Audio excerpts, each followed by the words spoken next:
Welcome to New York City, day 3 of the Cities Cup in the Pro Padel League.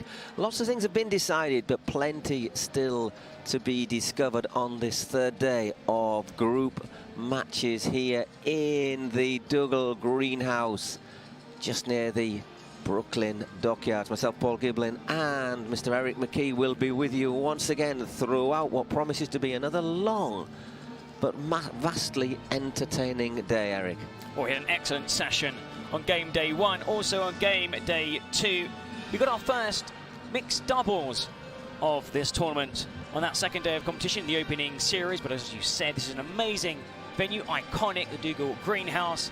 And this tournament, well, the finale of what's been an excellent season with those events in Miami, San Diego, and here the winner will be decided, and it won't be the defending champions because Las Vegas Smash are out. We know the 4 teams are ready through to the semi-final. But we don't know who will play who in the semi-finals, and we've also got 4 matches where in theory there's nothing really to play for, or 2 matches where there's nothing to play for. But I'm looking at the teams that are coming out, and they're going to be playing for pride, and they're going to be giving everything for that pride. There's no changes. It's still the strongest teams that are out there, and they're going to want to go home with a couple of wins under the belt. It's the fully strong rosters in action today. Of course, prior to play for, nobody wants to go home empty-handed. In the afternoon session, we will find out the teams that finished first and second in the white group and the gold group. Just one new face will be in action today, Tamara Icardo. She's playing. Let's just run back, just if you haven't been here before, just how this tournament is going to work. Okay, well, just to let you know, we do know who will be the top 2 teams of each group, but we don't know in what order they'll be finishing, and that could be very, very significant when it comes to the semi-finals, which will be played here on Friday, tomorrow afternoon. These are the 2 groups. It's the New York Atlantics in the white group, along with the LA Beat, the Los Angeles Beat, Miami Padel Club, and the Houston Volts. In the gold group, Group B, Las Vegas Smash, the FlowRida Goats, Toronto Polar Bears, and the Arkansas Matrix. This is the calendar, what will we have today, especially LA Beat against Houston Volts to get us underway, then the Arkansas Matrix and the Las Vegas Smash, 2 massive games to round up in the afternoon session. Toronto Polar Bears and the FlowRida Goats, New York Atlantics and Miami Padel Club. On Friday, we have our 2 semi-finals, the first one starting at 4 p.m. and then at 7, and our big final on the Saturday. Just to remind people, Eric, there are a few little changes to the rules in this Pro Padel League, the Cities Cup. Of course, Paul. Now, if we do get a tie, and there's men and women's, and there's 1 each, it will go to a decider, to a mixed doubles. To get those maximum 3 points, you need to win a series 2-0. If it does go to mixed doubles, we saw that yesterday in the opening session, then it would be 2-1. So only mixed doubles should the series be tied. Now, the tiebreaker scenario, we won't see today. Now, head-to-head, match differential, set differential, because we've got 2 teams on 6 points in one group, 2 teams on 6 points in the other group, and there are 4 teams who can't qualify. So that's not likely to be such a factor, but makes our life a little bit easier. This is what everyone's playing for. The champions will have $100,000, which isn't a bad payday. The losing finalists get $70,000. The 2 losing semi-finalists, 3rd and 4th, both get $55,000, and the remaining teams share $100,000 between them. That is a total pot of $380,000. That would solve a few things for us. Well, I mean, there's money there, of course, also pride at stake, and to become the 2nd winner of this event. The inaugural season was back in 2023, won by the Las Vegas Smash, and they finished top of the rankings, perhaps even favourites coming into this event here in Brooklyn. But they had a few players out injured, Paul, and unfortunately they can't successfully defend their title. But let's take a look at what happened yesterday, game day 2. There are some excellent games. We saw mixed doubles. The first series went 2-1.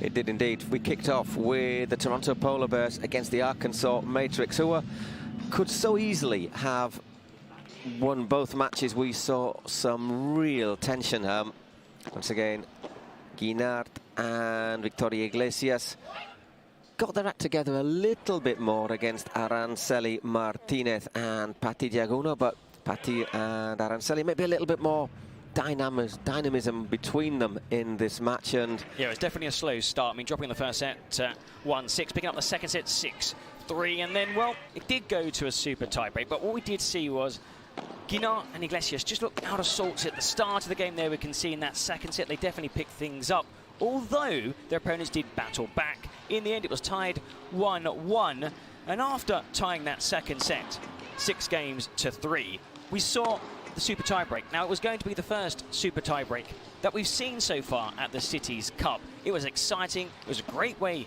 to start game day 2, and in the end, a heart-fought win for the Toronto Polar Bears. In fact, the first 4 matches all went to super tiebreaks, which tells you how close and how hard fought our opening sessions were here in the Cities Cup. I know you see the super tie. It also ebbed and flowed, the tiebreak, and I think nearly all of them, it looked like one pair was going to run away with it. Then they were hauled back. It was 8-5 in the end. The final score, this is the match point.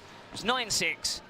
This was the winning point to take a 1-0 lead in the series. Guinart and Iglesias coming out on top. So 10-6 in that super tiebreak. Next up, another good game.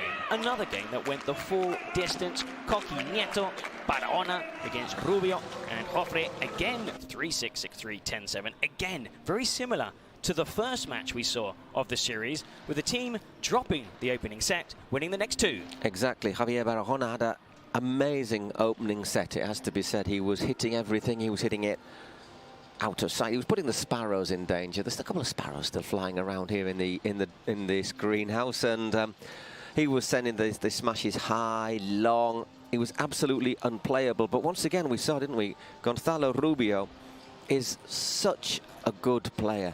Much higher, I think, than his ranking in the 30s. And he's got a huge competitive spirit. Really impressed also with his doubles partner, Inigo Jofre, and, well, went to that super tiebreak.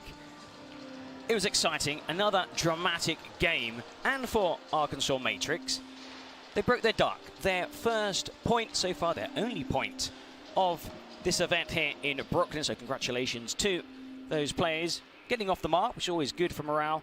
Although we know they can't qualify, they still have pride to play for. Nobody wants to finish bottom of their group.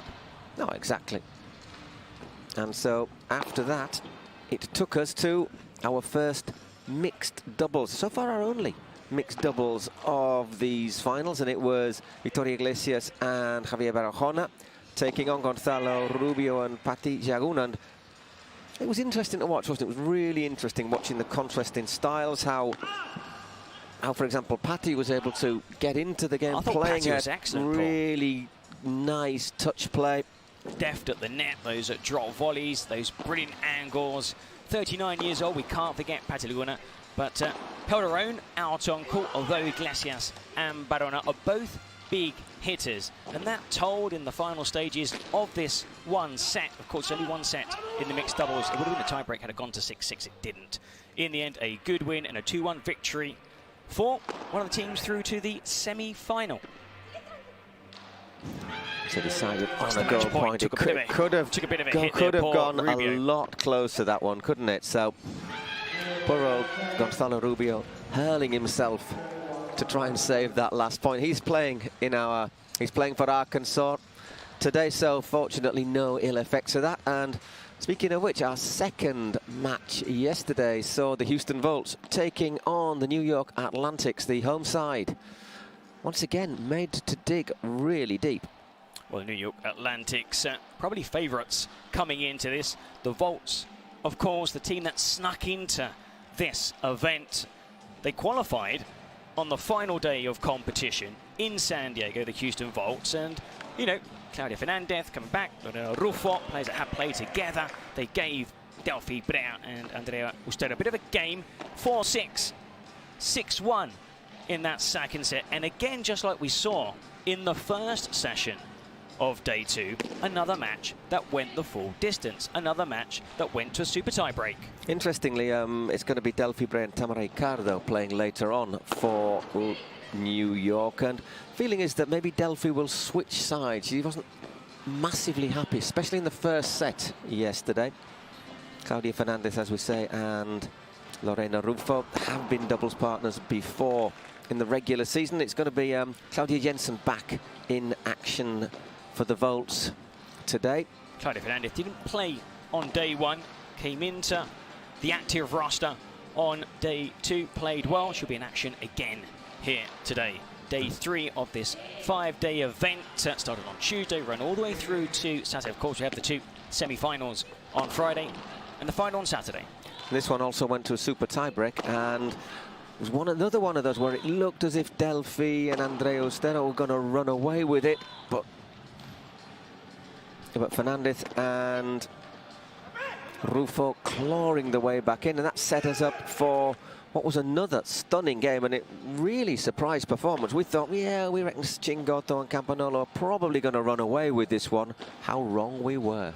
Well, Campagnolo and Chingotto again clear favourites, at least on paper, against Alex Chotas and an outstanding Pablo Garcia. Now, he started the week ranked number 77 in the world, but he played, I think, the best game of his pro career. He was hitting big winners, smashes left, right and centre. His baseline shots were excellent, complemented very well alongside Alex Chotas. And Campagnolo and Chingotto really struggled in that opening set. In fact, they lost the opening set in the tiebreak. In the second set, 7-5. It wasn't easy for Campagnolo and Chingotto.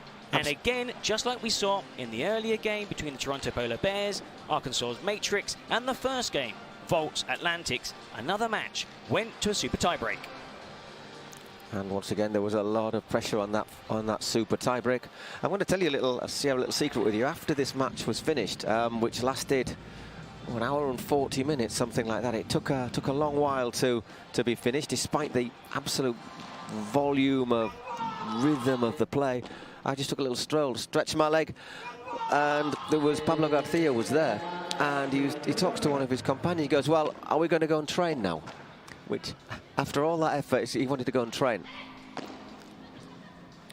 And our last 2 matches of the day were a little bit faster. It was slightly one-sided. Yeah, it was the Miami Padel Club against the LAB. Once again, Ari Sanchez and Marta Talavan, they were in cruise control, really, weren't they, against Jess Castillo and Carolina Orsi, who will be first up on court today. Well, Jessica Castillo and Orsi beaten in straight sets. Ari Sanchez, world #1, alongside Marta Talavan, one of the best female pairings at this event. 6-3, 6-1, straight set win. It was comfortable. We saw Orsi and Castillo play much better they did on day 1. They have been improving, and I do expect them to put an even better performance in later today. Yeah, they were 5-love down in the opening set, pulled it back to 5-3, and that made it more of a match. But then, after they served out, you just got the feeling, didn't you, that Ari and Marta really thought, okay, we want to get this one over with, we want to finish it, and they blitzed into the second set again, once again going 3-love up. And there was no way back. So a straight set victory. That was our first straight set win of a mammoth, exciting Wednesday here at the Dougal Greenhouse, the Cities Cup. And then that was followed by the men's doubles. Now, if you look at the final result, look at the scoreboard, it's not a fair reflection on events and what we actually saw out on court here in New York. 6-2, 6-1. But some of the best points, I would go as far to say the best point we have seen at the event happened here. That was quite comical. I mean, it was plenty of banter, plenty of hugs, plenty of embraces. I mean, lots of sportsmanship, but there were some cracking points. I mean, it was really enjoyable. And if you want to get into paddle, you've got to watch the likes of Stupa, Nenno. They're exciting to watch. And fair play too to Juan Manuel Vazquez and Mourino, because they were excellent. In this game, however, Silingo and Javi Leal Once again, Javier Leal showing that he's got a full range of shots, and Silingo, a little bit more lively, took a lot of care. Obviously a veteran, now working as a coach. He's 41 years old. He's doing really well. He looked in great shape. He did indeed. La Bestia, the beast. And that was the final shot. Javi Leal smacking that drive against the inside of the opening. But once again, 6-3, 6-3. Closer than perhaps we thought it was going to be. Right, well, the final pairing of the day was the FlowRida Goats against Las Vegas Smash, the reigning champions. And we saw the return of Gemma Triay, finalist in Kuwait. Looked a little bit rusty, her and Arantxa Zuazoro. Their first set performance wasn't perhaps as dominant as you would have thought it might have been against Martita Ortega and Ana Paula de la Peña. Marta, I thought she played out of her skin, really, trying to help her companion. Really good companionship, great support from the stands. But once they saw the first set out of the way, Triay and Ortega looked as if they started to get their understanding together. Well, they definitely grew into the game, Ortega and Triay. But fair play to Martita and Ana Paula, who I thought played excellently. You could see that having played yesterday, having played again, you know, so that's 2 matches, there was an understanding. Marta and the Mexican, who had transferred from tennis late on into paddle, so a late bloomer, I thought they were excellent. Exactly, and that took us to our last match of the day, which was Guga Vazquez, obviously a veteran, 18 years playing in the World Padel Tour. Well, he was pitted against Martin de Nenno and Franco Stupachuk, and once again showed he has still got it. At least he's got the shots. A lot more careful than he was in his opening match, where he maybe produced a few unforced errors, but ironed out those errors. And this is the shot. This is the rally of not just the day, not just of the match. This is the rally of the week, isn't it? That's through the legs. That's a shot through the legs. Through his legs, and this running. is quite a comical end.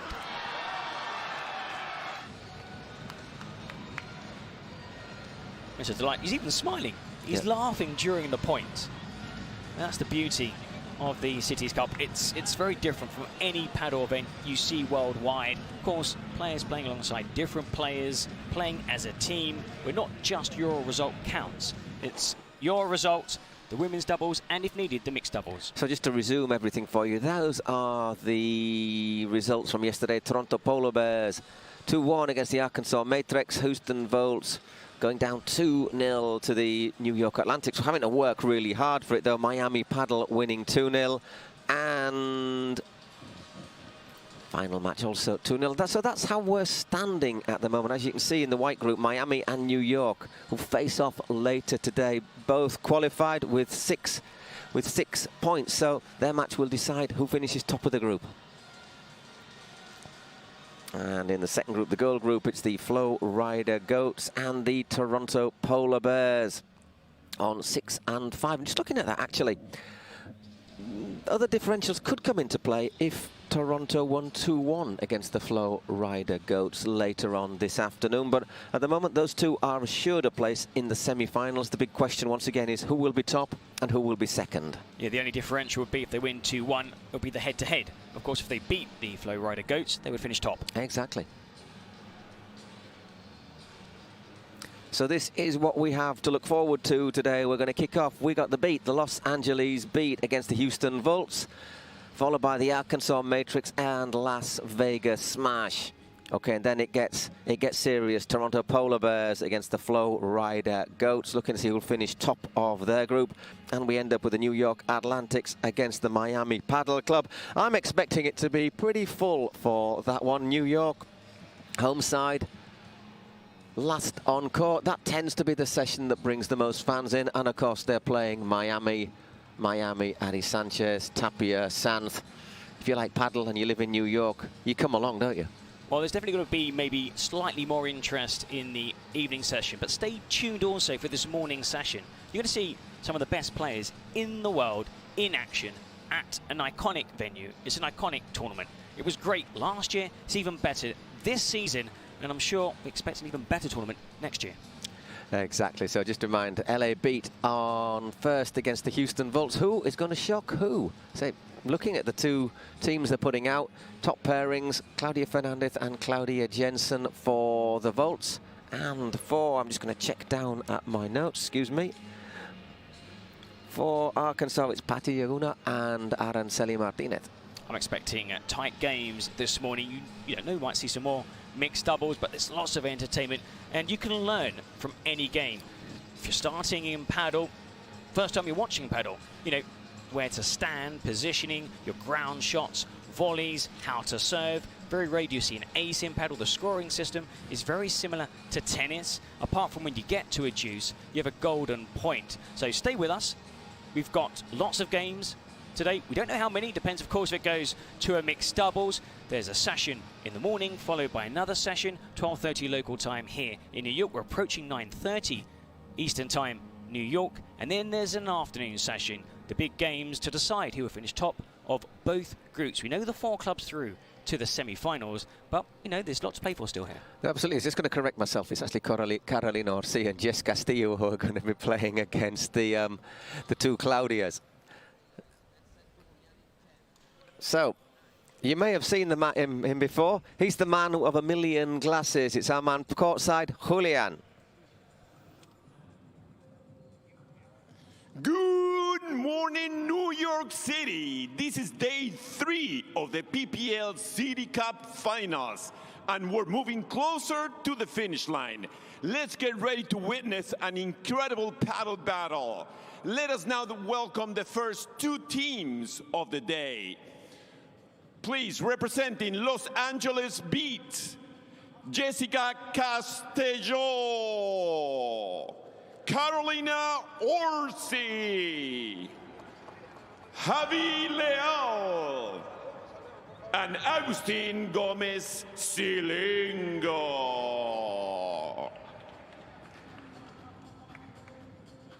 For the Houston Bulls, Claudia Jensen, Claudia Fernandez, Pablo Garcia, and Alex Chozas. Let's get ready and let the games begin.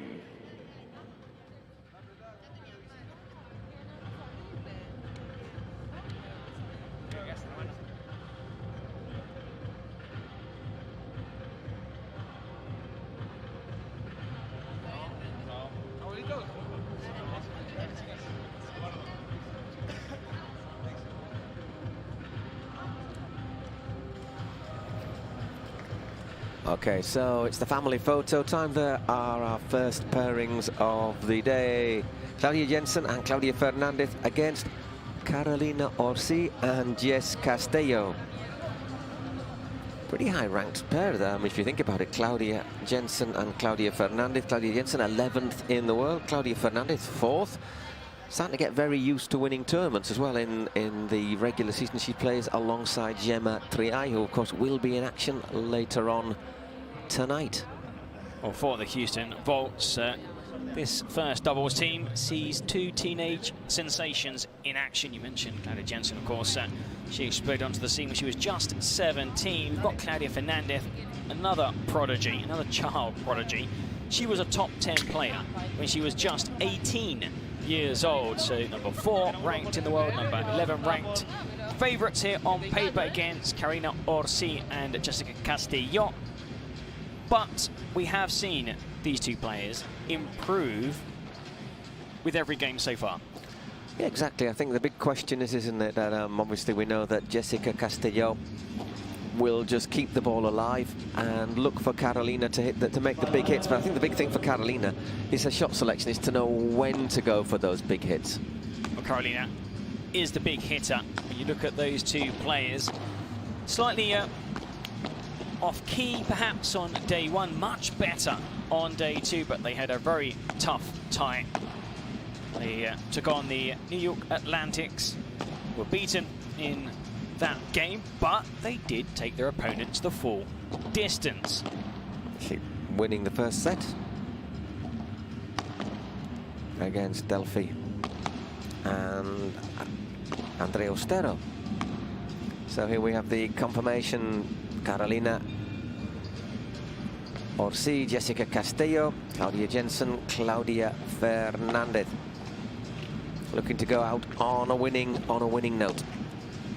Well, of course, you've been talking about this constantly about pride. Of course, you don't want to finish bottom of your group. Now, right now, the Houston Volts, Los Angeles Beat are there in the bottom two. Everyone knows the two teams through to the semi-final: New York Athletics and Miami Padel Club. Those teams will be playing in the afternoon session. So for Houston Volts and Los Angeles Beat, it's a chance to probably, you know, show everyone that you're good. Of course, looking ahead to next season as well, with the draft system that works here. It's a bit, you know, in the States with your NBA, NFL, NHL, you have a draft system. So you choose players. You can't just choose all the best players. There's a turn. So we saw movement last season at the end of 2023.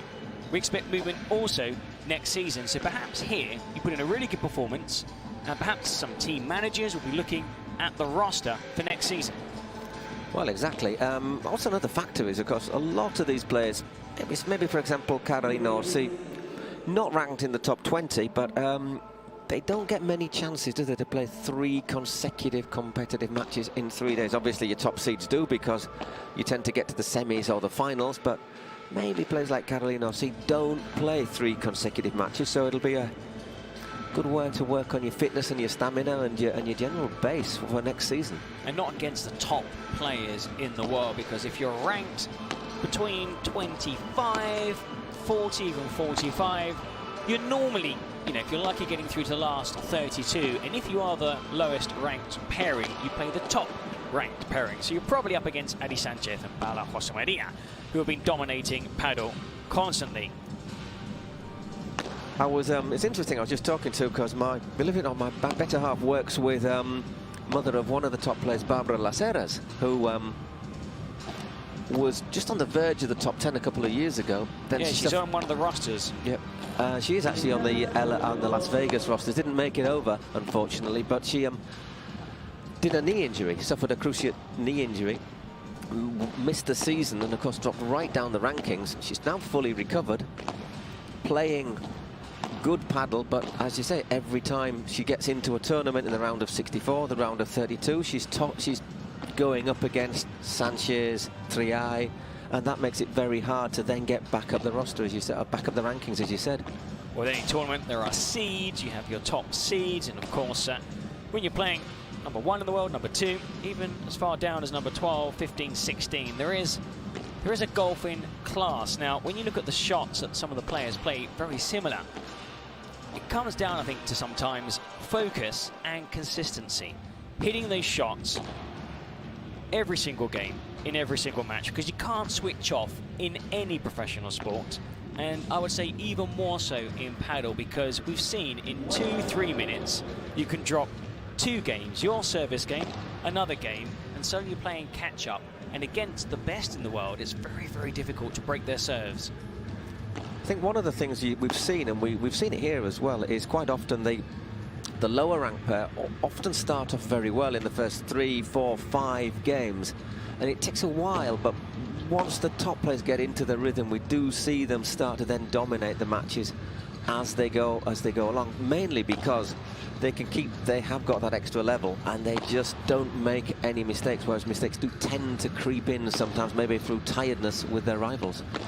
Yeah, don't focus on the opening 2-3 games of a set, especially the first set, because players are normally just getting a feel for the court. If you've not played together with a player, then of course, you know, playing with someone you're not used to, do they attack, do they defend? And also, we're seeing some players play on different sides. So some players normally play on the drive side, and they're playing on the backhand side.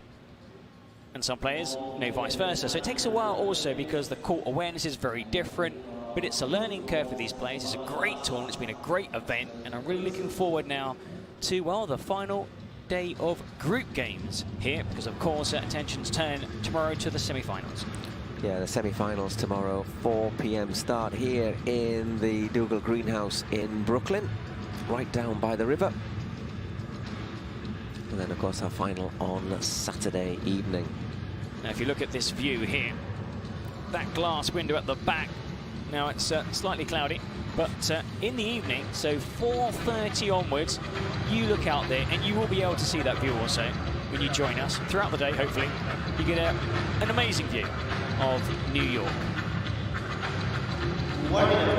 We do indeed. So, just a minute before we are underway, our first match of the Thursday session, Los Angeles Beat against the Houston Volts. It's going to be Carolina Orsi and Jessica Castillo against Claudia Jensen and Claudia Fernandez. They're just looking at the scoreboard we got. It looks as if it's going to be Jessica Castillo to serve first. Important to try and win your service games, but we have seen probably more breaks, I would say, at the Cities Cup here, the Pro Padel League, than in normal tournaments. Why? Because you're not playing with your normal partner. And you can tell because sometimes you have a player serving, the other player isn't too sure what kind of serve to expect, the type of spin they deliver, the pace of the serve. Should they take a step forward? Should they take a step back? And of course, when you play paddle, you want to try and dominate the net. It's at the net where you win the vast majority of points, where you can dictate the points. Now, when there are lobs, it's very different. But hey, looking forward to this match.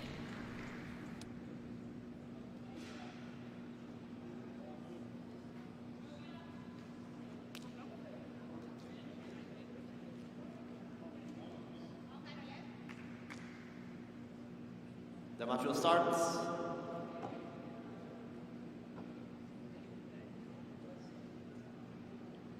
We'll serve for Los Angeles, Jessica Castillo. So, as I say, Jessica Castillo to serve first. And, you know, what you were talking about, Eric, is different partners, players maybe not used to. Well, and sometimes you're up against players you are very used to, because Jessica Castillo used to be one of Claudia Jensen's former partners. Very few secrets on the World Padel Tour circuit, because of course you've either played alongside a player or you've played against one of the players. Now, we don't see that from the lower ranked players, and we've seen players surprise many like Pablo Garcia in action later, number 77 in the world, and he's shown that perhaps he could be a lot higher in the ranking. But it's been exciting, it's been entertaining, we've seen so many great rallies, and congratulations also to this setup. I mean, the Dougal Greenhouse is amazing. On the inside, it's just an outstanding venue.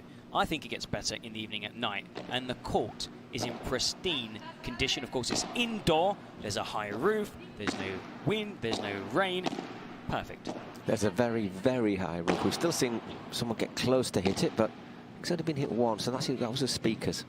15 all.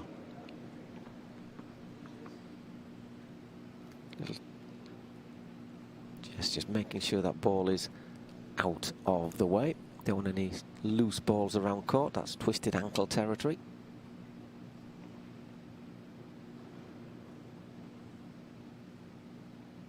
Serving to Claudia Jensen. That trademark double-handed backhand. Quite a few players use that shot, not just on the women's, of course on the men's too. Sometimes very effective, because it's a way of disguising your shot until the final moment, because you open, or you drop your shoulder down low. If you're going to maybe hit it down the line, you open up to hit it cross court, and there we see a winner down the middle, and you were seeing plenty of those shots. It's a vulnerable area, because why? Because both players are sometimes unsure, especially if a left-handed and a right-handed, who should take that middle shot. Left-handed and right-handed, exactly what both of these pairings are.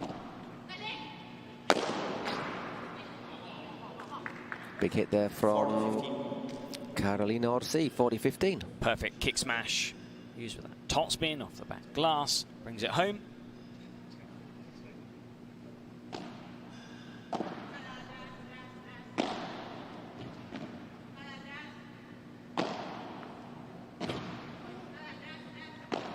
And something else to listen out for is the players talking to each other, that communication on court. Saying if the rivals are coming forward, coming backwards. Oh, it's constant. It has to be constant. You need to know where your opponents are, because there are many times when you're not facing your opponent, you're tracking back, running after a lob, or you're facing one of the side walls. So there you go. First game served out. 1 love for Orsi and Castillo. Just a quick turnaround here, just 30 seconds after the first game.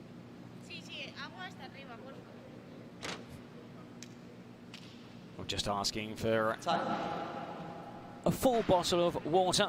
I mean, it's not too hot out there. It does get warmer during the day, but of course the players will soon be breaking into a sweat with these long rallies. These long rallies will take quite a lot out of players. We've seen shots, rallies, 30, 40 shots. Can be quite intense. Claudia Jensen serving it, talking about the temperature. Absolutely poured with rain last night in New York. Battering against the windows, but the roof held. I must confess, I did wake up in the night thinking, hope the roof's held. It has held. Magnificent, as you would expect. Yes, like I said, iconic venue here. It's hosted many events, film, music, fashion, and now, well, the fastest growing sport worldwide, paddle.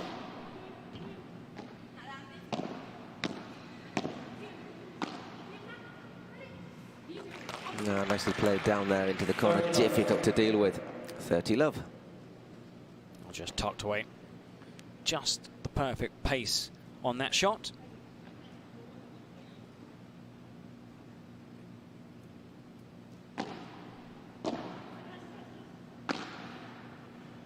Once again, just picking that spot perfectly, Claudia Jensen into the corner.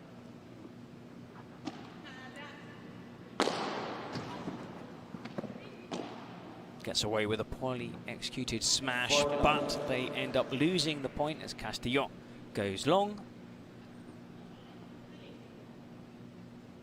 Jensen to serve again to Jess Castillo.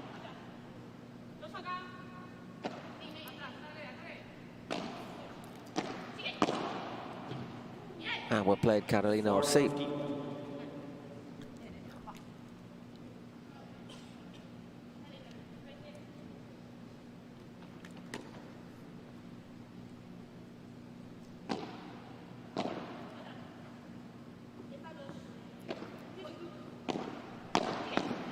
Played there, Claudia Fernandez. Orsi can't control that, so 1 game all. Really difficult to pick up. I mean, the ball was slightly behind Orsi. Not her fault, because of course the shot from Castillo wasn't the best. Good attacking volley.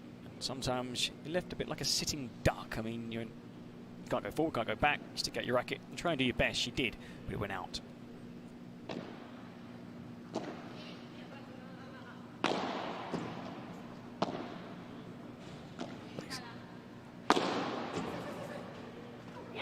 Good smash there from Orsi.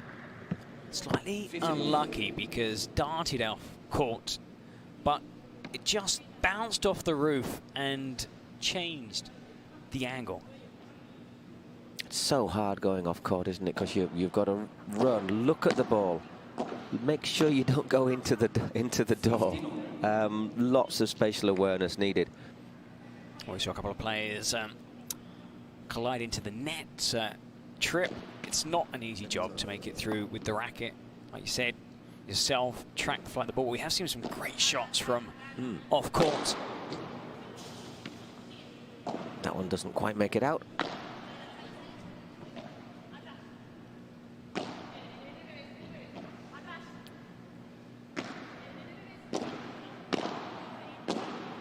Drills in a couple of good backhands. Castillo, well defended.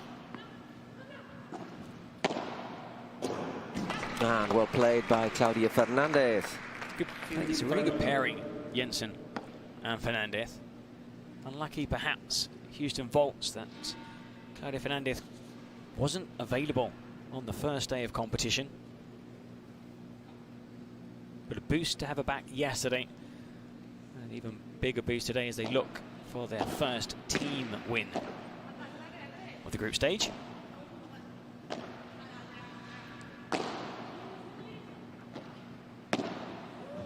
We just a little bit long there from Orsi. That's something she just needs to cut out a little bit, because she is strong, she is aggressive, but just sometimes just tends to overhit, or maybe look to smash at the wrong time. I think unforced errors, something you all have to iron out. Those watching at home, don't gift your opponent an easy point. make them work for the point. So we have 3 break points. Obviously, it's a golden point, which means if it goes to love, sorry, to juice, then it's the next point that wins it.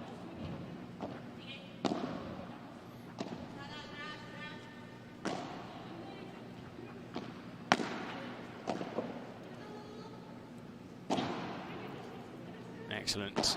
Contra pared, Castillo. Tough half volley. Another back glass.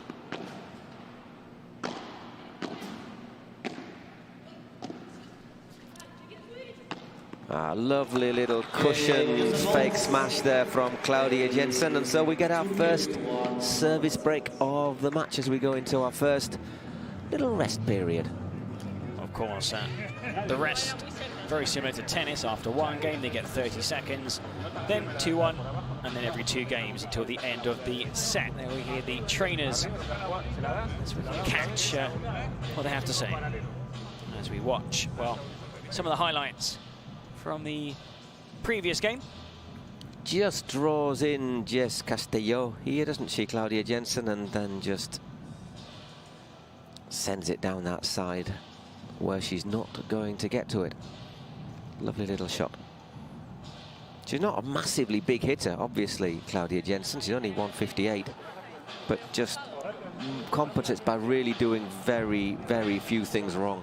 Her technique on her ground strokes is up there with the best. I mean, getting that racket back nice and early, the positioning, the weight, the balance, transferring the weight from one side of the body to the other body, wrapping that racket around the back of the head, around the back of the shoulder, and also finishing high over the other shoulder. She's a joy to watch.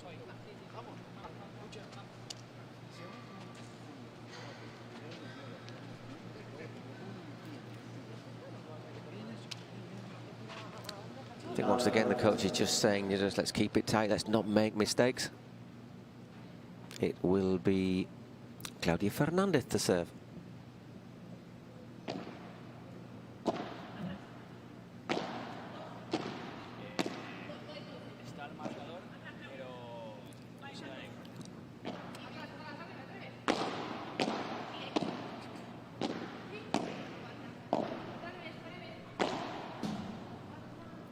Just out.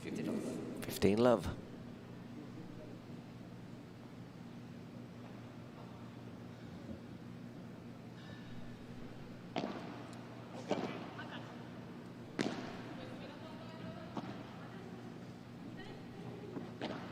We're going to continue commentating, of course. You have to trust us as we bring to you what's happening in this rally, so it'll be slightly more like a radio commentary. Great volley there, sending the opponent back deep.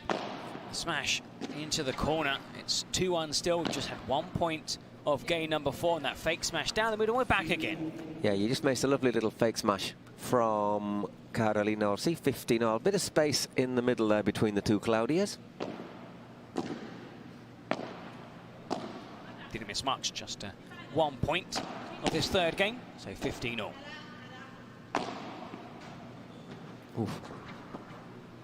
Unlucky there, Claudia Jensen did catch an awkward effect off the back glass there. 15-30, so a little bit of work to do on the serve. That's got long, second serve.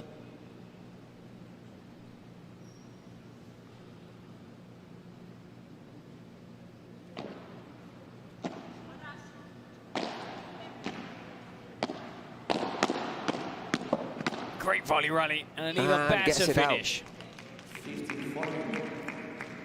Well played there, Jess Castillo, aggressive. Kept moving forward, one volley, the next volley, and with the third volley, having moved her opponents out of position, found the put away.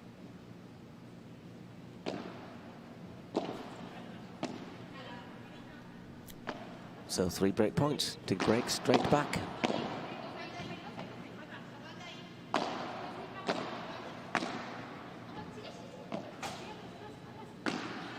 Always got to be so careful when you break, not to be broken back immediately. It's when the vast majority of counter breaks happen. 30-40. Just put too much on that one, Castillo.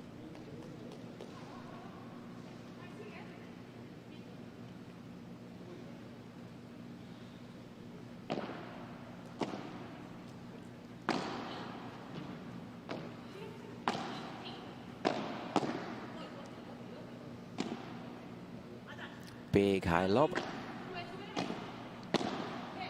Oh, just runs onto that one and sends it a bit too long there, Claudia Fernandez. So it's 2 games all. Well, the racket there slightly open, and that's sending that ball too long. So we're back to square one, 2-2. We said before, it'd be a slightly cagey opening. You do get breaks. We've had breaks already in this first set.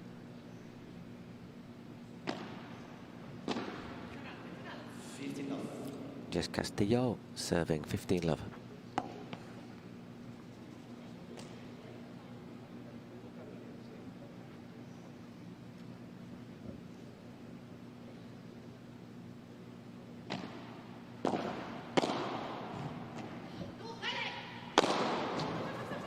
Ooh, wow. That's unfortunate. Well, hopefully she's okay. Maybe winded. Just seemed to slip perhaps at the wrong moment as well. Just stretching a little bit there. Let's have another look at this. She just gets herself caught in the net, does she? She trips before. You can see here her ankle. She goes over there on her ankle. Ooh, and then it's sort falls of into the post. Side of her ribs more than anything that might have taken a bit of a knock there. Well, what we're saying about how hard it is. She's made a stern stuff. I mean, back to the feet. They're going to get that checked out, of course.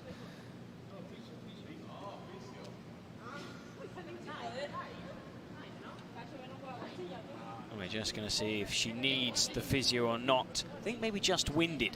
I think the wind knocked out of her as she fell. I think she's going to be all right. She doesn't look too unhappy, but it's what we're saying, how difficult it is sometimes to go out of court. You've got to look at the ball, you've got to look at where you're going, and then if you just trip as well. You can see there's actually a stumble as she comes forward and then falls into the post there. That was caught just high up on the thigh, but well, she's back on court. I'm sure she's going to want to play a few points. See how she feels, but I'm confident she'll be able to play through whatever injury, if there was an injury. I mean, I wouldn't have gone up from there. Great to see her back on court. She had a smile on her face, actually, when she came back, like when she was walking towards us. Thought it looked pretty decisive. Smash there.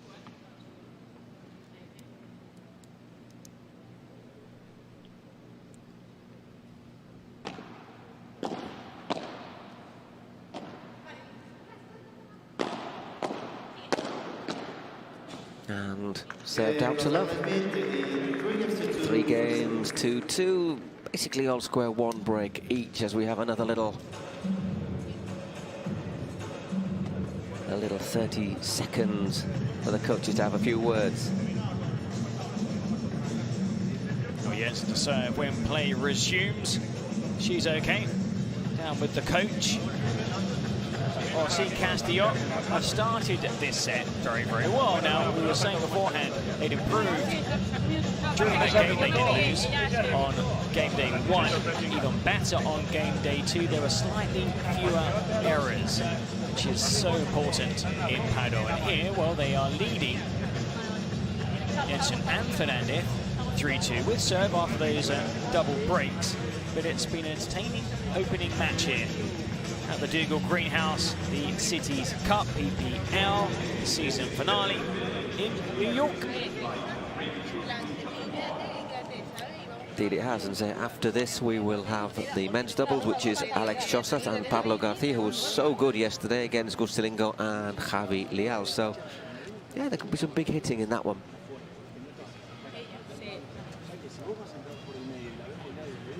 Okay, there it is. He should be getting out on court in a few seconds. And they'll be looking to pressure Claudia Jensen's serve.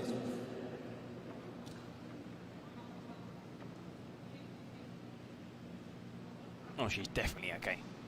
Trots across behind the service line to get this 6th game underway.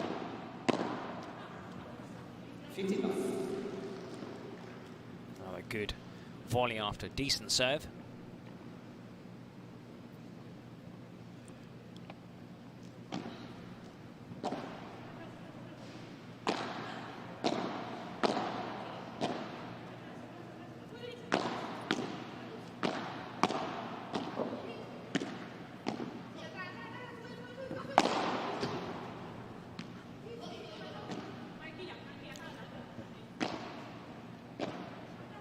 Sends a really good lob. Orsi still unable to get to the net. Yeah, I was just thinking that nobody's really controlling the net now. The two Claudias are there. Got over that backhand. Castillo. That is one high lob. Just looking a little bit reluctant to go into the net there, but this doesn't really matter because this time Claudia Jensen sending that into the side of the court, 15 all. Really tough angle there. An easier shot would have been cross-court. I wonder if they're a little bit reluctant to go to the net, Castillo and Orsi, because they know that Jensen and Fernandez are so good at hitting globos or lobs. Not such a great volley there from Claudia, though. 15-30, Claudia Fernandez, that is. Normally when we talk about height, the shorter players are the more defensive players. You look at Chingotto, for example, who will be playing later on today for the New York Atlantics. They're the more defensive players. The taller players, of course, you know, your Iglesias, Guinart are the big hitters. We've got two players there who, for the vaults, I think complement each other really, really well. And they're not the biggest hitters, but they are all-rounders. And what we are seeing now in padel, especially modern padel, is that you need to be an all-rounder. You can't just be the big hitter. You can't just have defensive shots, which is probably why we've seen Chingotto now, you know, play a lot more attacking here at this event, the Cities Cup, than perhaps during his previous pro padel years. Absolutely. When he was, for example, with Peña or Paquito Navarro. Two huge hitters. So 3 games all. Caroline Orsi will be the next up.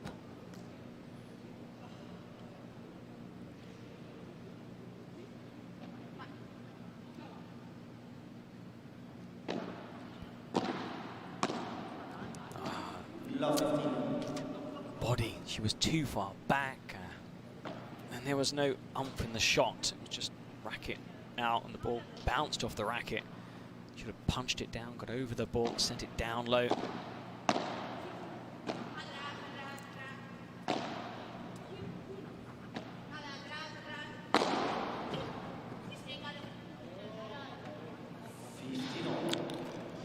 Levels it up though.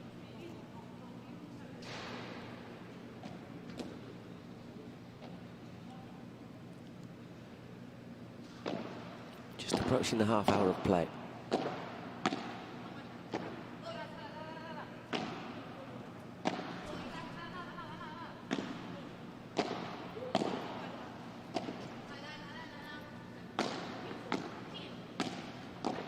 Great ground strokes from both of those shots from Orsi, but in the end she steps forward and does claim the point down the middle.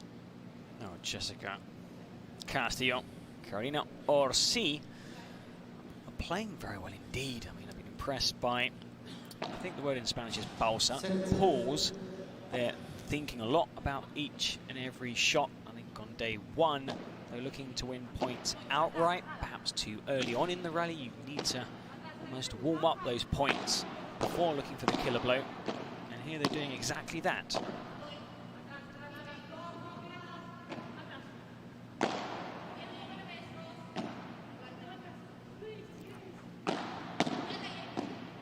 Hitting some great lobs, Jessica Castillo.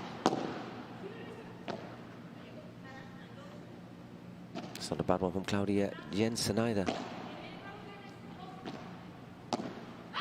Great drop shot. Brilliant drop shot. Yeah. Just wonder there if Caroline Orsi saw Jessica Castillo coming over and thought she was going for it. See, you see there, Castillo's going for it, and I think Orsi thinks, Sometimes you need to just say, mine, yours, because if you're about to, head off and you see your doubles partner take a step in the same direction, there's that little pause where you, me, and that's it. That's all that's needed, not to get there in time. Double bounce. It was a good drop shot. I mean, credit. Should go to the player. He's got that deft touch. I mean, number 4 in the world, there for a reason. Exactly, just slightly loose there from Castillo. So a couple of break points from seemingly nowhere, just by keeping it tight.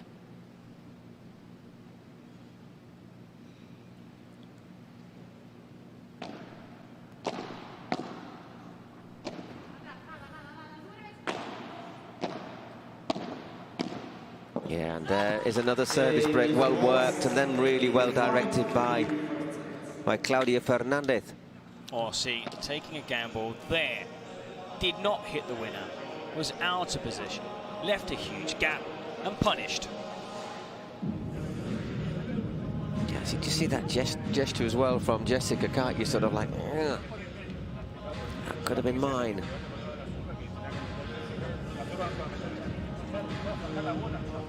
Important for these two young players to try and hang on to their service game, take a 5-3 lead. And Paul, we just spotted Claudia, just I think stretching a little. Maybe there'll be a bruise there in the morning, no doubt. It's not stopping her playing. She's playing well. I suppose it's one of those ones that when you stop playing later and sit down, when you have to get up again, it's like, oh.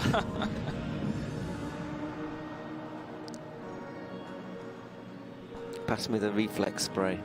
Yeah, you can see it's definitely, I mean, she's okay, you can see. And they're, gingerly walking through that gap on this occasion. So I think that's one I'll be leaving for my partner next time. So 4-3, and once again a break to the good. Can they consolidate it this time? Last time they'd broken, were immediately broken back.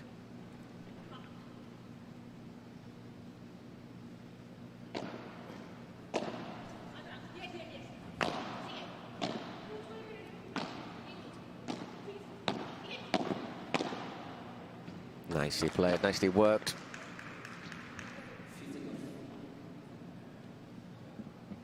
They're playing better now. Slightly slower start by Jensen and Fernandez. They are leading, they have that break. Hearing, if you are wanting to learn Spanish, atrás, back, you hear that often. Players are staying back, not subbing, not coming forward. So important to have that communication constantly throughout each and every point. Good rally. And just a little bit too much on that one as she looked to get past the two Claudias who had taken up residence at the net. 30 love. And it's something we were saying at the start, Eric, isn't it? Quite often matches start very even, sets start very even, and then it's at the end or in the second half where the higher ranked players do just tend to make the difference. Still a long way to go. Maybe we're speaking too soon, but that's 40 love. What we have seen here at the Pro Padel League, the Cities Cup, are a lot of players lower ranked, raising their game.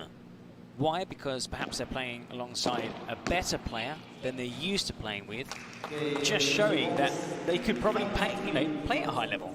Exactly. No, with hits, that's true. Well, they hold on to their service game, leading 5-3, serving to stay in the first set. Castillo.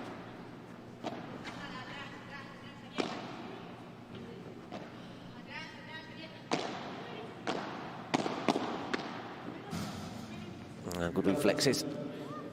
Love 15.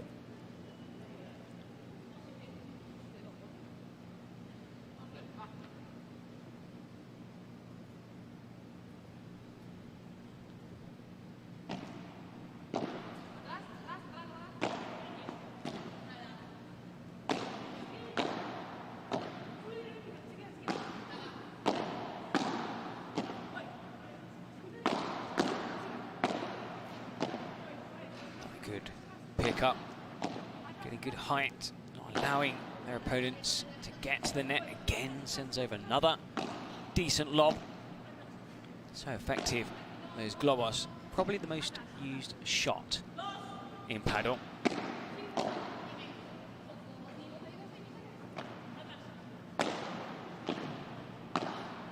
But they're digging in there, aren't they, Jessica? Sorry, Jessica, Claudia. That's the two Claudias. Jensen and Fernandez. Seeing a lot of the ball in this game is Claudia Jensen. Oh. Well, they might be thinking that perhaps she's not at 100%. After that fall, you think maybe she might struggle a little. She hasn't. And now, well, that was a long point. They failed to win it. They find themselves trailing on their service game. They don't have much margin for error. 5-3. Jensen and Fernandez the lead, so Castillo needs to win this service game. Just looking at that replay, that last shot was good. I wasn't sure for a moment or two. I don't think the scorer was either. 15-all.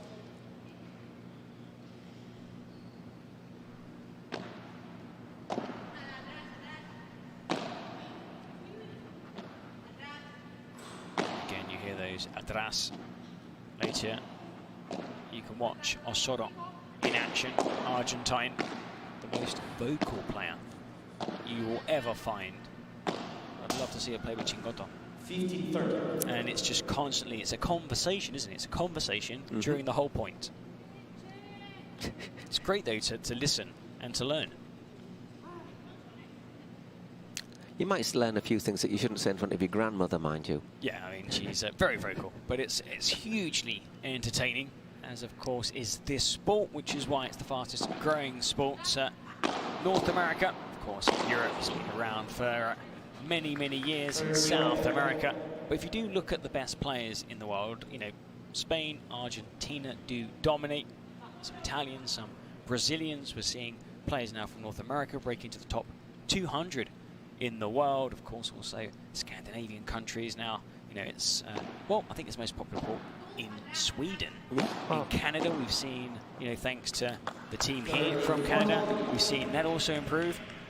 Just to interrupt you, what a fantastic Passing shot there from Claudia Jensen to set up two break points and, of course, 2 set points. You know, you were saying that it's normally a tight opening, and then the better players, more often than not, show why they are the higher ranked players.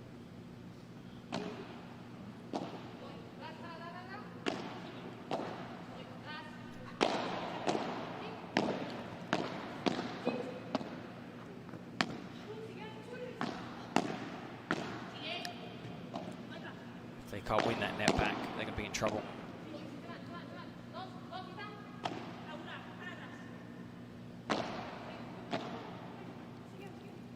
Really nice cushioned lob there from Jessica Castillo.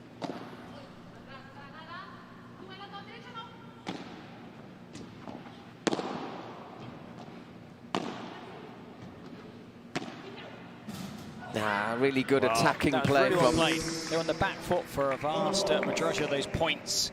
They had a chance to get forward, they did. That was a brilliant backhand cross call into the fence, but still, set point.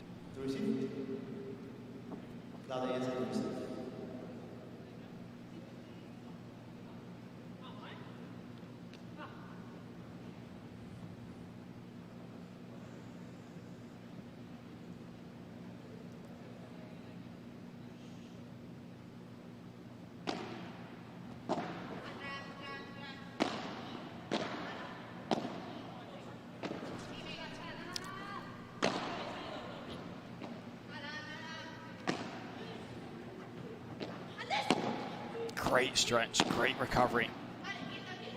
Wait, little breakdown in communication, just recovers. And drifts wide. Yeah. Just saw the space though, didn't she? No, it was there for the taking. It was the right shot to play. Just drifting into the sidewall.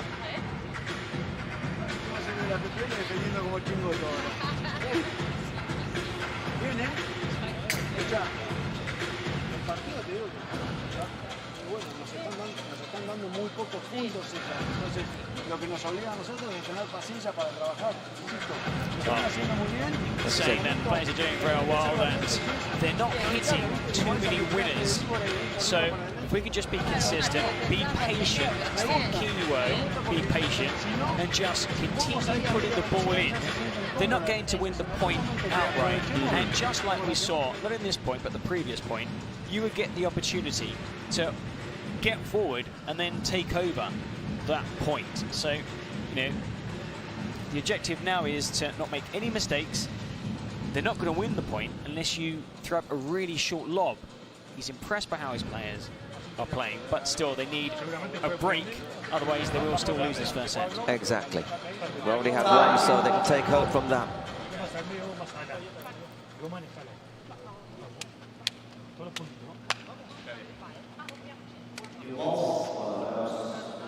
I think one of the reasons that paddle is so popular in Sweden is, of course, that you can play indoors. Something you can't do outdoors in Sweden for a large part of the year, and I suspect in parts of North America as well. Don't think you'd want to play a game of tennis in Minnesota in January, would you, for example? It's Claudia Jensen serving for the set. 5-4 to the good.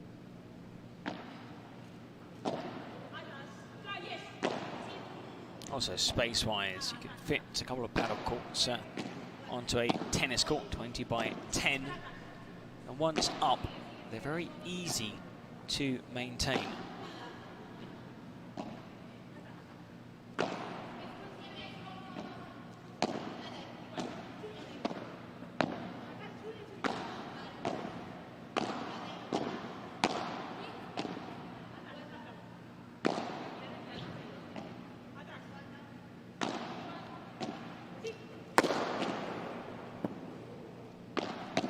Oh, great reaction. Brilliant volley there behind her back. Orsi.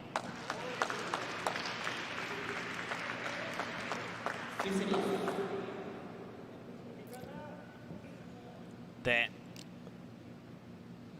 Wasn't too sure, Castillo, whether to cover, and then in the end was out of position, managed to get that one over the net. There's no way she was getting that second. Now she's able to pick her place, wasn't she? 15 love. Get that a lot when you're playing with somebody you're not used to playing, where sometimes you know that you always have to cover a certain shot, and suddenly there you go, 2-2. Why? Yeah, That's that exactly was the it, because just with the person I normally play with, I know she's going to be there. exactly just what you were saying. 30 love. Whereas Orsi's probably thinking exactly the same thing. That's definitely yours. Okay, it's not. That shot down the middle, especially against players that have never played together before, is always a good shot to play, if in doubt.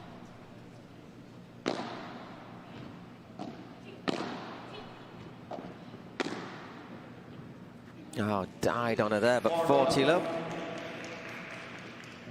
Oh, they've set themselves up very nicely in this first set. 5-4, 40 love. I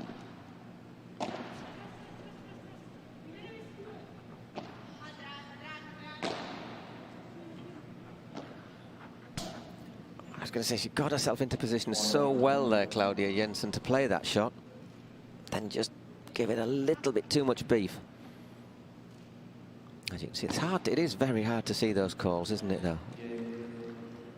And Orsi, unsure if it was in, but doubles partner has vacated the court. Castillo, so obviously it was in. That's it. Still shrugging her shoulders. And well, the first set to Jensen and Fernandez, 6-4. In 44 minutes and 52 seconds, according to the clock on the wall. So just imposing themselves in the second half of that set without being clearly dominant, as you say, just keeping it tight. Oh, I'll tell you what, looking at that, might just kiss the line, but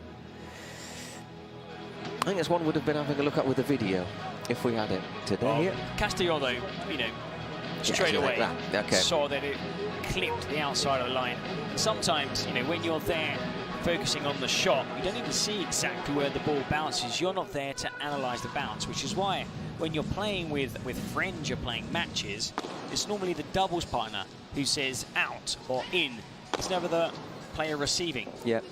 So that was the dramatic moment of the first set where Claudia Jensen takes a bit of a tumble into the pole there, keeping up the net.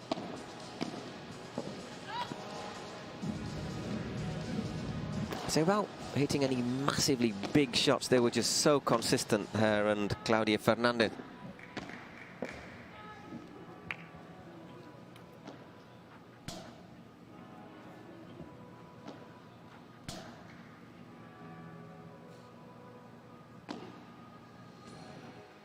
Time.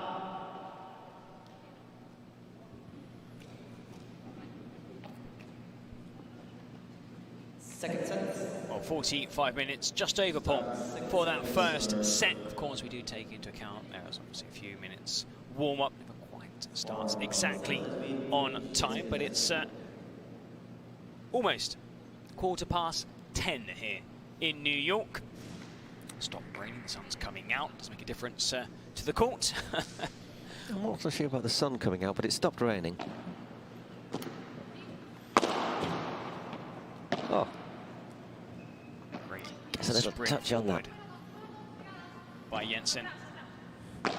So quick.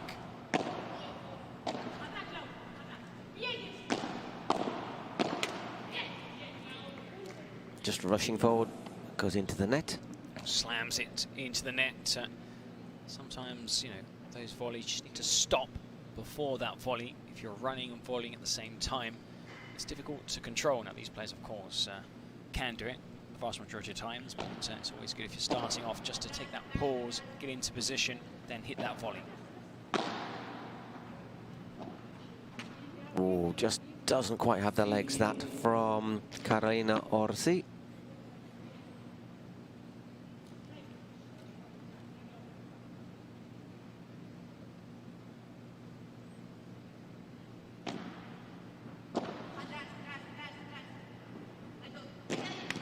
And a little bit hasty, perhaps. Didn't need to hit that. There, that's the patience, something that we saw more of in the first set, and there, it was a difficult shot to play. A risk shot. Your opponent was standing behind the baseline, so you could have just sent it over and maybe attacked the net. Definitely not missing. Moving that ball straight into the net. That's better. That's her best shot. Maybe struggled with those smashes, the high shots, the ganchos, the víboras on the opening day.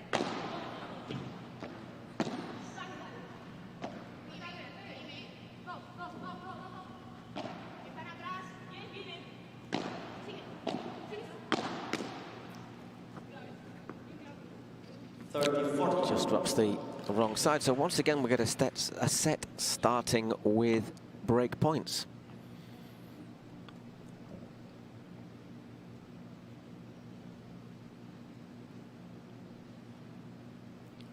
Bit of a pressure shot here for Jessica Castillo. It's gone long.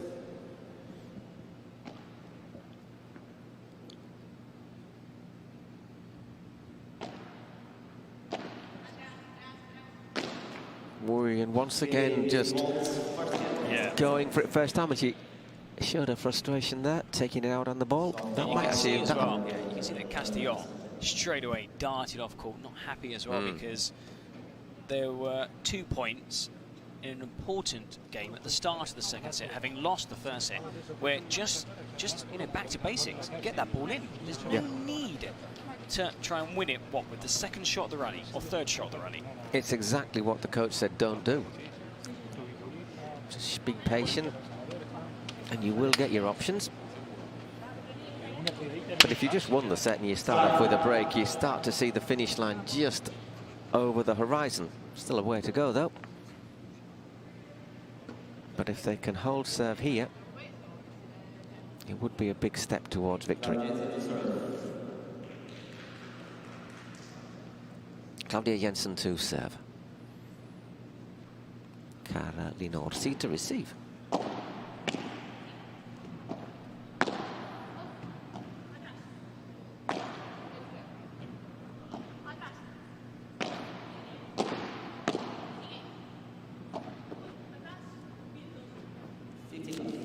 A little bit too much on that.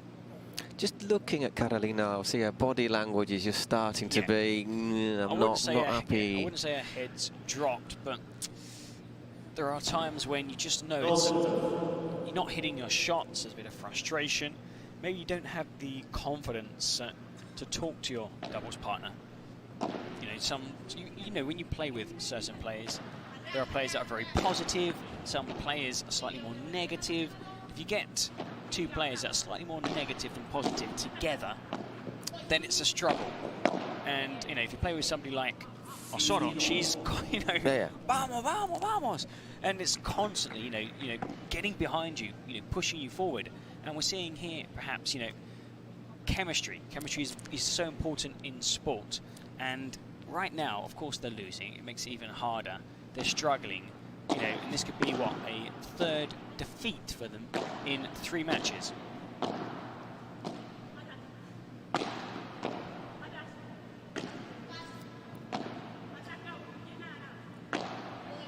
Again, just down the middle.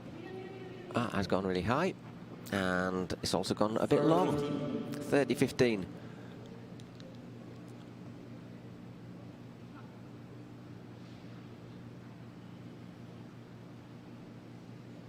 Just taking a second or two, Jessica and Carolina, just have a little chat, just take the steam off things. Yeah, you get a couple of opportunities during a set to just take a little pause. Wouldn't call it a timeout, but just you know, regroup. I think, you know, and think, okay, come on, maybe we need to do this, we need to do that. We have to stop doing this, and let's play as a team.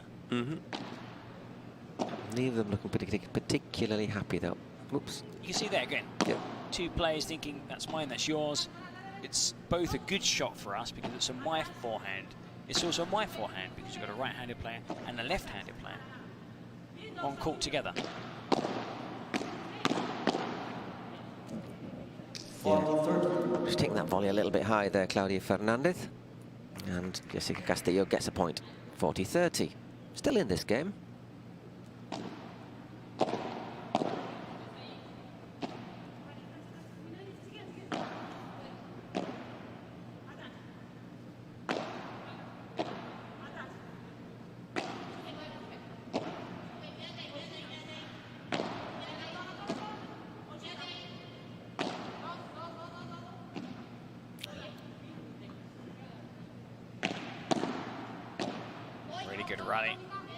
Huge point for Orsi and Castillo. Well played by Claudia Fernandez. I was just saying she'd played really well, bounced that and got the net. Every single time, who was the first player out? Castillo. And a long way ahead of her doubles partner. Now they'll, of course, have a quick break. She's going to get some sweat, but every time, you know, they need to maybe just, I think, just the trainers to get them together. Do something together, yeah. It's not easy, it's not easy. It happens to the best of players. You've seen, you know, doubles partners have been together for years, you know, have fallouts. I'm not saying this is a fallout, but they need to somehow, together, because only together are they able to get something out of this set.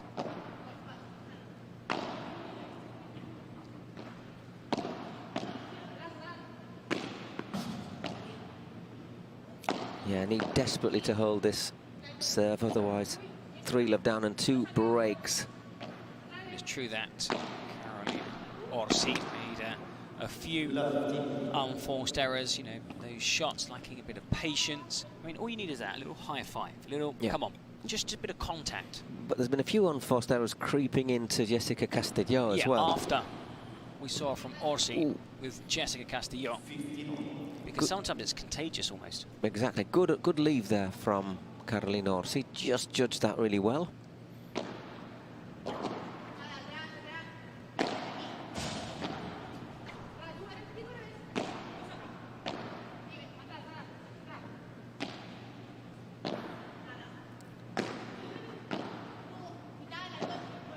That's better.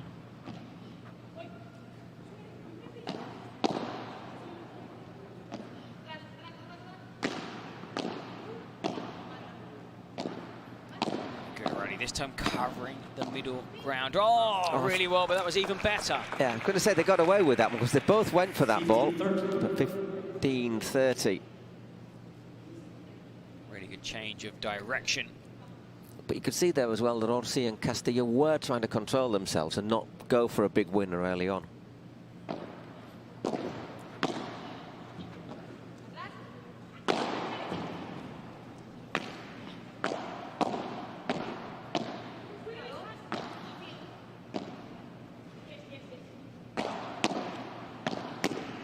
Really well blocked.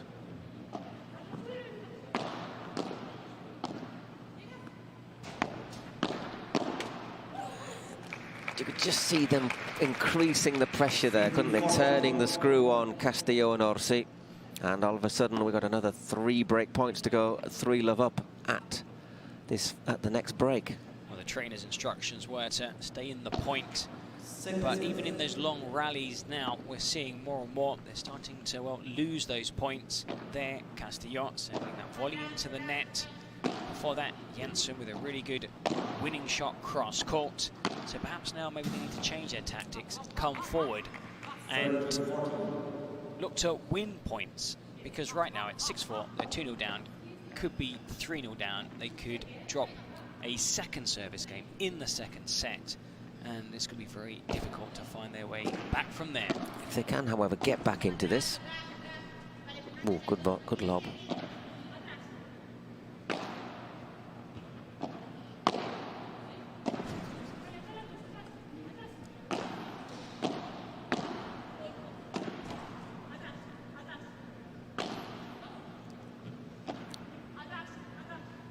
Atrás, again, those calls, stay back. Forward. As well there, Claudia Fernandez.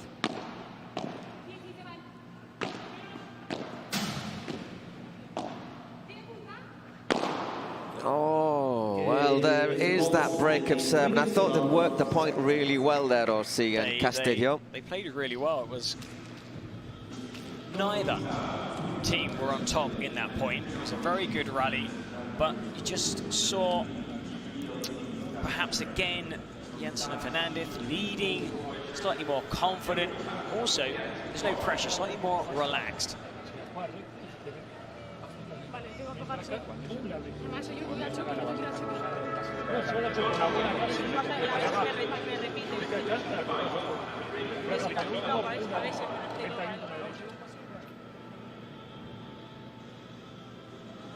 There is that last point. Just it's a swipe, isn't it? It's a swipe.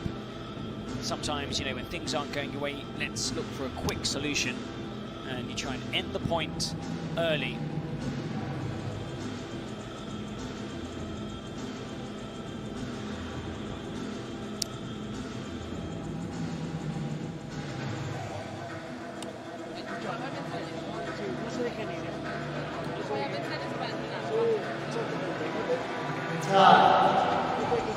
Yeah, she's a little bit immersed in thoughts, isn't she, Jessica Castillo?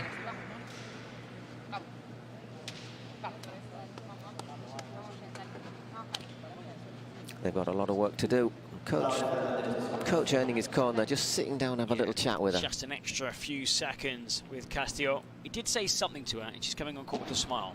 So something has worked. Look, there you go. Yeah. She said something to her. So hopefully, so go and see the. We'll go and see the. We'll go and see the. We'll see what happens now out on court. They are go and see Central Park this afternoon. Great reflexes again. That's really unfortunate, but that first shot she returned was outstanding. 15-love. Claudia Fernandez serving now.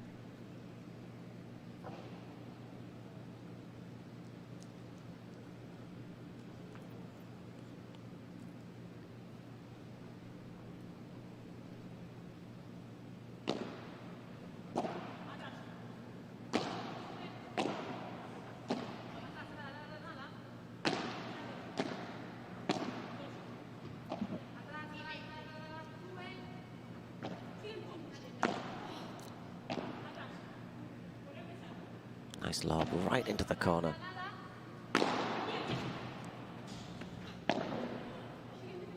Well, control there from Carolina Orsi. Scurries back, Jensen.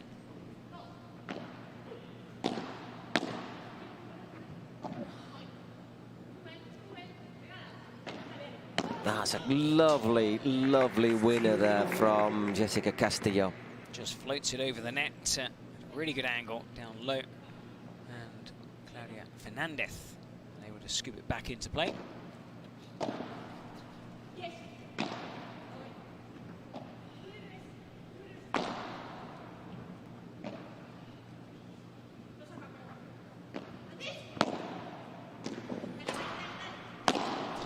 Now well played. Get out of the way. Now they're going to have the chance to maybe pull a break back 15-30.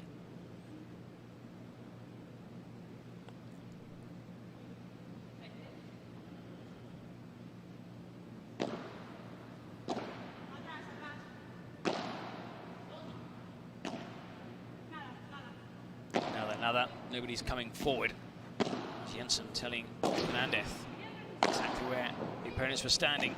Still alive.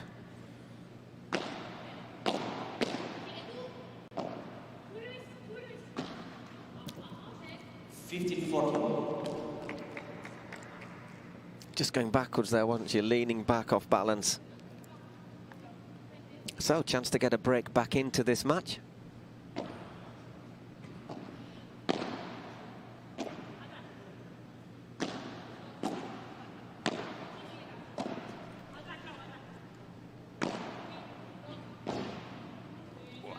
That's a really tough shot to pull off. Now, normally you wouldn't try it, and especially trailing as they are.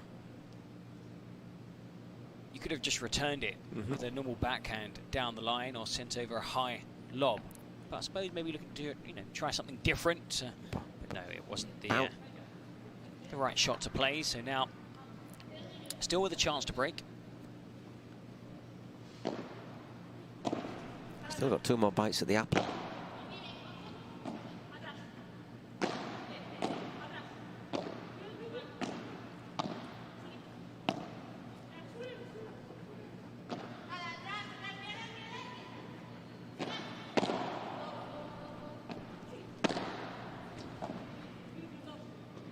Just in. I think they thought it was going, didn't they?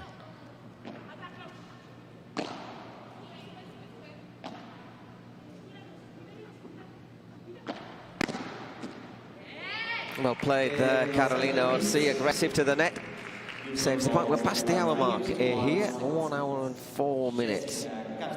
Can they build on that break? It'll be Castillo to serve.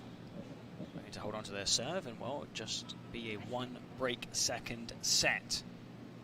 Yesterday's morning session saw games go the full distance. We even saw mixed doubles. Only 1 so far here at the Cities Cup. Ooh, got away with that one. Castillo and Orsi. Again, that lack of communication, on the same page, the 2 players. And those shots are down the middle. And Castillo just punching it into the net.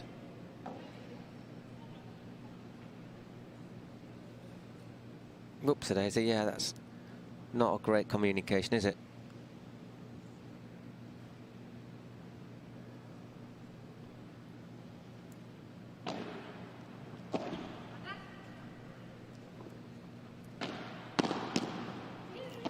Well saved there from Carolina Orsi.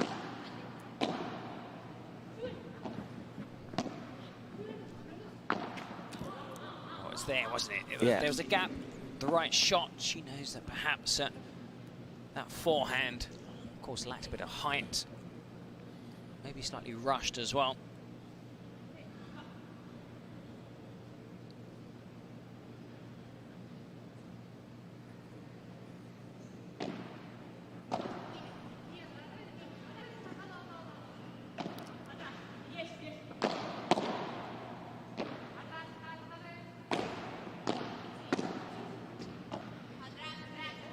Good lob. Sending her opponents back. Orsi, but Jensen Good bajada. gets forward again. So quick. Plays that lob up and then darts forward. Great winner. Yep. Obviously the ball off the back glass just set it up.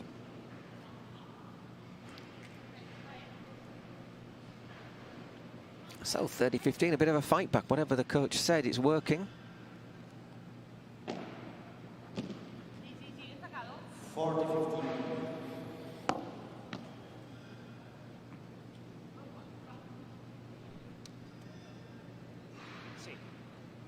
Okay.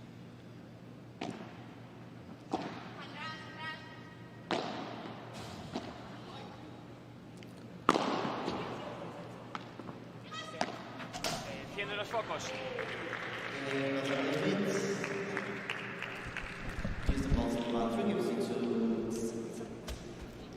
So 3-2, winning the last 2 games. Carolina Orsi and Jessica Castillo. All of a sudden, things looking a little bit different in this second set.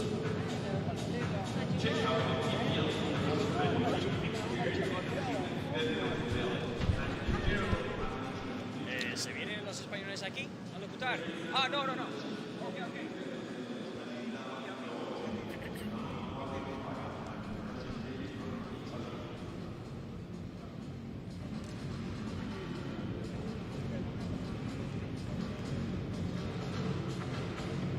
Still a break to the good. The 2 Claudias. Well, they were excellent in that first set, 6-4, leading 3-2. But we have seen both Orsi and Castillo improve in this second set. I think they finally clicked, they finally gelled. You can also see the 2 players now on the bench. They're communicating. A little bit livelier, aren't they? Very much livelier.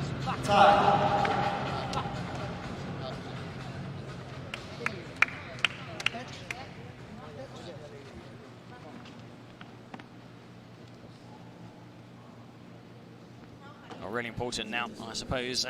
Jensen to hang on to a service game. They were broken when Fernandez served last, and for Orsi and Castillo, a break to tie this second set would maybe keep alive some faint hopes of sending this game to a 3rd set, Paul. It's what we talk about momentum, isn't it? We've seen it in other matches. You know, all of a sudden the momentum shifts, and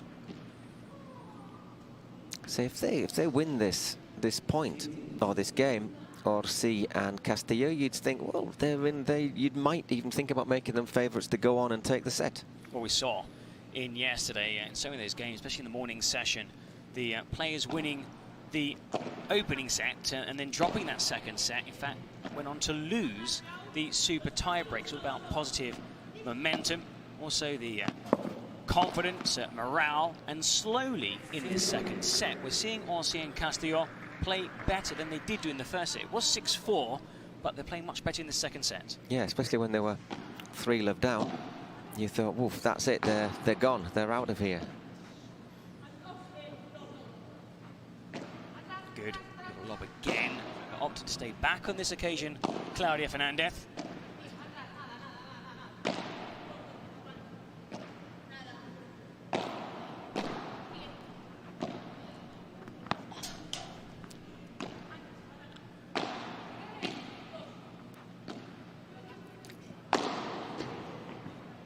Once again, Orsi looks to unleash one, just gives it a little bit short. Nice block. And 15-30 as Claudia Jensen puts another forehand into the net.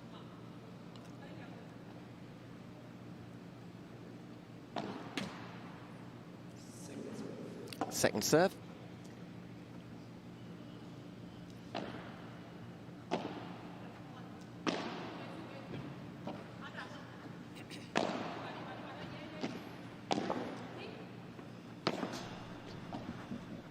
Oh, what an amazing shot that was. That is incredible. Stunning. I was just getting down the middle. I was just going to say 3 break points. A wonderful winner to set up 30-all.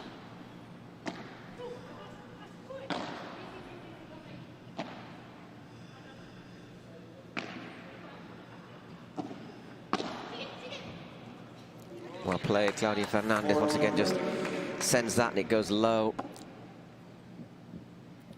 Really important, I think, they hold this service game.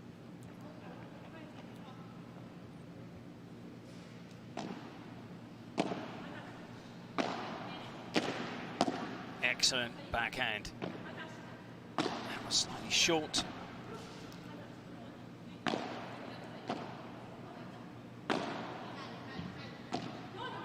And that's gone long, and that's a bad mistake because they were still in with a chance of that game. 4-2. Well, now Orsi, Castillo again needing to hold on to their serve. 4-3, just one break down. If they do lose this, it's 5-2 to Jensen and Fernandez. Then I do think it will be game over.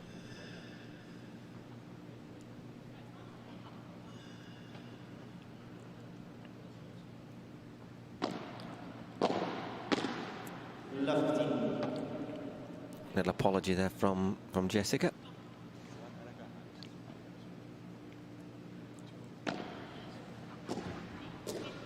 Good serve to make it 15 all.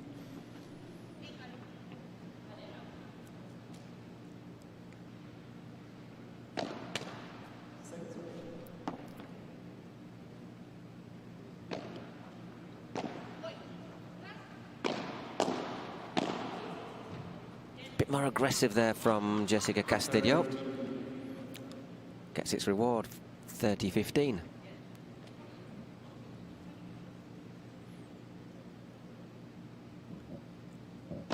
When you see the players line up to serve on the opposite side, Australian rule. See it in tennis, but of course in paddle, because straight after the server recovers their natural position on court.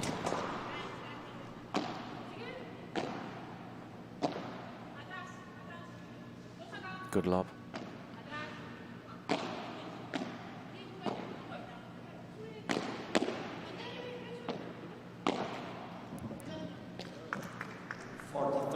Just set it up for there a little bit, didn't she, Claudia Jensen?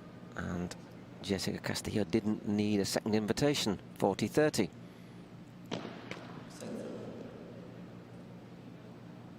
Now this second serve will be slower than the first serve, just to allow her time to try and get to the net. Good lob. Kept back by that excellent lob.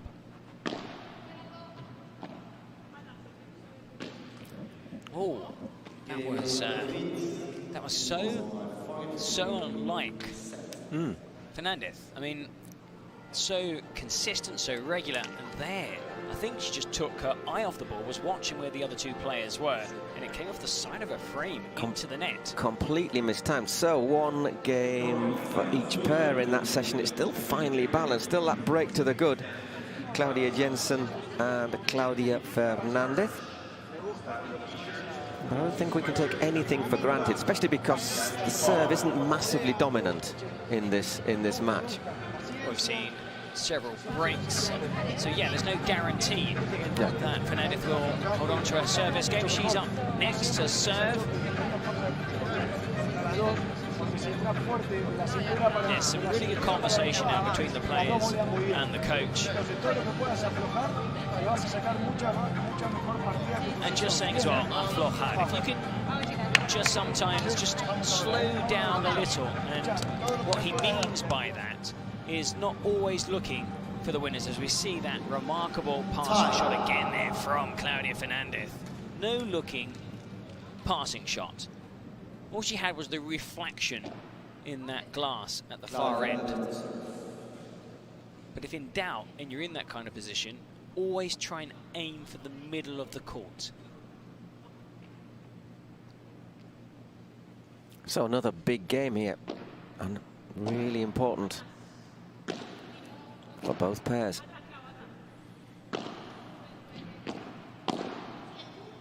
It does happen as well sometimes, isn't it? If you get to 5-3, even though it's only one break to the good, you really do see the finish line.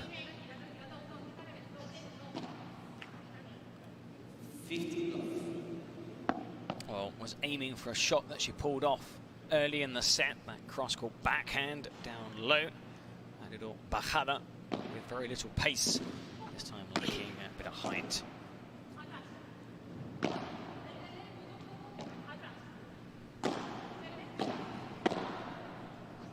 Well played. Claudia Jensen anticipated, and this time she got the volley spot on. 30 love.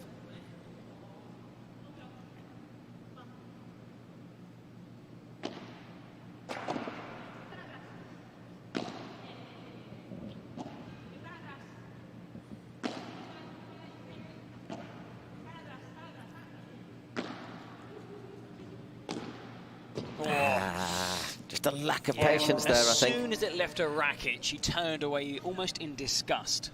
I think she saw Claudia maybe just moved a pace inside and thought there is an option here, but... Sometimes that happens when suddenly your opponent moves, you kind of change the shot mid-shot, and you're not shaped up well enough to hit it. And again, well, another slip. Jensen, this one not as bad as the one in the first set when she tumbled into the net and post. Quickly back to her feet, and the play continues.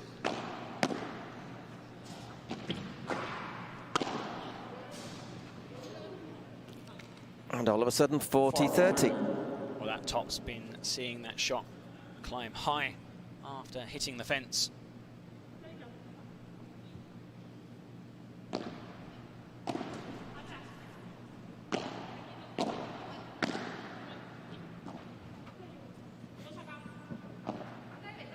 Good recovery. Good lob as well from Claudia Jensen.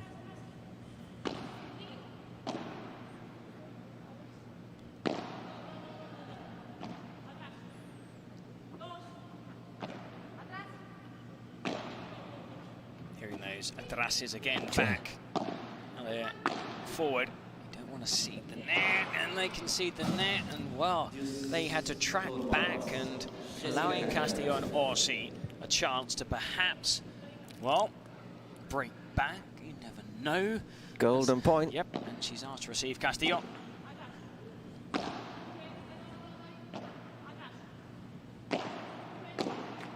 Oh, my word. Really lucky. That's a good shot. Just get back into position, the two players. Oh, it's in. That almost grazed the glass all the way down the line, just staying in.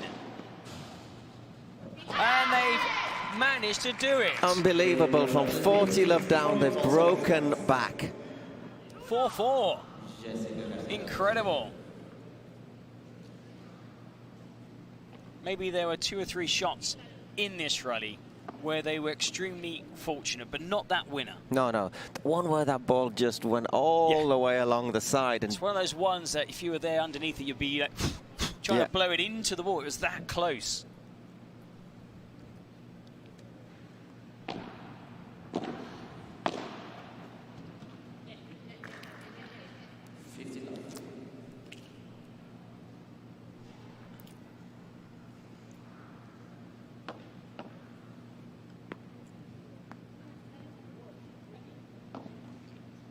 Well, this is a great fight back in this second set.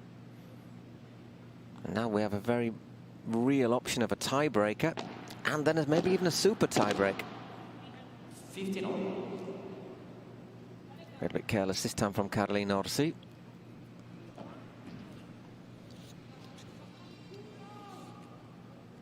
Oh, yesterday's morning session didn't disappoint. We're going to have another good, long, entertaining morning here.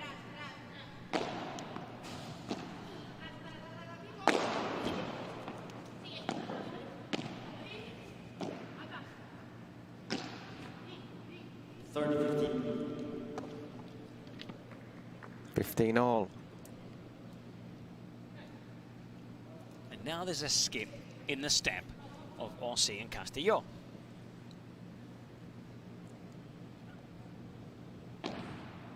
That's just a bit long.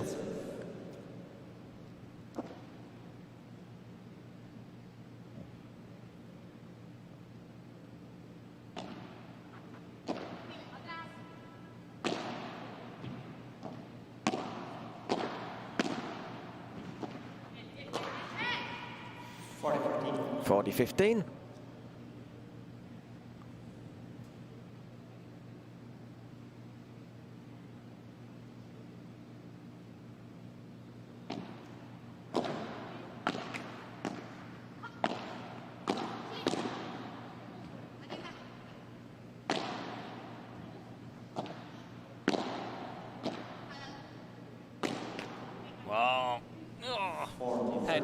that out of a game, Orsi,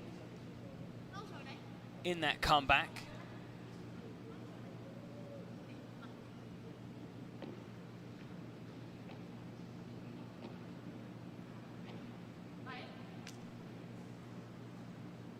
.40-30, still serving for 5-4 in this second set.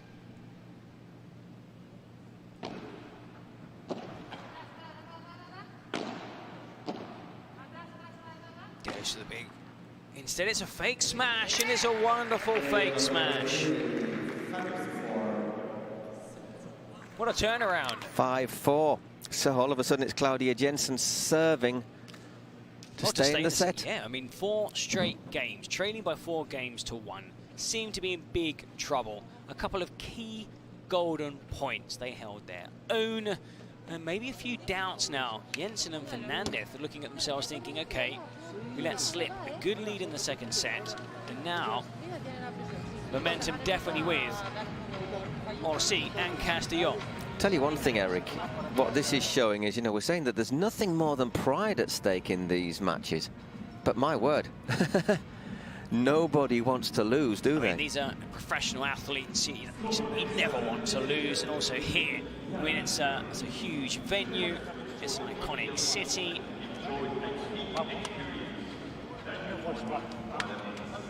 And right now, the City's Cup tie is not a dead rubber, because there's, you know, there's a lot at stake here. And also now these guys are thinking, okay, we were in control, roles reversed, it's now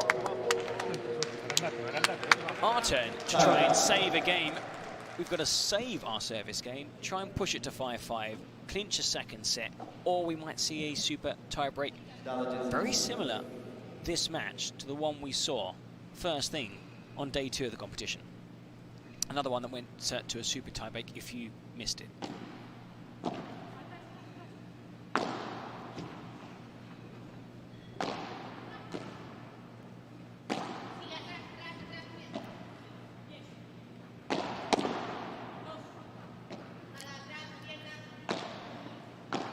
So can they just steady the ship here, the two Claudias, Jensen and Fernandez? Looked as if they had the match basically in the pocket. 2 breaks to the good. All of a sudden serving to stay in the set. And love 15 down.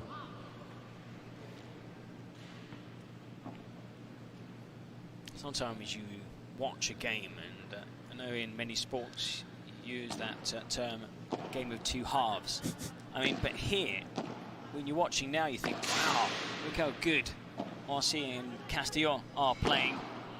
Jensen and Fernandez have issues. And it wasn't like that until 4-1 in the second set, when they were in total control. Credit to Orsi and Castillo, who take another point. Love 30.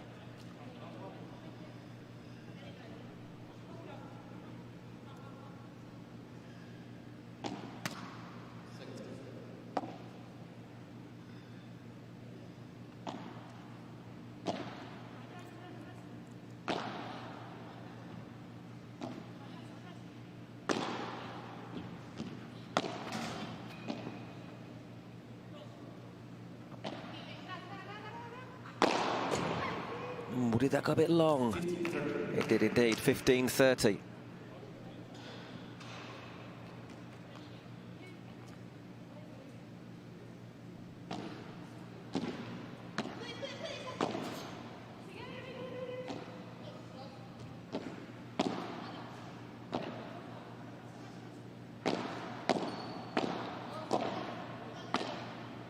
Great exchange. Yeah. It's a huge point into tied at 30 on. Jensen and Fernandez.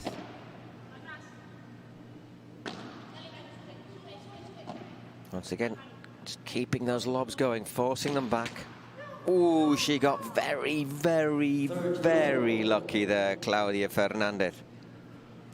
All 30 all still. Some way to go. Great to see Castillo. I mean, wasn't smiling in the first set.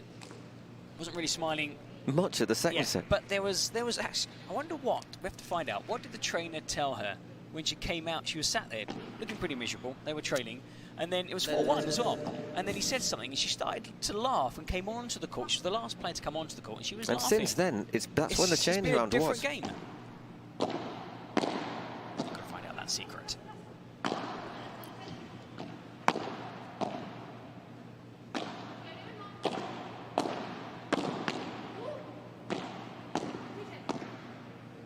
Once again, both make moves for the ball. On the wrong side, Orsi and Castillo changing angles, and there. Big point there from Claudia Fernandez. Bring back by Fernandez. They're in trouble, losing the first 2 points on Jensen's serve. 3 straight points, now looking to make it 4 straight points. Tie this second set at 5-5.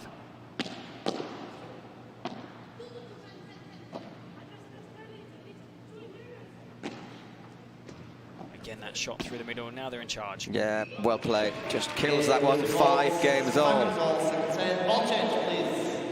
And we will be back in a moment or two with new balls.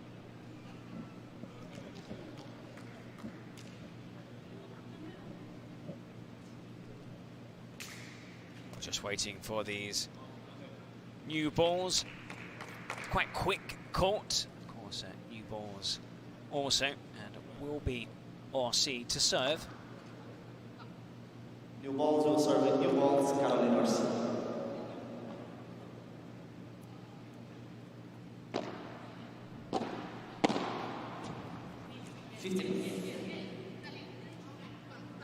Good aggressive serve.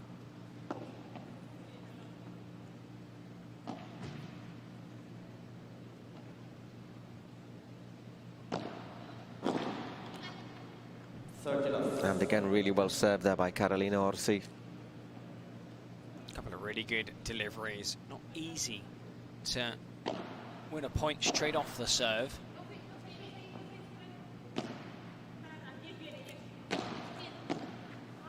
A little bit careless, a little bit loose. That sort of a nothing sort of shot, wasn't it, from Carolina Orsi after 2 really good serves. 30-15. Maybe he had to just get lowered down, perhaps. A bit stiff for that shot.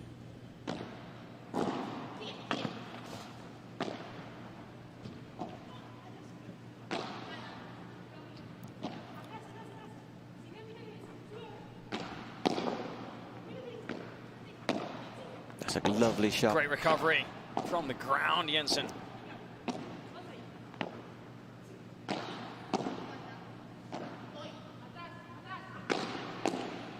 Tremendous rally.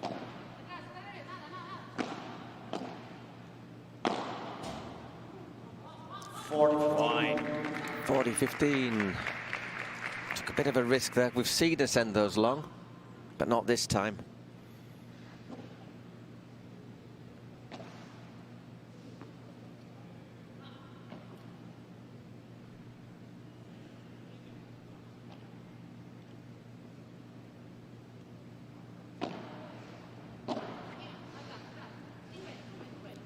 Sawin come to the net.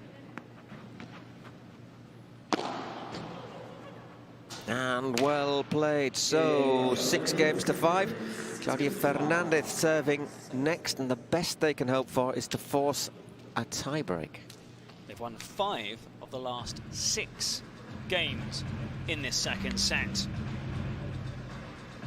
They were 3 love down. They were 4-2 down. They were 40 love down, and looking as it was going to be. Point.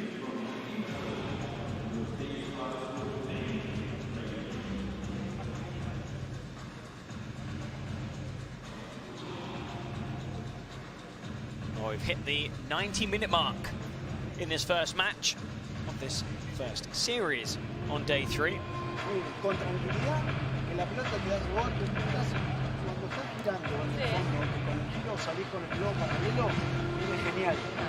So if you're Orsi and Jensen, do you keep on playing as you are, or do you give it a little bit of go for everything and try and go for the break? They're not making any mistakes. They're getting in the net at the right time. They're playing very well. And I think only once in the last, since they've gone on this good winning run of games, have they gone in each other's way. So the communication is much better. It's been constantly developing during this second set. Saw signs in the first set, much better in the second set. There was a moment where I thought it's hitting a low point when it was 3-love. Well, they looked down and out. Not anymore.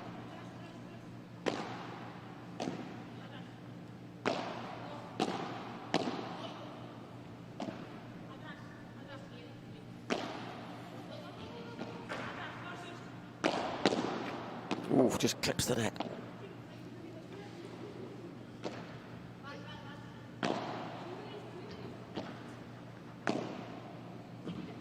A little bit long there from Carolina.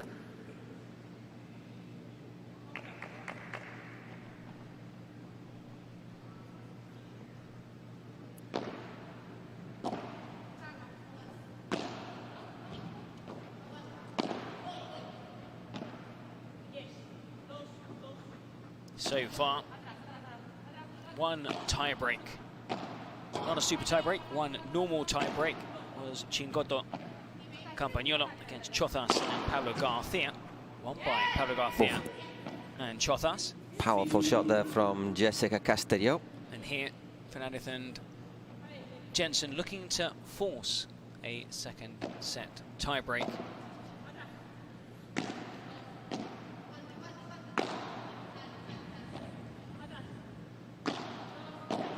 I don't know if it's force or save, really, isn't it? I think you'd force it if you're coming from behind, but they looked as if they were on the way to a win.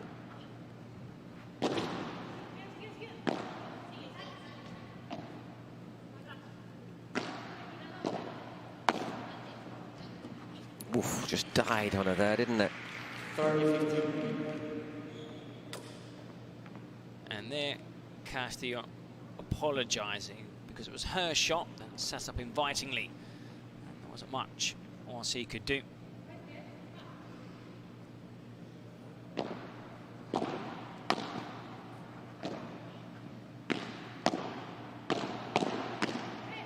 We are past the hour and a half here.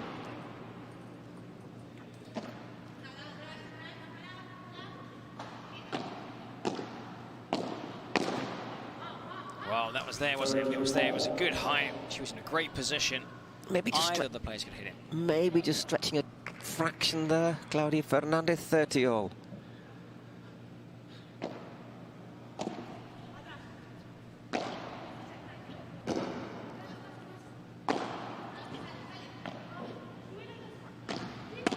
Oh my word, that was there for her, and she's put it into the net. Takes a big bite out of the racket as well. There, she got the net. The ball was short.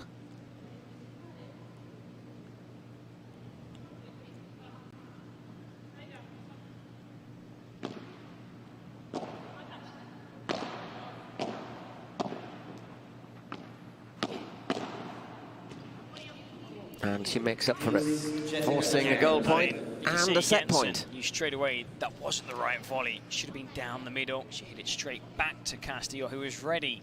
And then, of course, Jensen wasn't ready for the return. Castillo's asked for the serve. So one set all or tie break. What, is it tie break or super tie break? Yes. Is what, basically. Tie break. Oh, well played. Second set, tie break. To start the tie break will serve Jessica Castillo. I think this is a good chance that this could be our longest match. Well, we could see tie break and super tie break. Wonderful. Congratulations, Orsi, Castillo. I still want to know what the coach said to them during that little break. I mean, because it's completely transformed these two players. Oh, they've got the momentum just about, haven't they, you'd say? if they win this tie-break, they would be favourites for the super tie-break, which, unlike a normal tie-break, which is until 7 points, you need to win by 2. The super is, well, you need 10 points to claim that set. Whoops. Just a little bit long.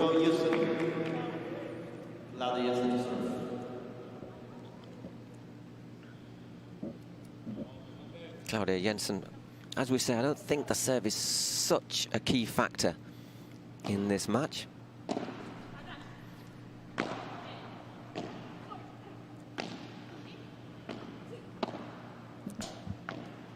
Oh, it's in. I was just going to say 1-1. This is tight as they get.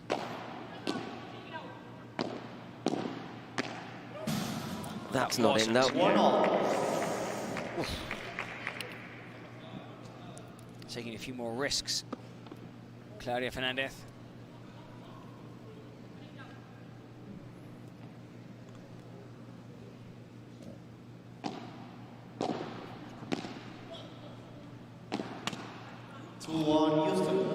So basically all square in terms of mini break. Houston vaults 2-1 to the good.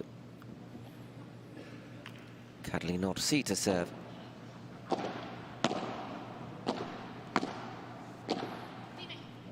Really good. Tight down the wall, giving Castillo much room to manoeuvre. Oh, a vicious little spin there from Claudia Fernandez.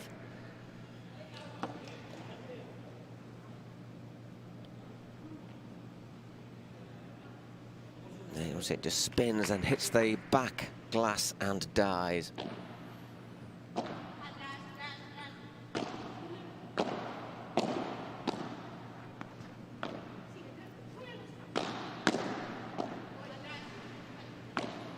clever. Fake smash, but too much on there. That's hit with too much power.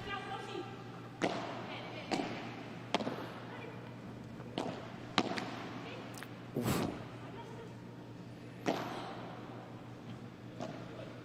Just out of position, the two Claudias. Nope, not going to swap yet.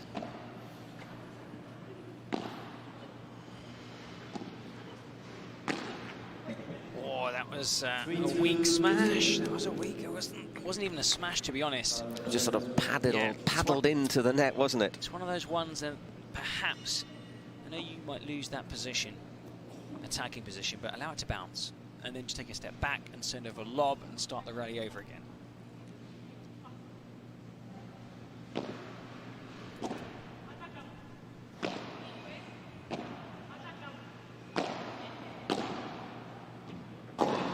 She's always chasing that, but she somehow got there. But it's put them on the defensive. Oh. 4-2 Houston, Sanchez. That was a really tough shot she was looking for there, down that line. 4-2. Has pulled off a couple of those in that second set, so you can't, blame her for trying to hit it. Yeah. Looking at that, Caroline Orsi's not really looking there. It nearly took her nose because she was expecting that shot to go, as everyone else was, the other side of the court. So you're like just standing there thinking, and it was this close to giving me a clean shave. And I do need a clean shave. Don't take your eye off the ball. The thing is, you can't turn around to see what your doubles partner's doing because you've got to be looking at the partners, at their rivals. The opponents. So, you turn around, that would have been right between the eyes. Claudia Fernandez, they're 4-2 to the good in this tiebreak.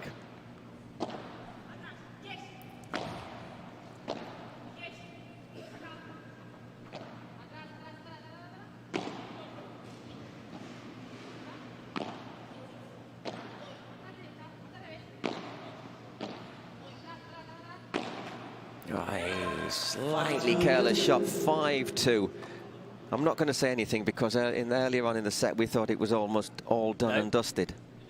We've seen a super tie break where players were leading 5-1 and lost that super tie break, so can't count your chickens just yet.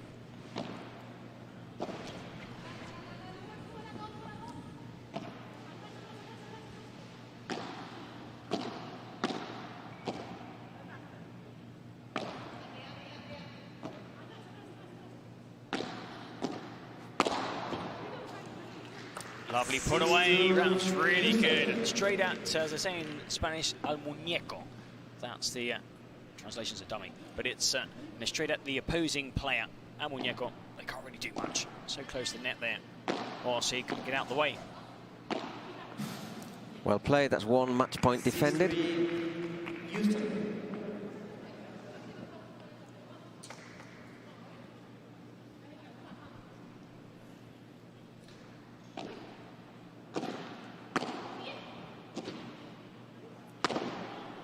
Game, set, and match to the Well, they made a bit of hard work of it, didn't they? They made us sweat, they made us suffer, but in the end, Claudia Jensen and Claudia Fernandez win that tiebreak, and they claim the opening match of the day. 6-4, 7-6 in 1 hour and 41 minutes.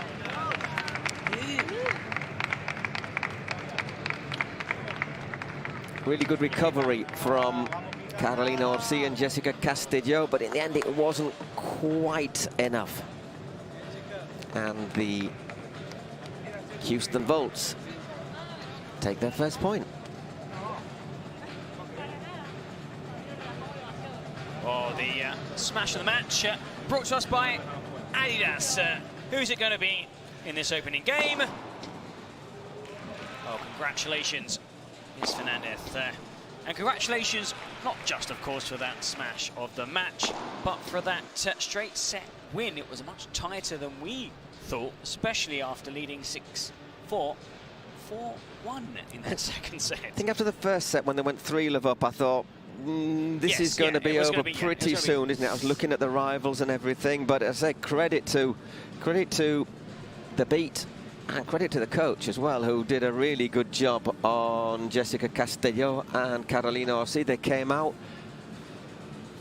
and really were so close to, well, not so much turning it around, but at least forcing a super tiebreak. And if it had gone into that, you would have been expecting maybe them to carry that momentum forward. Well, really entertaining game, not quite going to that super tieback, but still 6-4, 7-6.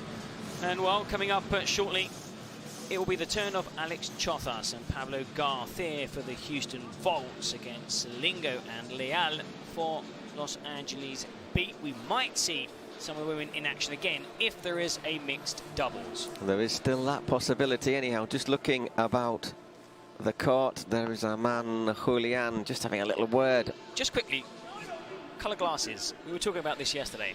I've seen yellow, green and blue so far. He told us he had 12 pairs, didn't he? So that's 12 pairs so of different... two pairs for every day. Maybe he gets a special offer. I wonder what... Oh, let's see. We'll find out. We'll find out I mean, when he's ready. I got mine on a 2-for-1 offer, but they want 12 for 1. I couldn't picture you with that bright yellow. Green. I don't think so. He can pull it off. He can pull it off. I don't think we could. That's for Julian and Elton John, isn't it? He's there with Claudia Fernandez and Claudia Jensen.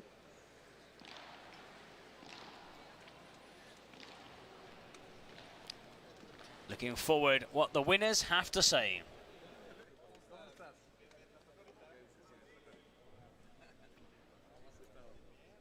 Amazing performance by the Houston Bulls. Here, ladies, welcome, and please let me know how was the match.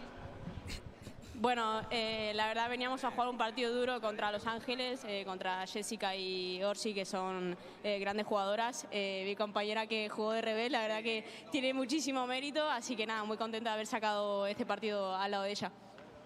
Our opponents were very, very tough. Thanks to my partner that we were able to switch sides, and she played an incredible, incredible match. Tell me, how did you feel on the court? ¿Cómo te sentiste en la pista? Pues la verdad no sabía cómo iba a jugar porque yo suelo jugar de derecha, la verdad. Pero nada, muy bien. La verdad que Claudia me ha acompañado súper bien, me ha ayudado en todo momento. Y nada, súper feliz de dar un puntito a nuestro equipo que esta semana nos estaba costando. Y nada, darle las gracias al equipo que bueno, llegar hasta aquí ha sido difícil, así que bueno, a disfrutarlo ahora. Usually I play on the right, I had to play on the left because of Claudia, and I'm happy to give this very, very important point to the Houston Volts. So we're ready to go, and hopefully the boys will clinch the series. Let's go, Houston.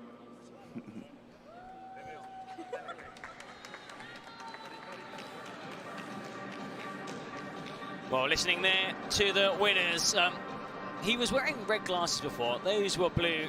Julian, the man who presents the teams, there also interviewing the winners from this women's doubles. It was an excellent performance by Claudia Jensen and Claudia Fernandez, the number 4 ranked player. Claudia Fernandez, number 11. Claudia Jensen, 2 teenage sensations. Made to work by Karina Orsi and Jessica Castillo. 6-4.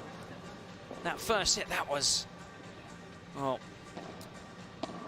tough on poor Jensen. She ran into the post. They made a speedy recovery. Thankfully, managed to play on without any issues. In that first set, maybe too many unforced errors. Orsi and Castillo, but they did improve in that second set. But they were trailing 3-0. They fought their way back. It went to a tie break. And in the end, Claudia Fernandez darting across court. Watch here. Waiting her opportunity. And hitting the winner. Lots of good points in that opening game of the morning session. But join us later for the men's double. Chothas Garcia against Silingo. Leal.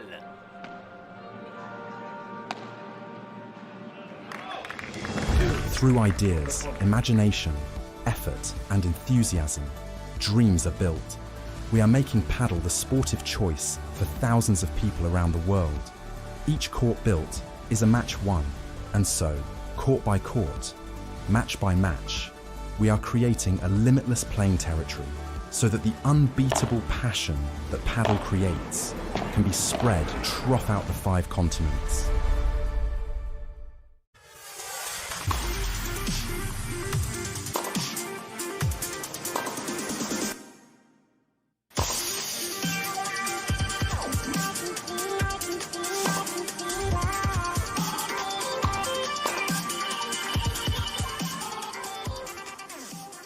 Still waiting on your turf?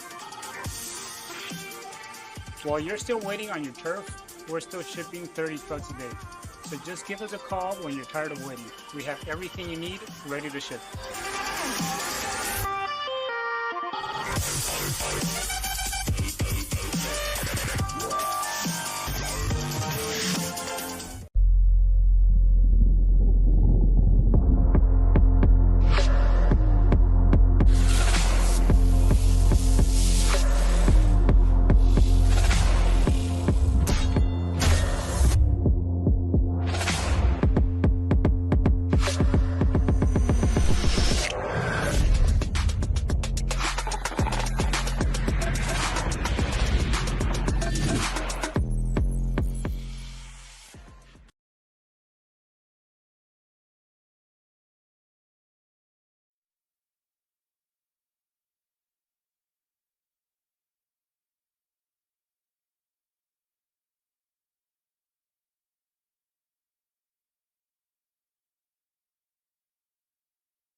Well, welcome back for our second match of the morning session in this tie between the Los Angeles Beat and the Houston Volt.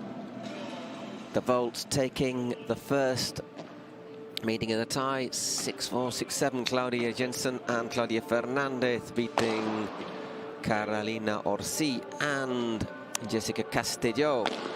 And now we move on to our men's doubles, which is an interesting one. Alex Chozas and Pablo Garcia, who was so good yesterday against Chingotto and Campanolo. Can they keep it going against Javier Leal and Augustin Silingo?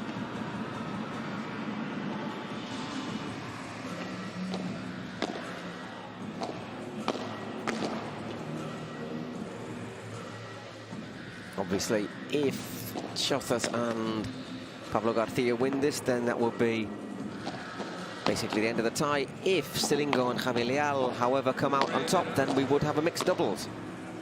We had a mixed doubles in our first tie yesterday. Just the one set, that would be.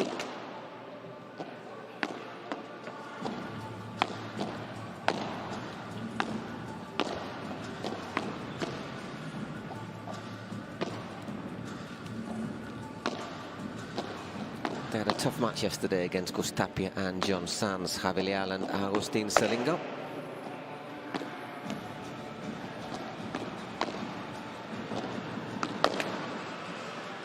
That was the penultimate match of yesterday. So not a massive amount of recovery time. So there is Pablo Garcia playing for the vaults. Big, tall, rangy. Yesterday he showed big hitting, he showed great defending.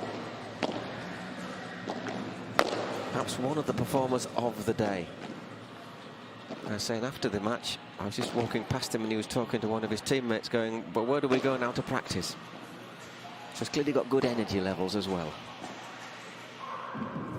And Silingo up, playing 3 matches in 3 days, not playing top level competition now, the veteran, dedicating himself more to coaching. But as he showed yesterday, he's still got, as they say, a lovely touch for a big man.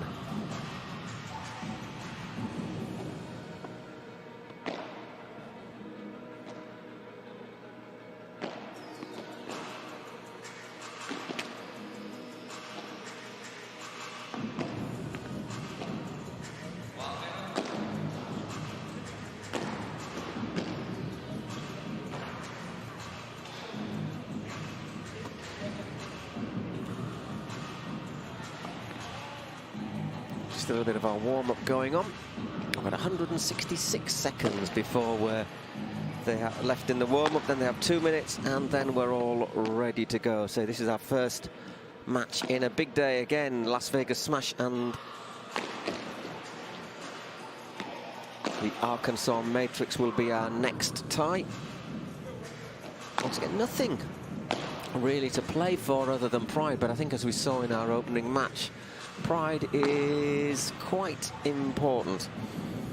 And then our afternoon stroke evening session, then we will find out who will play whom in the semi-finals. Toronto Polar Bears against the FlowRida Goats. Gemma Triay, Aranzazu Othoro, Stupachuk, Martin de Nenno, Coqui Nieto, Vittorio Iglesias. And our final match in the evening, the New York Atlantics at home, literally with the Hudson as a backdrop, against the Miami Padel Club. New York with Tamaricardo, Delfi Brea, Lucas Campanolo and Fede Chingotto. Miami, they do look powerful. Ari Sanchez, Martita Ortega, Augustin Tapia and John Sanz. That's all ahead of us.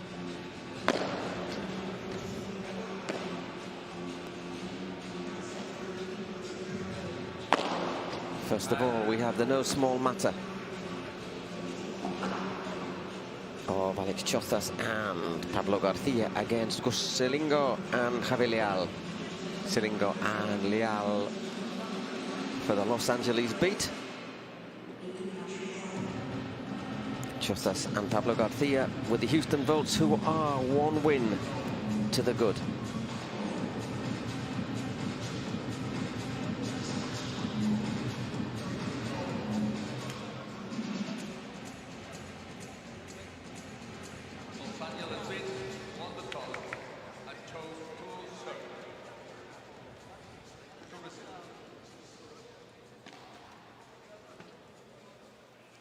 I'm joined by Mr. Eric McKee. Eric's. Well, I'm really looking forward to this game. I mean, Leal, we saw on day one, you know, he was hitting everything. Shots that shouldn't be hit hard. He was attacking every single ball. And that's why he's so entertaining. He's a joy to watch. Sometimes impatient, often brilliant. And alongside a coach now, of course, Silingo, he retired in the summer. It's an interesting combination. Now, Leal does most of the running. Silingo most of the shouting. As for Jofre and Garcia, the player that has most impressed me, Pablo Garcia. I mean, it's just incredible. That performance, okay, they lost the game in the end, but he was smashing, he was tracking back, and a really good understanding with Jofre. And, you know, these are two really young players. He's only 21 years old, has a very bright future ahead of him. Exactly, and as I said, after yesterday's match, I was next to him, just strolling past, and he said, well, where do I go to train? After playing. After playing. A game that went to super tiebreak.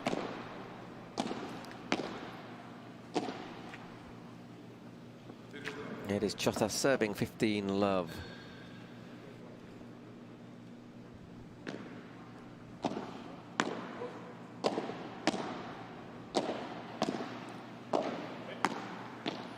This game is going to be a tough one to call because you've got Leal, who I think is the best player out there. You've got two players that played really well together. Remember, Pablo Garcia did not play on day one, did play on day two. And you've got Silingo, who is the veteran player, who's got the shots, but doesn't quite have the legs. One of the things I mentioned is that obviously Silingo isn't playing top level now. He's coaching more. This is his third game in 3 days.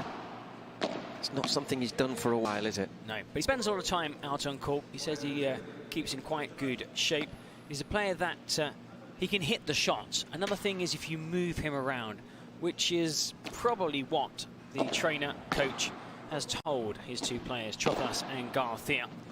You know, he's not the most mobile of players because he's 41 years old. So make him move, keep him busy. And also, Leal will have to track across to his side of the court, and then you have an open side of the court to attack. Well, that's something we saw Leal doing yesterday a little bit, maybe a little bit too much actually, trying to take some of Silingo's shots, cover all that ground.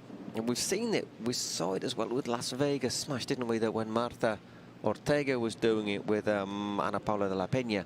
It's not always, sometimes it can be a wee bit counterproductive. I mean, if you make that gamble, you've got to make sure if you cross to the other side of the court and you're taking your double partner's shot, you've got to make it count, put in a good shot, because otherwise, as they say in Spanish, estás vendido, and you know, you've got nothing to do, and you're left wide open, and you will probably end up losing the point. Yeah, you're out of position and sold down the river, basically.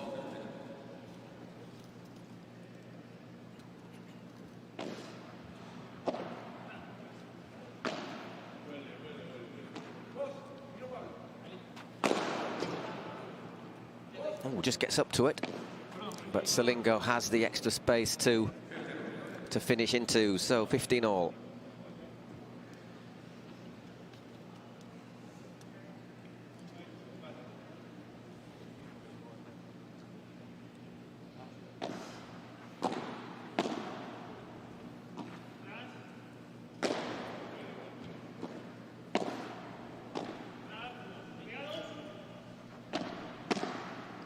Shot that's easy to recognise because he's got the baseball cap on. Just gets too much on that one though, so it's 30-15.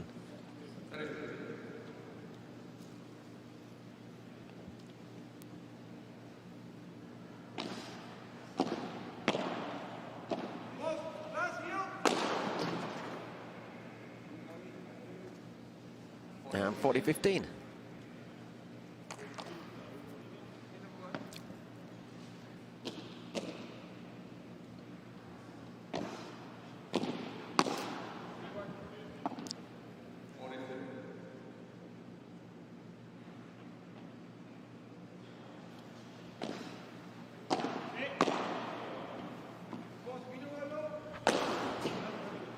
And smashed out. 1 game all.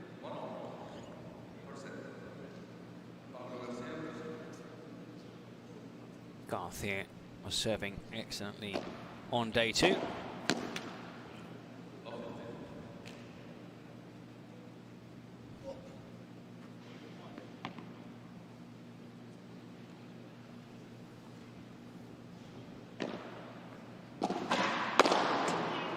That's what he was doing so well yesterday. And tell you what, Eric, the ball's bounced. The court's been really, really reliable, hasn't it? And just to put in a word here, it is the new Adidas high competition model. Well, we're seeing with every year how rackets improve. When you look at the first rackets in tennis, of course, they were wooden, and then aluminium, then of course graphite. The same's happening with paddle. There's a constant evolution, also with balls, with the lighting, and also, of course, with the surface. I remember the early paddle courts used to have lots of sand on them, but of course now things are constantly developing. We've got this new Adidas high competition model, and it is the court chosen as exclusive official court for the next 3 years for all PPL tournaments. Without doubt, the most suitable court for high competition. So, well won there by Silingo, and all of a sudden, a couple of break points for him and Javi Leal.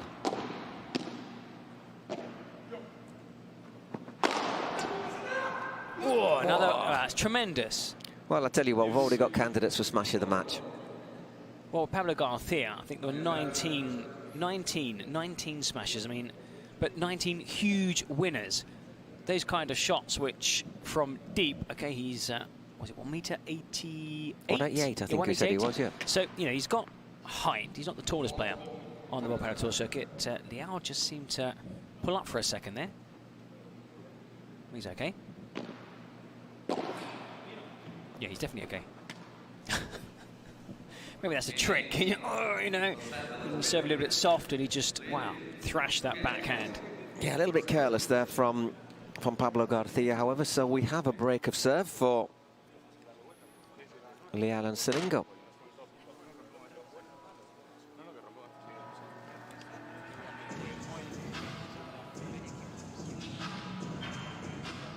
Just wondering for a moment if they were just asking him about whether he'd pulled something, but doesn't seem to be any sign of that.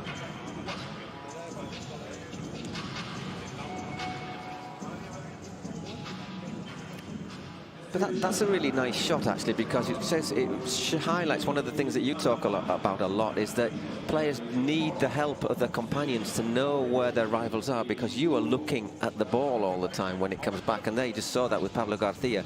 He was focused on the ball. He didn't really know where the rivals were. Obviously, he didn't get it over the net, but it just shows that you are needing sometimes a bit of help from your companion.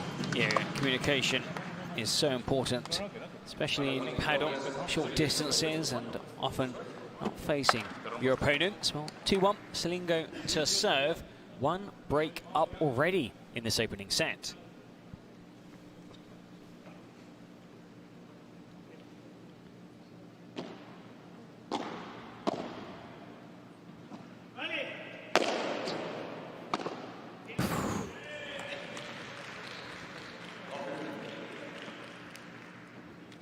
Leans over and puts it over backwards out of the court.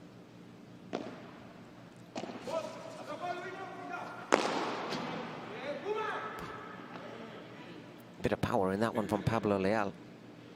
He was pretty deep when he hit that, and it still had the legs. 15 all. 30-15, once again a bit of power.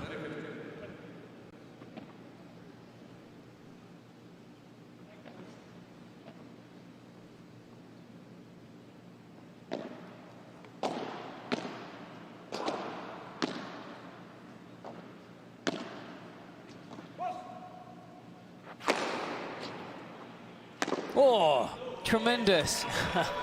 What a leap. Thing is, he's so tall, he doesn't need to leap that much, does he? Well, 188. 1m88. Starts off, look at that. What you got to try and do is make sure it's not a standing jump, so it gets a bit of a run up.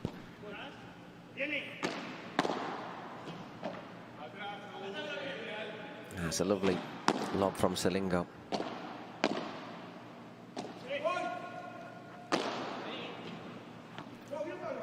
Just there we saw what we were talking about from Pablo Leal. Sometimes he just looks to go and do some of Silingo's work. He's aggressive. I mean, he's a very aggressive player. He needs to play alongside a more calming influence.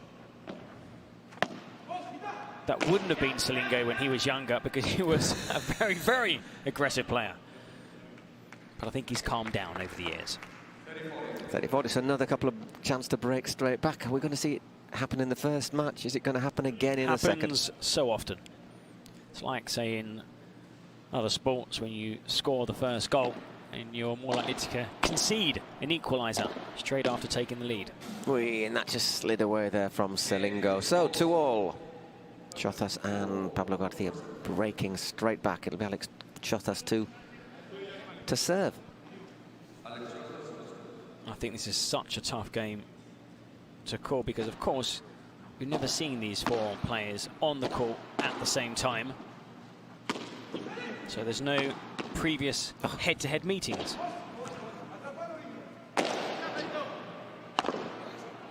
Now, against quite a few players, Leal's shot would have been a winner, but you're going to have to change your tactics. You're up against, you know, a very tall player who's playing very well.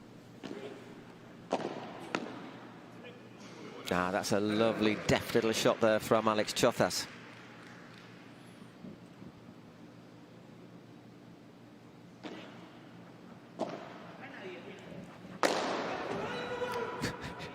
Well, is that 4 and counting now? Or? Yes, I think it's 4 in the last 3 games. He was quiet in the opening game. just warming up. Just warming up. It is a little bit chilly in court. It's getting a bit warmer though, isn't it? Tell that because my nose has stopped being red. 3 games to 2. Basically all even Stevens.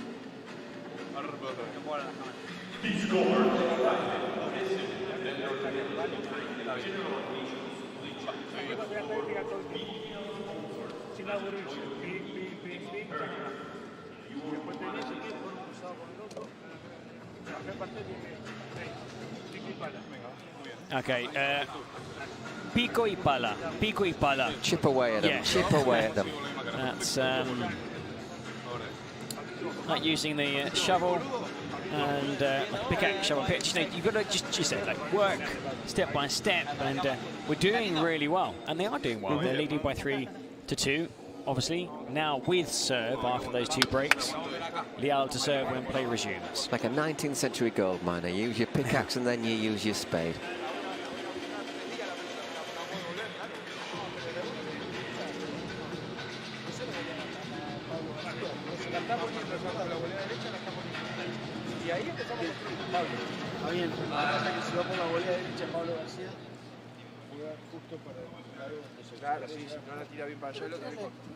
Commenting there about, you know, let's not try not to give Pablo Garcia too many chances to smash.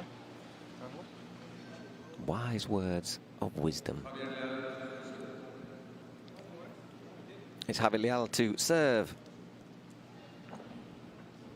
3-2 down in the opening set, but 5 games have lasted 20 minutes. But I was looking at the clock and we didn't get underway until about 7 minutes had gone on the clock anyhow. So whipping through our games here.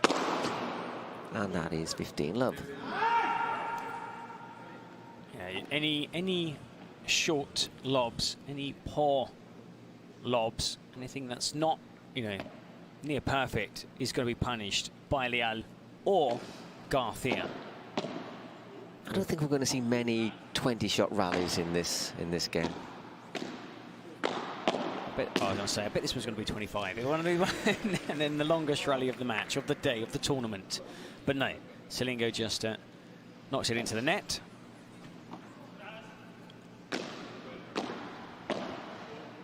Just goes wide. 15-30.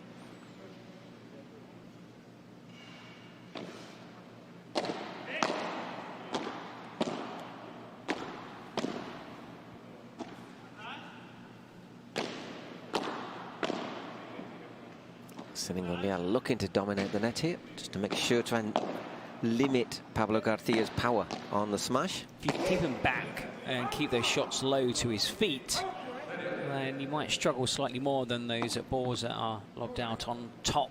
Of course, we've seen what he can do already in this first set. 30 all.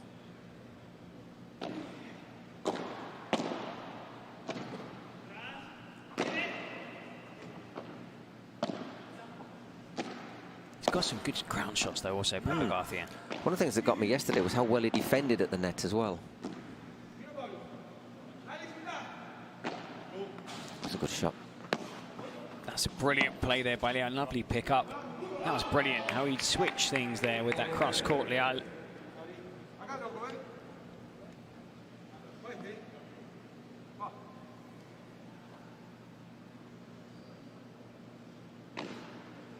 Once again, good serve, tight onto the side of the court.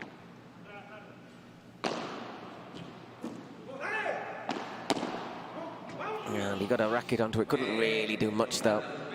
Already 6 games, and although the game clock says 22 minutes, I think we've had about 15 in total.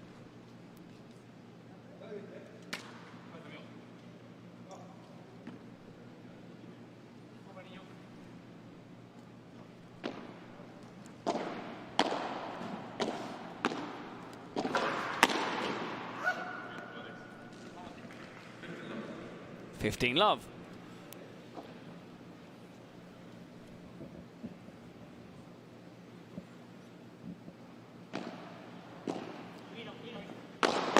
Oof. Just so much power on that that was impossible to control. 30 love. 40 love. I think we've seen maybe 2 rallies of into double digits. It's the absolute opposite of our previous match. Obviously completely different style players, but it just shows the variety of the styles of play in paddle, doesn't it, really? Here we've got like aggressive, big hitting.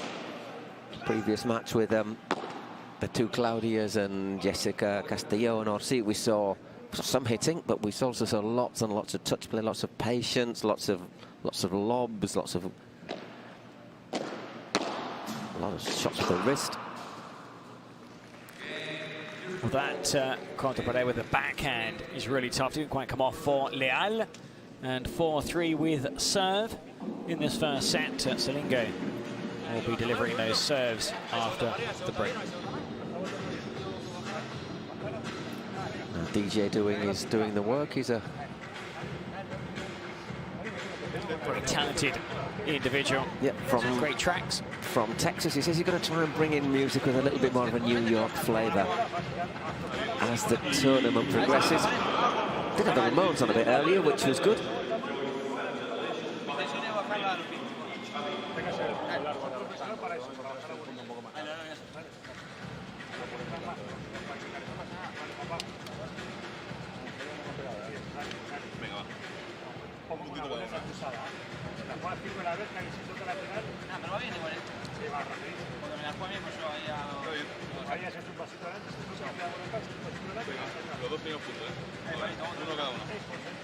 It's one of these, I wonder if Chozas and Pablo Garcia are thinking, yeah, we once again, Pico and Palo chip away, and then in like a couple of games we might just be able to step it up, maybe pressure Silingo, look to really work on him. I was wondering what the spray was. That spray is basically just to give you a grip. Better grip on the racket. You sometimes see in gymnastics, you know, the powder that's used on the bars, for example. So here they use these sprays. So it's like a deodorant for tennis, for a racket then, isn't it?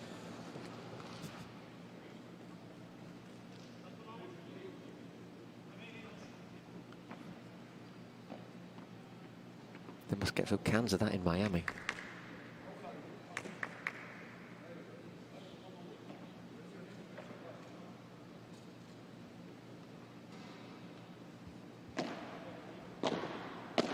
For 3-2 Chozas and Garcia, and it's Silingo serving.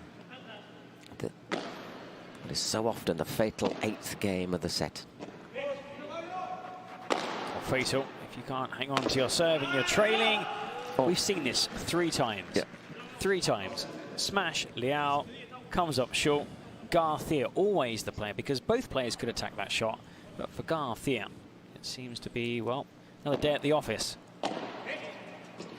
Ooh. just too much on it.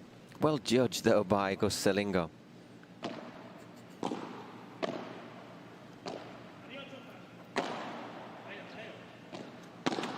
We misses that volley, Pablo.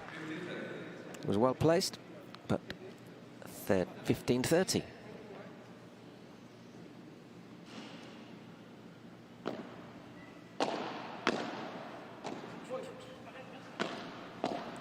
Great ground shot. That was really tough. It was slightly behind Pablo Garcia.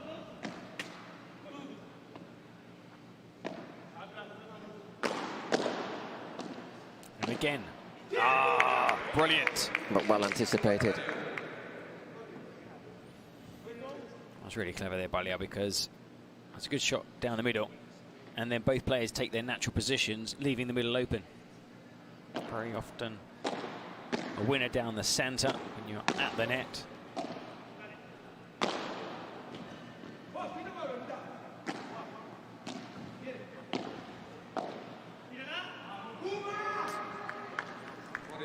(40-30). Unable to get that lob down. Pablo Garcia. I think it was a big ass, that, wasn't it? Basically, down at his feet, scoop it up, and over, and down. It's not happening. 40-30.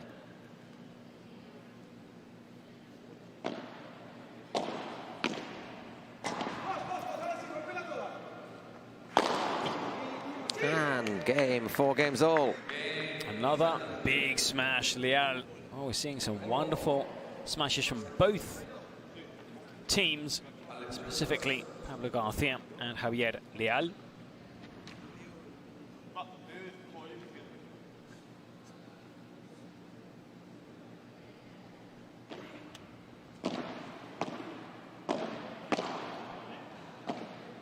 That is Chota serving. Defending the position at the net really well. That was something they did yesterday as well against Chingotto and Campanolo.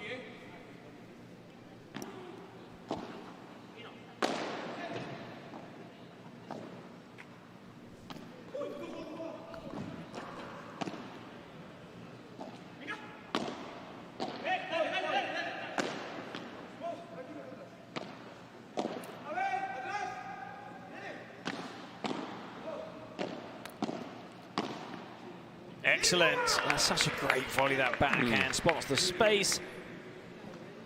Excellent execution. Leal again. Is Leal hitting all the winners? And Silingo just keeping those rallies alive.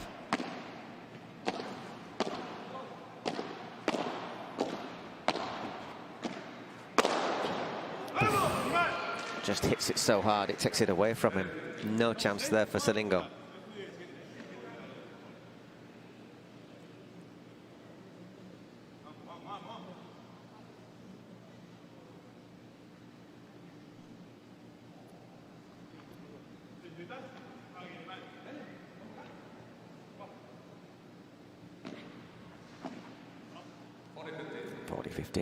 Deep serve. Because the problem is Silingo's saying stuff to Pablo Leal on court, and we can hear him up here. Maybe the rivals on the other side of the court can hear him too. Oh, just out. Was it? Oh, in. The umpire's saying it's in. I reckon that was just in. Not that Yeah, the umpire said it was in. Silingo's still standing there, saying it was out. It bounced in front of my feet. It was out, but well. To be fair, the umpire's right there as well, isn't he? There you can see Silingo.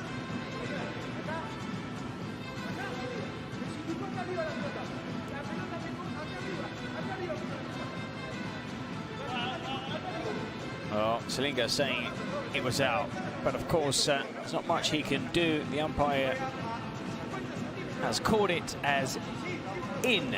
Might I just say something? Was a little hint for what might be happening tomorrow. The ball was out, is what he's saying.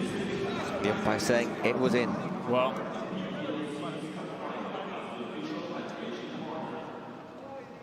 looking at trainer just quickly pulling Silingo towards him to say, forget that point. There's nothing we can do now. Forget that point. We're trailing 5-4. Let's focus on winning. I know it's upsetting. You thought it was out. It might have been out. Who knows? The umpire said it was in. That's the ruling on the court. That's what stands.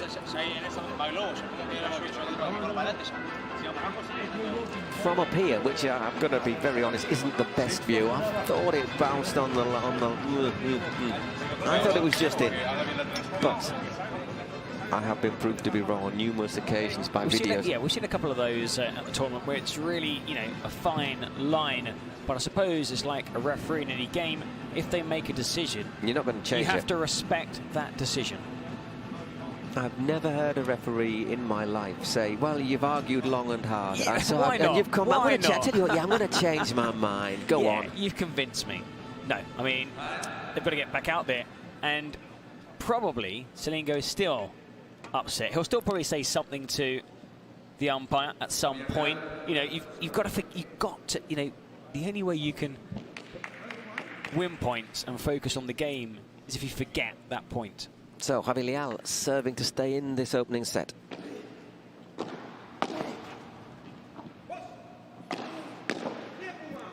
(15-love). Good start.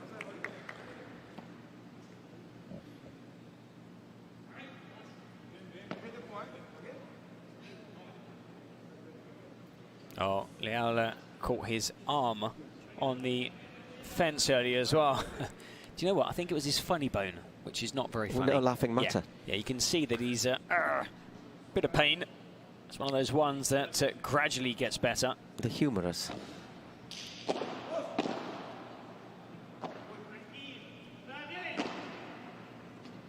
Delightful from Silingo. Well done. Gained the net, put them under pressure, forced the error. 30-love. Well, looks like Silingo isn't dwelling on that previous shot. You can see they're just stretching off a little bit, Leal. It's not his playing arm, but still annoying. Well played. 40-love. That came off the sweet spot. Silingo smash. Went very high. Out. Went low. Well, that didn't last long. The umpire saying it was in. Well,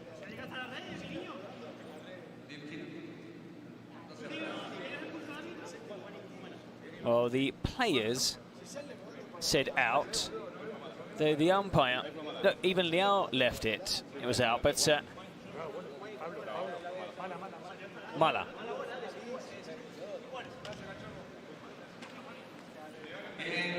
Yeah, so that's good. Good to see the other team saying. Okay, well, I mean, the same way as earlier, there was a call that maybe you didn't agree with. Here's a call that we probably don't agree with, but the umpire has said it was in, and even though Silingo said it was out, so Silingo said that it was out. It should be their point. Anyway, 5-5. Pablo Garcia serving again. Oh, that's so unlucky. Oh, you could see that. That's an incredible shot. Double-handed backhand on the rise and got his shoulder behind it. So much power, and it hit the net at a good point and just flew off at a tangent.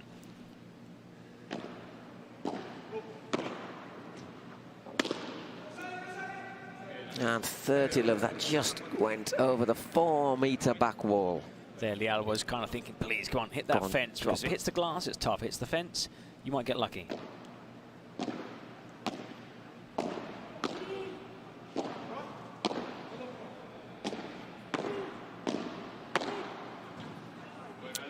(40-love). All these games they're basically going to love, aren't they? Or 15, 40-love, 40-15. You know, we've had 10 games, soon to be 11. And just over, well, in fact, you take away the warm-up time, half an hour.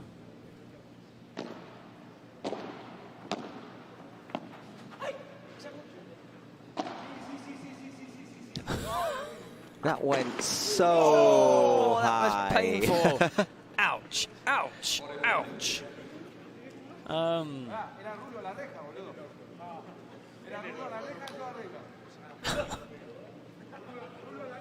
I think he'd got out of the way. He'd have gone into the side glass, wouldn't he, as well? I think he's going to have a little tattoo on his lower back. You know, the name of the ball is going to be like tattooed on the back. That he's still smarting, but anyway, 14-15.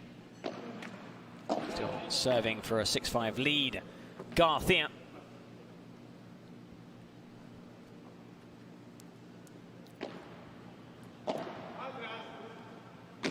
Oof.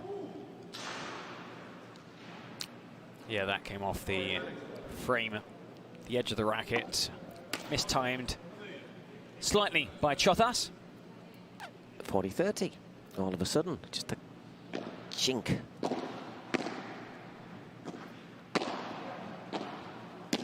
Whoa, what a very, very good shot from Pablo Leal. And all of a sudden there is a break point, golden point, and a break point at the same time. And Leal straight away putting his hand up. I want to receive this serve.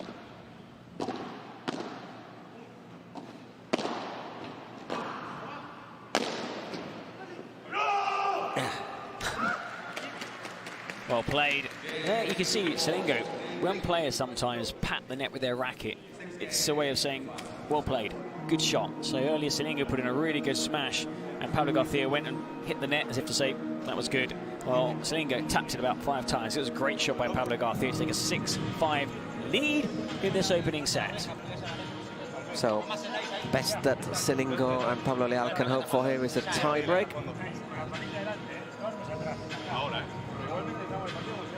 Moment to maybe attack the serve. I said that before though, and it hasn't worked, so.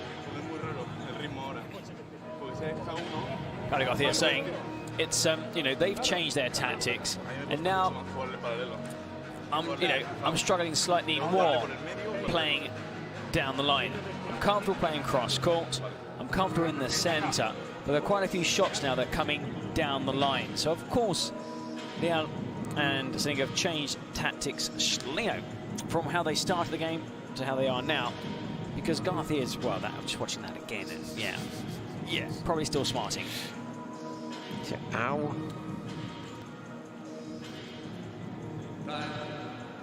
Trying to work out which I'd rather do, bang my funny bone against the side of the court or get hit on the back by the ball. Obviously neither would be the best option, but I think I'd go for the ball on the back than the funny bone. Okay, it's going to be Augustin Silingo to serve. We either go to a tie break or 7-5. The next probably minute and a half will tell us. All set, just checking at umpires ready. There's a cameraman there by the door just filming, and they're asking him to please move. I suppose just in case they need to dart out of that exactly. gateway. Already seen one accident earlier this morning. Claudio Jensen, okay.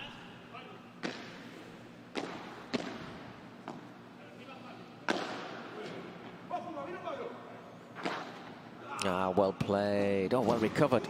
Nearly well recovered. Got to the ball, which is with no mean feat, but couldn't control it. Really well disguised, that shot by Leal.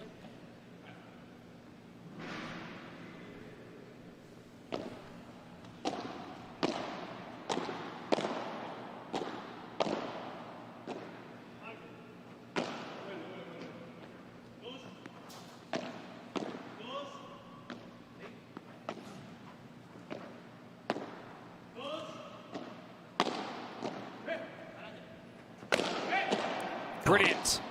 Has to cover ground though, Silingo. Oh, well played, Leal and Silingo. Great block there from Silingo, wasn't it? Because I think probably Javi Garcia, when he saw that setup, he thought he will have been thinking, here we go, 15 all.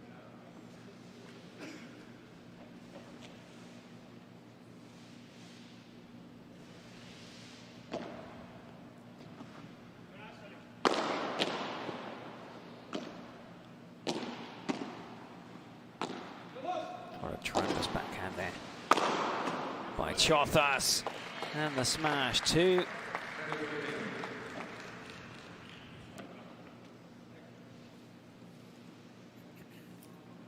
Well played, Alex Chothas there, controlling that point. Both Claudias are sat on the bench watching. Could be their first 3 points of the event, and they won't finish bottom, they'll finish third in the group.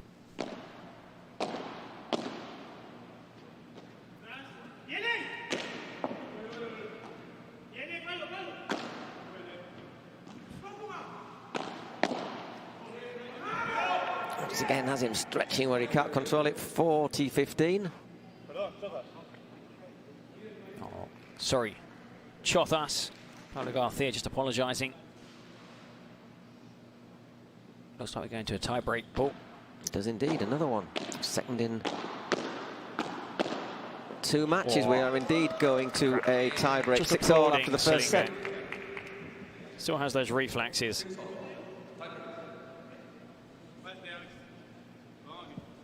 42 minutes, that, well, so far. So first serve of this tiebreak for Chothas. Just out. Really tough one to call, this tiebreak, isn't it? Really, I think really. the match is a difficult one to call. There's no guarantee whoever wins the first set will win the second set.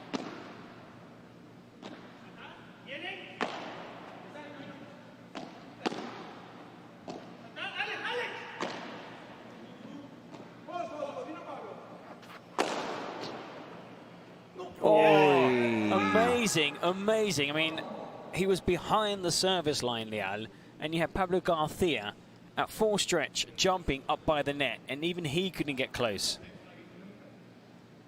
Looking at that, it's a little bit higher than I originally thought, that smash from Pablo, because I thought for a minute Garcia had just... like missed it almost. Had just missed it, yeah. Or just got there and not been able to... Crafty. So crafty, Silingo.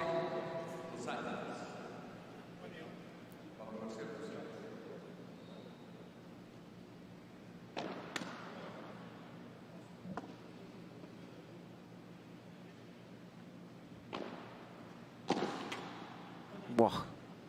Got back brilliantly. And recovered again, but still the advantage with Silingo and Leal. Tremendous there by Pablo Garcia. But what a way to end the point, Leal.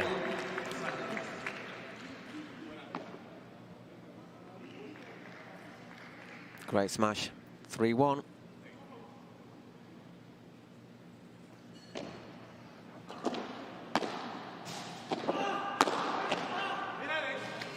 Two. No prisoners there from Alex Chothas. Players will be switching ends after the next point. Silingo with a mini break or serve.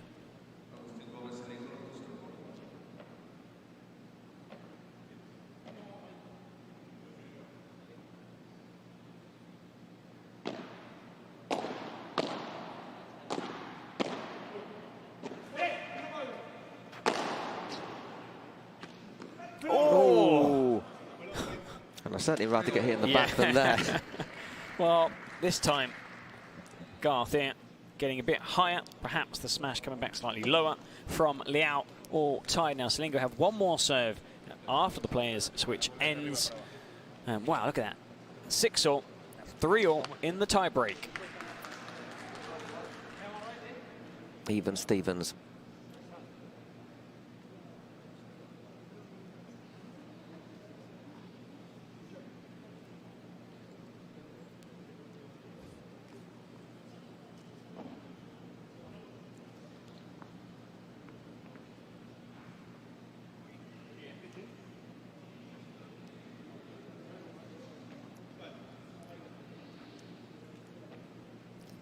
So will Silingo 3-all in the tiebreak in this first set.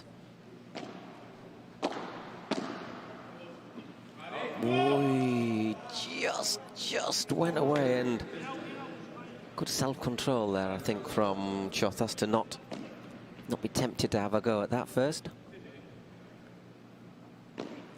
This tie break proving just as close as the set. Very little to choose between these two teams. 5-3 now. We do have a break. Chothas and Garcia. Silingo with Leal.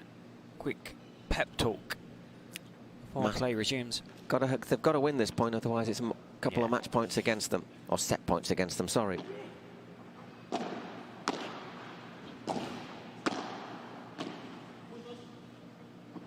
Oh, once again, it just goes a fraction long. So we have... Yeah, that was a shot that was going to be a winner or just out, because it was right there. So much backspin would have dropped dead.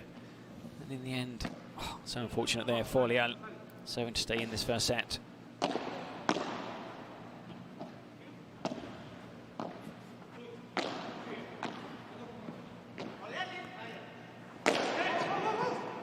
Oh, I think he missed it. He got there and missed it. He missed it. So wow. The first set after a tiebreak goes for Alex Chotas and Pablo Garcia, 7-6. Well, Pablo Garcia didn't catch it sweetly, and Leal just ran too far. He ran across the path of the ball, and in the end it was slightly behind him.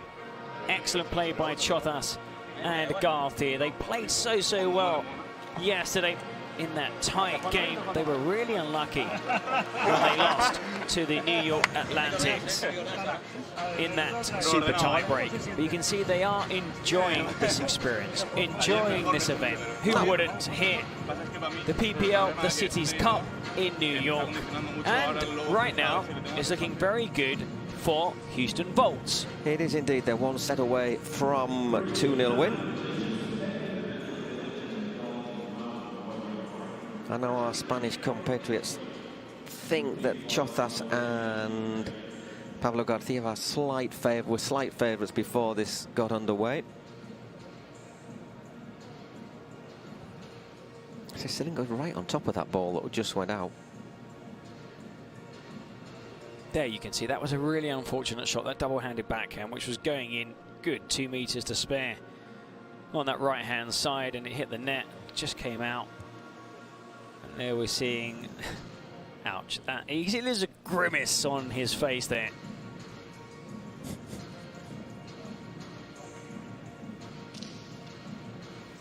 So a very entertaining first set here.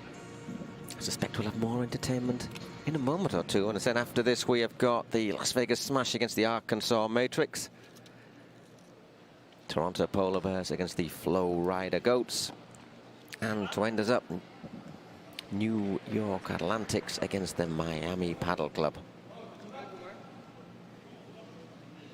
It's like a tasting menu, isn't it, really? It just gets better and better and better. And this has been a pretty good start. Well, the top 4 teams in action in the final 2 sessions. Ooh. Great drop shot there from Silingo. 15 love.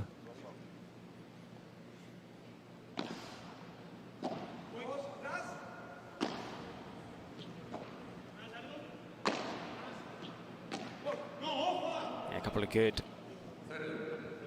build-ups just to keep Garcia deep. And Garcia making the mistake.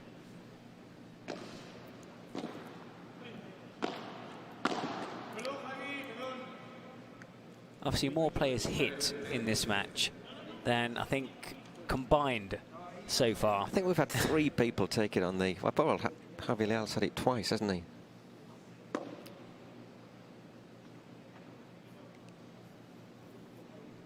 $30-15 to the good, though.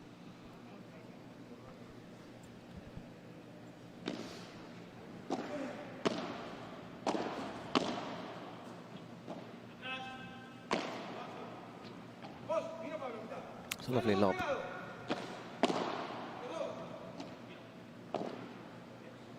Incredible. Wasn't an easy shot there, Garcia. They're taking a gamble, Silingo. Back into position. Leal also. The backhand goes into the net. Still proving really hard to challenge the serve.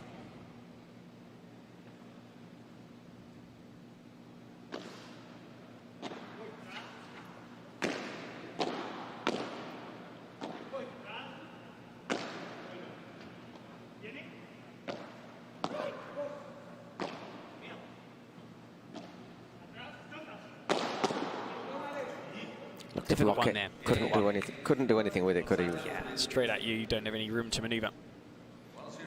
So holding serve to get us underway at the start of this second set. Silingo and Leal just losing that first set, 7-6 on a tie break to Alex Chothas and Pablo Garcia. Well, these two teams playing to try and finish third in their groups. The losing team, well, will end this Cities Cup empty-handed, but still good to qualify. Not all the clubs qualified. Two clubs missing out, the Stingrays and Cancun Waves. They finished bottom two of the regular season standings.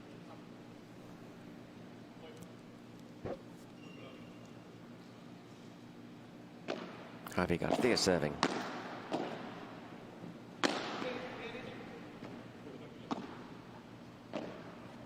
Sorry. Pablo Garcia.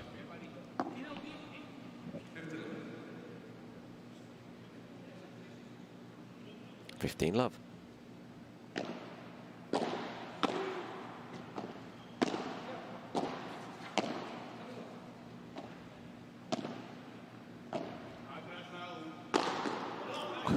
Hat trick. That's a hat trick. Hey. 3 and you're out. I think 30 he gets, love. yeah, gets to take that ball home. Third time he's been hit poorly. Inside of the knee. That's probably the most painful of them all, eh? Right on the inside of the leg.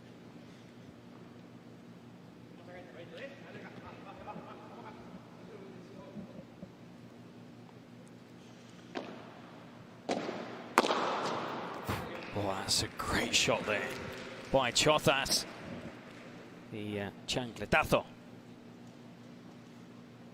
Which, if you've heard, Eric, over the last couple of days, it's is my like favourite. It's my favourite from the Padel glossary.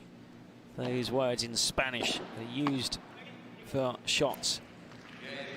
In English, I'm a big fan of the chancletazo. Chancletazo, if you haven't heard him before, is basically like throwing a flip-flop. No, it's like when you hold a flip-flop and you just swipe at something. As you do. As you do. As you do. Holding a racket, you just swipe. Normally that swipe is above waist height and below your shoulder. Silingo to serve. You can try it at home, pick up a flip-flop and just chancletazo. Take it to the furniture. But Have yeah, a go at the but furniture. Yeah, but don't hit anyone.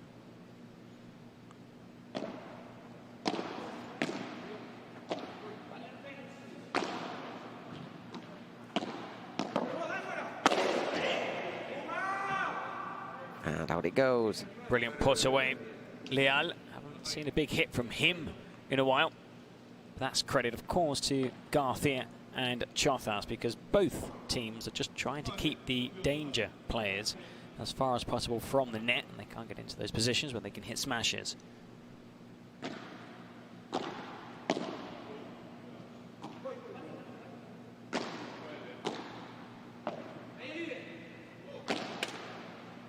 Did quite clear the net.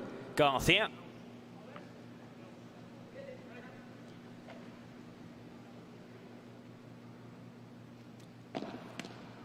Second serve.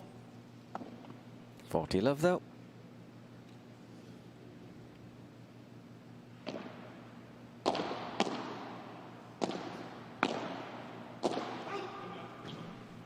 Doesn't quite get that right there, Pablo Garcia. So 2 games to 1.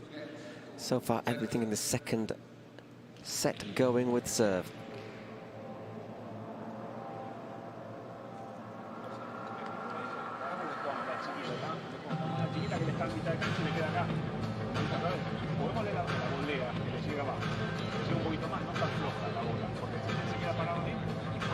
Well, the Houston Rockets have improved throughout the calendar year.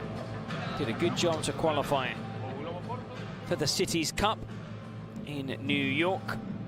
The first competition, which was held in Miami, was won by the local team. They will be in action later on in this session against New York Atlantics. That's the final matchup on Thursday.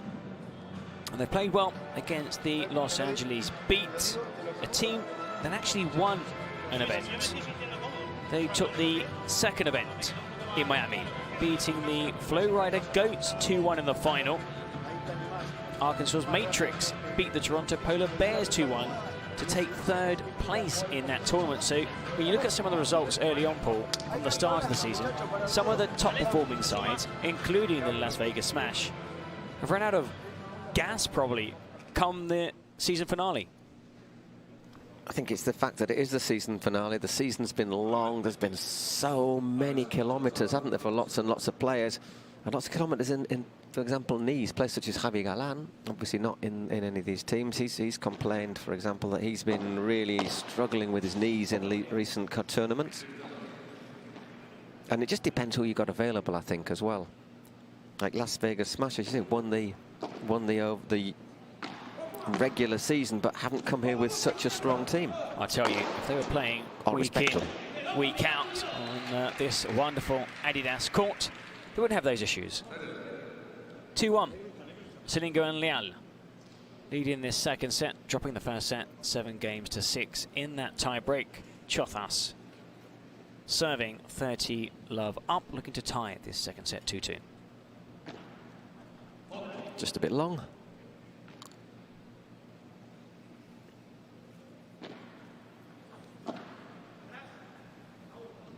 And that's gone a little bit long as well.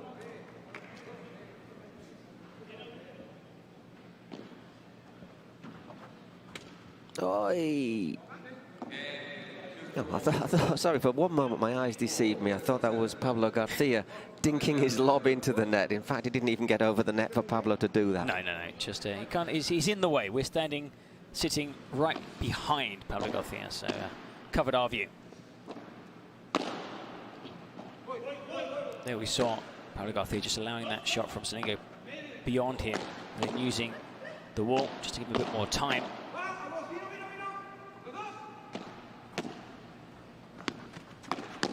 Oh, brilliant stuff.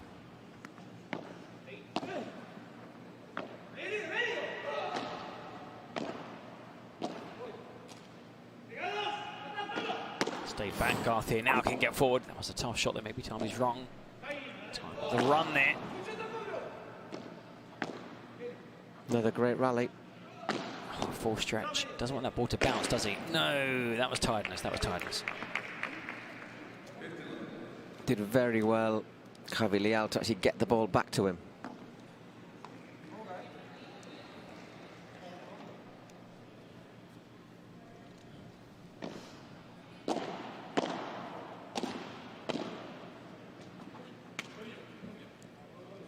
Love. Couldn't get enough on that one there, Alex Chothas. Difficult shot. That ball was really, really low. And of course you get your racket under the ball. You can't really get much of an angle because otherwise your racket will hit the turf. And you have no chance of returning that shot. Just a bit too much there goes Silingo.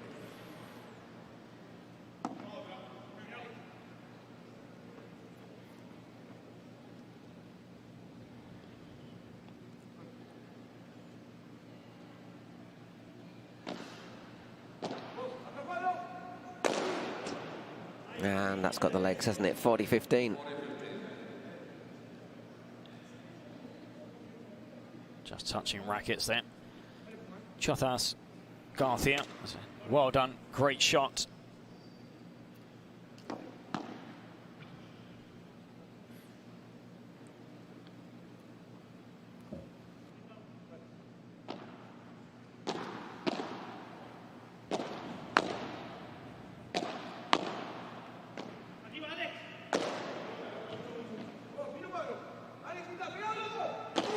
Wow, brilliant. Excellent, what a passing shot. 3-2 as we just passed the hour mark. 3-2 in the second set. Obviously, this first set going 7-6 after the tiebreak to Chothas and Garcia.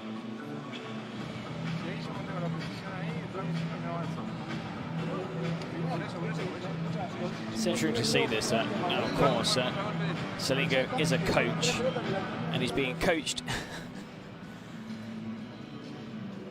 I'm sure he has his own view of things, but of course you've got to listen to your team coach, who has the best interest of both players. Yeah, it's a brilliant passing shot. Maybe Pablo Garcia was slightly too central.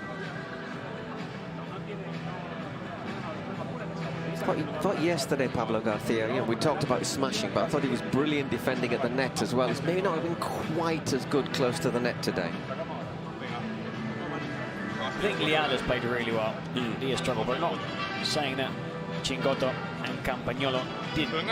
But he seemed to be more comfortable. I think there's probably also less pressure on these two players because they weren't expected to do much against Campagnolo and Chingotto. So they had no pressure, they came in relaxed, and they played really well to their full potential. We've said this. I think both players played the best game of their season so far. Here, it's one of these ones you thought, okay, they could win this one. So maybe not favourites, but not expected to lose in straight sets. So with a bit more pressure, and of course looking for your first win, I think we can see that, especially with Pablo Garcia. He's a less experienced player of the two. Pablo Garcia to serve, trailing 3-2 in the second set. Obviously, everything going with serves so far.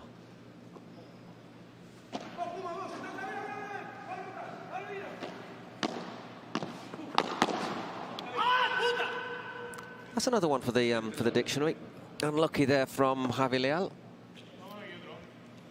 as he puts that volley into the back glass.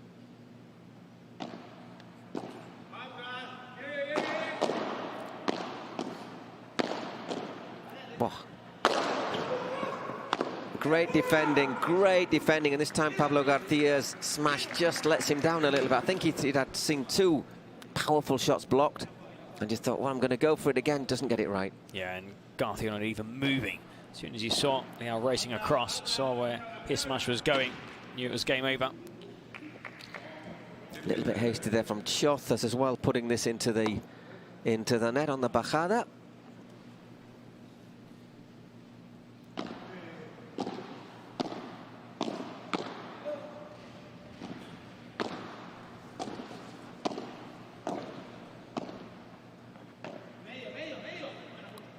Nope.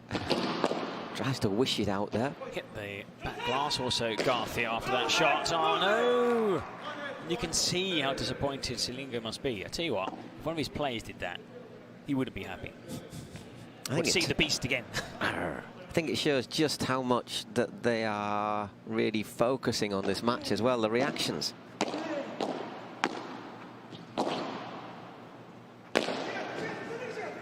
And again, he's left it a bit short. So yesterday he was putting those away. Today he's left it short, and it's 2 break points. We've heard interviews with some players saying, you know, they're very, very competitive, and they don't like losing, even if it's against their younger brother or sister at a card game. You know, they're that competitive. So you imagine here, you know, this is being watched around the world. There's a live stream in English and Spanish. It's the season finale. It's New York. It's an amazing setting. And you want to say, I won a game at New York. I won a game. I won a game at the Cities Cup and beat Silingo, a player who has, you know, been #1, played for over 25 years. Leal, another top player. And for these two guys as well, you know, Silingo saying, hey, I came back from retirement and won. Exactly. So it's a golden point, but neither Garcia nor Chozas were particularly happy at that point because they knew that they had given their rivals a sniff of a chance, and I don't think Javi Leal will be particularly happy with that return either. No, it's just a couple of mistakes creeping in. Yeah, but it wasn't a tough serve. It wasn't a difficult shot to return. And he just seemed, it was as if he wasn't quite ready for this. I mean, only he knows what happened there. But anyway, it's Silingo now. Waiting to serve. Leal's gone off. Counted to 10. Calm down. Back on again.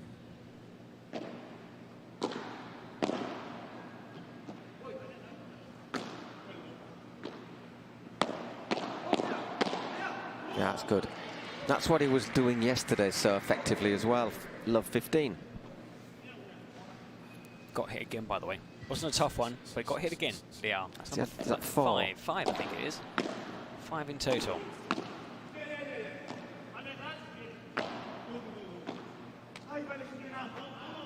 Good idea. Those are the shots that, if it clears the net, when it bounces, it flies straight into that fence. We keep saying how difficult it is to gauge where the ball is going to go. professional players struggle. Imagine amateurs. It's one of those ones you just kind of stand there, not too close to the fence, and then wait to see where the ball drops, and you've got very little time to react. A couple of errors creeping in these last 2 or 3 games, aren't there? I wonder if it's just a wee bit of tiredness creeping in. If you played 3 games in 3 days, not Pablo Garcia, but the other 3 players on the court have. So this is their 3rd game of the Cities Cup. Garcia, of course, played yesterday. This is his 2nd game. Did not play on game day 1.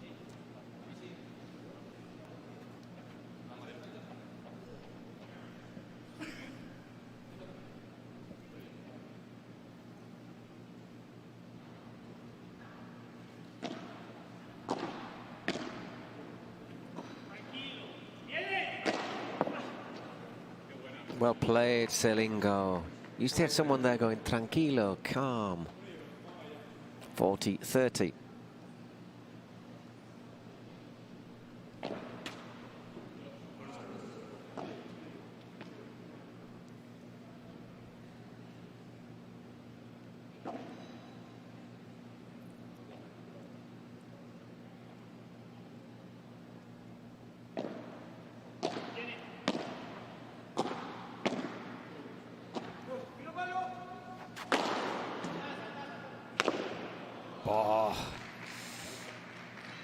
Another big hit. So another golden point and another break point.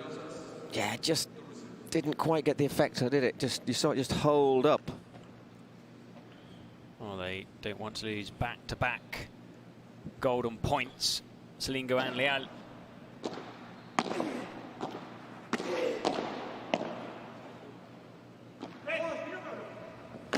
No, but they have done. He asked for it. And if you ask for it, you've got to take it. And look at that from Silingo as well. Angered because, I mean, the first golden point in the previous game was a really easy shot and just sent it into the net. And there was no need. I mean, we saw plenty of that on day 1. Day 2, he improved, but there's no need for that shot. So 2 mistakes. And those 2 mistakes have cost, 2 games. No, exactly. And you're thinking, hey, oh, come on, I can do that. I may be 41. I'm not exactly your granddad. So they are in a situation now, Chothas and Pablo Garcia, where if they're able to serve out, hold their next couple of serves, is just hang on to their service games. They'll be serving for a 5-3 lead. Silingo and Leal expected to win their service game 4-5, and then you're serving for the match. However, easier said than done.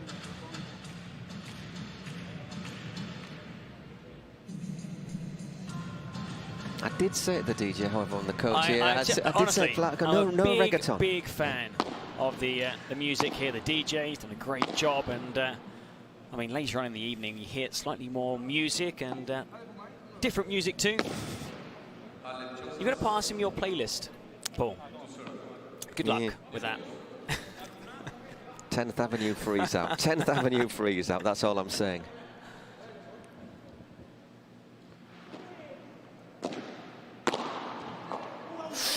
Ouch.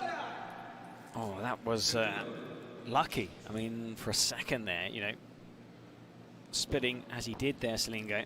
Sometimes you get a bit of a groin strain, but obviously back onto his feet. Not made of elastic, are you? No. It's just lost his footing there for a second, quickly changing weight from one foot to another. So obviously, paddle, you react to the shot. You don't have much time. And sometimes you're moving in one direction, something you've got to change, and, well, the weight's on the wrong foot. 30 love.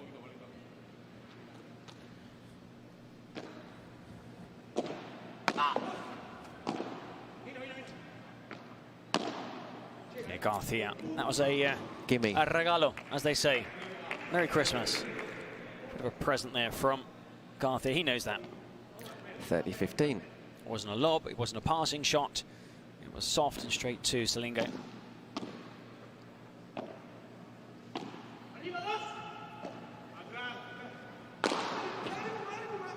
No, he's not going to get to that one. 40-15. Doesn't get credit, or hasn't got enough credit, I think, Chothas also, for his smashing, because we've seen so many big hits from Garcia, but he can also, you know, put the ball away, Chothas. Oh, another little slip. Now they're playing on opposite sides. Got a Some vicious players bounce. are desperate to get back into position again. See, misunderstanding. Do I switch? Do I stay where I am? Look, they're not too sure. They've won the point. Some players get really nervous. Yeah, when you can see that.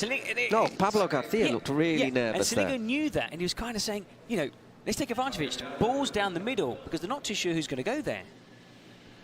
5-3 in big trouble, Silingo and Leal. Still just that one break down, but you've also got to hold your next two serves. Goes long. Love 15.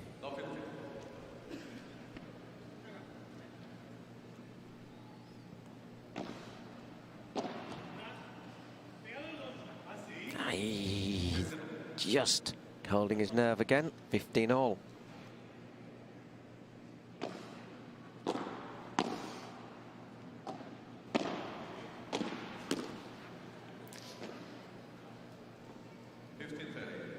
Little chop at that then from Leal.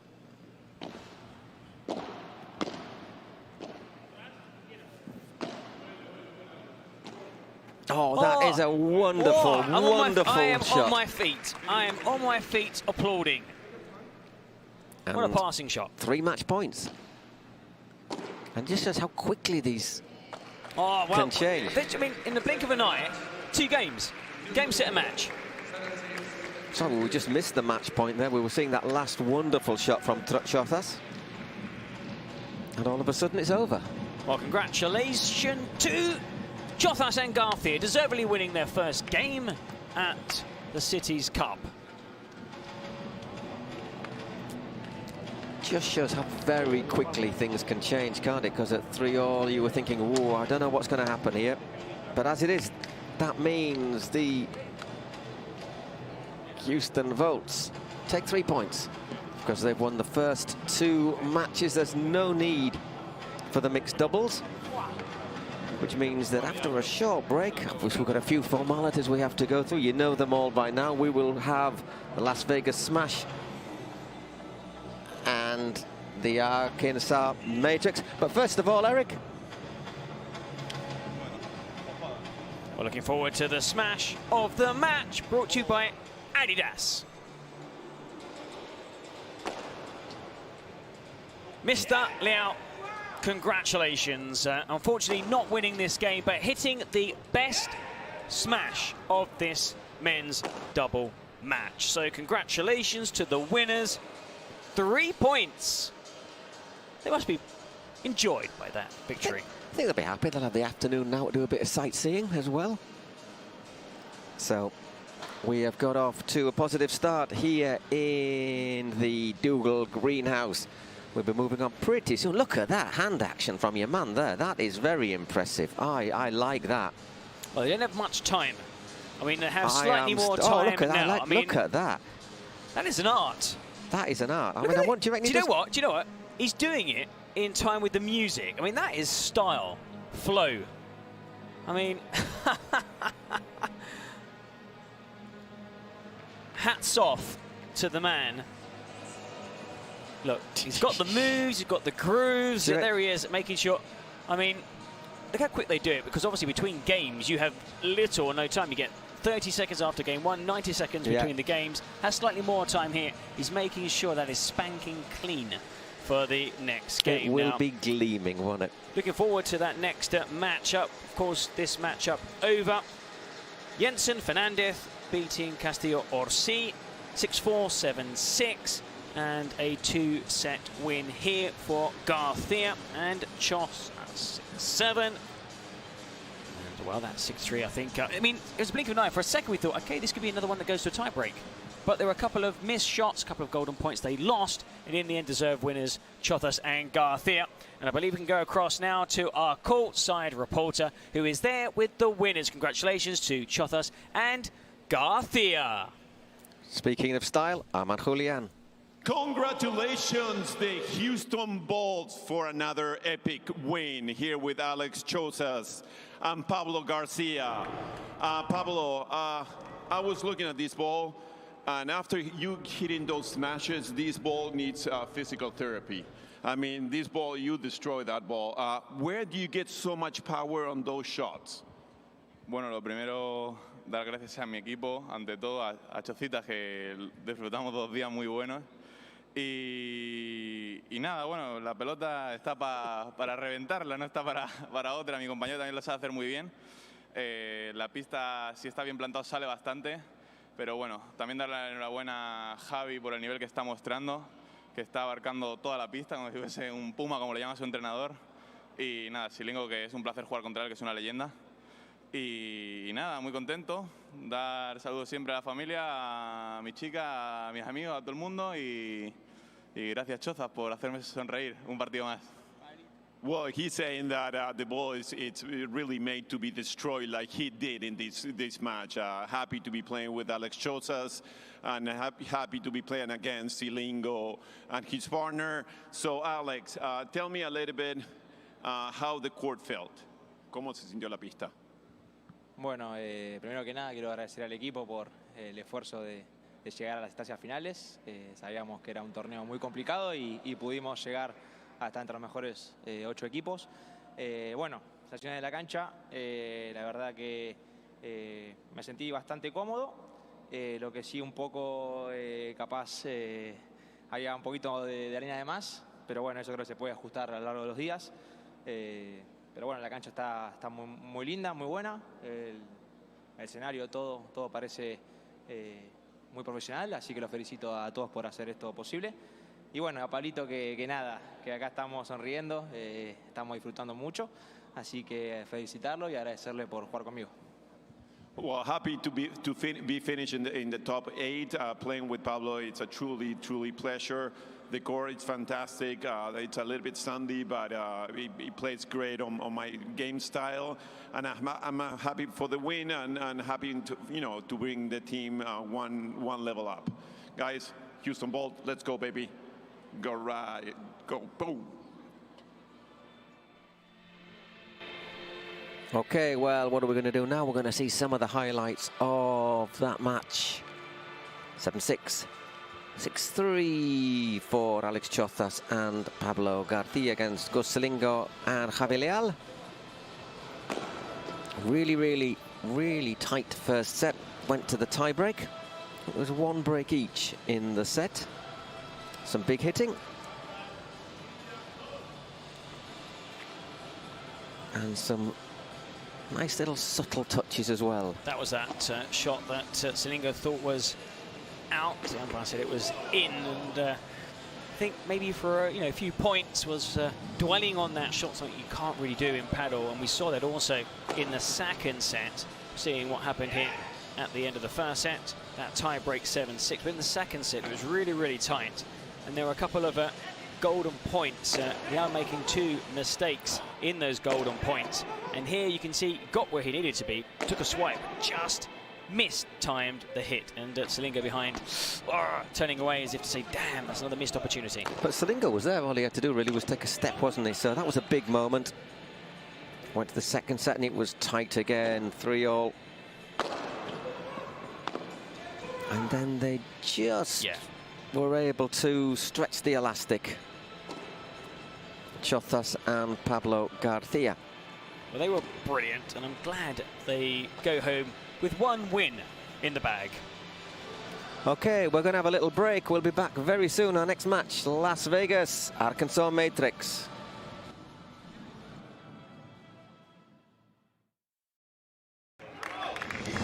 Through ideas, imagination, effort, and enthusiasm, dreams are built. We are making paddle the sport of choice for thousands of people around the world.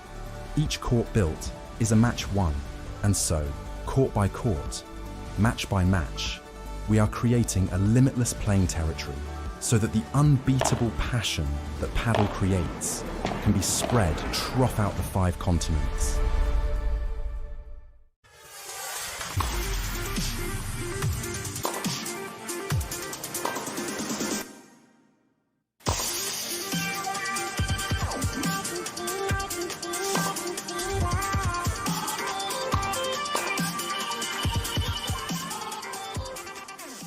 You're still waiting on your turf? While you're still waiting on your turf, we're still shipping 30 trucks a day. So just give us a call when you're tired of waiting. We have everything you need ready to ship.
Hello, New York City. This is day 3 of the PPL City Cup Finals, and we're moving closer and closer to the finish line.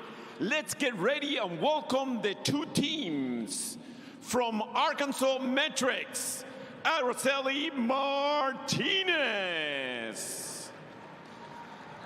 Pati Yaguno, Inigo Jofre, Gonzalo Rubio, and our special player guest, Charlie Moon.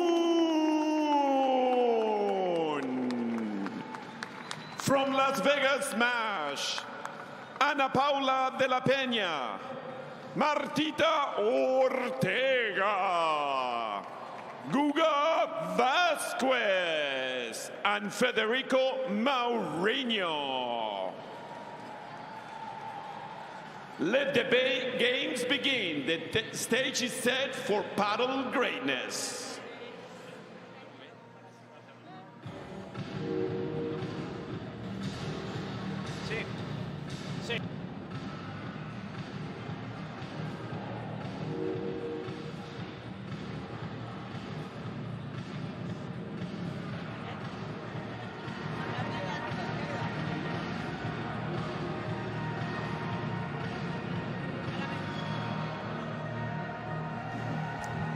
Hello everyone, welcome back for our second pairing of this Thursday in New York.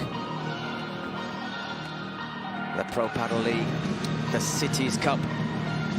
Once again, 2 more teams who can't qualify for the semi-finals, the Las Vegas Smash and the Arkansas Matrix. But if our first pairing of the day between the Houston Volts and the Los Angeles Beat is anything to go by, the fact that they're only playing for pride doesn't mean much, because it does look as if they have a heck of a lot of pride.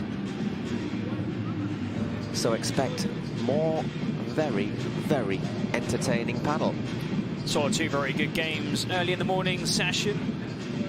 6-4, 7-6, 7-6, 6-3, 2 tie breaks, no super tie breaks, no mixed doubles, but still exciting.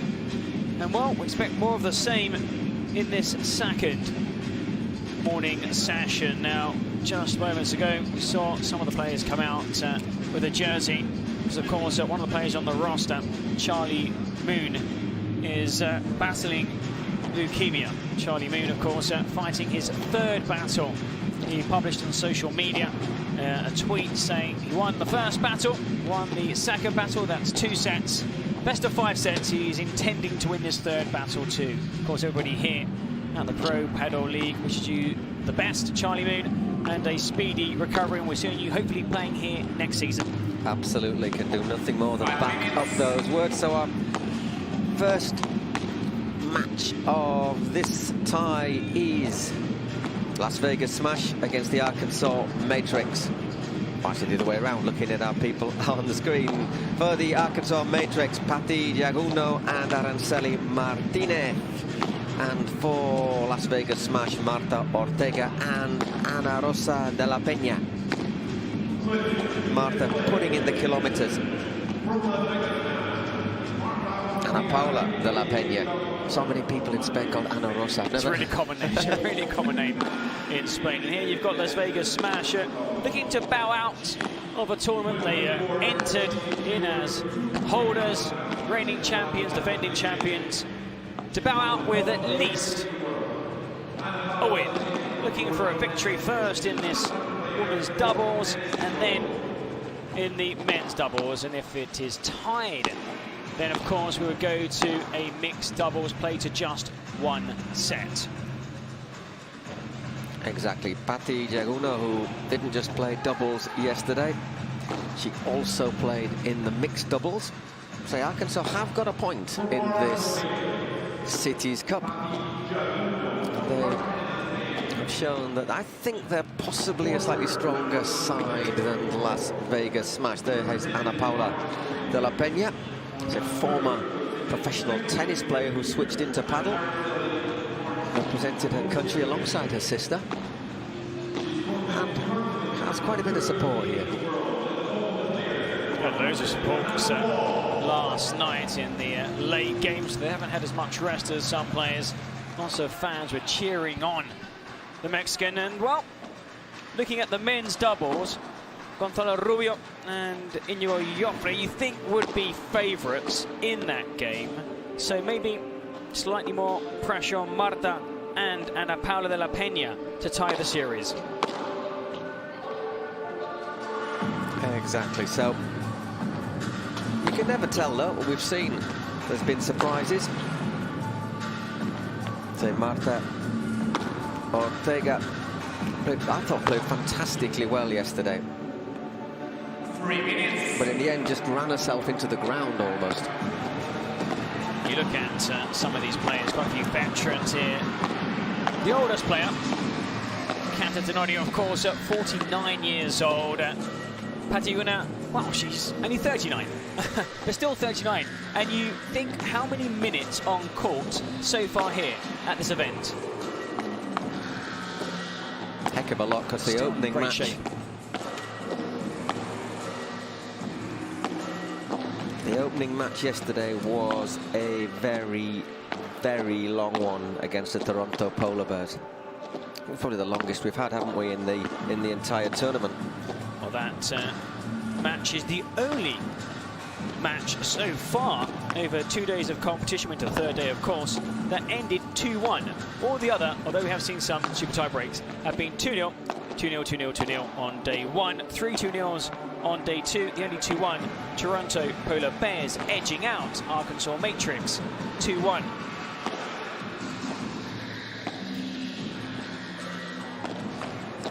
All the players wearing the same colour shirts at the moment. I presume they will be. Well, probably not. But I can't see them all changing the shirts while sat on the bench. In theory, Arkansas Matrix are the home team. They wear their home colours. Las Vegas Smash wear the away shirt.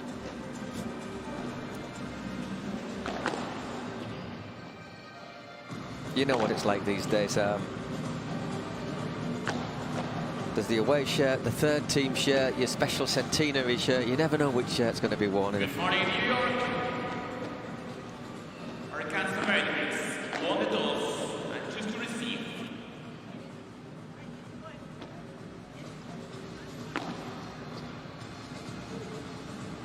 Our umpire getting into position. 1 minute. Slightly later than scheduled now. It's meant to commence at around 12:30 ET time. That is here in New York.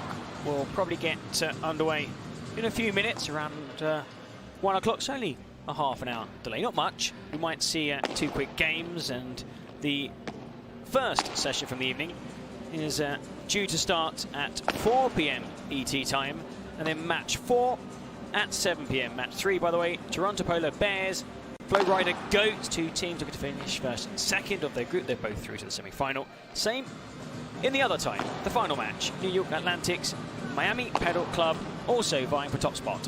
Those are absolutely vital games, aren't they, Eric? Because they're going to decide. We know who the semi-finalists are, but we don't know who will play who. And of course, will we have the option, the possibility, for example, of an all FlowRida final? We could well do. Will the hosts take over? Will the team from Canada, Canada come down here to New York and travel back home with a title? It's happened once in the NBA history. Toronto Raptors winning the NBA, the ring. So who knows if maybe they, an outside team, because right now you would say the favourites are FlowRida Goats, and I don't know actually, in New York Athletics, Miami Padel Club. I think it's a tough one to call as well. I would. You're leaning. I am leaning. Actually, you're actually leaning, but you're leaning towards who? I'm leaning towards the Miami Padel Club. Okay. I think it might depend a lot on how Delfi and Tamaricardo go. Okay. Delfi didn't play on her favoured side yesterday, Delfi Brea. If she switches sides and finds her mojo, then it could make it very, very interesting. Well, just to be different, are saying New York Athletics. Right, there you go. But some great matches to look forward to in the evening session. Remember, starting at 4, again at 7. But first here, slightly later than Pro-Gen, but still, stay tuned. Coming up, but Arkansas Matrix, Las Vegas Smash.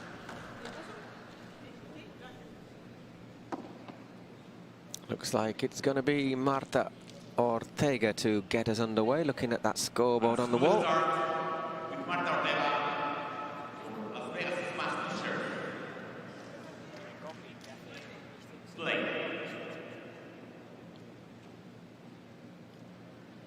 Looking to get off to a winning start. Now, although we've seen now Ana Paula de la Peña certainly can hold her own, can't she? But she's probably a little level below the rest of the players in this, and that has been a slight problem for Marta.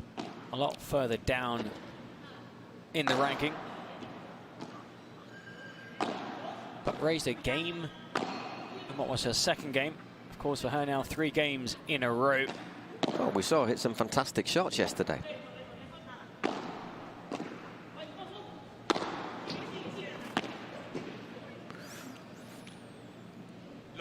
Love 30, just a little long there from Marta.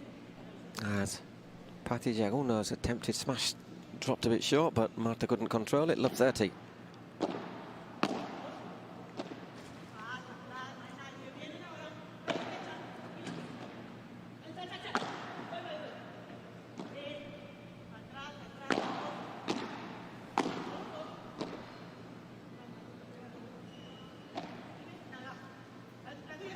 Nice little... Great little lob. Well placed.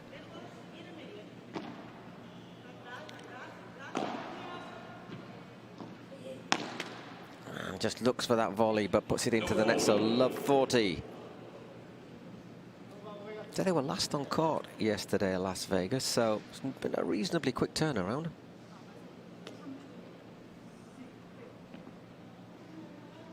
Well, players are used to sometimes even playing at certain events, not here, of course, at the Cities Cup, but 2 games in one day. That must be really demanding. 2 games in one day, of course, here players do get time to rest, to recharge those batteries ahead of their next game, and of course they will get a rest because on Friday there are 2 semi-finals, and of course slightly later start time, the final on Saturday at 7 p.m. ET time. Exactly, tomorrow we're on court at 4 p.m. A little bit of frustration there from Marta. Though I wouldn't be too concerned if you're, I'm Marta, doubles partner. We've seen, I would say, in the vast majority of matches, teams drop their serve in the opening 2-3 games. So what they need to do, though, is bounce back immediately and try and, counter that break by breaking Martinez and Yaguno.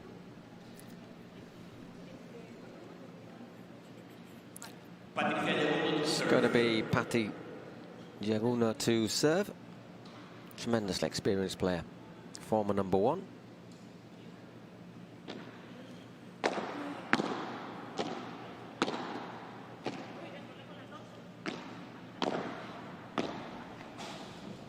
Nicely played there by Araceli.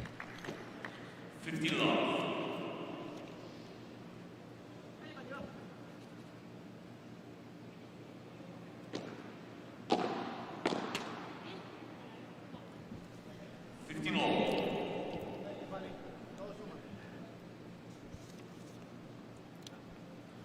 $15 all. I need to speak, have a chat with Patti after this game and just ask her how she does it. And also Kata, to be honest, I mean, in great physical shape. I mean, still so competitive, still has the shots, and also the stamina. Yeah. Because, playing against, not now, but, have been playing against some players in their teens. And you couldn't tell the difference between the players out on court.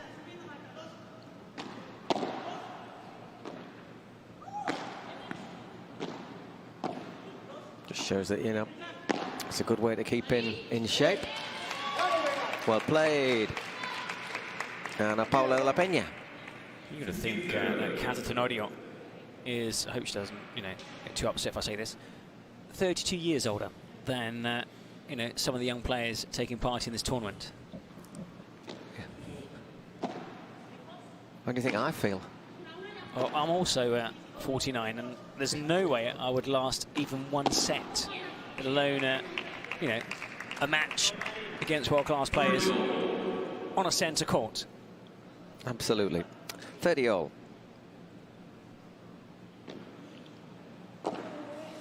Good return.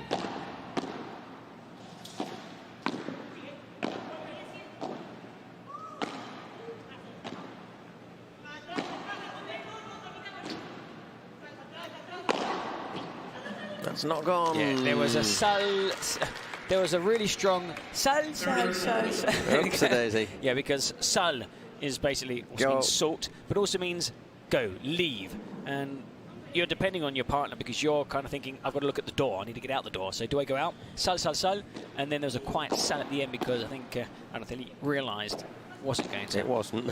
Leave the court.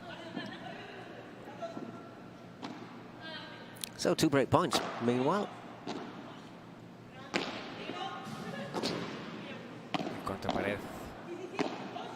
Patty. Lovely little dipping shot there from Araceli, and that's just gone out. So we have a golden point. We were saying how important it is to break back immediately. We've got the chance. So still got a chance. Have to take it here. De La Peña and Ortega, who will be receiving.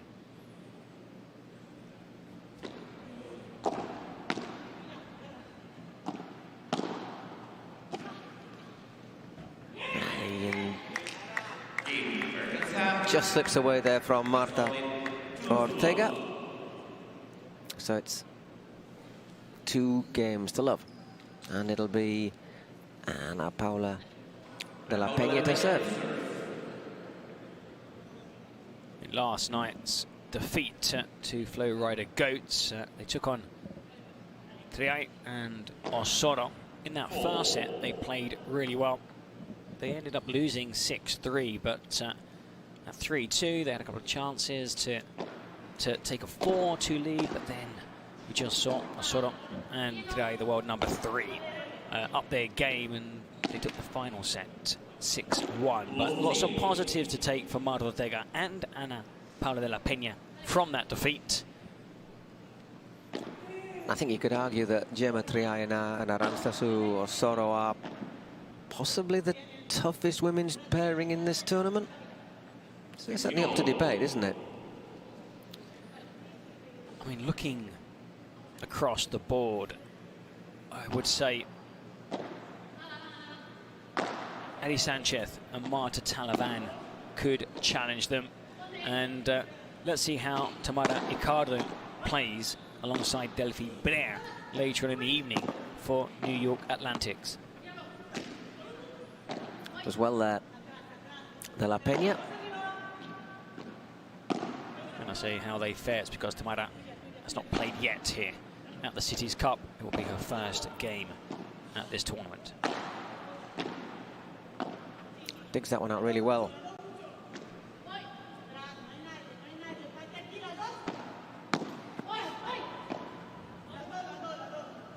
Once again, Marta looking to control things for her partner, and first hit of the match.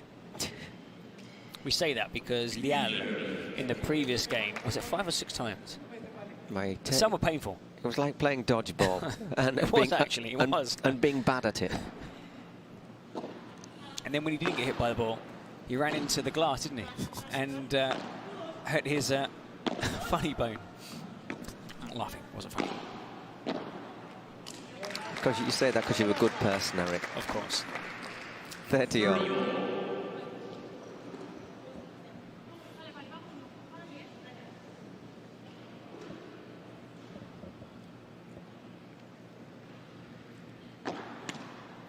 Second serve.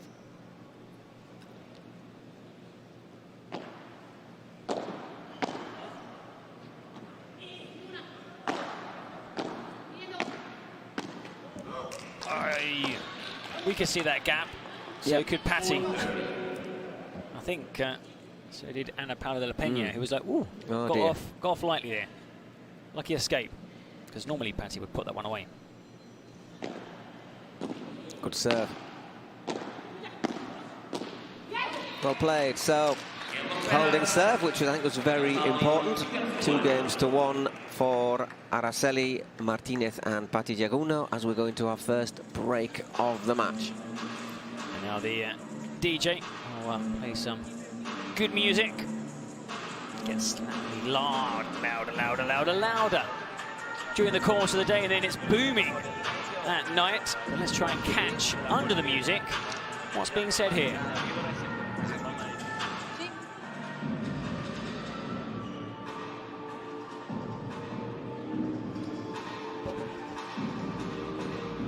Some highlights from that previous game. First for De La Peña and Martita Ortega, but one break up Martinez and Yaguno. Okay, too many times paso para atrás. So too many times you kind of like, yeah, you go forward, but you take one step back. It's like, so basically saying being a little bit more confident. Yeah, you know, we've got to maybe, when you're looking to get to the net, don't be afraid to continue. The only thing is, you've got to go into the net behind the right shot, because otherwise, yeah, you can't do much against, you know, players like Martinez and Yaguno. Yeah, especially Patti, who's just going to find that shot and find the angle. One of the best touch players over the last 15 years, perhaps. Very possibly. And for those who've been watching Padel for a fair few years, or if you've done your research, you're a big fan, have been watching old games with some of these players here, your Silingos, Catetonorios and Yagunos, well, was ranked #1 back in 2013, Patti Yaguno.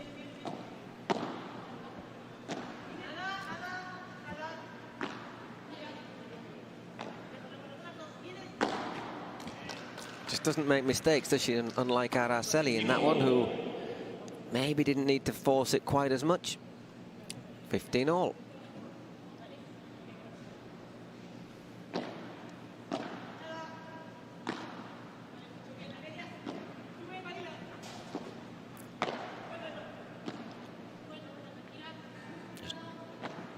Angles that over there with her wrist, Patti.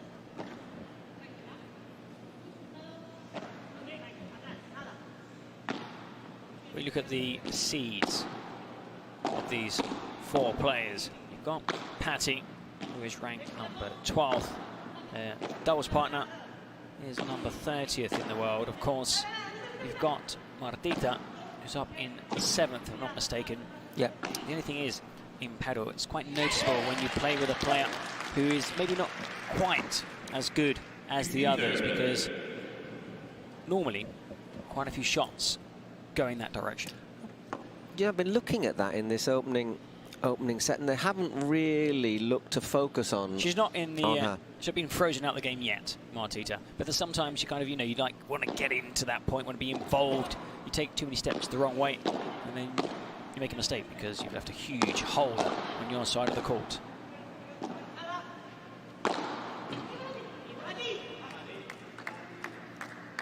A moment of rabia there from Patti Yaguno, 30-all. Again, that little dink on the side glass from the Mexican. Does it before every point. Very superstitious. Before every point she receives, isn't it? Not every point, I think. But watch next time you Touch, see Anna service line. Next time you see Ana Paula de la Peña receive a serve, just watch how she puts her racket onto the side of the court. 40-30.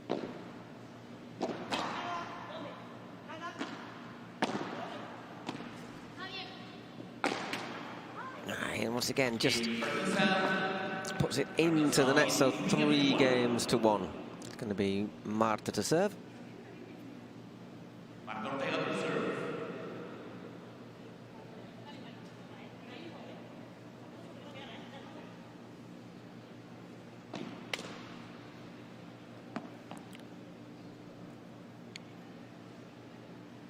Second serve.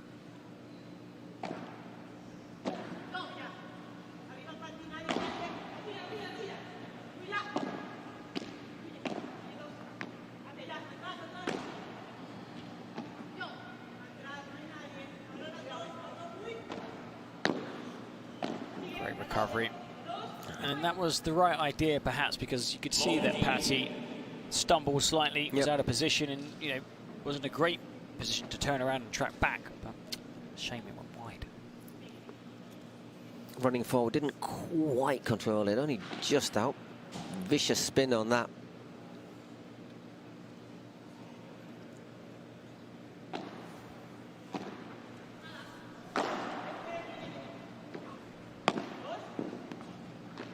Patty waits for that to bounce. That's a great shot. Really well brought down from the back of the court there, De La Peña. Well directed. Araceli too far back on that occasion.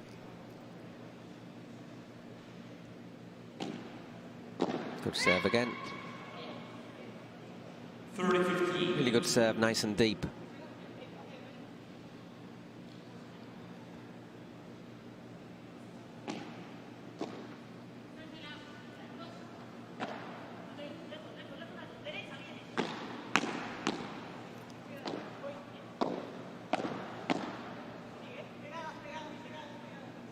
Well watched. Just long from Araceli. Not quite hit a stride yet, has she, Araceli Martinez? And that's why Martita and De La Peña need to make the most of this, because they're trailing and your opponents aren't playing, to their full potential.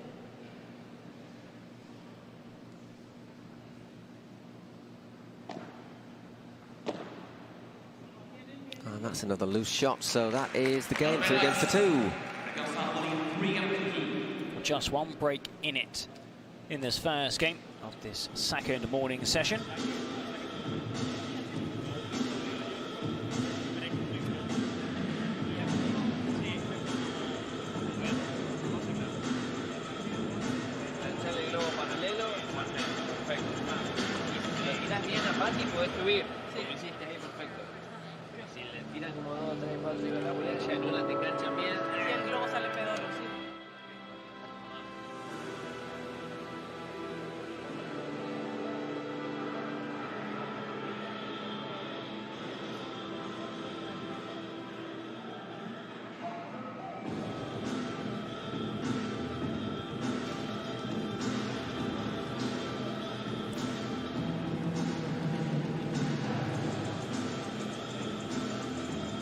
Looking a little bit pensive there, Marta.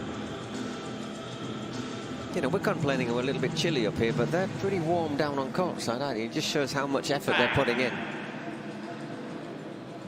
Well, they're constantly on the move. If you're not tracking forward, tracking back, sprinting off in one direction or the other, you're still on your toes.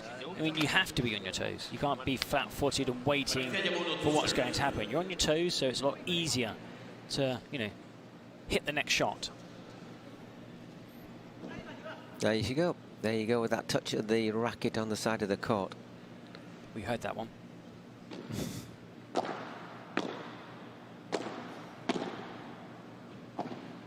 Patti Yaguno serving.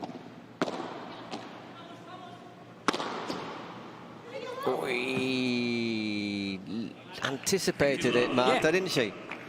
But it's one of those ones never.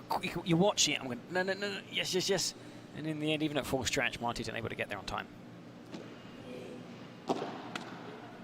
30 love.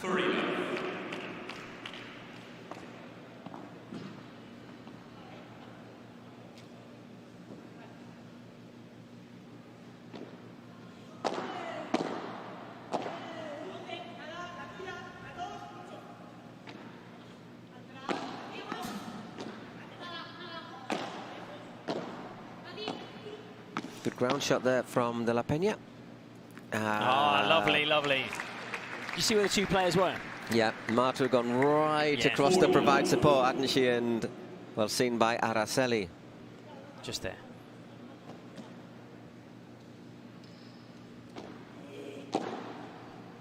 And served up to love. Really good service game. So good when you can win. Wouldn't say without effort, but the service game to love. Just takes a lot of pressure off, doesn't it?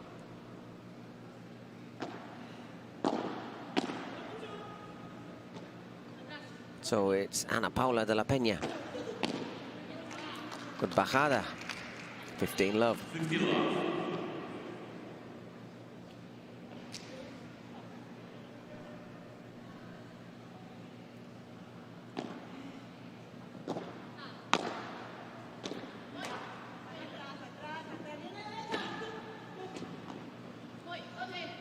Another bajada or globo. This time forward patting.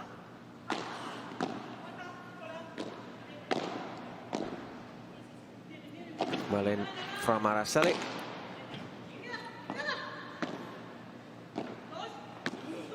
Really working Martita here. Does well. Nice little change of angle. Lovely shot from De La Peña. Excellent, well played, well played. Not sure if that previous shot was the right shot from Araceli. Well played. Las Vegas smash. Managed to just hang in there. Before hitting the winner, Marta. She sort of played that more in Marta's area, didn't she? I think she had the option to maybe send it towards De La Peña. Now well played, down to feet. Araceli can't control it. 40 love.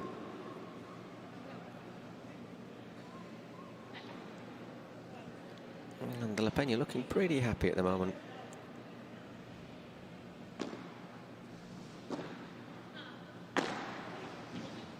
Whoops-a-daisy. Tried to get out of the way, failed. 4-3, another break. Good effect there from Ana Paula de la Peña. Good game for her overall. We've been saying this when she first started. She struggled, but played much better today.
Okay, back we are after that little musical interlude.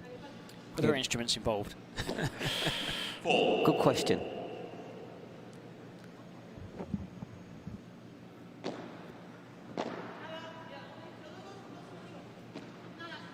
Lovely return there once again. Araceli serving. Just a died on Martita Ortega there. 15 love.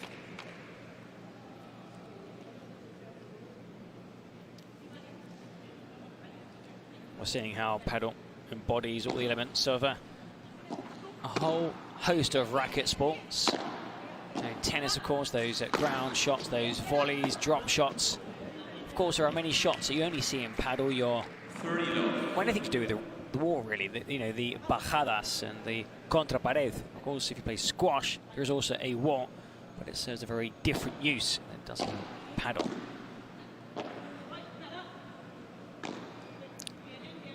It's 30 love as Marta put that acrobatic attempt a little bit high. But he left that one short, but wins the point. Marta couldn't do anything with that. And once again, though, they're not struggling on their serves.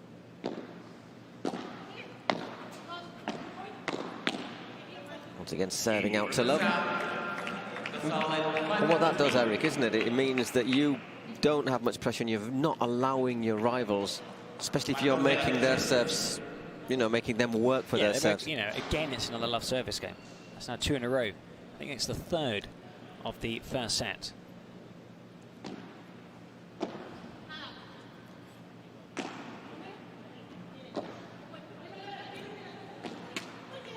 Oh, it bounced twice. Set 2 for the price of 1. Thought about going over, didn't it? Thought about it. Nah, I'm staying here. Love 30, serving to stay in this first set.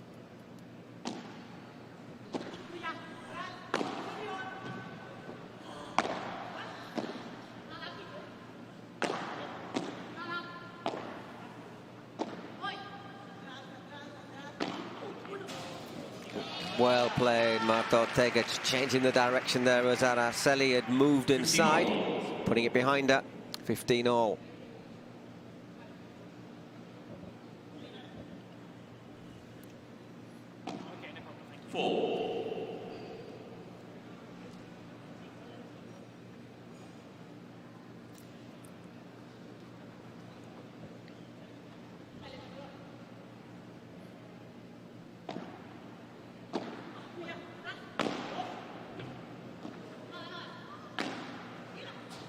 Oof.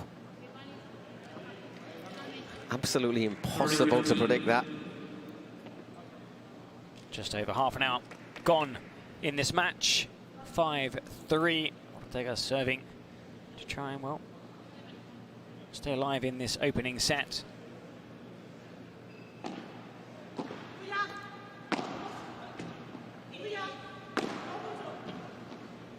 And again, Marta lets that one bounce.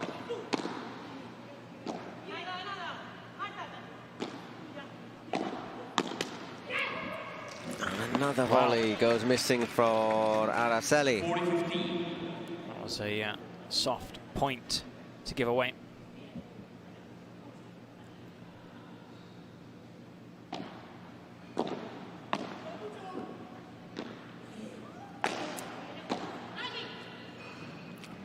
And long from Martinez, 5-4.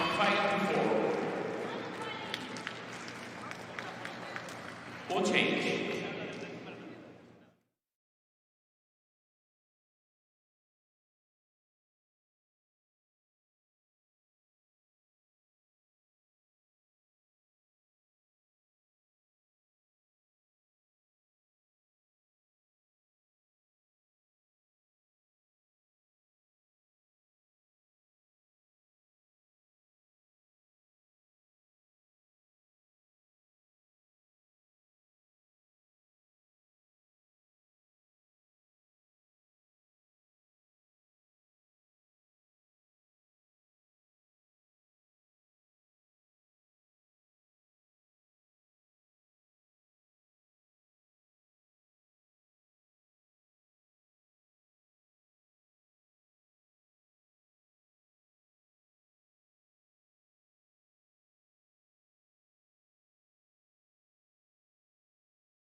Well, I'm quite enjoying our little musical interludes, Eric.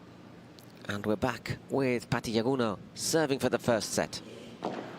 Well, they've won back-to-back love service games.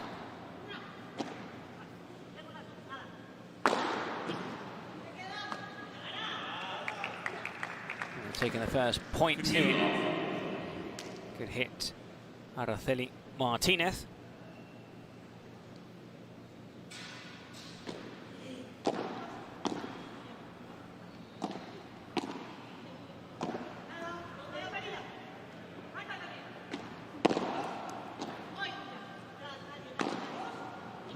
I'd love to know what percentage of the shots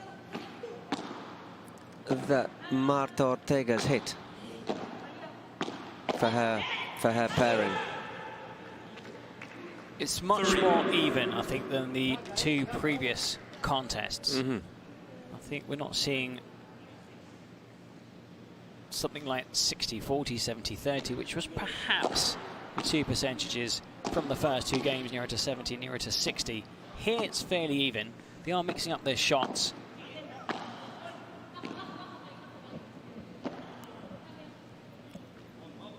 Oh, the first point that they have dropped in 3 service games.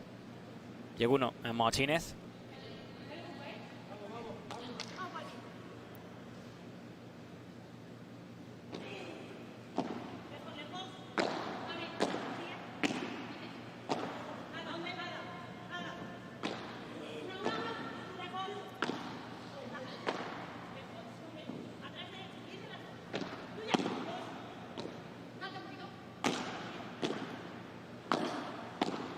Took a gamble there, Patty. And I think having to cover. That gamble didn't pay off. Don't think that's going to go. Great shot by Ana Paula de la Peña. Yep.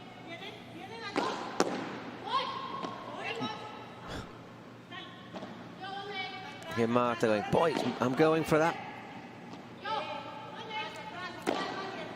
Another great build-up. Trying to rally this. The best of the match. By far. Sort of rally you want to be won by a winner rather than a mistake. Yeah. I mean, credit to all 4 players. It's one of those ones where seeing the replay, you think, okay, I should have hit it earlier, but did the right thing. It just didn't leave the glass wall. Just rolled down it, didn't it? Didn't give her the option to get the racket on it. So 30 all.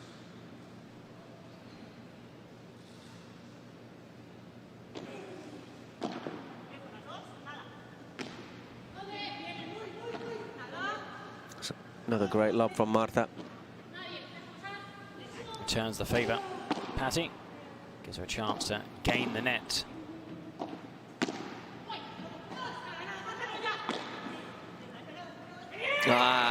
Just ran along the side there. Oh, it's one of those ones where you arrive too late and you're always running after the ball, which is gradually dropping lower, hits the wall, lower, hits the wall again, and then you have no time to get there. Darn it.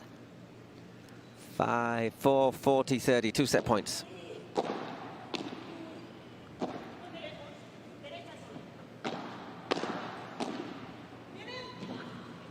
Well played by Araceli there to take the first set 6-4 in 39 minutes.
Okay, we're back for the start of the second set here. Second set. Arkansas Matrix against the Las Vegas Smash. The first set going for the Matrix, Pati Yaguno and Araceli Martinez. 6-4 against Marta Ortega and Ana Paula de la Peña, who I think has played her best paddle we've seen so far this week, Eric. We've said that each day. Each day she's played better. And we've said, yeah, that's her best game, best match. And again, playing better than yesterday.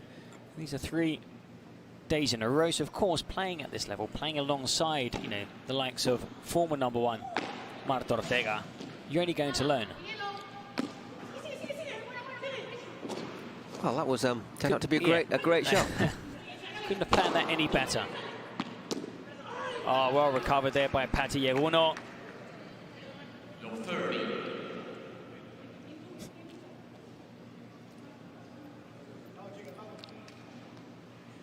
Waiting for the ball to get back.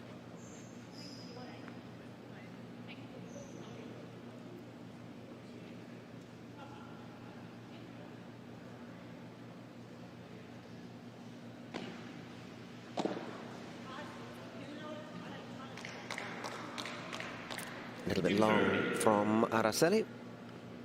Be Pati to receive now.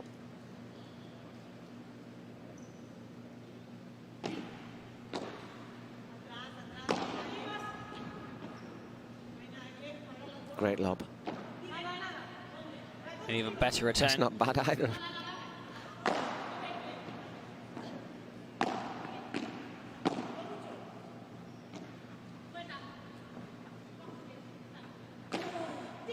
Whoa. Tremendous hit. Can't quite get there on time, Pati. I thought she might just get there for a moment, but... And that all came about after De La Peña's brilliant passing shot. Yeah, off the back glass, picked her spot brilliantly.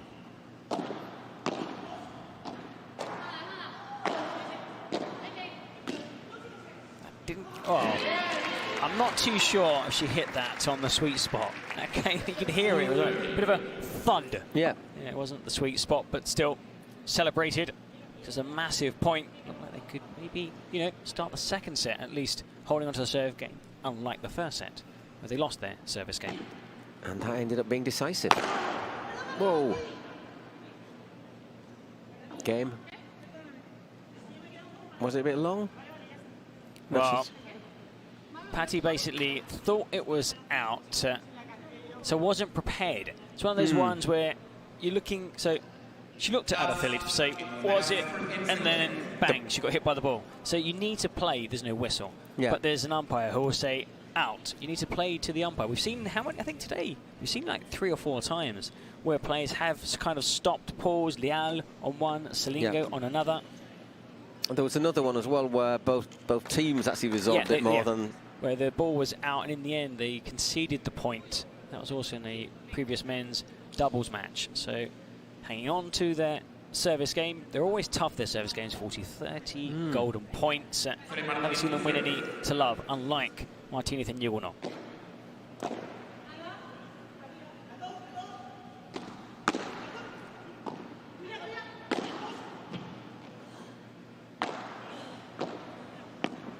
Yeah, intelligent ball from Araceli. Marta stretching, can't quite keep it in.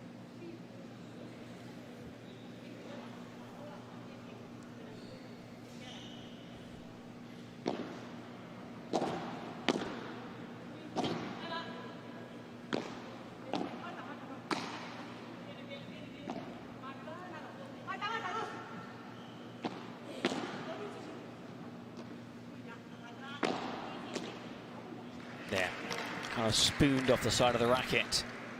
Araceli. Good shot though from Marta, right down low. She didn't really react in time. 15-all.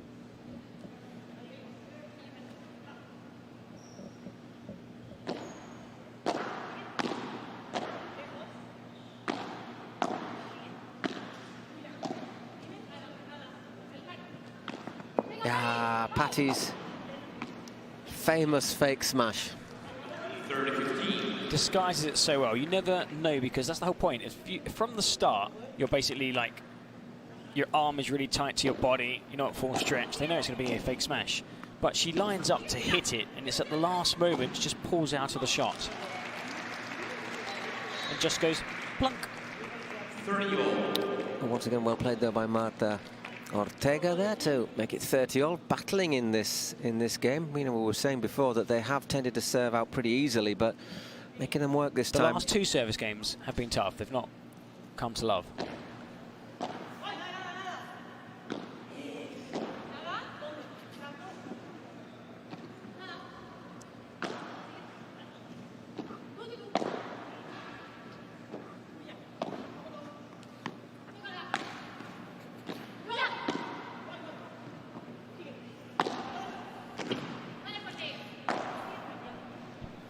On the defensive again, Yaguno and Martinez. Now, lost track of the ball there. I think Patty, that's one. If there is a doubt, hit it first time. If there's a doubt, you hit it first time, because why? As soon as that hits the wall, you've got no chance of getting that back. So perhaps, I mean, it's easier said than done, of course. It's gone basically out ahead. Yeah, and split-second decisions. So, 2 break points.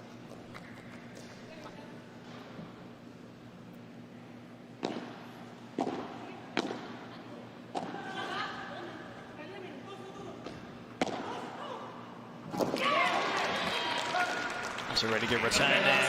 De La Peña, and then taking over the point, Martita Ortega. 2 games to love.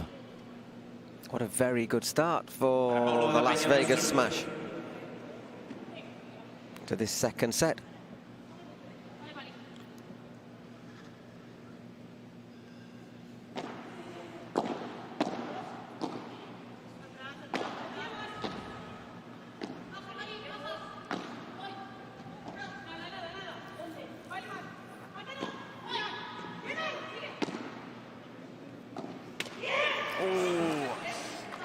Love got 15. down really low, Paul. Got down really, really low. But just couldn't get enough under the ball. Well, we've said, haven't we, the most dangerous time for your serve is after you've just broken. I think that's just gone long. Making sure that ball is tucked in by the net. If you can't go into a pocket, put it safely up by the post. It's more dangerous than playing with loose balls on the court.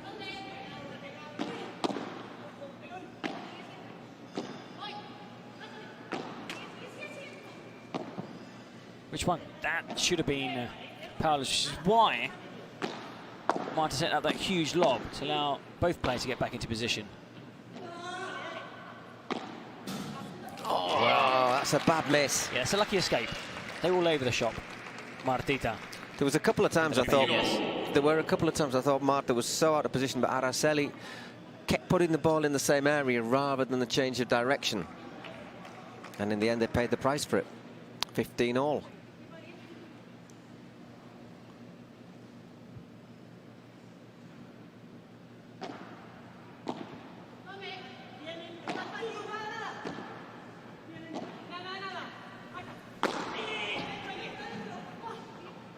Oh, what that was happened there? outrageous, the spin on that shot. just had a life of its own, the ball. Watch. Had a life of its own. Watch. There you go. Look. Watch. Whoop. Accelerated away.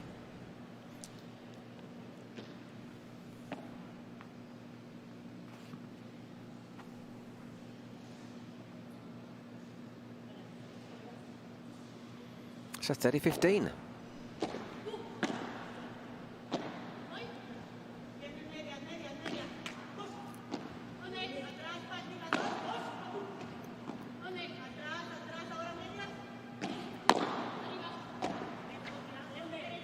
Has been digging out some really good lobs on her backhand side, De La Peña. Something she really struggled to do on match day 1.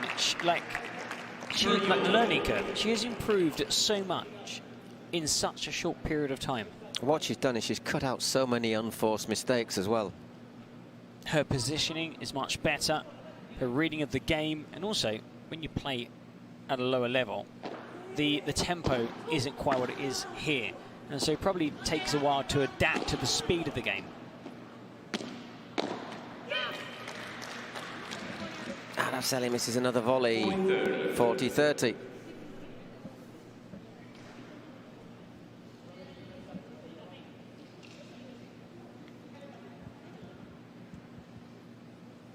Chance to go in 3-love up. Just one break, but 3-love is always tremendous psychological score.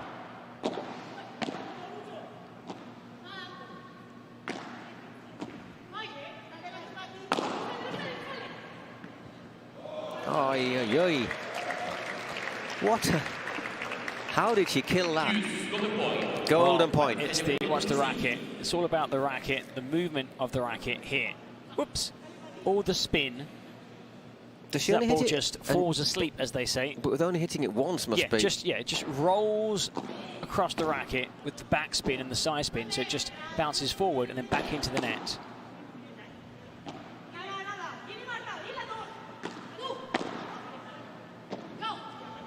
Another lob, but she left that one a bit short. Well, time for another musical interlude.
Well, we're back. We are 3-love to Ana Paula de la Peña and Martita Ortega at the start of this second set. Just a one service break, but a little bit of blue sky between them and Araceli Martinez and Pati Yaguno, who now is really under a bit of pressure to hold this serve. We saw signs that they could play well together last night when they took 3 games in that first set against Soro, you know, a really good partnership, 2 excellent players. So we saw there was some potential there. We're seeing today that they've improved, and for them this is the biggest lead they've had in any game. Not had many so far. They're leading 3-0 in a set. 15 on, unforced error there from Pati Yaguno. Rare unforced error. And also they've got a bit of a safety net as well. They've got a break.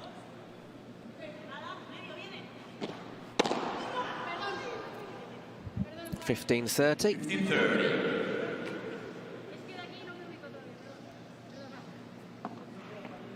That's quite. We're hearing Martinez saying, playing on this side of the court, I'm still sometimes, you know, my court awareness isn't great, and I just hit you by mistake because I'm used to having a different angle when it comes to my smashes. You think, okay, you know, these are professional players, but when you're used to playing, as in any racket sport, on one side of the court, and you have to play on another side of the court, it takes a long time to adapt, because when you're more used to hitting more forehands, cross court, more backhands, it's a completely different game. We saw that in the last match, didn't we, when there was Pablo Garcia and Alex Chosa suddenly were crossed on the wrong side, and it was like, whoa, where are we? Especially Pablo Garcia. Great shot there by Martita. That's why, for example, Tamara Ricardo, if she does play later on with Delfi Brea, we might see Brea switch back to a more natural position.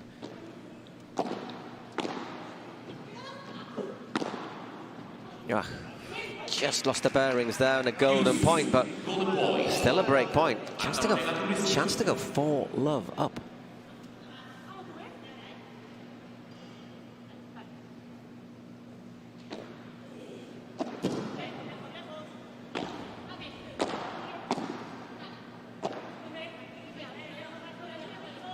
Ooh, hits the back glass. 3-1. Well, they've been battling really hard. I think they can afford to lose that one game if Ortega can claim this 5th game of the second set, take a 4-1 lead.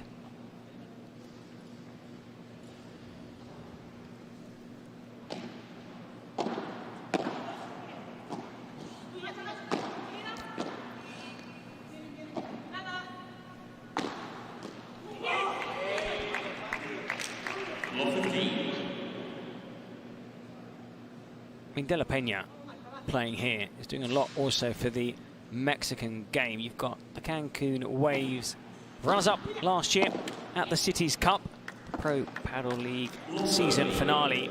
So that's also boosted interest in the sport. But having also players, like with anything, you look at a lot of sports. For example, we can talk about Spain, UK, but Spain, for example, when you've got a good F1 driver, then suddenly everybody starts watching races. You've got a good tennis player, a good badminton player, Caroline Martin, everybody starts watching badminton. So once they start seeing Mexicans, Canadians, other players playing at the highest level, then that will help the sport to grow. It also means it gets more TV time, more airtime, more publicity. Oh, that was a bit clever. Oh, all of a sudden there's a chance to get that break back. 15-40.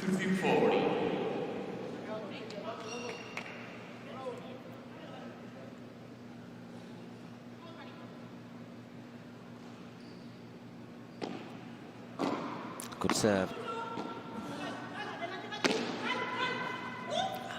Misread it once again, doesn't have the legs to go out, but Patty had gone out, so 30-40.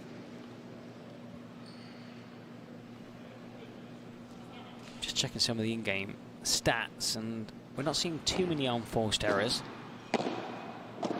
Both teams have controlled the number of mistakes, which means for long rallies, kind of like looking to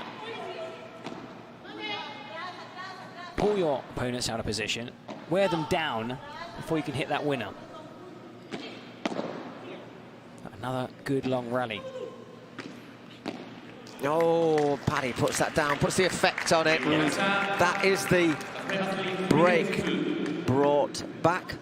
Still got to hold their own service, though, to make parity.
Well, we've just seen Martita Ortega's serve broken.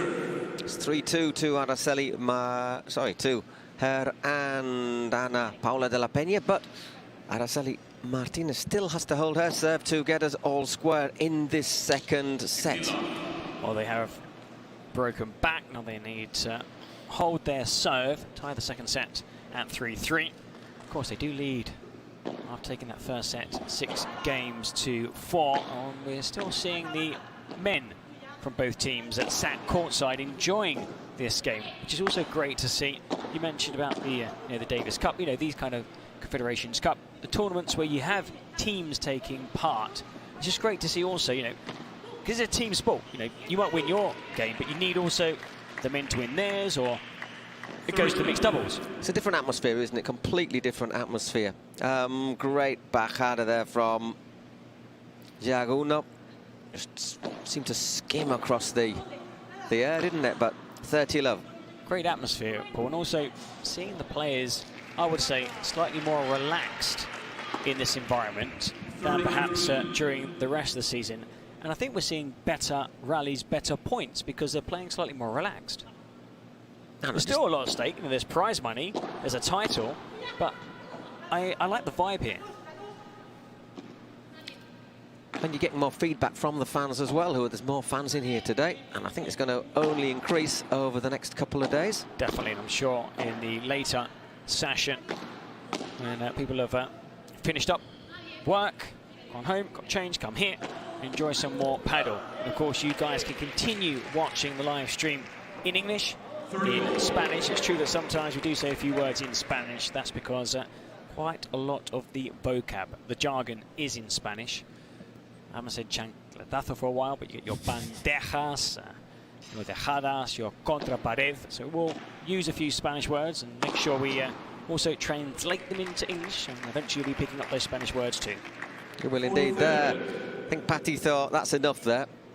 30-all, 40-30 now with that decisive smash.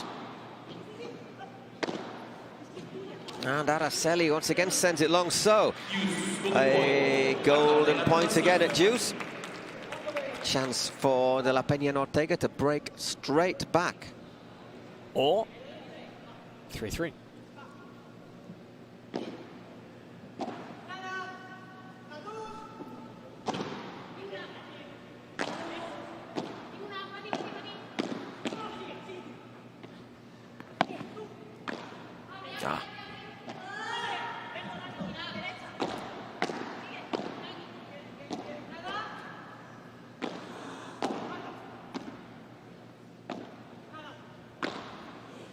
Really good rally this again. So much at stake. No. It works out 3-all. Got right under that, didn't she? Yeah, maybe just that little bit too nervous. She knew she had the chance as well, because they were holding their own. That was a chance to break straight back. As it is now, a little bit of pressure. Let slip a 3-love lead in this second set. De La Peña and Ortega.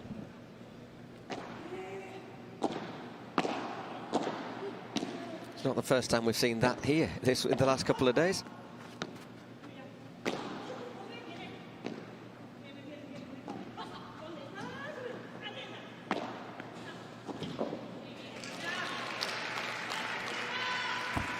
Just 1 hour and 5 minutes so far in this game.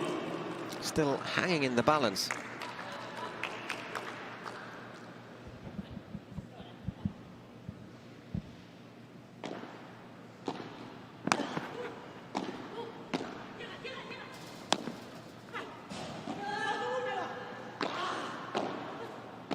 Doing really well there, De La Peña, to win those last 2 points. Well, those last 2 shots. Oh, getting forward. Well, I was surprised there, because normally it's Martita, the player, who goes forward. But also she decided against it for a reason. It wasn't the right time. Just gaining in confidence as the match has continued. But I do think there perhaps we saw a bit of overconfidence. Sometimes you hit 3-4 shots, you think, yeah, come on. And then get drawn forward when you shouldn't. Once again, Marta went for that, but De La Peña quite confident to take it.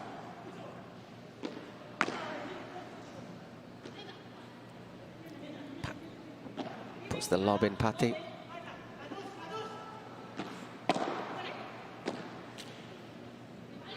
I think she was lucky because she cut across. It wasn't a great volley. And you can see out of 30 now, is the player disappointed because there was a gap. It wasn't easy, but if you cut across, you either hit a winner or at least the next shot is a winner.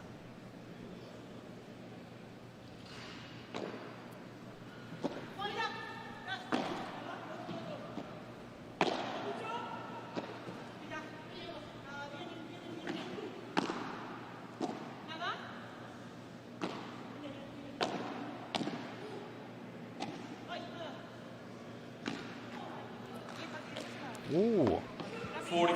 Asked for that one, didn't she, Patty? She obviously felt confident. Yeah. And, you know, you've fought back, you've tied the second set. Okay, it is De La Peña's serve, so expected perhaps to hold on to that serve, the Mexican.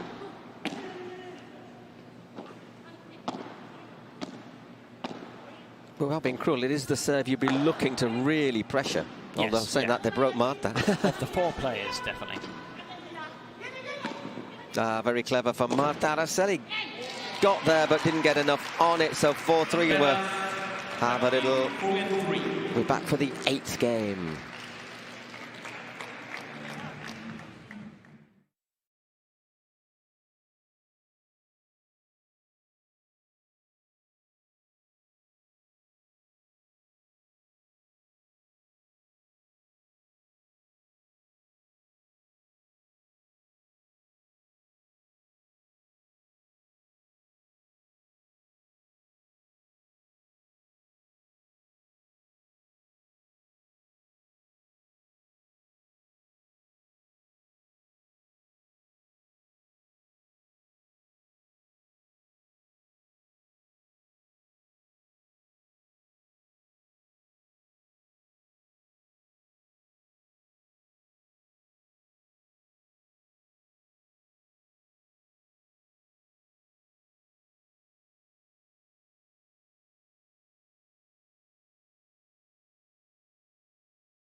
Yaguno to serve.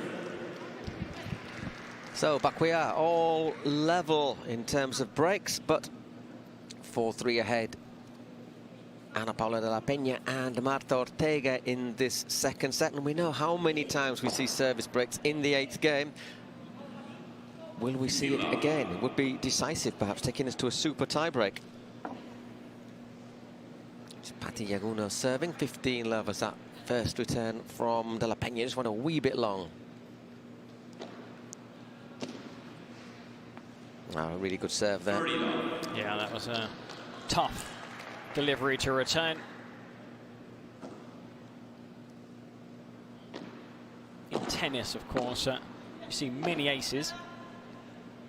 I don't think we'll see one here during this, the Cities Cup. I see very few. In professional paddle, you do in amateur paddle, but it's still a really important shot. And on the other hand, you don't see many double faults. I think I've seen about one in a competitive match. Yeah, you really can't double fault because it's hard enough to win points with long rallies. And you know, a double fault, your doubles partner won't be too chuffed. That means happy, by the way, if you're wondering. Yeah. 4-all, served out to love once again. Patti Yaguno keeping very calm, doing the job. It's Marta Ortega now, 4-all.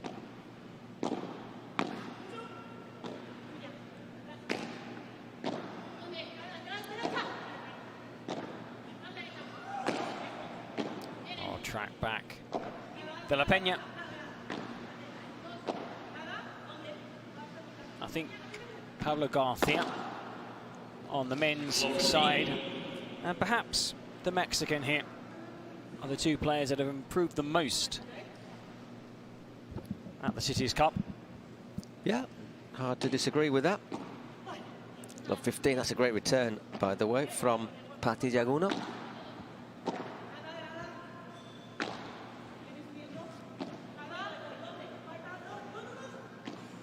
Good shout there from Marta. Both come forward. Can they capitalise? They've got the net. Well, they haven't. They had the net. Yeah, there was the gap. There was the gap. And I think he left the gap. Yep, Probably not on purpose. It's moved inside, but Marta saw it. Put her bajada into the net. Love 30.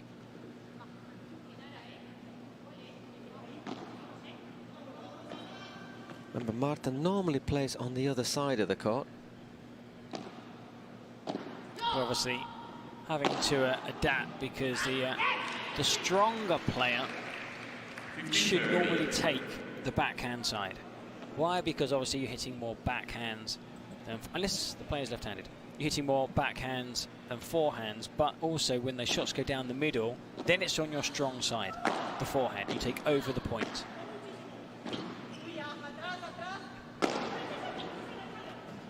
Carries, it carries that over. was a massive point, wasn't it? Carries all the way. 30-all.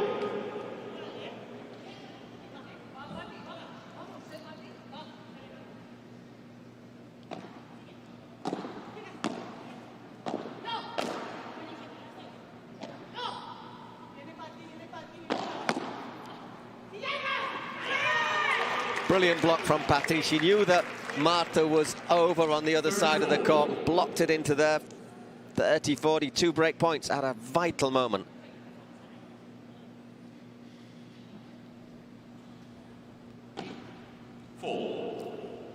Trying to be aggressive there, Marta. Just sends it a tiny bit long.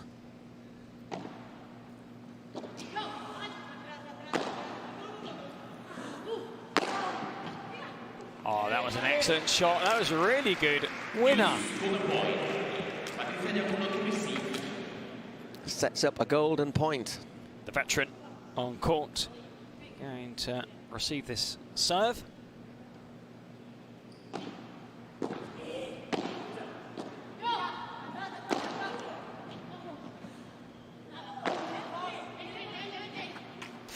Oh, that's tragic. Tragic or not, depending on which team you support. Either really lucky or really cruel.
Well, back we are, Aranceli Martinez serving for the match after that massive stroke of luck on the last point, on the golden point in the last game. Just flicking the net. You've got to forget it. You can't dwell on that shot because you were both at the net. You were in control of the point. It just flicked up off the net. There was no way both players were beaten. And now you've got to think, you know, we were there. We had the opportunity to take a 5-4 lead with serve, break. We're setting up a super tie break. And now the pressure's on us to break to stay in this match. 15 love. Martita Ortega nearly got that last ball, by the way. 30 love, that was just a little bit wild. Now here we see Marta struggling more than she would do if she was on the other side. Because you're not used to playing on that side, especially when you're receiving those serves. Because it's very different when the ball comes onto the glass on your forehand side and you turn and you hit it back on the backhand side if needed, than having to hit it with your backhand and then suddenly switching to the other side. You're not used to that movement. Okay, match point. And that died on the back. So that didn't last very long at all, that final game. So Araceli Martinez and Patti Yaguno, made to work really hard by Ana Paula de la Peña and Martita Ortega, but they finally close it out in 1 hour and 16 minutes. First blood to the Matrix, to the Arkansas Matrix. That's their second point in the Cities Cup. Cata Tenorio is... That was a nasty little chuckle. That was evil. A little laughter there. Why? Because, well, Arkansas Matrix take an important point. So they now have 2. Las Vegas Smash have none. But should Las Vegas Smash win the men's doubles, then win the mixed doubles, they would take 2-1. And win it on head-to-head. There you go.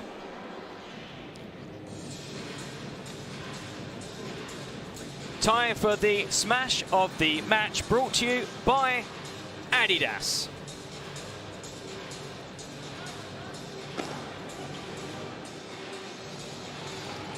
We all agree, definitely the smash of the match. Martita brings it home deep on her side of the court. You can see when she finished that shot, she was almost up against the glass. Tremendous hit by Martita. And again, they have played really well. The two players, underdogs in every single game they've played so far, gradually getting better. Now, unfortunately for them, their tournament ends today, because I'm sure they would have played better had they have qualified for the semi-final on Friday. Exactly. So, you know the routine by now. At the moment, they're just having a few celebrations, but within a moment or two, he's just gone round the back of the court. We will be having our man with the glasses, Julian. As soon as they get into position, he'll have a word with Patti and Araceli.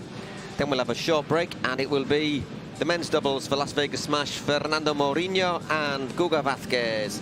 And they'll take on Guinart Jofre and Gonzalo Rubio. I think favourites in the upcoming men's doubles game will be Arkansas.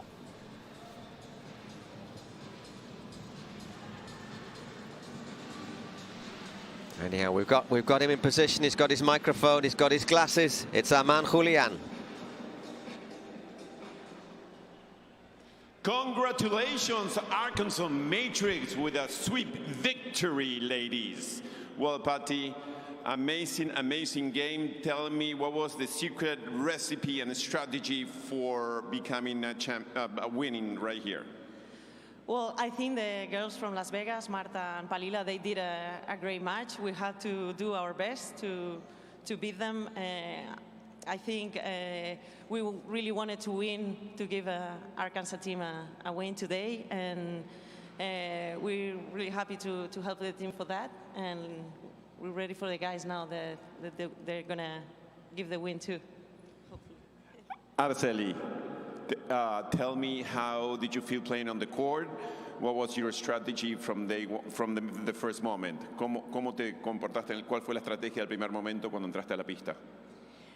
Bueno, creo que realmente la estrategia era para mí hacerlo lo mejor posible y acompañar a Patti, que ha jugado súper bien. Me he sentido bien jugando, la verdad, en la derecha, y nada, muy contenta de haber dado nuestro punto. Ahora animar a los chicos a ver si hay suerte también. The strategy was to help Patti as much as possible. I had to play on my right.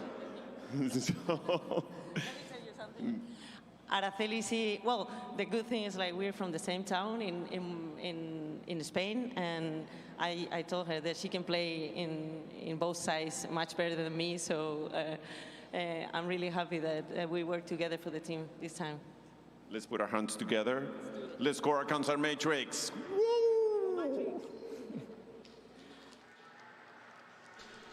Oh, congratulations to Arkansas Matrix.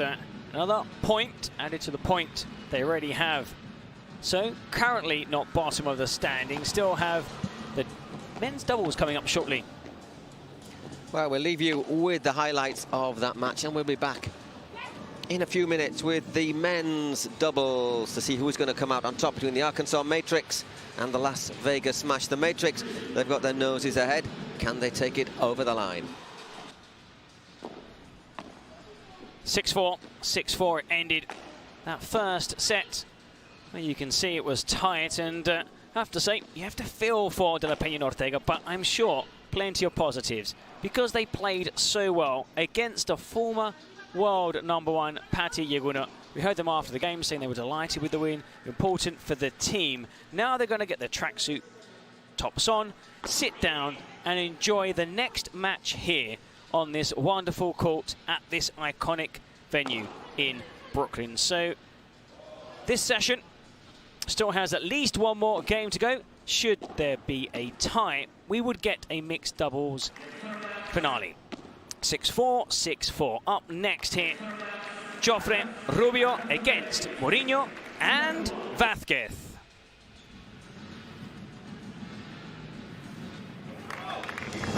Through ideas, imagination, effort, and enthusiasm, dreams are built.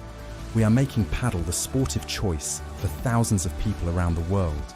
Each court built is a match won, and so, court by court, match by match, we are creating a limitless playing territory so that the unbeatable passion that padel creates can be spread throughout the 5 continents.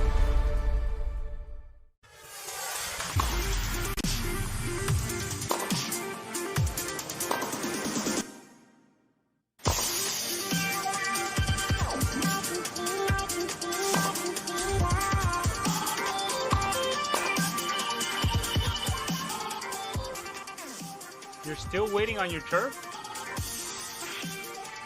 While you're still waiting on your turf, we're still shipping 30 trucks a day. So just give us a call when you're tired of waiting. We have everything you need ready to ship.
And welcome back here. Well, looking forward to this next game here on this court. It's the men's doubles now. Arkansas Matrix drawing first blood against Las Vegas Smash, winning the women's doubles in straight sets. 6-4, 6-4, Yaguno and Martinez defeating Martita Ortega and De La Peña. It's now the turn of Íñigo Jofre, Gonzalo Rubio, Mourino and Vazquez. Now these players looking for a victory. It's been hard in this tournament. This team have been good. In fact, looking at both teams, they've put in some very good performances, but they've come up against some very, very tough opponents. So here a chance to maybe go home with a win in your bag. Will be their first here at this wonderful event in Brooklyn. Now there'll be about a 4 or 5 minute warm-up, and then you'll hear time, tiempo from the umpire, and this game will get underway.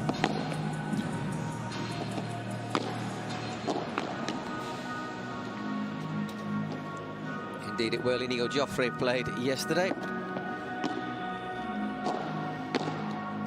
And Impress comes to New York after reaching the quarterfinals in Kuwait.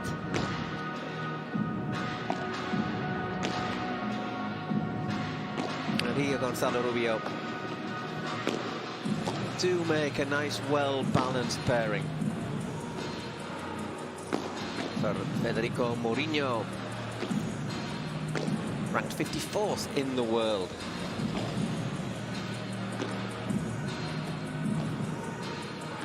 And Google Vazquez, Juan Manuel Vazquez, to give him his full name. Another one, a bit like Gus Silingo, one of the pioneers in World Padel tournaments, 18 years playing in the elite.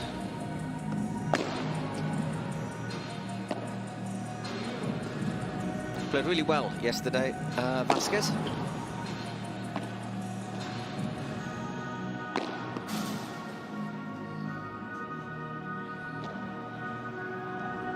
Remember, if you've just joined us, this is our last day of the group stage of the Pro Padel League Cities Cup. We already know who our semi-finalists are, but the 3 matches we've had so far today have shown that nobody wants to give an inch, even if they're only playing for pride. And I'm pretty sure that is going to be exactly the same in this pairing.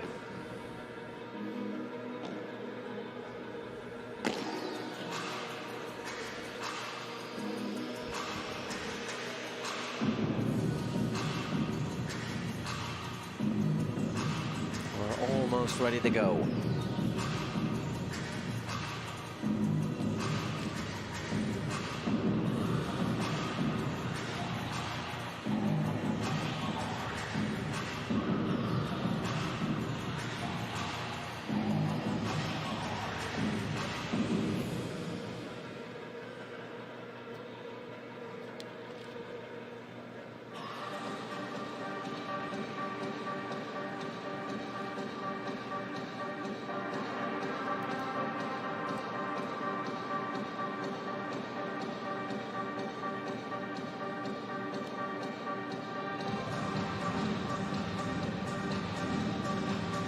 There is our venue, slightly filling up a little bit more today.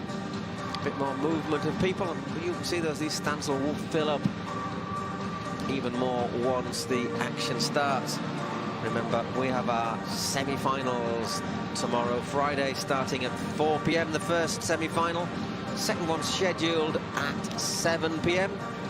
Who knows, it might be a bit later. The further you advance in these tournaments, the closer the matches tend to be. And our final will be 7 p.m. on Saturday. East Coast time, that is.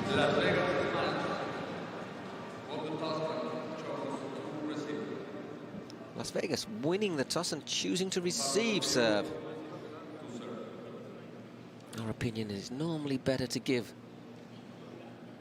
than to receive, basically because once you get towards the end of the set, if everything's square, you just have a slight advantage at a break. Could leave you serving to win the match. Well, Gonzalo Rubio not wasting any time.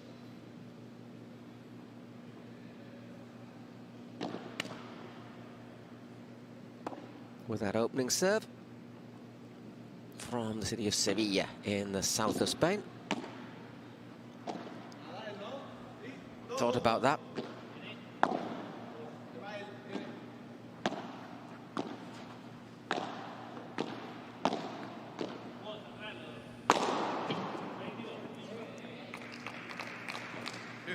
Played there by Mourino.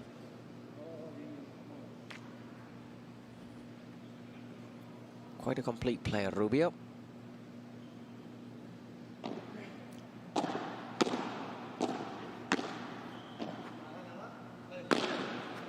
Once again, tall, has plenty of height, able to jump. Got a bit lucky that time, though, as Vazquez puts his backhand into the net.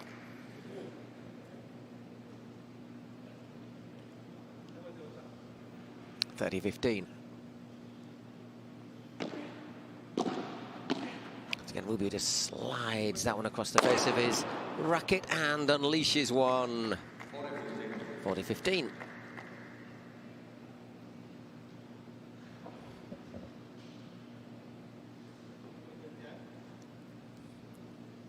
Just remember that Arkansas Matrix took the women's doubles. Patti Yaguno and Araceli Martinez beating Martita Ortega and Ana Paula de la Peña.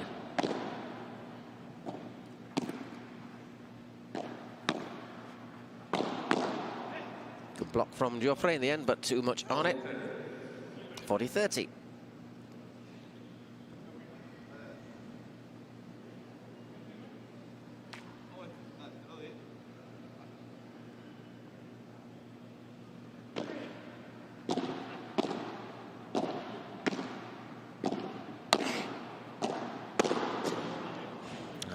Finished decisively.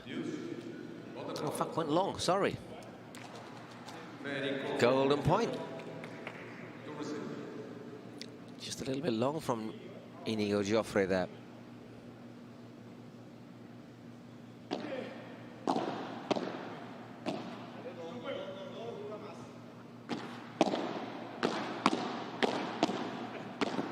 Oh, brilliant stuff. Brilliant blocking there, great defending, and there Mourino, after all that defensive work, puts that into the net. I thought Vazquez had won the point there, but Rubio recovers spectacularly.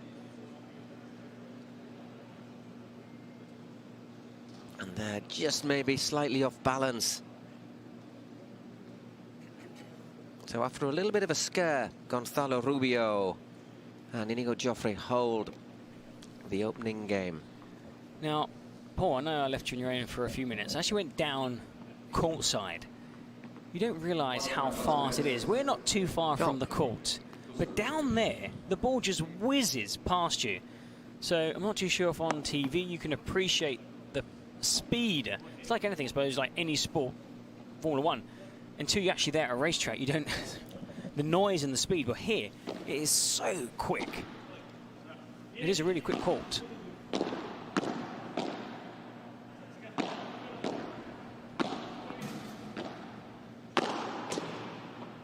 No, absolutely. In fact, even where we are sat here behind the court, you know, we look at the screen a lot of the time, but you look at the actual play. Obviously, we're in front. We're about what, 10 meters away, 15 meters away from the court, and a perfect height as well.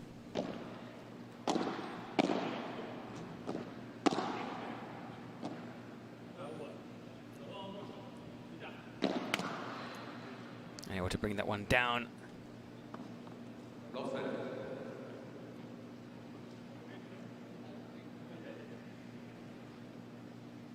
Really impressed by both Rubio and Jofre yesterday. I thought they played extremely well. Really unfortunate to not win their match. Born on the island of Tenerife, Inigo Jofre. Whoa. We do like to see a shot from behind your back, behind the back. Thought twice about getting forward there.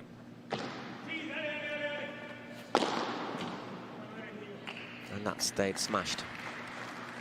Of course, Rubio also took part in the mixed doubles. So, you know, a lot of players have got a lot of sets behind them already at this event, but the standard hasn't dropped. If anything, it's getting better each and every day. It's, of course, the third day of competition.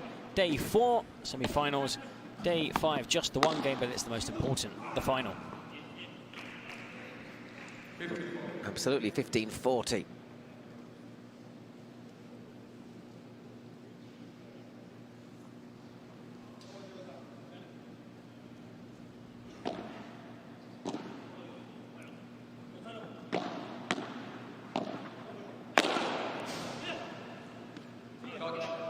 Touched the net.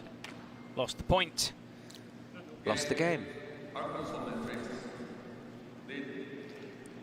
Checking the rankings of the players. Now, Rubio somehow is ranked as low as 34. I mean, whenever we watch him play, we always think he deserves to be so much higher. He's been unlucky sometimes with tournaments, injuries, double partners. And as for his current partner here, Jofre, he has shot up the rankings, but he's still only number 41. I think that might he'll continue to rise, though, because he's now playing with Juan Tello, who's obviously top 10. Top 10. They got to the quarterfinals in Kuwait. So a few more results like that will bump him up quite considerably. Also, of course, a lot depends on who you play with, because sometimes circumstances, one player gets injured, somebody moves on, that domino effect, you end up with somebody probably who you wouldn't have started the season with, that had no chance to play alongside with, it clicks, and suddenly you're playing with a really good player. And that's what's happened with Tello. You know, somehow, tournament came along, these two played together, and it clicked.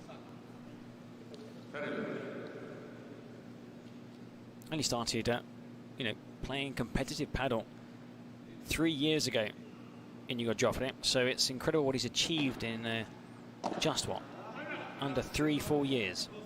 Big strides forward. Look, to lob there. Oh, well played by Mourino. A lot of power on that one.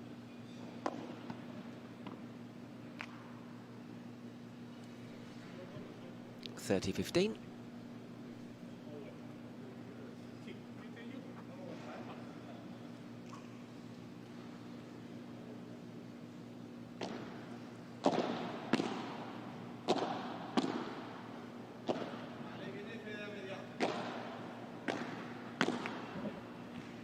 Little bit of a mistake there from Gonzalo Rubio as he puts that backhand volley into the net. 30 all of a sudden.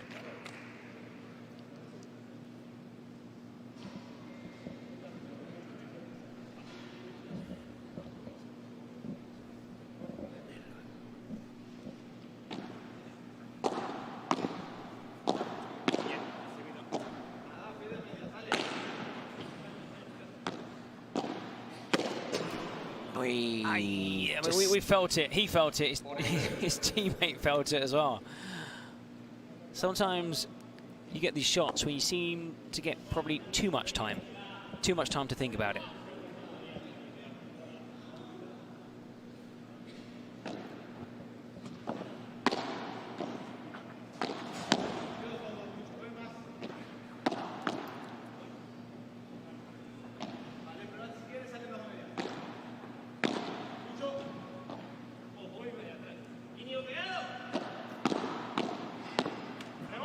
A clever shot, didn't quite come off, but maybe Rubio could have insisted. Another shot down the line instead of looking for that cross court volley, which was slightly tougher. Now we've got a golden point. Mourino wants to receive.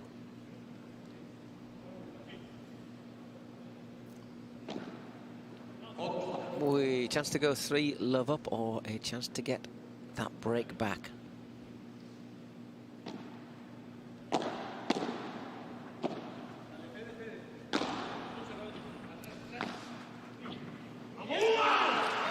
Excellent. Great shot. Yeah.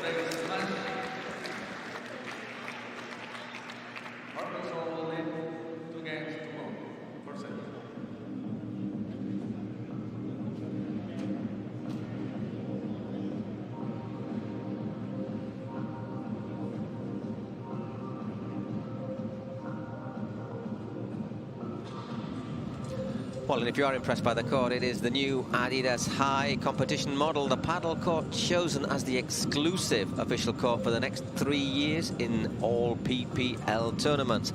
It is without doubt the most suitable court for high competition, and I think we're seeing that today. Yeah, definitely. We're hearing all the players praise the venue, the courts. Of course, these courts have evolved. They continue developing, you know, slightly different surfaces. I remember the old courts with lots of sand on them, lots of slipping. This is an amazing court, and it's great to hear that agreement has been signed for another 3 years.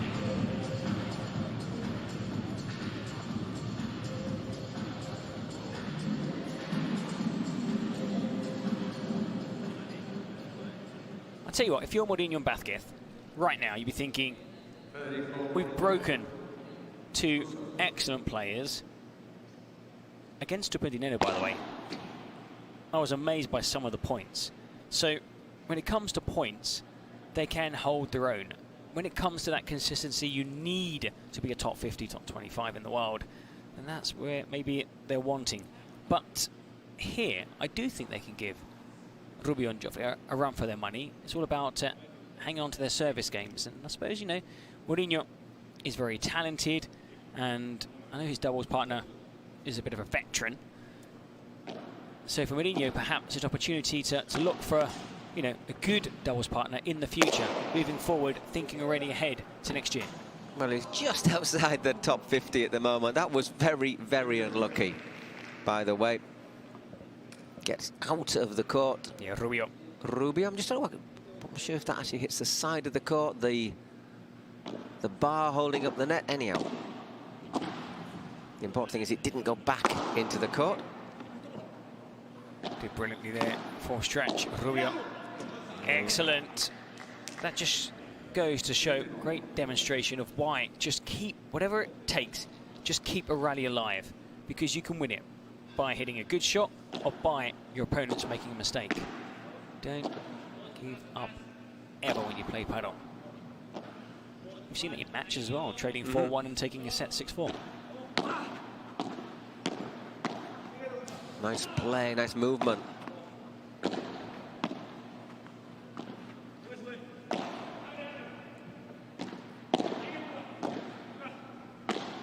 Good work from Vazquez. Amazing rally this one here. All 4 players really involved. No, you didn't need to do that. You didn't need to do that straight away. Why cut across? Well, Mourino, look, there was no need. Look. Yep, I think he anticipates and thinks, I know what he's going to do. Because he telegraphs it a little bit, Rubio. But the thing is, Vazquez also knew what he was going to do. It's that shot selection, sometimes crossing and not crossing, or crossing at the wrong time. That are aspects that a lot of players need to work on. The higher you got the ranking, then the less mistakes you see, obvious.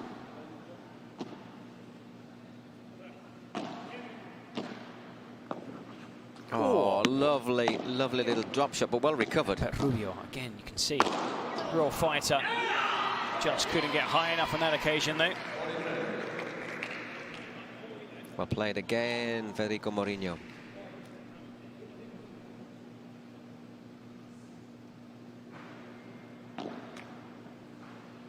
Second serve.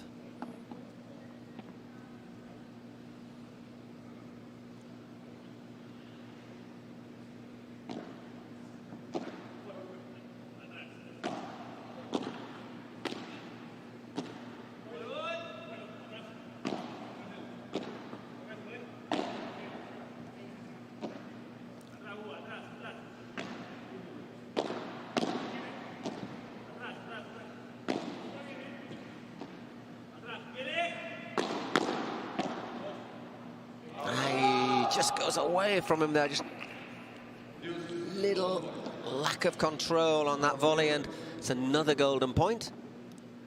Well, they won the previous golden point. Do win this one to tie it at 2-2. Can be so absolutely vital in the outcome of matches, golden points.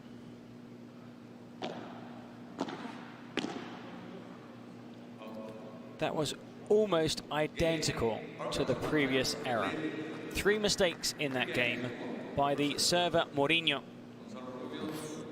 By what, 2 or 3 centimeters, an inch? But those fine lines. And now recovering the break, Rubio serving for 4-1. Yeah, I think that was out from Rubio. Oh, just in. Just in. Oh, he gave it. Yep, just in. But everyone stopped all that. So. That's right, don't stop. Mourino, again, just pausing. Just continue the point. If you don't hear anything from the umpire, continue playing.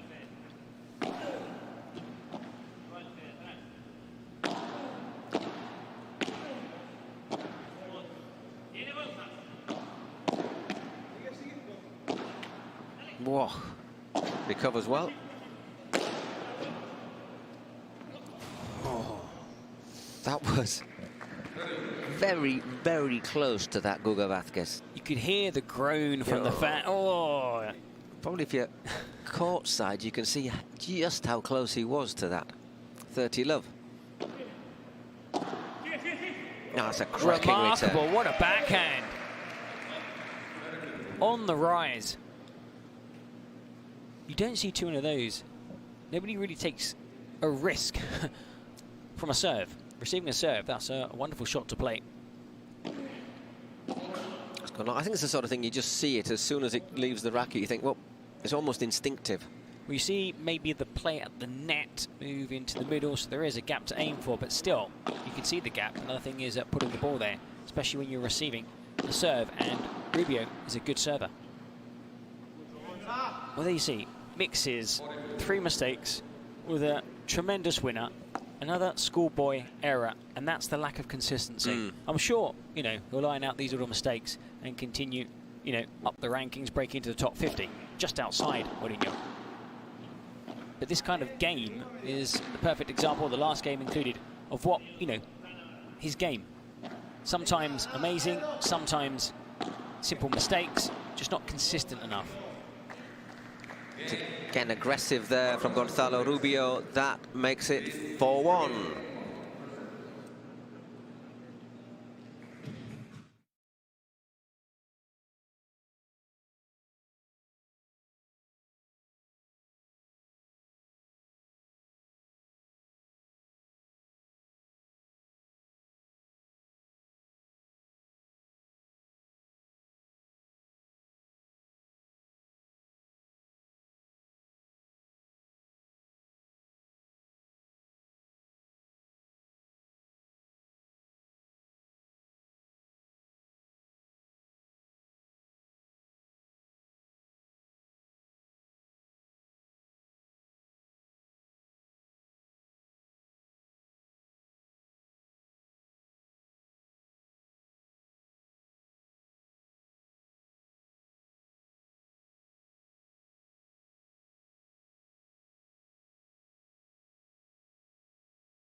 Mourino, just the one break to the good though, so still hope. It's Guga Vazquez to serve.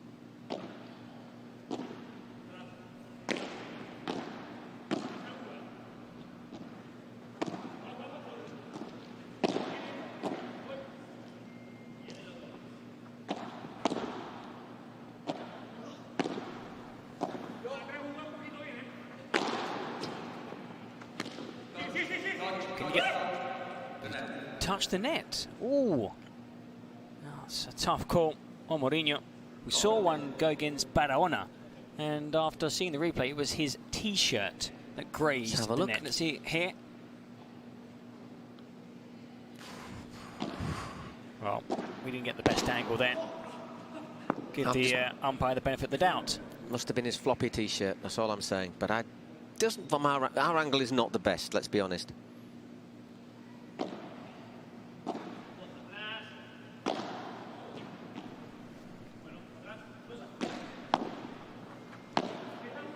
I'm sure the umpire got that call right. He was sat there, you know, right above it, but really tight, tough call to make. Oh, and important that they don't dwell on it. Really good shot there. This is the call from a different angle. Oh, there you go. You can see, and also the umpire is sat obviously slightly higher, and he would have seen over the post and would have seen how Mourino touched the net. And then another mistake.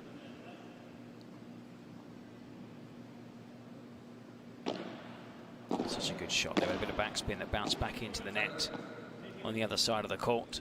Those shots near impossible to return.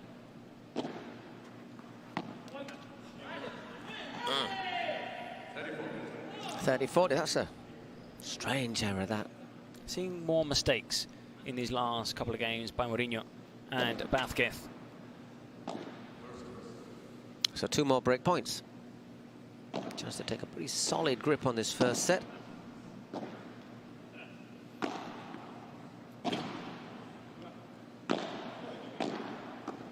Well, nice shot from Jofre, dipping right down to his feet. Really well played. 5-1. And 2 breaks to the good. Inigo Jofre now to serve for the first set. Rubio playing really, really well with Inigo Jofre. Now, of course, Mario del Castillo started playing for Arkansas Matrix. He played the first doubles game, number 76 in the world ranking. Played pretty well, Del Castillo as well. It wasn't because he played badly. He didn't continue playing. It's just that Inigo Jofre was also on the active roster. Rested for day 1, has played day 2, and now playing day 3, leading 5-1. Also serving 30 love up. Lovely lob.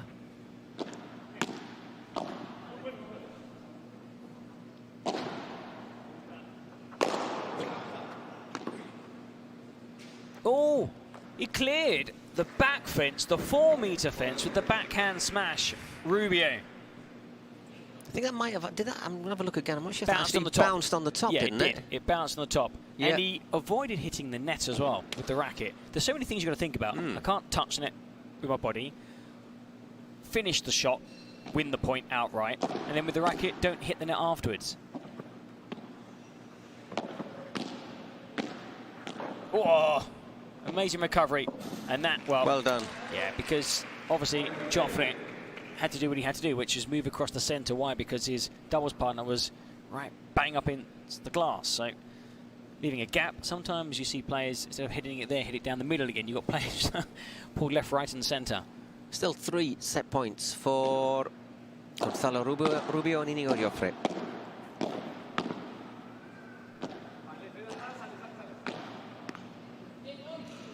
Lovely disguised change of angle there from Gonzalo Rubio. First set, 6 games to 1.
Vazquez and Mourino. I mean, again, you look at that, you thought, wow, so many contested points, so many long rallies, so many good shots hit by Mourino. Vazquez. Then you turn your head and see 6-1, half an hour. Yeah, it just got away from him in the last 2 or 3 games, didn't it? And also, they're not winning the big points. You know, the points that count, every point counts, of course. But sometimes they're 40 love down, they win a point, win 2 points. But when it's 30-30 or a golden point, you can see there the experience, sometimes luck also, but the experience of the higher ranked players tells. Anyhow, 30 love. Good start from Mourino in his service game. First game of this second set.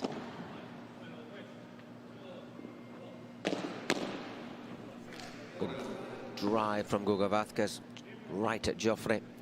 40 love.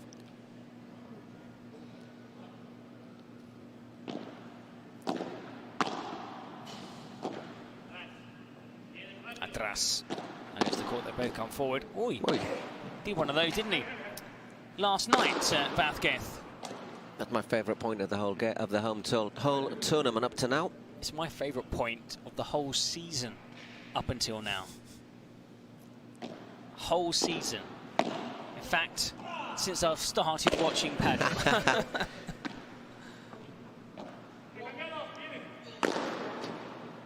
Ah, well played. 40-30, and all of a sudden a couple of doubts might just be creeping in.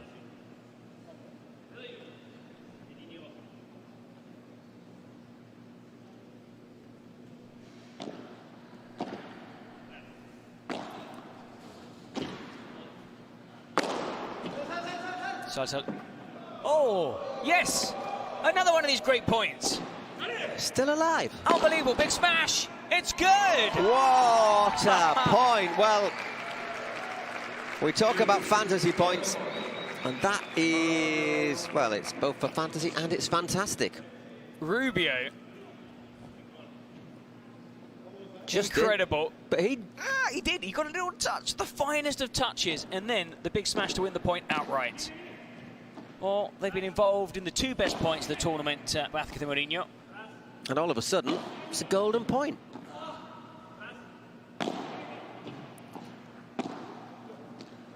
Whoops.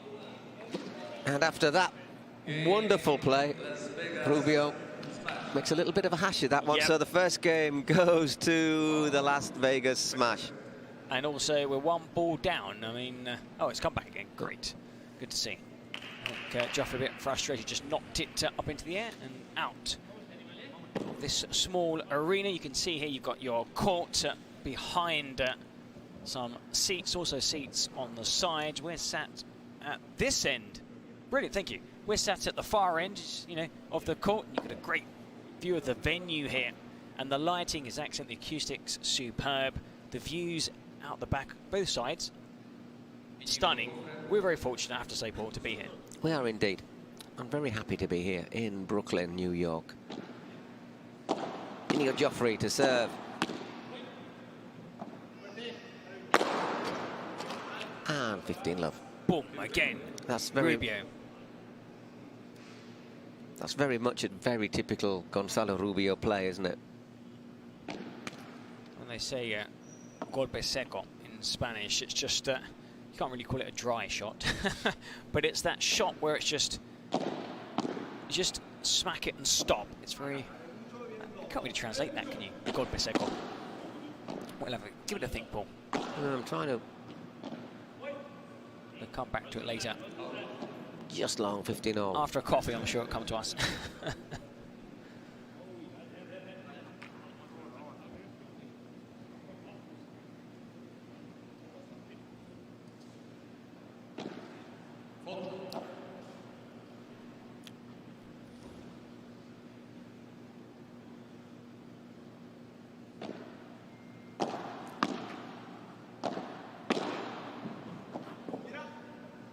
Well, good call there, wasn't it, from, I think it was it Jofre or Rubio who gave the call, but...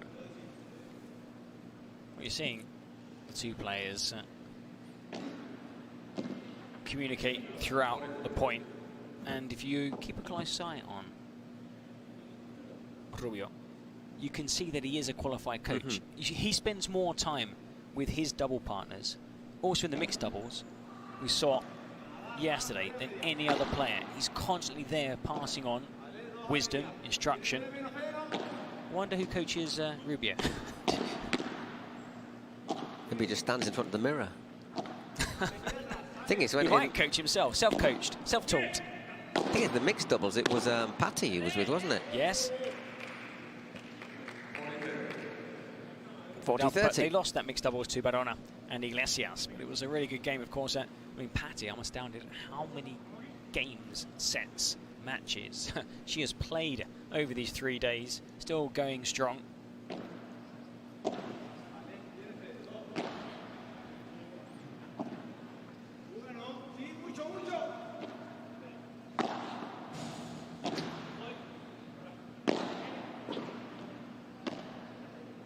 just going long. One game all. Well,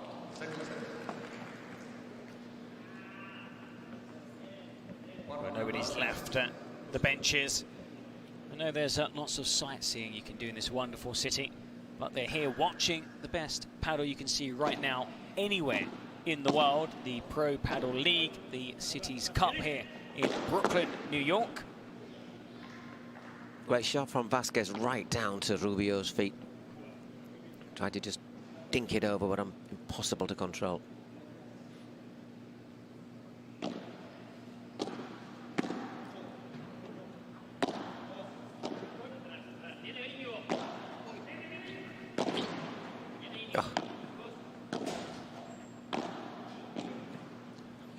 Between his legs, and well played though from Mourino. Brought back by Mourino. 30 love.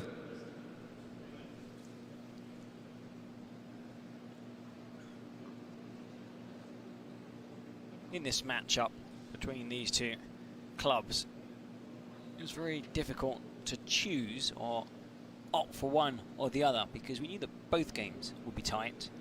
The first game was 2 sets, but still went the full distance in both sets.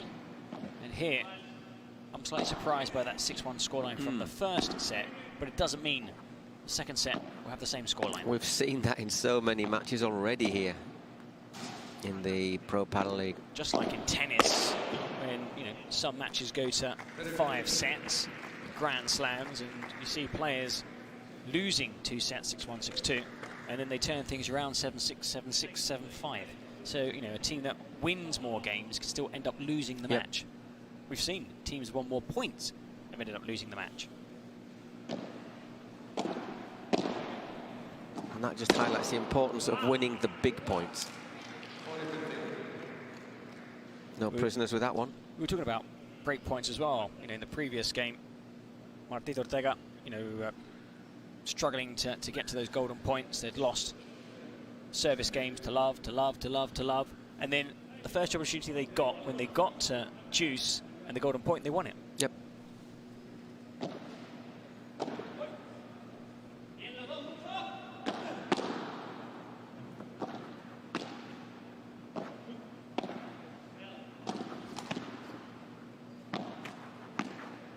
Oh, great reactions. Really well.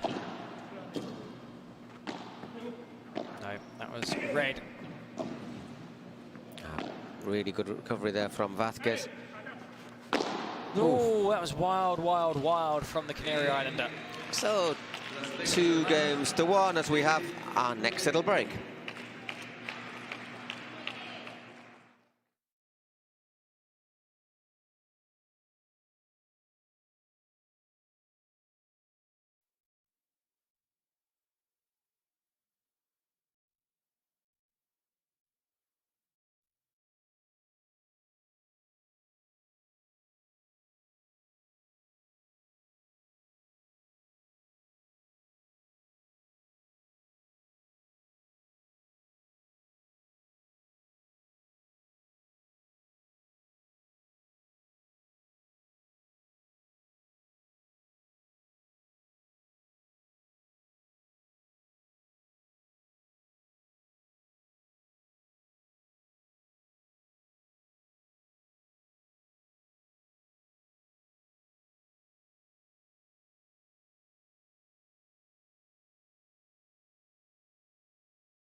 Game's going with serve in this second set between Inigo Rubio, Gonzalo Rubio and Inigo Jofre, and Guga Vazquez and Federico Mourino. First set going to Rubio and Jofre, however, 6 games to 1. It's Gonzalo Rubio serving. With serve in this second set.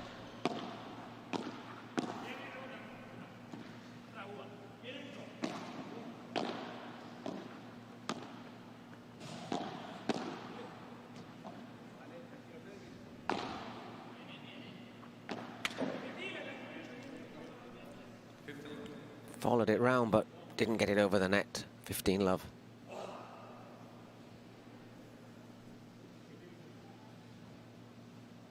Quick little conversation there. Rubio and Jofre, they were chatting non-stop over by the team bench during that break.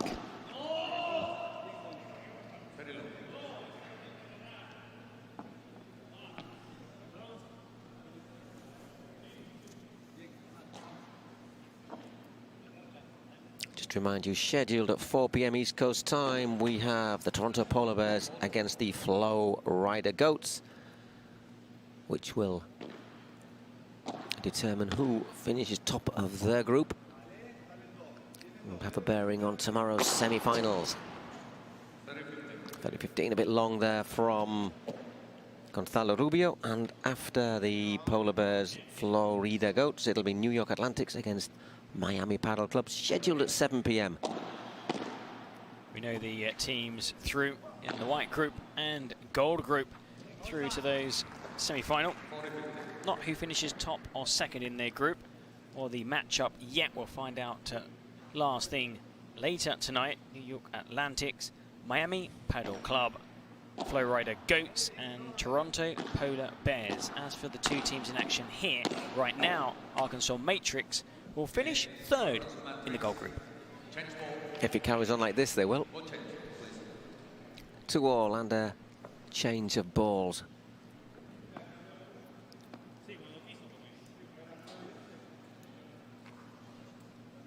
Not sure what Jofre is saying there.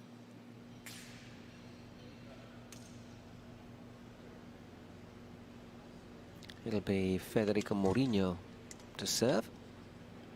So far, every game in this second set going with the serve as well. But I think we've seen more breaks at this Pro Padel League event than any other event during the year. And I think that's actually good for the sport, to be honest. Because, you know, when you always know, or, you know, that the higher seeded players are going to win their service games, there are no surprises, very few. But here we're not seeing that because of the mix. Well, sometimes we're looking at it and think, who's the favourite here? Yeah, it's very difficult, and that makes it so good. You know, this unique tournament, there's nothing like it anywhere in the world, with these franchises in 10 different cities. 8 teams, of course, making this final event in New York. The inaugural PPL season saw the Las Vegas Smash beat Cancun Waves in the final to lift the title. This year, they won't be there. There'll be a new name on that trophy.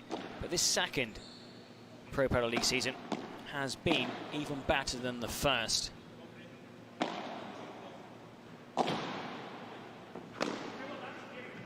Well played, Vazquez again, 30-15.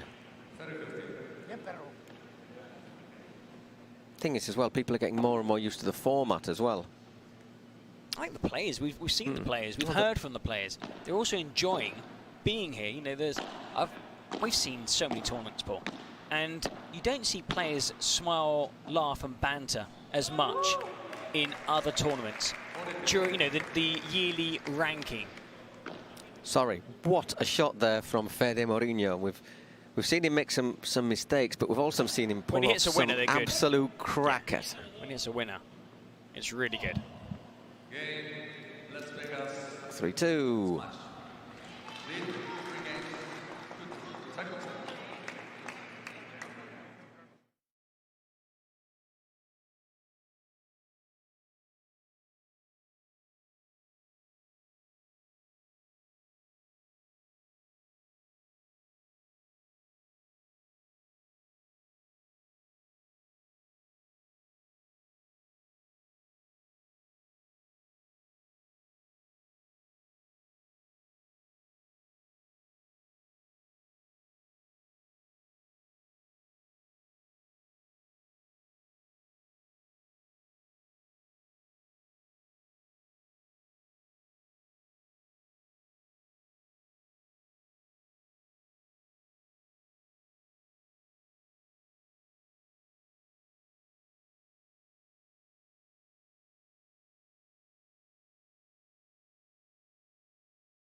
Our players back out with serve in this second set. It will be the turn of the player from the wonderful island of Tenerife. They're in the Canary Islands, of course, part of Spain. Mr. Jofre. That was not a normal Rubio shot. Surprised that he made that mistake, but even the best of players can make simple errors. Got airborne though.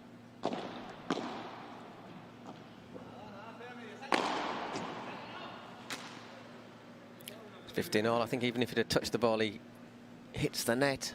Those nets made of stern stuff.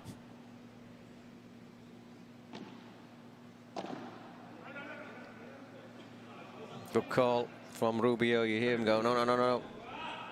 Just quickly, I know we've talked about the playing surface and the glass walls, the lighting, the balls, but we haven't talked about the net. Also the best net I've seen, because you look at the top of the net, and despite the number of balls that hit it, on some nets you start seeing nets cave in. Little sags. Yeah, and here the net is as if they just put it on right now. No creases, no sags, perfect condition. Really effective game served out there by Inigo Jofre. So again, doesn't give Vazquez and Mourino much time to relax or to prepare for their next service game. So once again, it's back under the cosh. The feeling I've got is, when will Rubio and Jofre break their opponents? Well done, Guga Vazquez, 15-love. It's that feeling, isn't it, that they're winning their games now. I wouldn't say easily, but to 15-love. And the service games of Vazquez and Mourino are taking slightly longer. It's costing them more. They are still winning them with serve, but if I had to put money on somebody, it would be that man and Rubio. Ooh. No, no, no. Oh, thank God. Goodness gracious, he was pretty close to. I think everyone goes to have a little check. We've already seen that he's quite willing to put himself on the line, Gonzalo Rubio. Woof. He banged his head, didn't he? Match point, mixed doubles, went flying into the glass wall.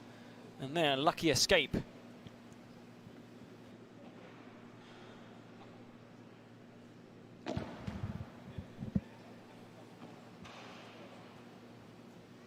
Second serve for Guga Vazquez.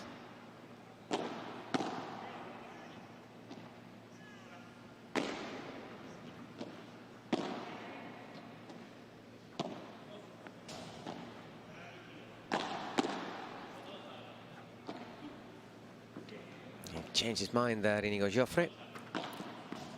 Oh, excellent. Well, you were saying, weren't you? Even Rubio was applauding Mourino. When he hits good shots, they're brilliant.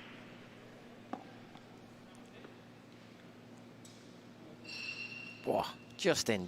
But once again, it's a question of inches. But if it's in, it's in. And if it's out, it's out. Can't argue with that logic, really.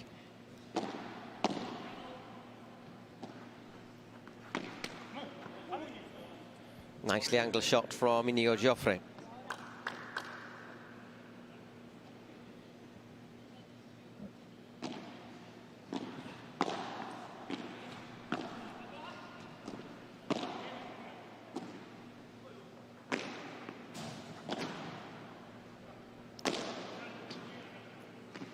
Oh, I thought that for a second. I thought it was all tangled up in his feet. Yeah, I thought it came up. I thought it might have come off his foot. It didn't, obviously, because if there's a touch and you lose the point. Don't worry, I thought the same thing.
Gonzalo Rubio to serve. He and Inigo Jofre trail 4-3 in the second set, but they were set to love to the good. Everything going with serve so far in this second set against Federico Mourino and Guga Vazquez. Able to get there in time there. Mourino. When you look at the rest of the men's doubles games we've seen, I think this is the one with the least number of smash winners. I think we've seen two por four, the ones who go over the back fence. One was a backhand, Rubio, the other a forehand smash. It's surprising because it's Gonzalo Rubio who is normally such a good smasher, but I think it's because they haven't fallen into the trap of feeding him either. Yeah, that's it, tactics. Paul, I think you hit the nail on the head. You've got two players who aren't it's more chip and charge, lots of ground shots. They're very careful with the lobs they put up. 15-all. Another ground shot. There's a lob, but he's deep, not going to smash it. It's a bajada. Still waiting for a lob. They won the point, but no smash. Yeah. So obviously the tactics are, having watched these two players in action, lobs to a minimum. Whereas some games are just lob, counter lob, counter lob.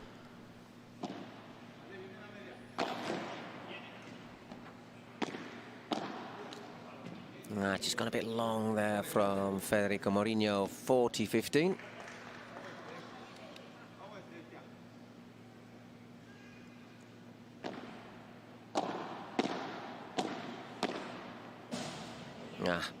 Good angled shot. Now, once again, it hits that, and you're basically sold down the river.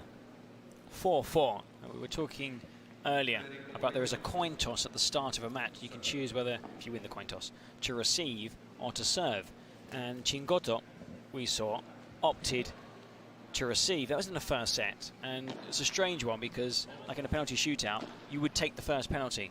So here's a 4-4, not because it's the first set, but second set. But if Mourino and Vazquez win, there'll be so much more pressure on Rubio and Jofre because they're serving to stay in the game. And they'll have to do that twice. Vazquez and Mourino actually won the toss and opted to receive in the first set. Didn't work for them in the first set.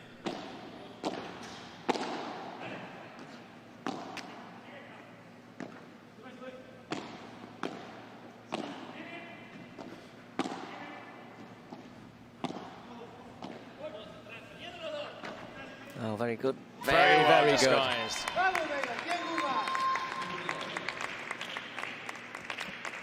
That first point of that game was almost as if both pairs know how important this game is.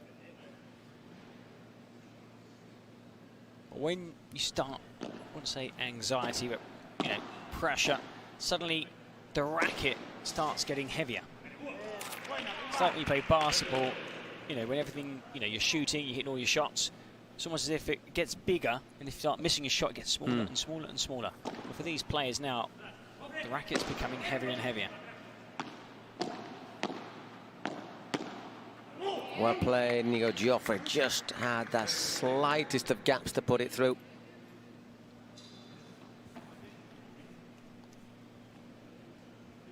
(30-15).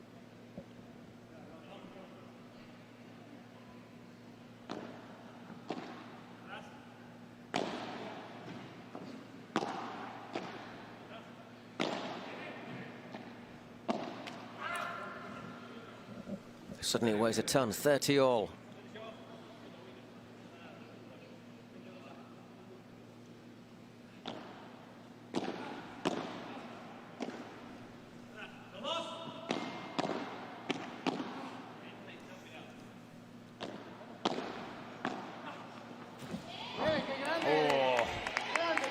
Big shot there from Mourino because it was a real pressure point.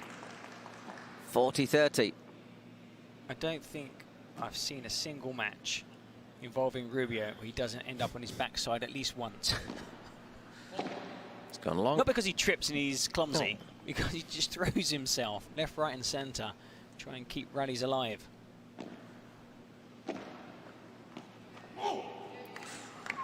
Really good return. Massive point. Massive point. Rubio wants it. It's always, there's an unwritten rule. The higher ranked player can choose if they want to receive or should it go to the other player. I suppose you're taking pressure off the lower ranked player. Yeah. Although I don't think the ranking here is a big factor.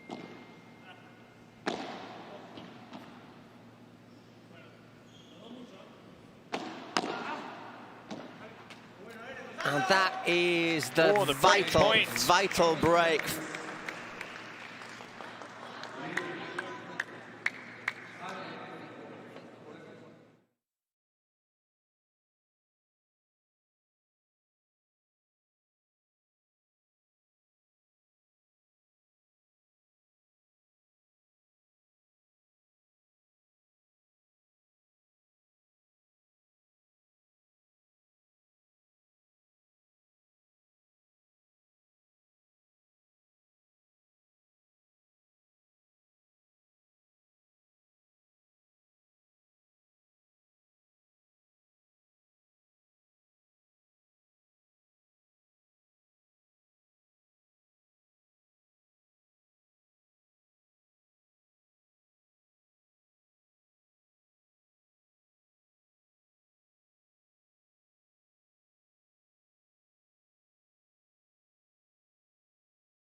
Serving for the set and match, Paul. It is indeed Inigo Jofre getting that break in that last game. Well,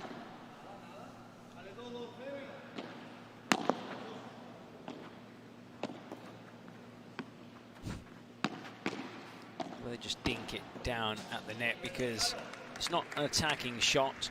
What it does do is that your opponent can't hit an attacking shot. It's really clever. There's little dinks one side and another. Just completed an hour.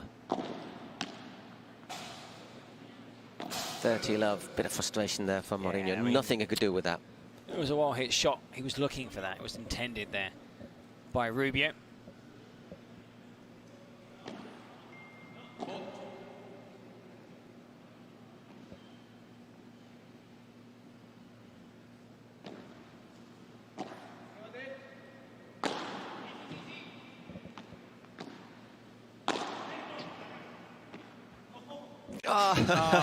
Hooks it around, but hooks it onto his own side of the net.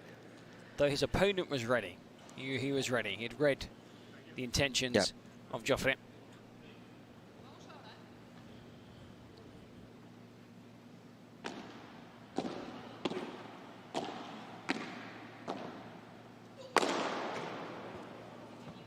Brilliant. Bring back. Big kick smash by the Tenerife-born player, and now, Paul, could be game over. Three match points.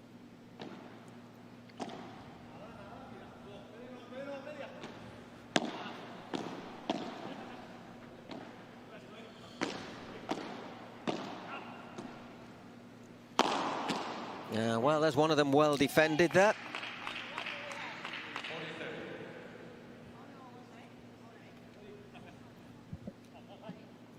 Teammates Yaguno, Martinez expectant.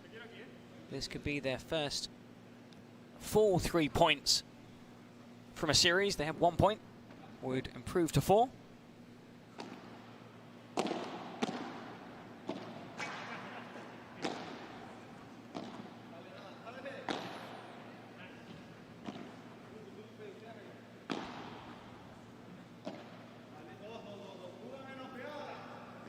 Got the call. Smart play there.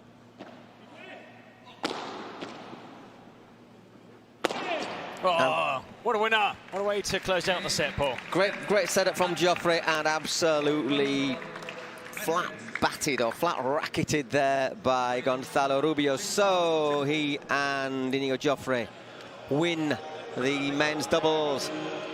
6-1, 6-4 in 1 hour and 2 minutes. That means all 3 points go to the Arkansas Matrix. 6-4, 6-4 earlier. Yaguno and Martinez straight set win for the women's doubles. In the men's doubles, they also follow suit with another straight set win, 6-1, 6-4. So 3 points added to their 1 point. They improve to 4 points. They will finish third, but still a highlight, a good ending for this team from Arkansas. And as for, well, the losers here in this game, Las Vegas Smash, they are heading home.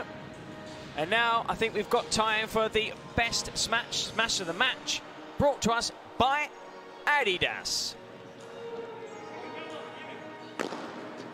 And it is Inigo Jofre.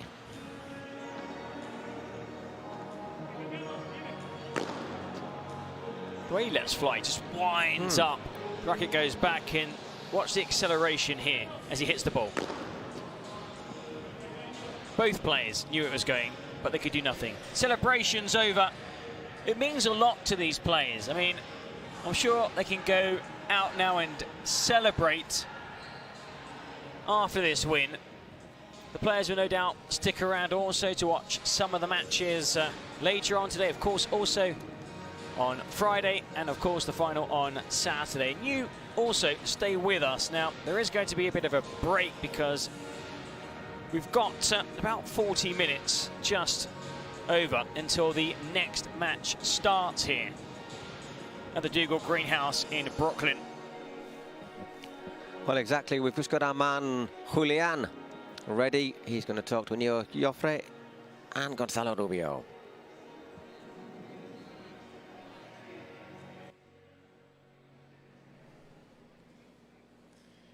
Ladies and gentlemen, incredible performance by the Arkansas Matrix, clinching out one incredible victory. Inigo, please tell us what was the secret recipe for that winning match.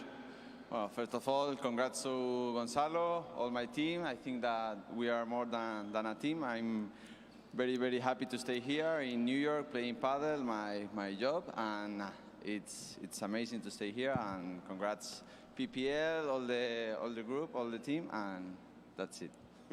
Gonzalo, tell me, how did you feel on the court, and how is New York City treating you so far? Yes, we have enjoyed yesterday the city. It's wonderful. I hope to come back.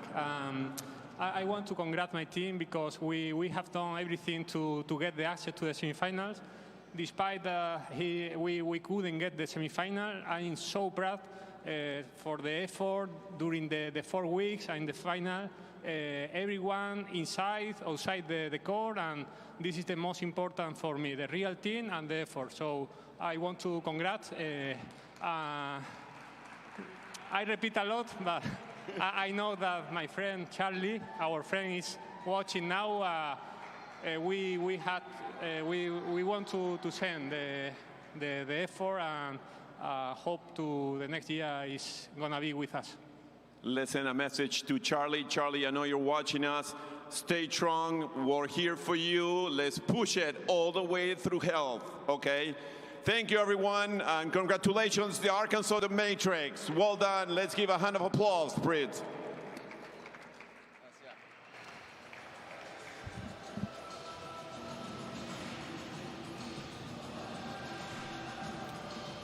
Just in case you don't know, he was talking about Charlie Moon, the paddle player who is once again battling leukemia. And from here, we also, on the commentary side, I'm sure everybody involved sends him a big hug. Our best wishes. Stay strong and keep on fighting. Oh, lovely gesture from the players. Also there, they were celebrating, probably toasting that victory too. Charlie, speedy recovery. Hopefully see you back on the circuit next season. You'll win your third battle. We're confident of that. And here we see the players now celebrating on the court. They're going to pose with the owners, with the sponsors for the family photo, as we see the highlights of what was an excellent match. And again, you know, I thought that Mourino has lots of talent. Vazquez, you can see, he was an excellent player. Still has some of the shots, maybe not quite the legs. Entertaining game. So 6-4, 6-4, the women's. 6-1, 6-4, the men's in just over an hour. And, well, we've got a short break, Paul. And then do join us for more from the Dougal Greenhouse, the Pro Padel League, the Cities Cup. As Eric says, we'll be back in about 40 minutes. The 4 teams who will all play the semi-finals. Who will play who? We'll discover.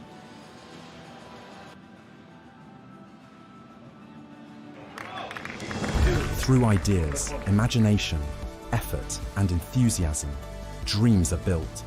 We are making padel the sport of choice for thousands of people around the world.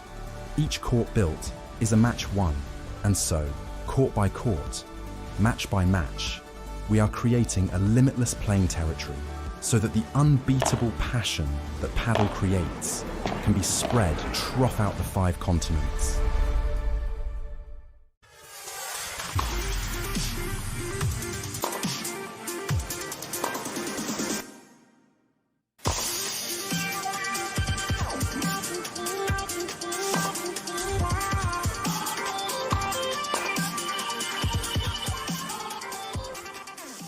You're still waiting on your turf? While you're still waiting on your turf, we're still shipping 30 trucks a day. So just give us a call when you're tired of waiting. We have everything you need ready to ship.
Hello, New York City! It's day 3 of the PPL City Cup Finals, and the journey to the ultimate victory draws even closer. We're now moving into the third team matchup of the day. Let's get ready to welcome the two teams. From the Toronto Polar Bears, Marina Guinart, Victoria Iglesias, Coqui Nieto, and Javier Barahona.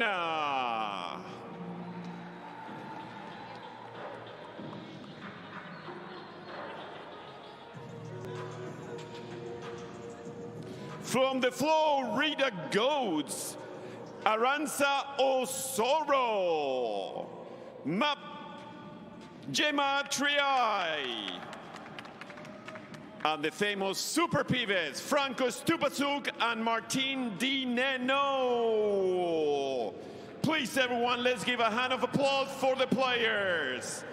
And the stage is set for paddle greatness. Let the game begin.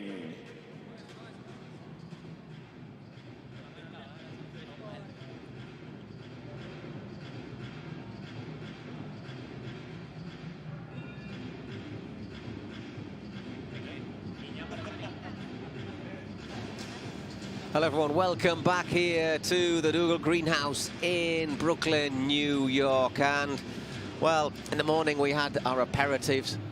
2 matches, the Los Angeles Beat against the Houston Vaults, the Arkansas Matrix and the Las Vegas Smash. But now it starts to get really, really serious. Starting off with the Toronto Polar Bears against the FlowRida Goats. Both teams qualified for the semi-finals tomorrow. But who will finish top of Group B, the gold group? Will it be the FlowRida Goats or will it be the Toronto Polar Bears? Could be important, of course, because our second match of the afternoon sees the New York Atlantics against Miami Padel Club. That's Group A, the white group. They will also fight it out to see who finishes top of their group. So these 2 matches that we have now are really important to see who faces who in the semi-finals, which will be held tomorrow. Eric, how are you seeing these 2 coming up? Hi, Paul. Well, I really enjoyed the morning session. Happy to see Arkansas Matrix pick up an important win. Good for them. And well, I suppose now you talked about the aperitivo, you know, your starter. This is, of course, the main course. I mean, 2 teams unbeaten. Later on, another 2 teams unbeaten. We know the 4 teams through to the semi-final. We don't know the order, and perhaps here, you know, I would have thought maybe some players would have been rested. Perhaps not the case. You're seeing full-strength teams, and it wouldn't surprise me potentially if teams could meet again in the final. Now, Guinart Iglesias have sometimes struggled, but they've won their matches. Triay did not play every game. She came in alongside Osoro. Mappy played the first game. They're also unbeaten. So here, something will have to give. Exactly, as you say, Guinart and Victoria Iglesias, they've won their 2 matches, not without struggles, it has to be said. But obviously, Gemma Triay and Aranza Osoro, we're talking names in capital letters now, as they say in Spanish. Nombres in mayúsculas. Really top players, and ranked higher than both of these 2. So Guinart and Victoria Iglesias are going to have to work really, really hard in this opening pairing between to get the Toronto Polar Bears off to a flyer. Well, 2 players that have played together. There is Iglesias from Spain, a big hitter, comfortable playing alongside Marina Guinart, who has maybe struggled more than Iglesias. And now looking at the team, they're facing the FlowRida Goats. I mean, Osoro. We've talked about vocal players, how important it is to communicate when you're playing.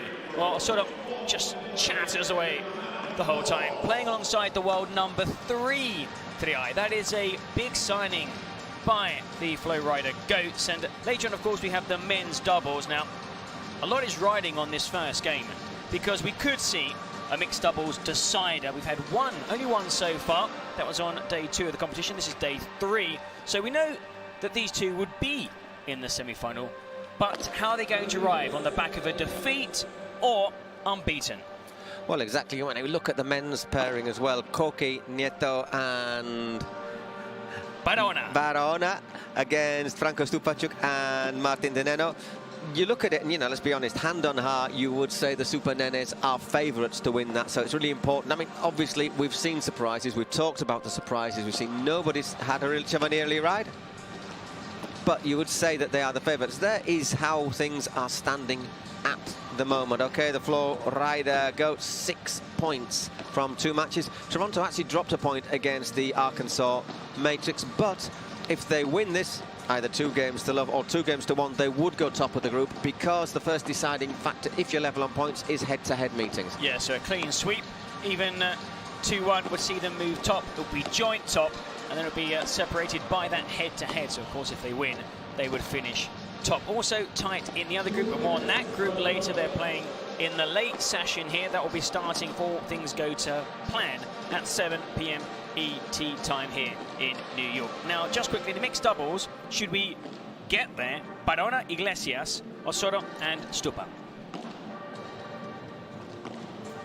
So once again, the players in the men's match don't have any breathing space, but Barona showed that yesterday, that it's not necessarily a disaster. Well, he has played alongside Iglesias in the one mixed doubles game we've seen here, and they came out on top. Really good victory to clinch those 2 points, a win. And now, I mean, it's not just pride at stake. We said this earlier this morning, and the games we saw this morning were excellent. You know, teams trying to finish 3rd in their group. Still amazing just to qualify for this event. We saw that 2 teams fell by the wayside. We also saw the defending champions head out at the group stage. So another name is going to go on to that title. It will be one of the 4 teams we're going to see in action in this evening session, Paul. No, it was exactly. And one of the things we heard yesterday after their win was they were asking Gemma Triay and Aranza, so are you going to one of you have a little rest for today for the semi? Obviously that you qualified. And they both said, no. We want to play together. We have to get some time to gel. We have to get to know each other on court. There were a few times yesterday against Las Vegas. I would have thought, Paul, that she would have said, yeah, but she said no.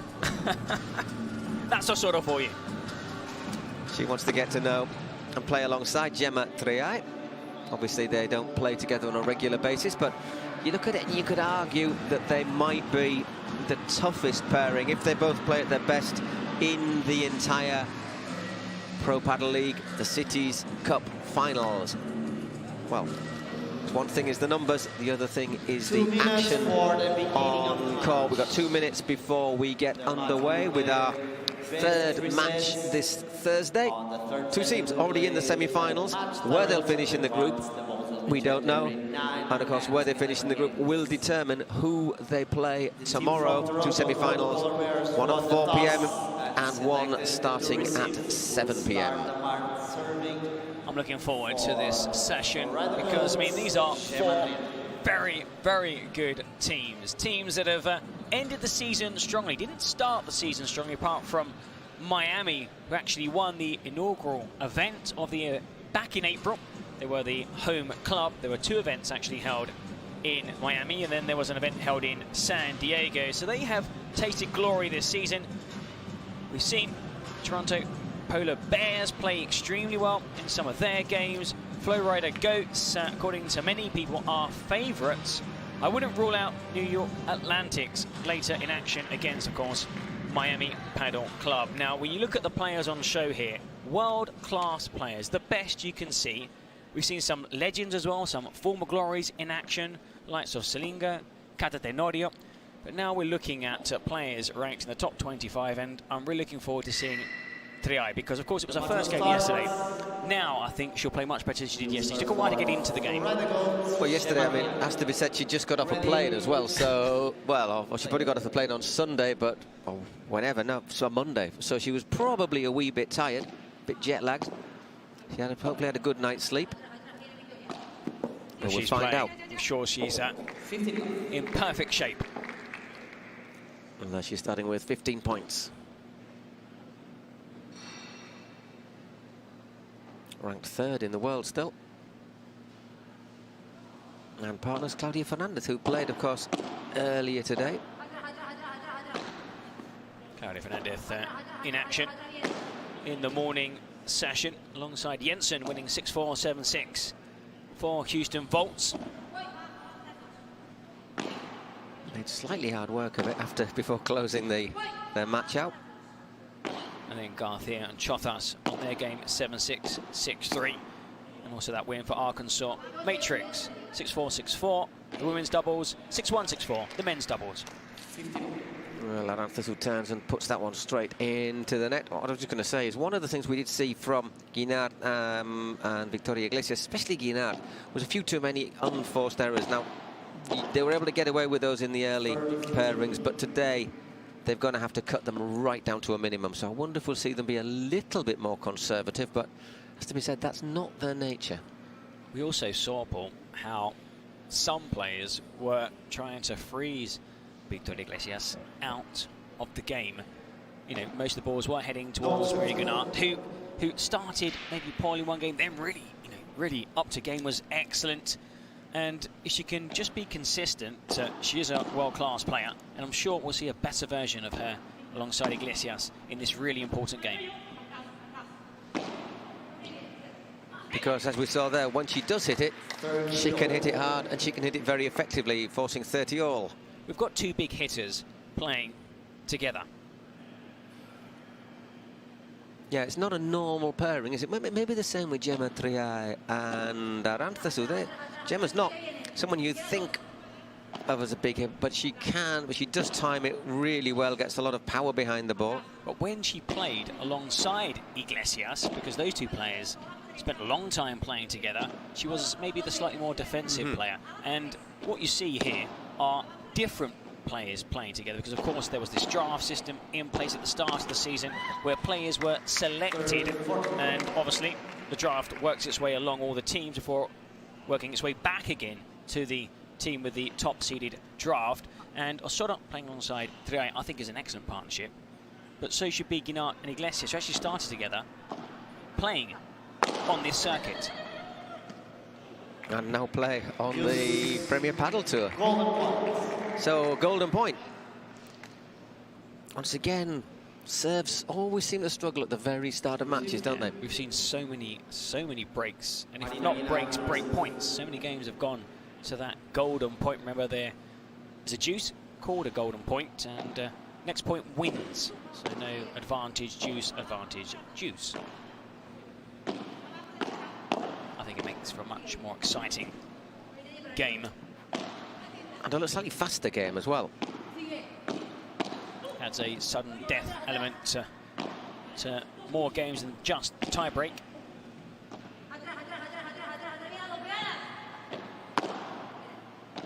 And there you hear Aranzazu speaking to Gemma Triay. She's her own social media network, isn't she, basically?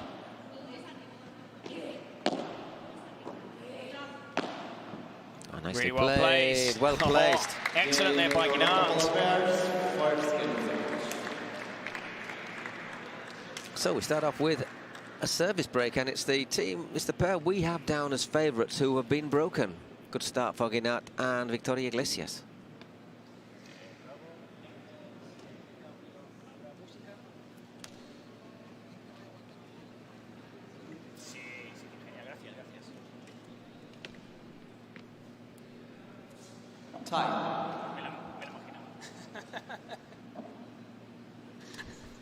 There's that winning shot. Really nice placement. Just comes forward there, Aranzazu, just opens up that little gap for Guinart, and she took it really effectively. So it'll be Victoria Iglesias to serve.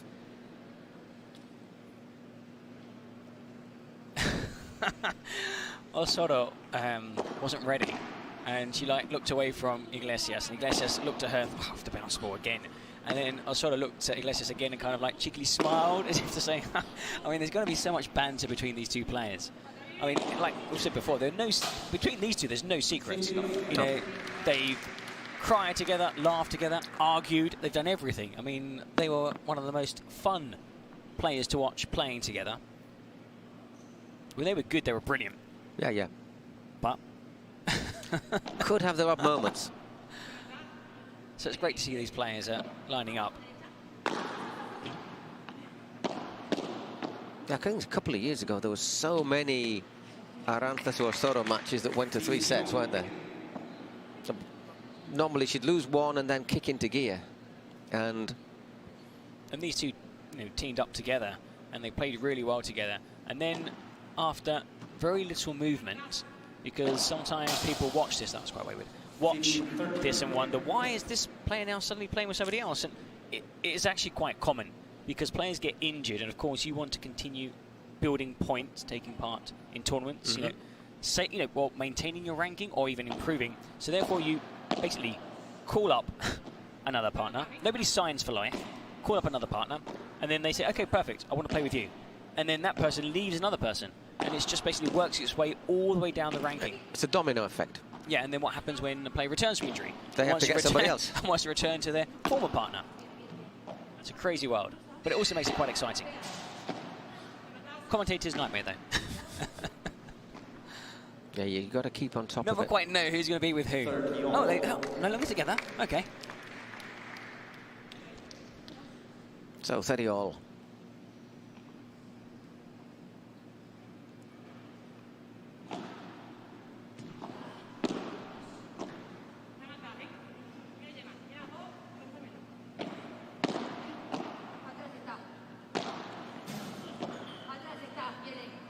Atrás está.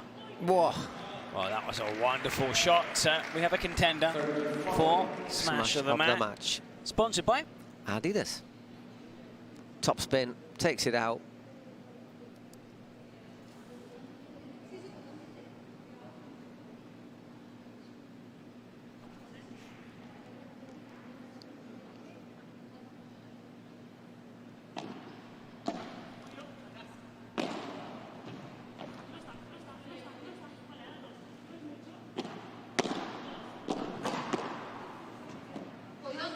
That might go... No, it doesn't. Just stays in.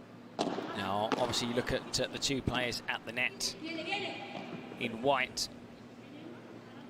You would look to lob, if possible, or Soro, just because of the height difference between the two. Also, Triay is the bigger hitter. So there you go. 2 breaks to get us going. 1 game all. Aranzazu Osoro to serve.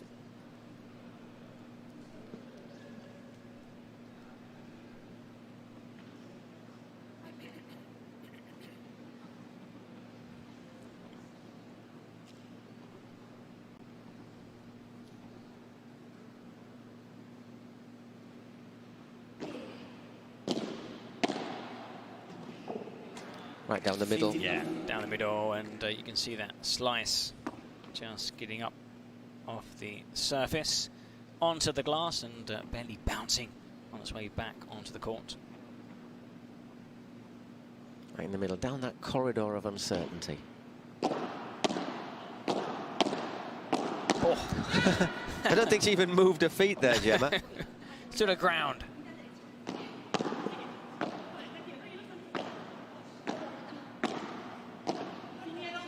That's well short. So. Oh, that's so tight. Got there, avoided the racket bag. That's there by the umpire's chair, but hit the metal. I think it's the metal pylon. Yeah. She hit, yeah.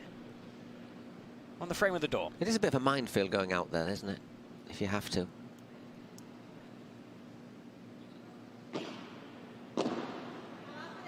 Thought that went a bit long, but so did Osoro.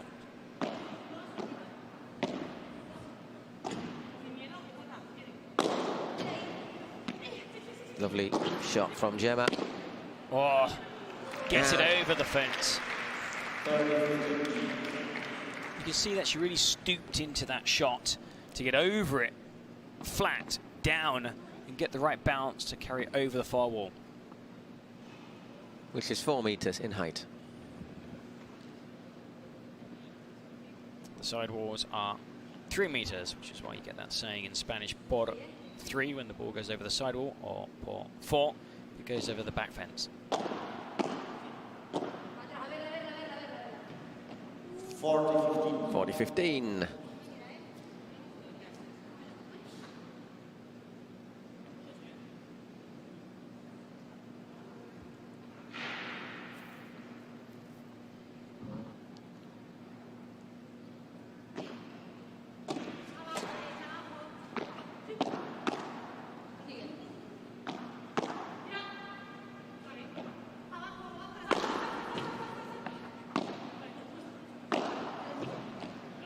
Really good hit there by Iglesias. Yeah. Really good hit. Tries to steer it around Gemma Triay, but can't do so. Looking at Iglesias, she has some strapping on that left ankle. She wasn't wearing any yesterday.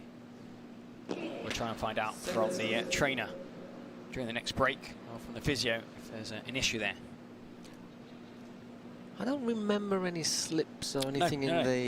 in the match. We've seen some players, you know, Claudia Jensen, for example, earlier today. She's probably the worst fault. She was fine straight afterwards. It just goes a bit long. So 2-1, but basically even Stevens, 1 break each, and 1 hold there from Arantzazu Osoro. Guinart up next to serve. I know physio is working on Iglesias' ankle, so it's probably just precautionary. It might be an old injury, just, you know, something, or even superstition sometimes. You know, you're just used to wearing something. And, let's see if we can hear from. And it's something you need to protect as well, sorry, just because there's today and tomorrow at least for her to play. Okay, so we're doing well. Okay, we're not quite hitting those deep shots as deep, but keep doing the same, because lo vamos a encontrar. We will get there. It's only a matter of time before we start dominating the points. We're playing well, obviously leading, but keep it up. Just play as you are.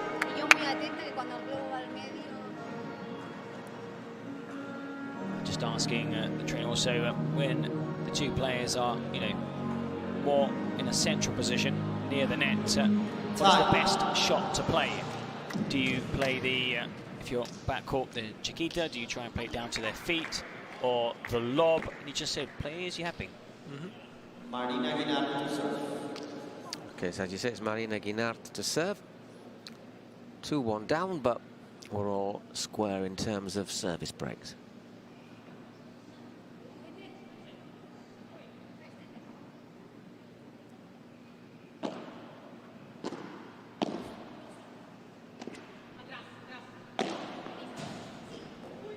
Just held up from the fence, and Osoro could only return it into play. Couldn't really put it where she would have liked. There you see. And that's just really good that Iglesias took the 2 steps forward. If you're behind the, you know, the service line, then you can't capitalise on what Guinart had done earlier with that really good shot into the fence. Looks for it again. Nice little shot down the line. Makes it 15-all.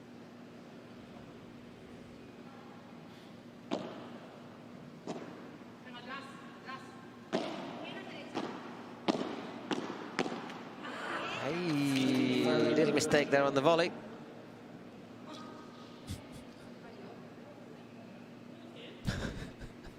The Viking. That's her nickname. She says she loves that nickname as well. Those blonde locks and those war cries we often hear when she wins and loses a point. I couldn't quite get that.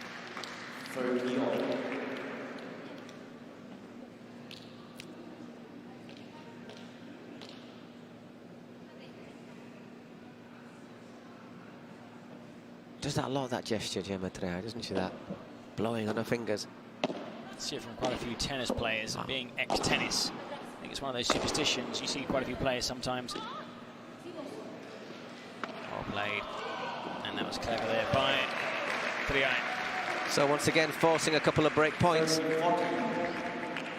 Some players play around with their skirt or shorts. Some people, you know, spin the wristband. We saw also De La Peña touch the side whenever she was going to receive with a racket. Osoro is the first person on the court and the last person off. Though she changed it around the other day. So we'll see. But she is very superstitious too. Well played, Gemma Triay. Unleashes that one 3-1 and a break to the good. And she will now serve.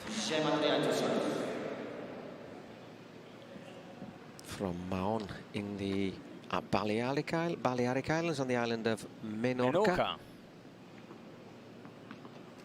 second biggest of the island chain.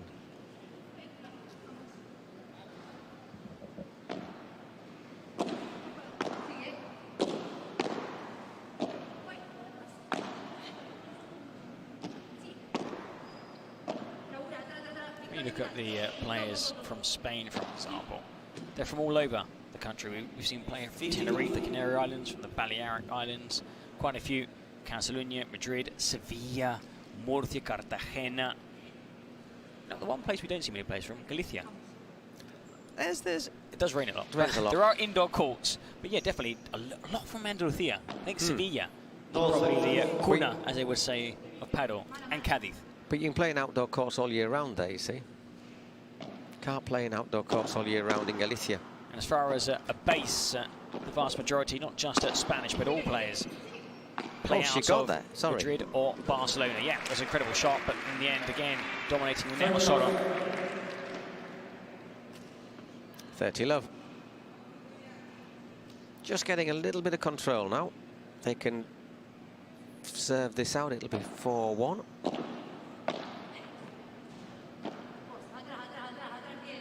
Oh dear. Of course, if is the biggest small word that exists. That's one of those shots that, had it gone in, would have been a nightmare for the opponents. We saw one in the previous match, a little kind of drop shot that was badly hit, and then the ball sprang into life after it bounced, just poof, kicked off and ran away.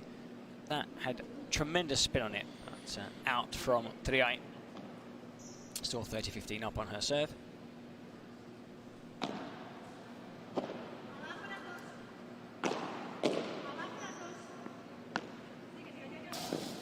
Well played, Arantzazu. 40-15.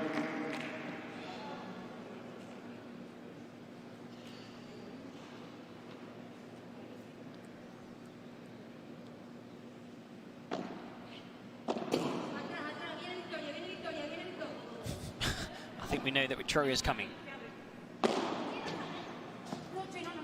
40-30. 40-30, still a little bit of work to do though. So Victoria's on her way. Triay sent the ball to Guinart, who had stayed back, but good shot from Medina.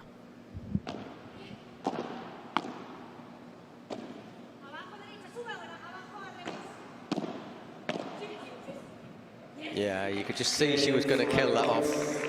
Perfectly executed by Triay.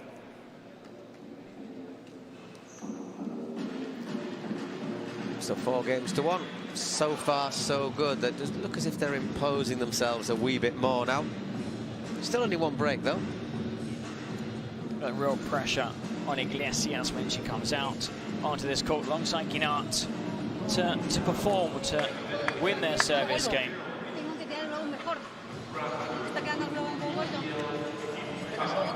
When I'm hitting my lobs, they're bouncing too high. So obviously if they bounce too high and they bounce up off the glass, then you can sometimes leave your opponent an easier shot than if it's a low bouncing ball.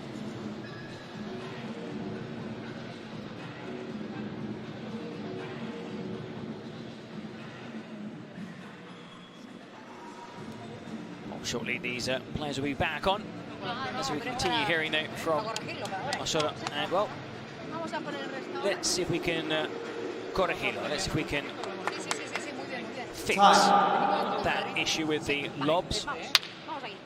They are winning 4-1.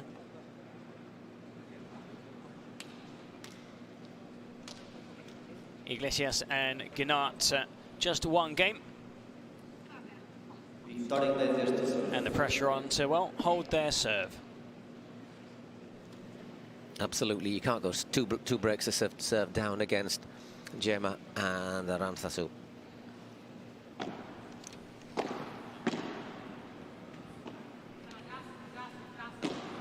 Ah, that was dropping. You've got to either attack the ball, get under the ball, position yourself much better, or just let it bounce. Take a step back and hit a lob.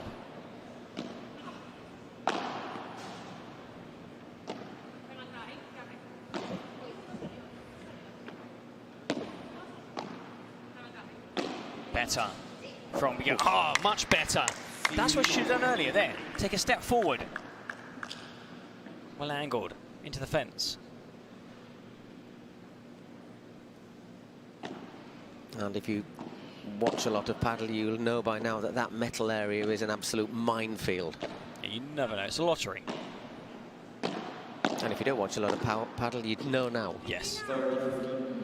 And we will constantly remind you, and you will see it yourselves, when the ball hits the fence, you can sometimes kick up really high, come out at a really strange angle. It can drop dead. Which is why quite a few players, especially with a backhand cross court, which is probably the most lethal shot onto the fence, use it as a can. Whoa, oh, brilliant. What a winner. Anticipated that really well there, Victoria Iglesias. She's already going, isn't she? Has time almost to pick her spot. And also spins as she's jumping in the air and then hits it into the net for the winner.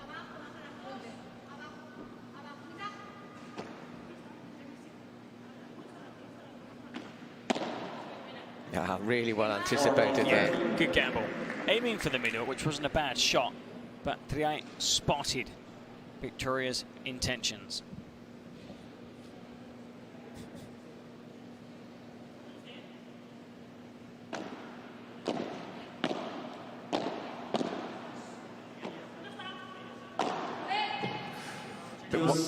Bit wide and a bit wild, and another golden point. But that's something that happens, isn't it? When you're trying, you're finding it hard to break your rival's stamp. Sometimes you do tend to look for shots that maybe have a lower percentage. Yeah, because you feel you need to do something different, and sometimes that patience runs out earlier than it should.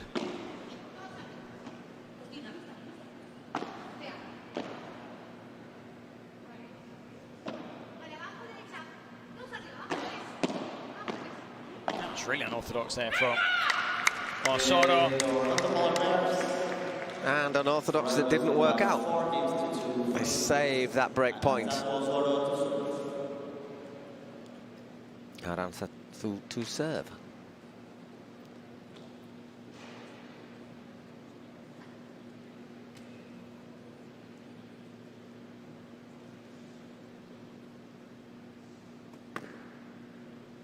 Time. See how many times she bounces the ball. I was counting yesterday and she bounces it so many times. Well, not too much that time. Well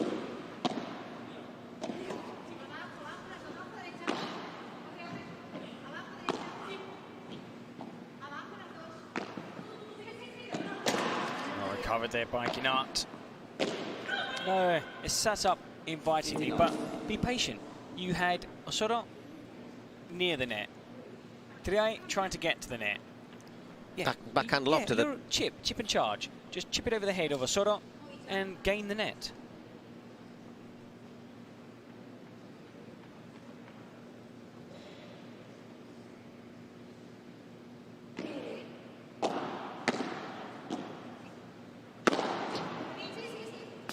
Ooh, just in. Sounded out. It sounded out. That's what I was sort of saying. It was out. Wins the point and looks at the umpire.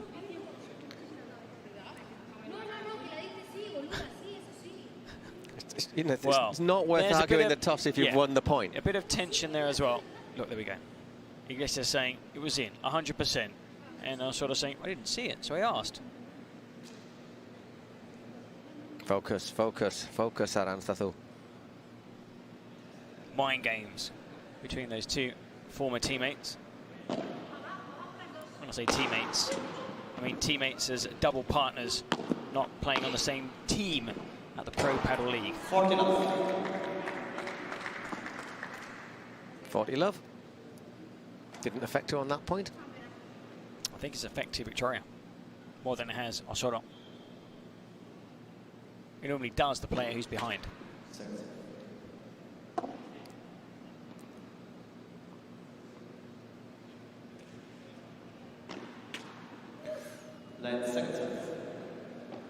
Well, we're saying we don't see many double faults. No, no.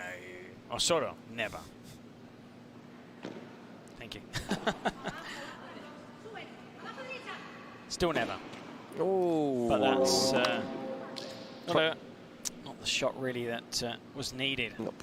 But still, in a commanding position in game 7, leading 4-2.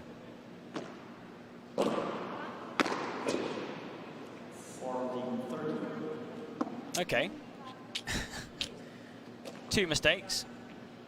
Still leading 40-30. Needs to close this game out.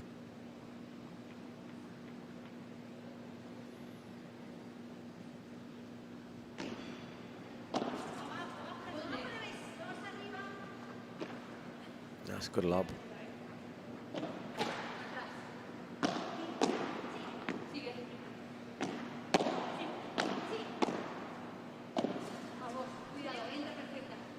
Good depth on that occasion. Not enough height. Got lucky there, so I didn't even have to move.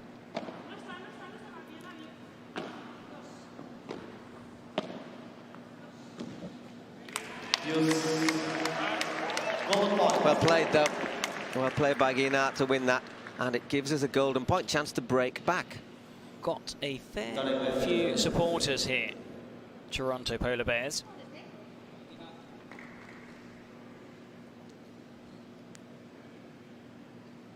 They were vocal after that point.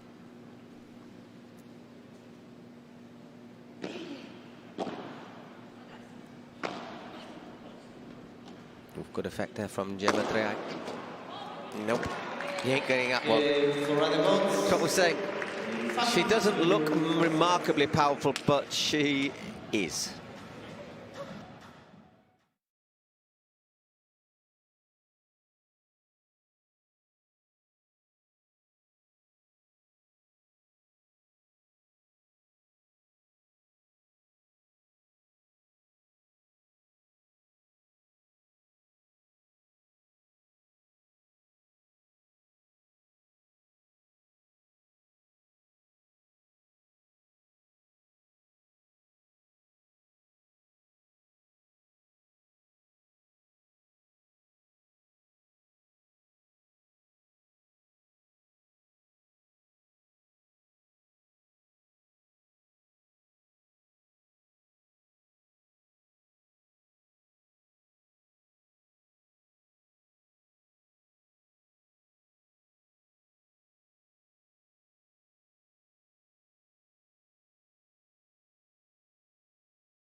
Well, we're back with you. 5-2 to Gemma Triay and Arantxa Osoro against Victoria Iglesias and Marina Guinart.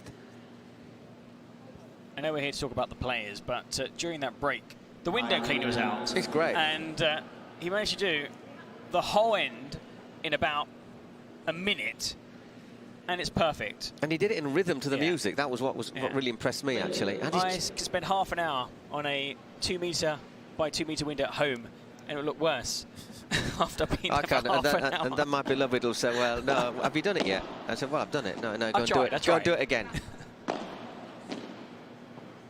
Ooh, just goes long. But we saw in that last game that it's having just that one break advantage is no guarantee, because they were at a break point against before Gemma Triay smashed it out of court.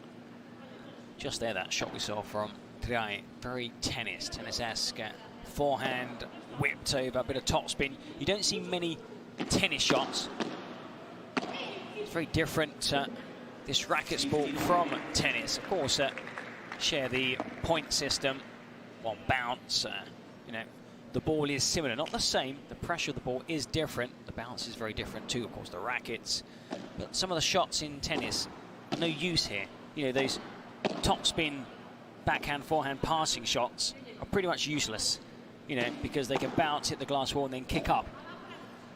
Well, you were saying that, well, helped on there by Victoria. One of the big things here, if you have played tennis, is when you play paddle, is you have to learn that sometimes it's better to actually let the ball go past you. Yeah, I mean, I really struggle. My standard is low, but I know I've spoken to players and even some players, De La Peña, for example, that have transitioned from tennis into paddle. I've said, you know, one of the toughest things, of course, is that spatial awareness, court awareness, but understanding the walls. Like, you think, you know, when the ball goes past you, you feel the need to run towards it. Wait, it's going to come towards you. That went, sorry, 15-40, so we have 3 set points.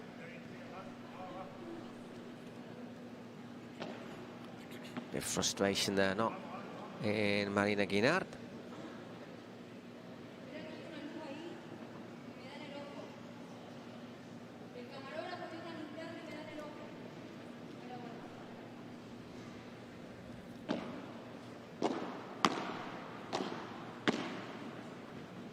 That dies on her, well done. 30-40, but still 2 break points.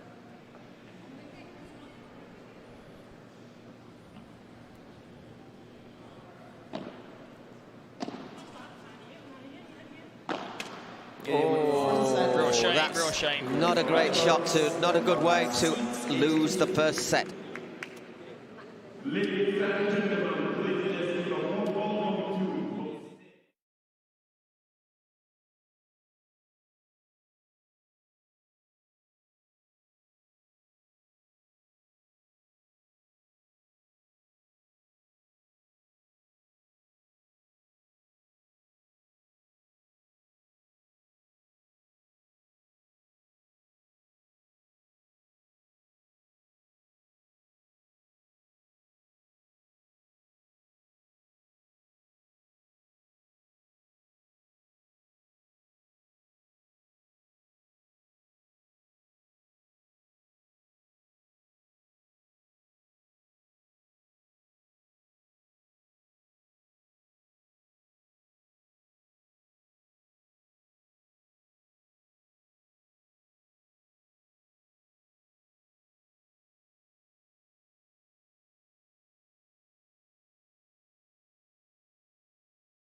I live in a different continent. I'll get his business card and say, look, can you help me out, please? Can you teach me that skill?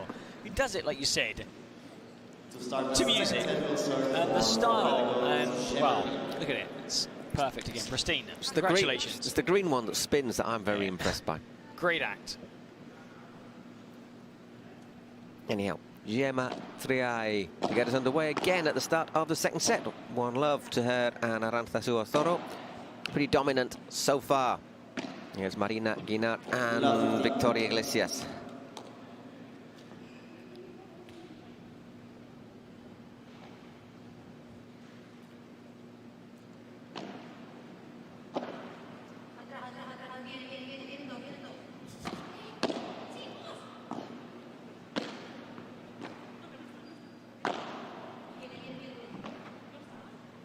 Started out by being broken in the first set, didn't she, Gemma, if I think about it? Really good. Backhand log, 3 up already in this rally.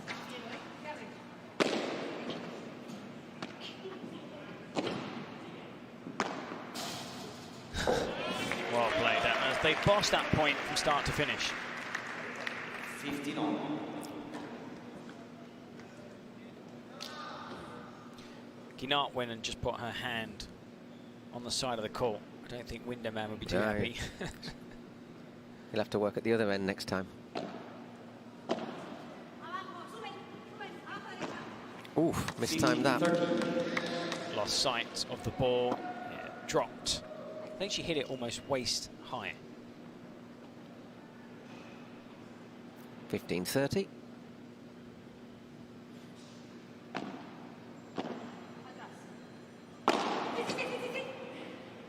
Just helps that one on away. Marina Guinart. Oh, lucky there. That volley, well, still won the point though, Guinart, but there's a huge gap to the right of Osorio. So once again, Gemma Triay's opening serve under a bit of pressure.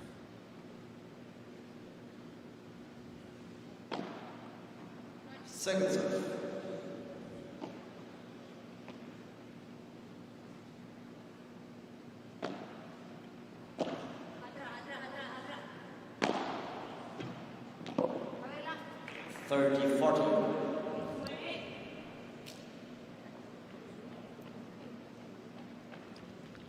Set up a golden point at the start of this second set. Doesn't want to drop her serve again for a second time in this match. Oh, that is really unlucky. That was like in slow motion. No. It was like... I tell you what, had Guinart been a bit closer, she could have pulled her back.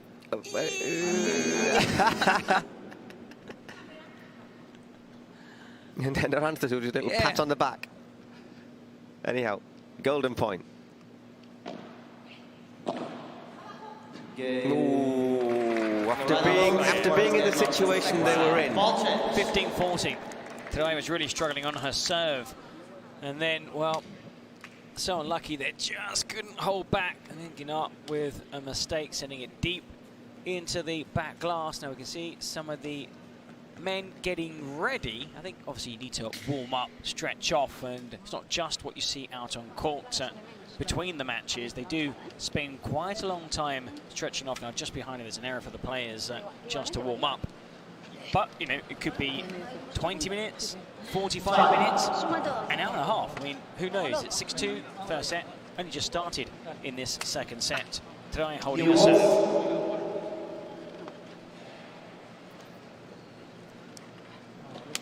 We're back, and it is going to be, let's see who serves first. It's going to be...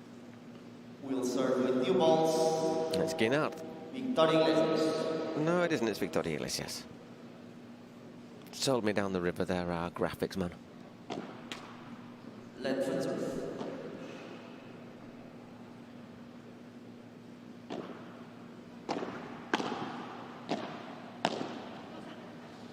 Oof.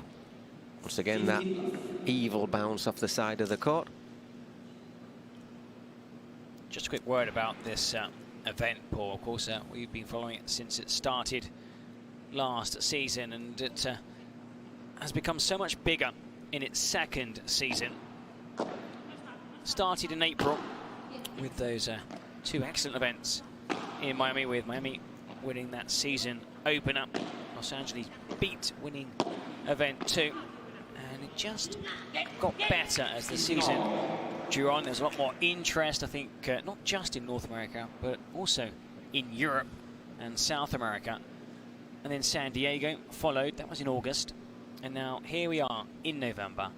Who would have thought, you know, when this started in 2023, the Dougal Greenhouse, Brooklyn, New York, stream in English, in Spanish, worldwide, and the best players in the world. Well, obviously the people who imagined it are the people behind it, but how... Huge success.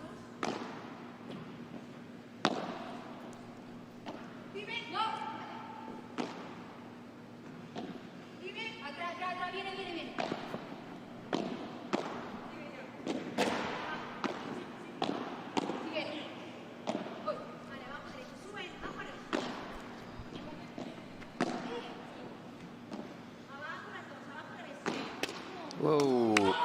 Yeah, there's the sort of we all love. All love, not that she made a mistake. Just the vocal side, the passion she plays with. Never a dull moment. Never No, a I dull knew what you were saying. Moment when Osora's on that court. Just having to work hard here, Victoria Iglesias.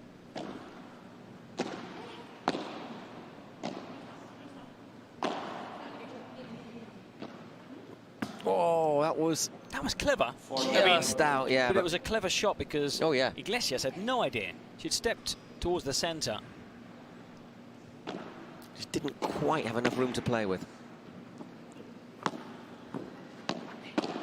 Well played. I recovered.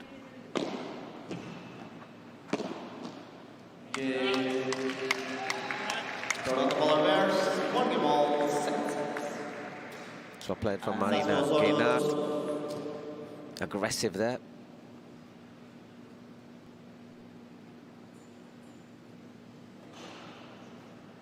Now, when you're in the situation that Orsi and Triay are, you've taken the first set, it's with serve now.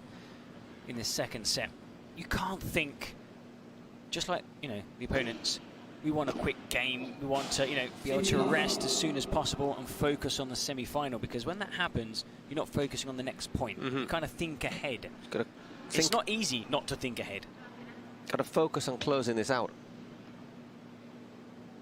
So when they say partido a partido or punto a punto, 1 point at a time, 1 game at a time, 1 match at a time. You don't think about your next match before this match has ended. You don't think about the next game before this game has ended. And the same goes for the point, but it's not easy. Trust me. Even, you know, the amateurs, when they're 30 love up, 40 love up, think, okay, I've won this game. And we've seen here, you know, world-class players leading 40 love, 40-15 have ended up losing games in a golden point.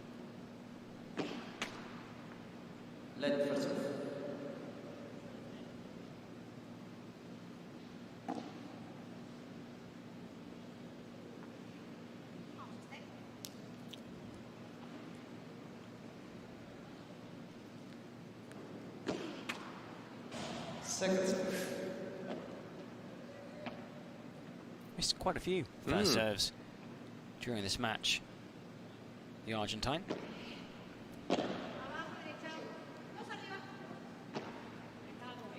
Calm as you like over the top.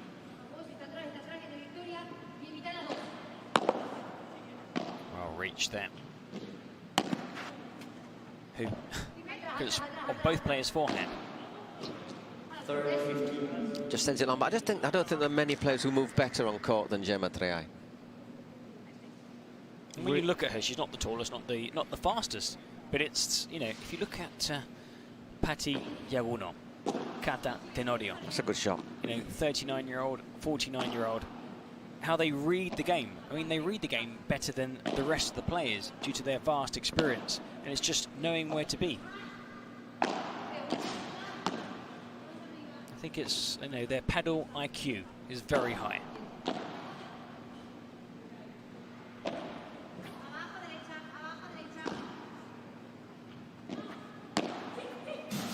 And once again, that side of the court, absolutely fatal, 40-15.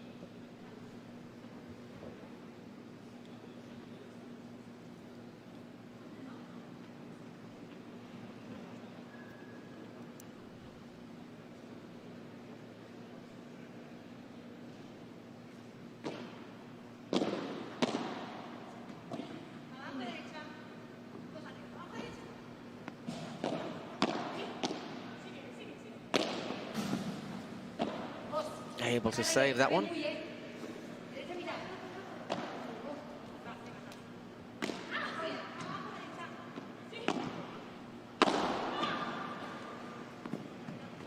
Game for right points. 2 games to 1 second. 2 games to 1. Looking at that hit, it's a big one. Got plenty of venom. Triay.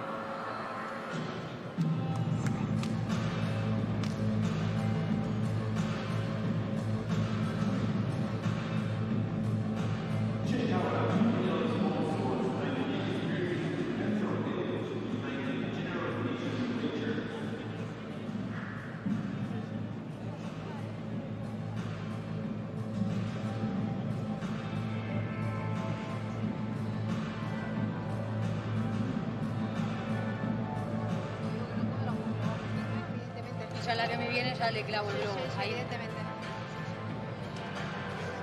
Ahí cuando ahí lo sacamos enseguida. Dale. Está muy bien, está muy bien. Sí.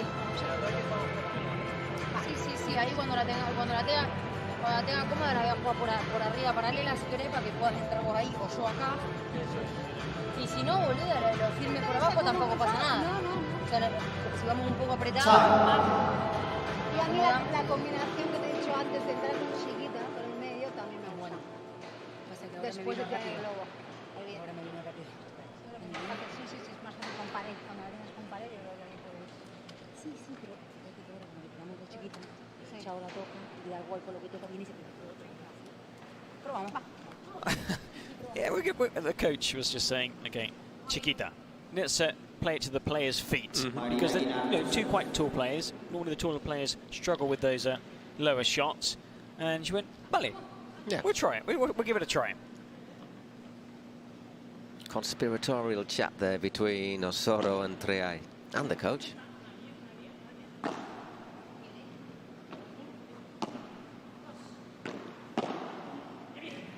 Nice put away.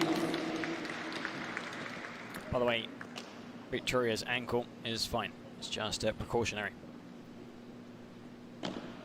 I thought you were going to tell us Victoria's secret. Well, that was the fashion show that was held here. I know, we're trying to think of a way to subtly bring it into the conversation. Here at the Dougal Greenhouse, which holds the best events across film, music, fashion, and now sport.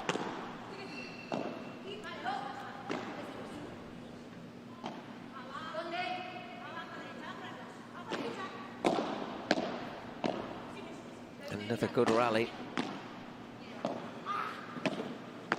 Ah, well finished. Anticipated it really well, Aranzazú. You could have driven a car into that gap.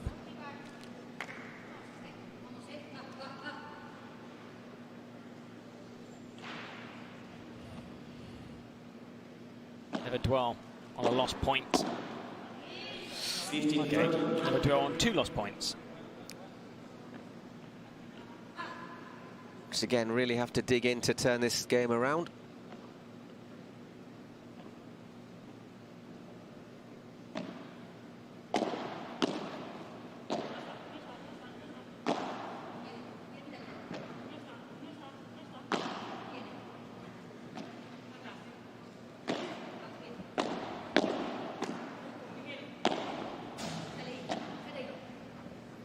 Look at the players now. What's a bad miss. Yeah. Once again, it's one of those you didn't need to try and finish. Had to just keep the rally going. And once again, 3 break points. Has to go 3-1 up. I was about to say the players had switched sides, so all Guinart needed to do was just play it into the middle and get to the net.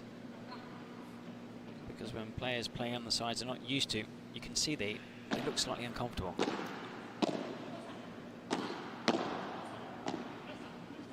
The player on the backhand side is normally the more attacking of the two.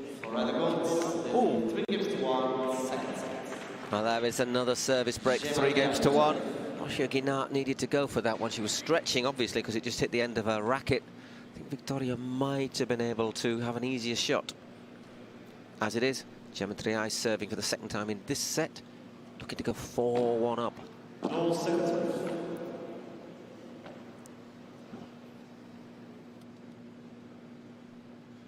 Looking good for the FlowRida Goats. Won their first match against Arkansas Matrix 2-0, a clean sweep. Again, winners in their 2nd match.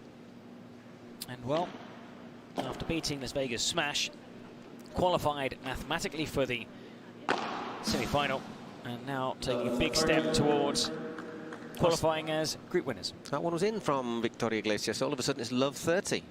Are they going to get straight back into this?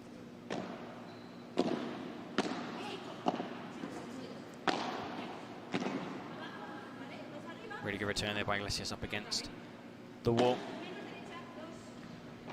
Sometimes those lobs just allow you to get back into position.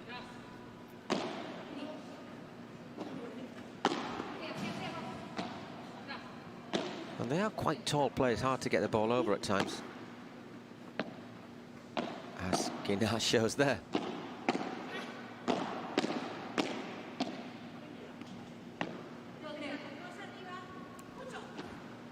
Well, that was here with plenty of, that's a really good shot. So much speed. That's an excellent return there by Guinart.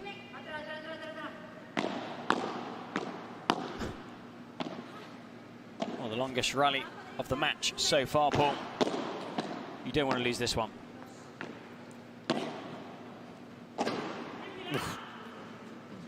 Oh, that's really unlucky, but 3 chances to break straight back. The contra pared. The shot off the wall going too long.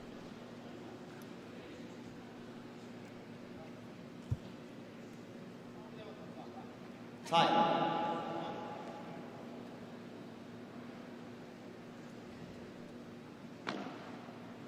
No, second serve. Second serve.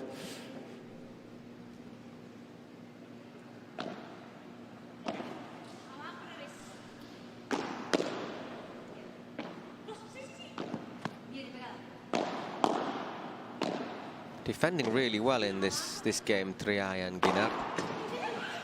Excellent. Osoro. Oh. There's the war cry. Missed one of those. The last few have been in frustration.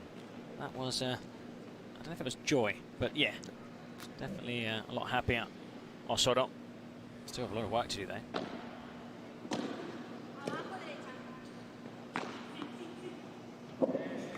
Knew exactly where her former doubles partner was headed.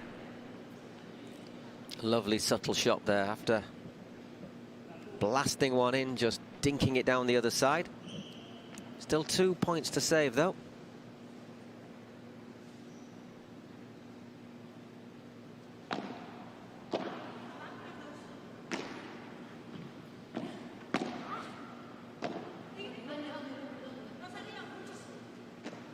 Again, great lob. With so much backspin, just slows things down. And the good thing is it's hit at a speed that allows both Triay and Osoro to get to the net.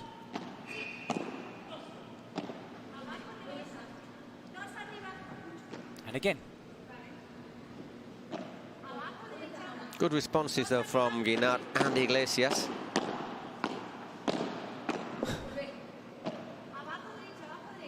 Bajo derecha. Hit it down right. Now once again, evil shot there. Wonderful point. Well played, Osoro. Made in Arantzazu that point. Golden point. Can they come back from 40 down to take the game? And it's one of those, if they do, you think that's a definitive moment, isn't it? Wouldn't say it's the final nail in the coffin, but it's going to hurt when you've led, what, love 40. In another game, they led 15-40, and they lost both. Let's not count our chickens. Still got to win this point.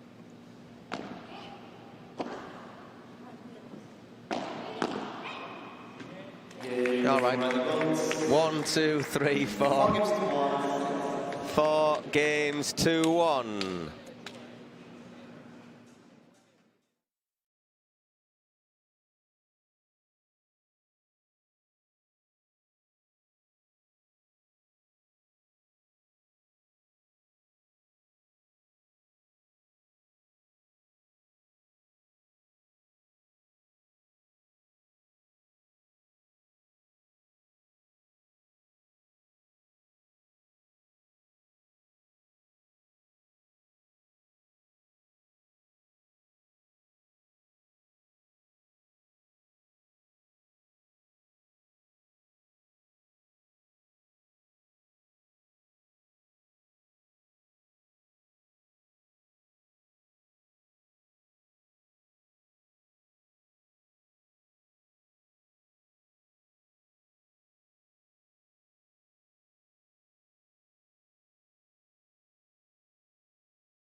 Well, we had big drama in that last game. Gemma Triay and Arantzazu Osoro. Love 40 down. Chance for Victoria Iglesias and Marina Guinart to pulled it back to 3-2 to cancel out the service break. As it is, it's 4-1 now, so the pressure is very, very much on Victoria Iglesias here as she serves. It's one of these, if she doesn't hold, it's basically as good as over. Last 15.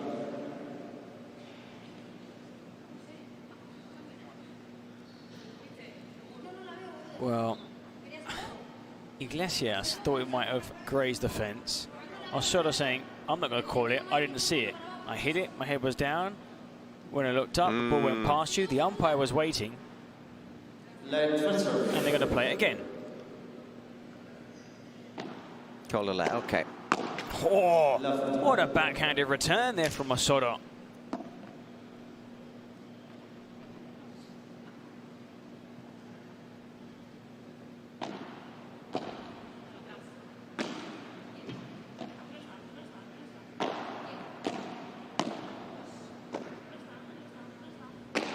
A little bit. I think she's a bit miffed, don't you? Yeah. I think it all started earlier. Yeah. And we were saying, try not to dwell on that point when they were debating. I'll say that politely, diplomatically. They were debating. An disagreement, you know, that one that bounced and she thought was out, it was in, and the point was given at the end of the game. An exchange of opinions. Yes, let's leave it at that. And now you can see Osorio, who won that point, so obviously, you know, has managed to forget about it. Whereas I still think Iglesias is... it's got under her skin. It has. And there as well, after that let call, then losing to Osorio. I wonder if they're going to start having this little constant rally, the two of them.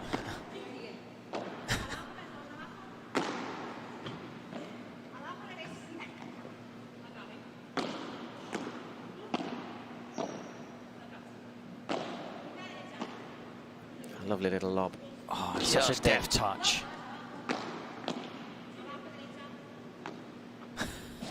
Guinart was looking the wrong way, wasn't she? What was she doing? But it was, you're looking at Osorio, and it's just the way she angles her shots.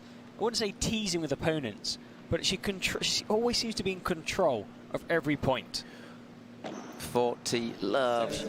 She's trying to do it really quickly, Victoria Iglesias. You're watching the way she's bang, bang, bang, take. Just need to take a little breather because a lot of break points they have to save. Well, there's one of them. Well done. Well returned. I think Osorio left it for Triay here. Let's see. Oh, no. It was good. No, it's 2-2. Yeah, it was right up against the net. Well played. Excellent shot, Iglesias. Well, Triay and Osorio pulled back 4 break points in the last game.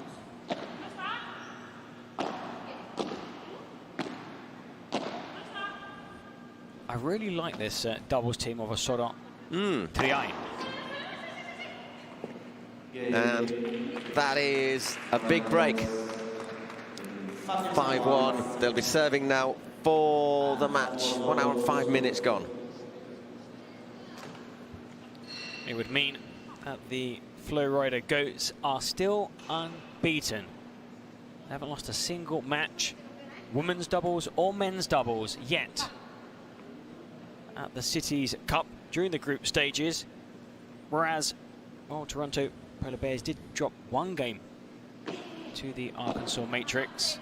This could be game number 2, but I suppose they're going to wake up tomorrow and say, hey, we're in the semi-final. Clean slate. Let's reset and try and book a place in the final. Against who? We'll find out after the final match of the session. It's either against New York or the Miami Padel Club.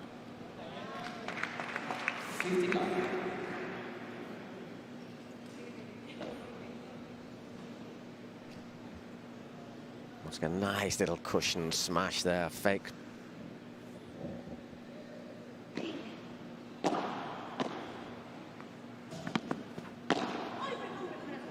Sorry, she says, 15-all. I like Aranza, so, you know, to commentate, she's great fun to commentate. Can you imagine as a partner? She might... I think it's worse if you're playing against her. I don't know. You'd either really love her or after about 6 months you'd probably want to strangle her. But she's just brilliant. I think, you know, for people who, you know, want to be entertained, she's an entertainer. She's one of those, you know, players you're paid just to watch. Osorio in action. Are you entertained? Oh, Osorio has us entertained, and it looks like she's going to help her team claim another point or win in the opening game of the series. And then next up, it would be the men's doubles, where Nenno and Stupa will be looking to, well, should it end in a victory here, of course, book FlowRida top spot with a maximum 9 points out of a possible 9.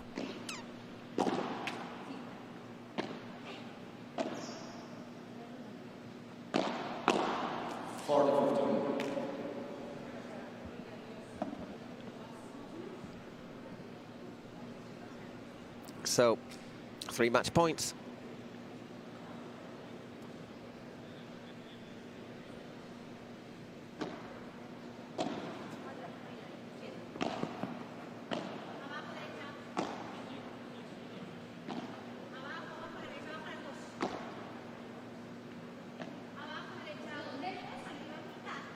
Donde? Where are they? And obviously there's still a couple of points to play out, but I think Gemma and Osoro have improved today on yesterday's in performance. I think they've looked a better pairing. Much better showing, much better showing. They've looked more in control. Still things to iron out, but with a better understanding. And in 1 hour and 8 minutes, they have seen off Marina Guinart and Victoria Iglesias 6-2, 6-1. Excellent performance. Good to see the players shaking hands at the end. Now, for Toronto Polar Bears, you might get a rematch in the final. You win your semi-final, FlowRida Goats win their semi-final, and we could see a repeat of this final group game in Saturday's final. Both teams are through to the semi-final. On Friday, of course, the FlowRida Goats, unbeaten top of their group, top of the gold group, Group B. Toronto qualify as the second best placed team. Unless, of course, they win the next 2 matches, in which case they'd win on the head-to-head. Do you think so? You think it's going to happen? I don't Seriously? think they are going to, yeah? but... We'll talk about this after seeing Smash of the Match, sponsored by Adidas.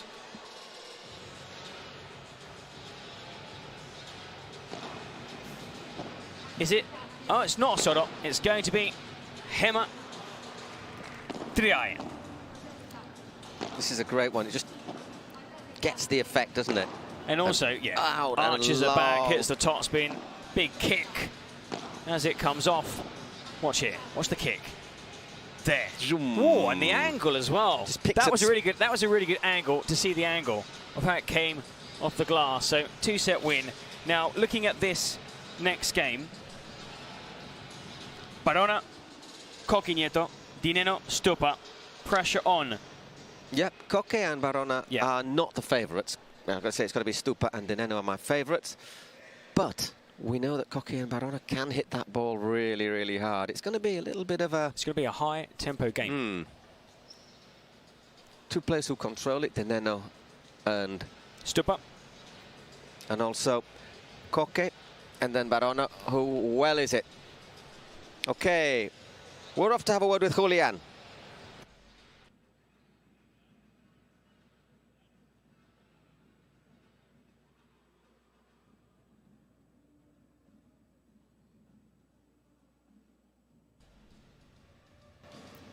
We're just waiting for Julian. He had a problem with microphone. Oh, good. He's with us now.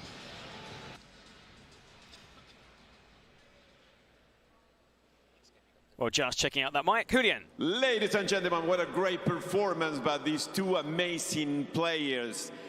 Gemma, let me know what was the secret and the strategy before going into the match. Well, good afternoon. I think we played a great match. The strategy, maybe start the match really focus with so clear. We had the strategy so clear, and well, happy with our performance. Happy to win our first match, and now we will try to do our best to win the other one. Arantxa, excellent performance. You play flawlessly, very few unforced errors. How did you feel on the court? Bueno, la verdad que muy contentas por darle este punto a los FlowRida Goats. Sí, la verdad que entramos muy concentradas, creo que jugamos muy bien las dos, seguimos la estrategia al pie de la letra y bueno, muy contentas de ganar este partido, que era un partido muy difícil, son dos jugadoras muy luchadoras, así que vamos a ver qué tal los chicos, vamos a alentarlos un poquito a ver qué tal. Walking to the court, looking for a perfect matchup here. I mean, we played flawlessly, and the outcome was what we were looking for. And now we're waiting for the boys to come out with the victory. And happy to give this point to the FlowRida Goats. Let's put our hands together, baby. Let's go FlowRida Goats. Let's do it. Hoy salió mejor, ¿eh?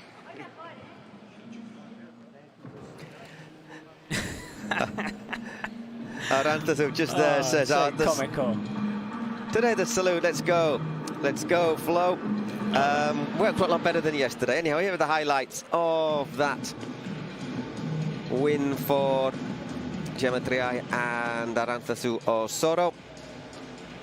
There are a few points in that game where you think, could Iglesias and Guinart just break, because there were two key games when they were leading 15-40 and love 40. They weren't serving, and they lost both on a golden point. Now, those golden points, when they go against you, I think the manner of those golden points, they were dwelling on the fact they were love 40 up.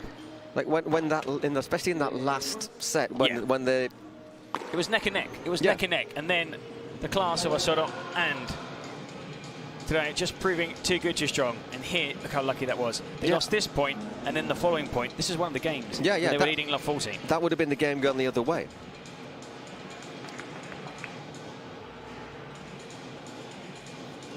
Showing full range of shots, Gemma Triay. And there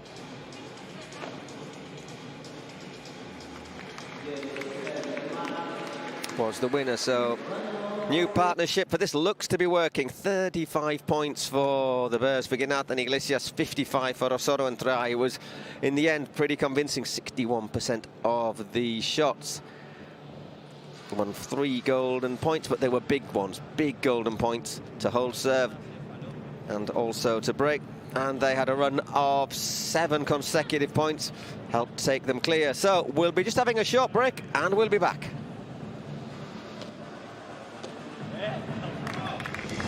Through ideas, imagination, effort, and enthusiasm, dreams are built. We are making paddle the sportive choice for thousands of people around the world.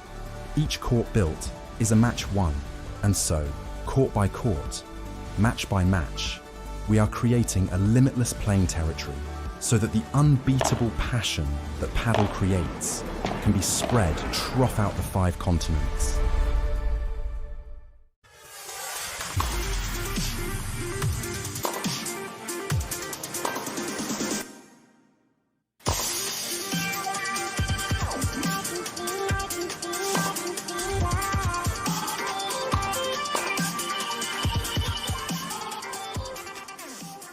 Still waiting on your turf? While you're still waiting on your turf, we're still shipping 30 trucks a day. So just give us a call when you're tired of waiting. We have everything you need ready to ship.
Hello, welcome back here. Well, the men's doubles taking place. The FlowRida Goats drawing first blood. Excellent win by Osoro and Triay. So who's up next? Well, Barona, Coqui Nieto for the Toronto Polar Bears. And for the team currently top of the standings, it's going to be the Argentine duo of Nenno and Stupa. There is Barona, Spaniard, plays on the drive side. Big hitter, took part in the only mixed doubles we've had so far here in New York. That was against Arkansas Matrix when the Toronto Polar Bears defeated their opponents 2-1 in the mixed doubles. He won that game alongside Victoria Iglesias, who lost earlier alongside Guinart in the women's doubles in straight sets. Plays alongside Coqui Nieto. Now, a very similar style of play to a player we'll see later. The best play on defense is Chingotto on the World Padel Tour circuit, while Coqui Nieto is a very good defender. Nenno, Argentine, he and Stupa used to be double partners. Now that's a massive boost for the FlowRida Goats, because of course there's an understanding there. You don't have to develop an understanding over 3 or 4 days. We've seen quite a few players playing together for the first time. They've been playing at the PPL, not just here of course in New York, also the 3 regular season events in Miami twice, and also in San Diego. But this post-season event, the Cup, taking place here in New York, with 4 teams already through to the semi-final. Now we know the names of the 4 teams. In Group A, the white group, is going to be the Miami Padel Club and New York Atlantics. They're in action in the final rubber here tonight. And in Group B, the gold group, FlowRida Goats and, of course, Toronto Polar Bears are through. Yet to determine which team will be top of the group.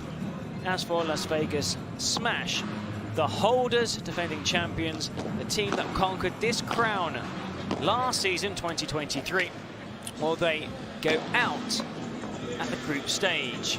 Arkansas Matrix, well, they took 3rd place in the gold group. And now an important game for these 4 players who could meet again in a hypothetical final, but for that to happen, of course, they would both have to win their semi-finals, Paul. Yeah, exactly. As I say, I think whoever Toronto plays will probably be the favourites to win that match, to be honest. But we will see. We've said we think that the Nenno and Stupa are just slight favourites for this, but quite similar in style. If you think about it, you got Nenno and Coqui Nieto, quite similar, busy, don't make a lot of mistakes. And then you got Stupa and Barona, big hitters. The question is, I mean, yesterday, Barahona was outstanding in the first set and then sort of drifted away in the second. The question is, if he can keep his hitting going, then they are going to have a chance, because you know that Coqui Nieto doesn't give much away. No, Paul makes very, very, very few mistakes. Well, warming up that. Wow. No, luckily it was the other side of the court. That was Barona hitting those shots. Actually sporting a baseball cap. Don't know if it's to bring him luck. I mean, there's no issue with the lighting out on the court. He's the only player, I think, so far that has worn a baseball cap in any game. Alex Chotas also wore it backwards. Yeah. Backwards. Okay, also wore it backwards. I'd also wear one, but because I've no hair. Well, we got one. We got some baseball caps from the organisers. We've been kitted out. I do like the colours, the theme. This black and dark red with an orange tint, and I said, you know, we've got these beautiful jumpers, polos, t-shirts, and a baseball cap. I'd like to thank the organisation. I mean, it's an amazing event. It's proving to be a huge success, as is the growth of this sport in North America, and the PPL are doing their bit. They are indeed. They do much more than their bit. They're doing a lot. We're all ready now to get going on court. Or ready for them to come out on court anyhow. We've just got 8 seconds and they're meant to put in an appearance. Well, there's the first player to step out onto this centre court at the Dougal Greenhouse at Brooklyn, down by the port. Now, today we don't have the views we had maybe on day 1 and day 2, but it's still beautiful to see here the boats, the ports, and in the distance. Well, I mean, it's everything. Yeah, there's a lovely mist setting. I mean, it's beautiful, I have to say, regardless of the weather. New York is a great venue, great city, iconic. And here we are, preparing for a big game. Stupa and Nenno will serve. One thing I'm going to say is Nenno can sometimes just take a little while to hit his stride.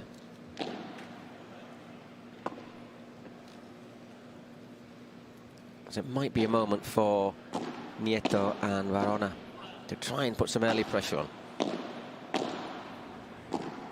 Of course, the two Spaniards in blue play together as teenagers. 50 love. So they do have an understanding. They've also trained together for many years. But then you're up against two players that have played together for a year and a half and that have won titles on the major stage. So one thing cancels out the other. 15-all. Exactly, just a little bit long there from Stupa, 15-all.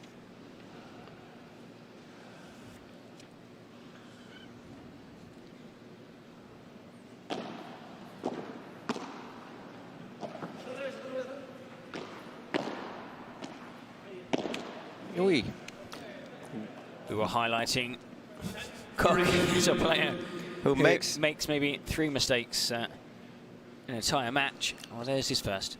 So he's only got 2 left. 2 left. Strike 1.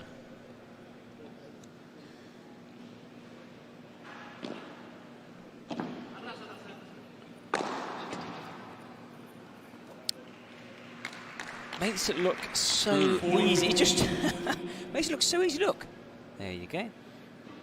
God, you look at him, Stupa, and it's not as if he's... No, he's not the biggest player, tallest. He's very athletic as he goes again. But say, in the next match, you look at Lucas Campagnolo, and he is built like... Yeah, he is very, very physical, and I mean, I'm looking forward to that game, of course. There's going to be a great session. Do stay with us throughout this doubles game, maybe a mixed doubles, and then later the final session, and again contenders for the title, all 4 teams, but I think more so New York Atlantics and Miami Padel Club, though I can't rule out FlowRida Goats. I mean, 4 of the best teams, the 4 teams that ended the season probably the strongest. Though surprised that Smash, I suppose they had a few injuries, Paul. Yeah, that was it. That was the problem. This City's Cup. Absolutely not at full strength, and I think we've seen that if you're not at full strength, you're going to struggle. Yeah, they're missing 3 important players. Still put up a brave fight, but going out at the group stage.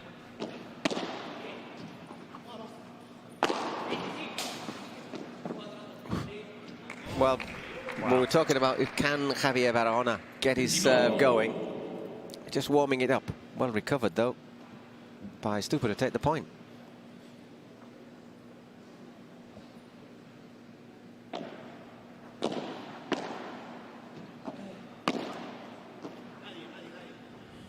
Nadia, nobody had come forward. That was the shout.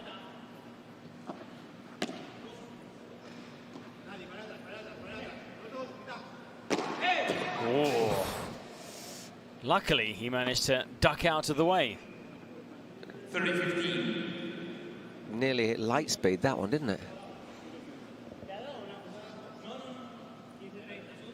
15-30. Yeah, it's good. Well done. Saying it went long. Wasn't 30-15, it's 15-30. I was just asking Barona, did I hit you? If he had hit him, he'd have been out for the count. I think we'd known if he'd have hit him, yeah. 30-all.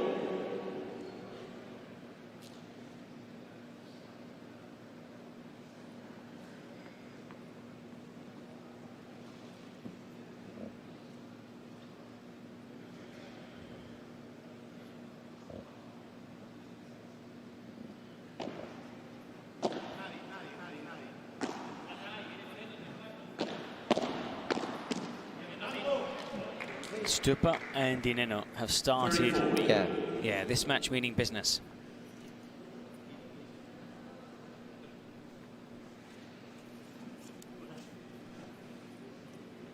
Two break points in just the second game of the match. Good serve from Nieto.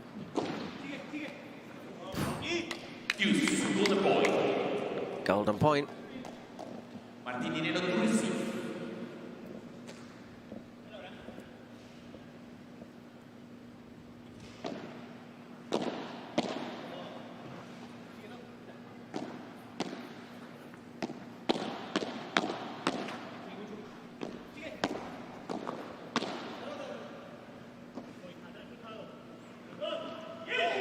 Oh, just going too long.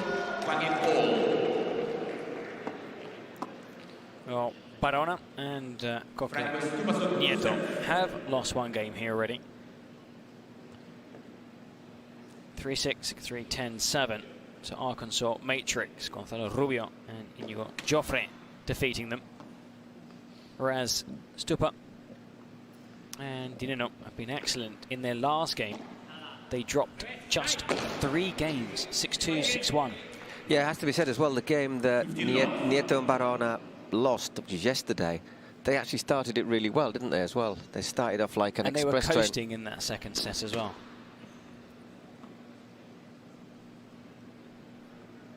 And Barona just seemed to lose confidence and lost his smash. They managed to recover his best form for the mixed doubles, which they won. Yeah, exactly.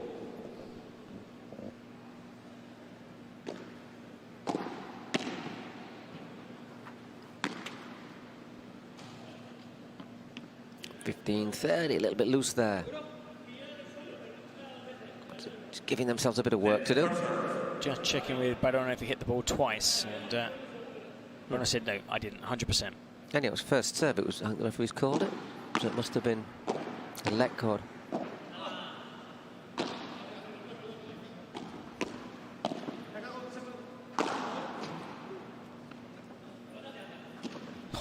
Wrapped his racket around that somehow.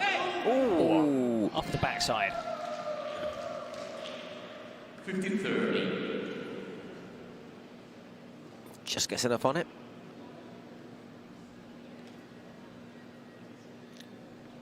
Just pinged off. Nenno.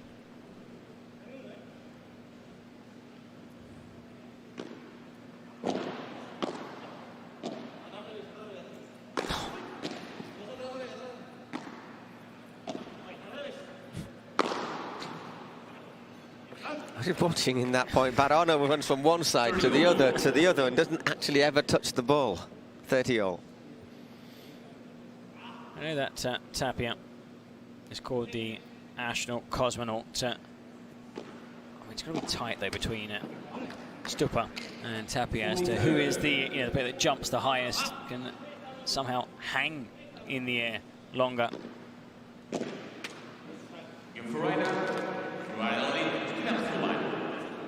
Well, they saved that one. Just a couple of moments of pressure there. 2-1 as we have our first break of this match. Men's doubles.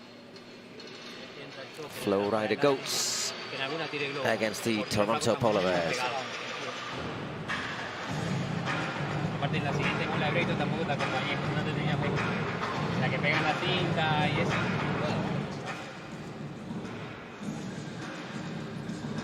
At that point, Nenno can't really deal Couldn't with get that. out of the way here. Good hit. You can see there, lining up for another big jump.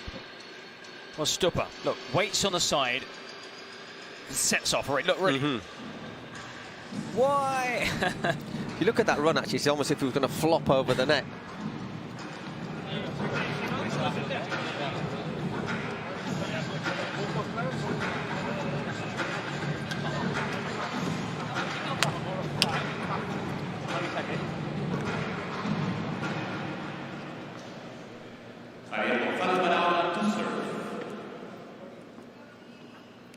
Usually got a quick serve, Barona. Bounces the ball between his legs. Look at that. He does it all the time, doesn't he, as well? That's one of his superstitions.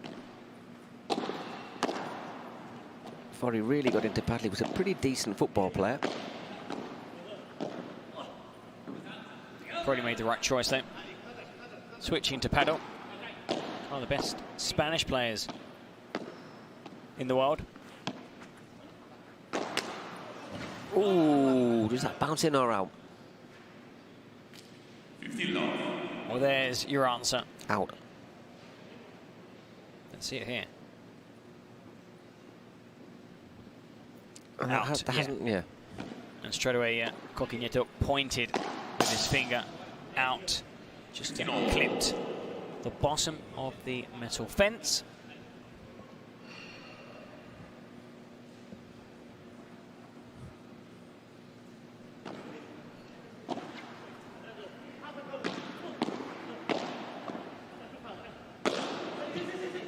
Oui.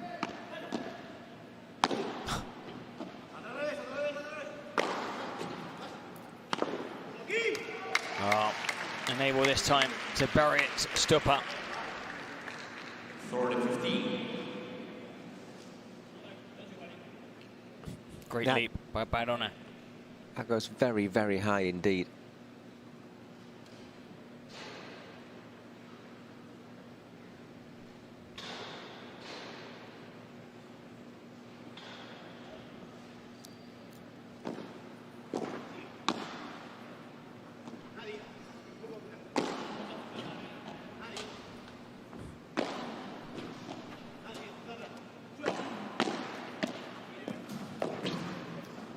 Played on after that one, so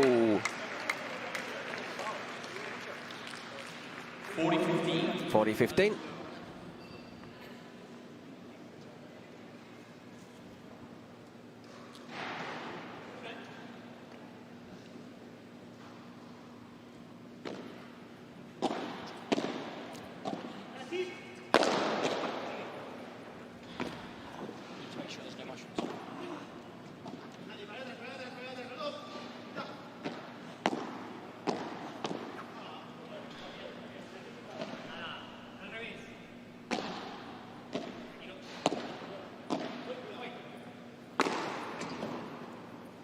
This time he doesn't get to it. 40-30.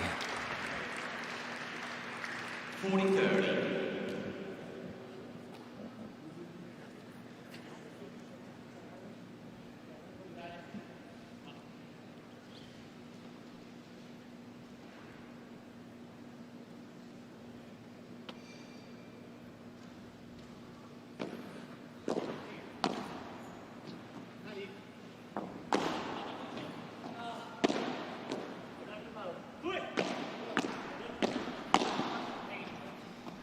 Well recovered. Just stepped up a gear, Martin de Nenno, and it forces another golden point. I was looking at the stats of previous matches and the number of volleys. I mean, you get ground strokes and volleys. Stupa hit more volleys than ground strokes. I mean, they're very attacking, and we've seen plenty of that here at the Cities Cup. So Badona and Coquinetto need to decide what to do, because you've got one player who's quite defensive, but the other isn't. Whoa! Not on the same page. Amazing. Two Argentines, yeah, but still got away with it. Considering how long they played together. That's short, isn't it? And again, it's now twice.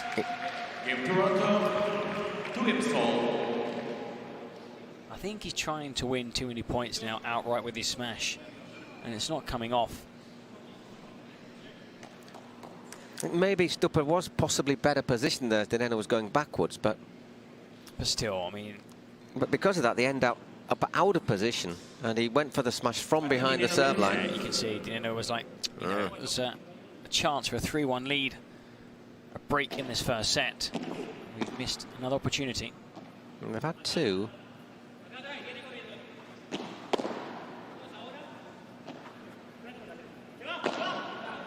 Still, it's not an easy shot for Badona, you know, to get across, leap up high, and to hit the winner. No, no.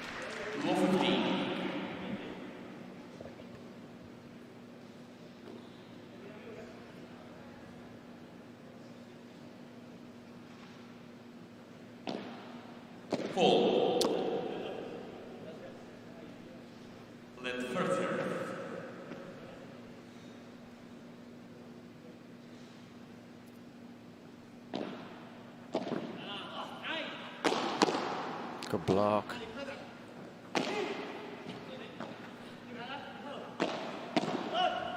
Nice punch volley. That's the one, that's the one. But why? He was about 3 meters further forward. Exactly, and Nenno sort of steps to one side and says, okay, that's yours. He can still hit them out from the service line, even from behind. But he needs to hit the ball using the sweet spot at the right height. That hasn't happened. And getting exactly the right effect. Yeah, it's really difficult with the right amount of top spin, that kick smash. But yeah, if he's in front of the service line, then yeah, you're dead. Just stretching there, Barona. 30-15. 30-15.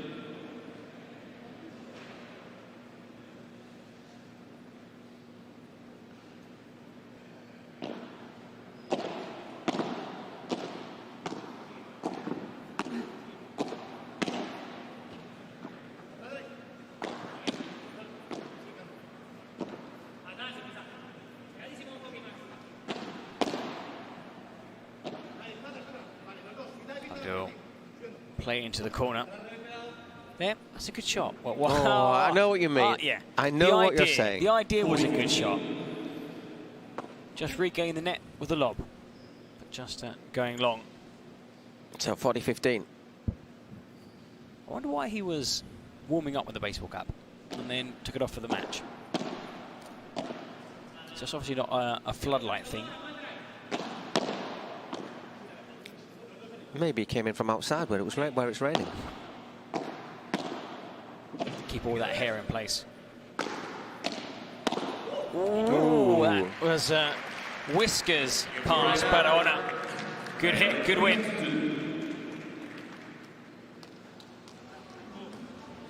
Yeah, it wasn't far away from him, was it? Just flat paddle down and out.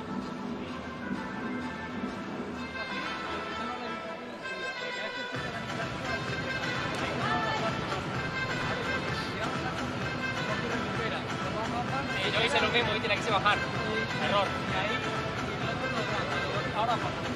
Well, the error, the mistake, he has accepted his part of the blame. You know, those smashes were, I think, 3 in total, 2 points they've lost. 1 they ended up winning the rally. But that poor shot selection, because these two guys are good enough to just play a Bibuda attack and then try and, you know, win the point further down the line. Yeah, absolutely.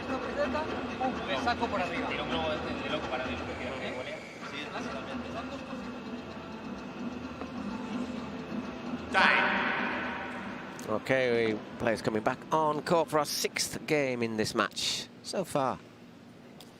Everything going with serve. Jorge Nieto to serve. Coqui Nieto to serve.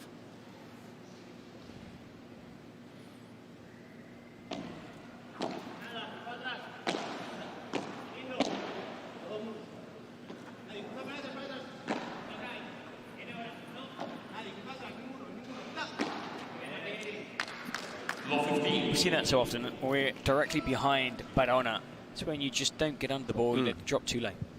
That was the Barona of the 2nd set yesterday. Yes. In the first set, he and his doubles partner, Coqui Nieto, played their best paddle of the Cities Cup so far.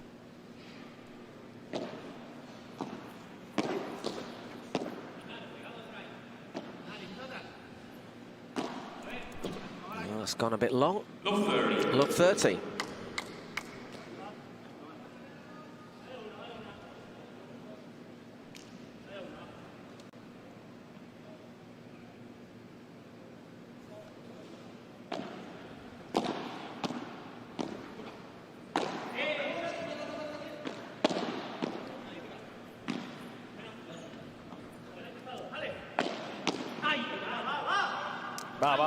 Come on, come on, come on. There's a little chance there that they could have maybe taken that point, but... Oh, it's a big point, you know, 15-30 or love 40. So instead of having now 4 break points, they're going to win another point to get a break point.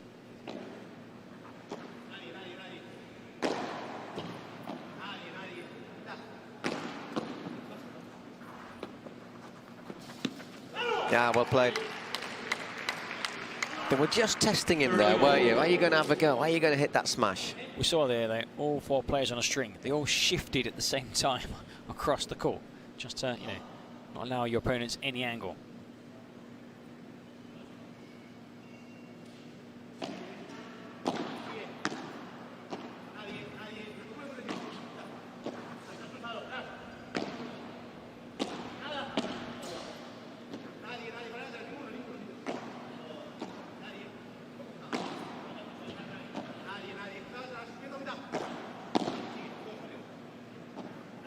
So far replying with sort of bandejas, isn't he?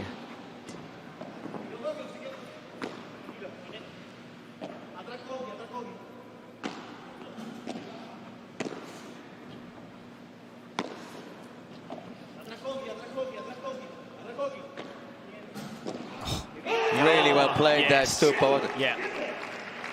I thought he was winding it up, trying to force a position to smash from, but they're really patient here. Yeah. Really patient. But and there was no pace needed. As I say, colocación, placement. That's what they were saying in their little team chat. Less power, more placement. 2 break points. And there is that service break. Volleyed into the net by Javier Barahona. 4 games to 2. Franco Stupachuk to serve. Well, they've had their chances in this first set. Taking it in game 6. Now Stupa. Can he send his team 5-2 up?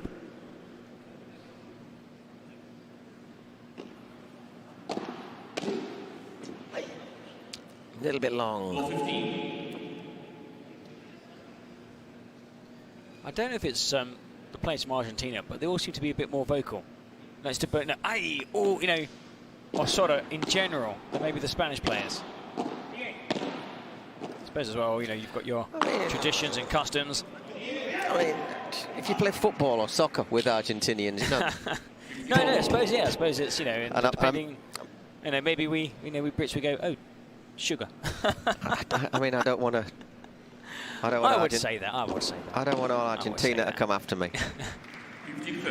I'll be polite, very polite. They are quite communicative on court, on the pitch, and the on passion court. they transmit, and I have to say, I mean, They don't like losing. And also Chingotto, for example, as well, is another really vocal player. He's in action later alongside Campagnolo. Wow, well played. 30-15. So do stay with us after this game. Don't go away. Do stay with Paul, myself, and the Pro Padel League, the Cities Cup. There are more games to come in this session, day 3. This is the final group stage day. It's the knockout stage tomorrow with the 2 semi-finals. 30-40. Well, how many times have we said the most dangerous time on your serve is when you've just broken your rivals? Worst time to concede. You've just scored a goal. McKinney's gone for that one. Didn't need to. Now they're on the back foot in this rally.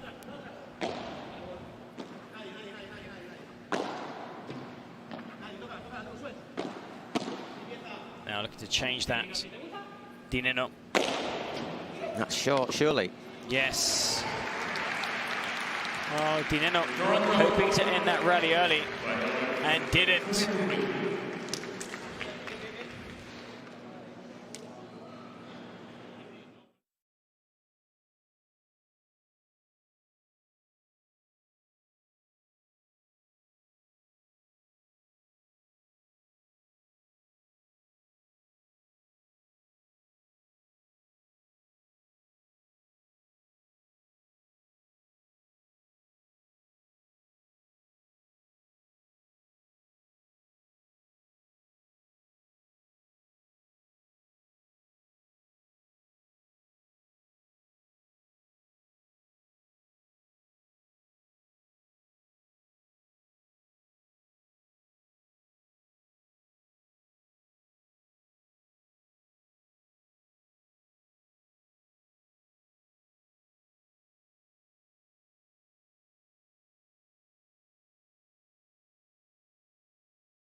15 love.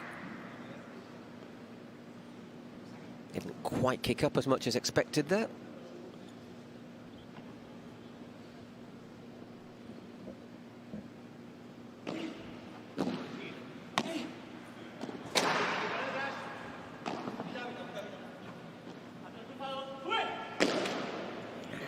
A little bit hasty there, Coqui Nieto.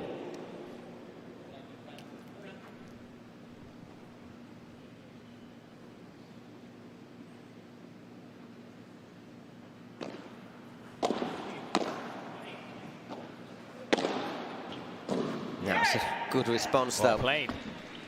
30-15.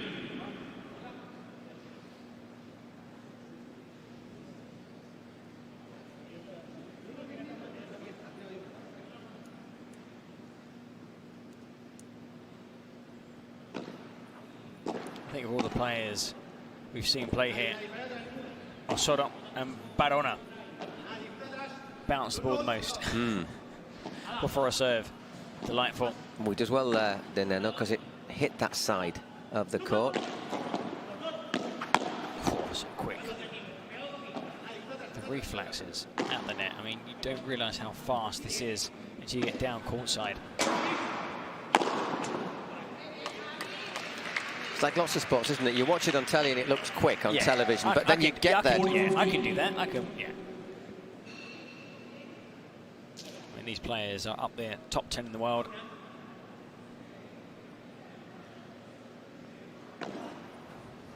It's easy from the sofa at home, but if you haven't tried, do go out there and try it.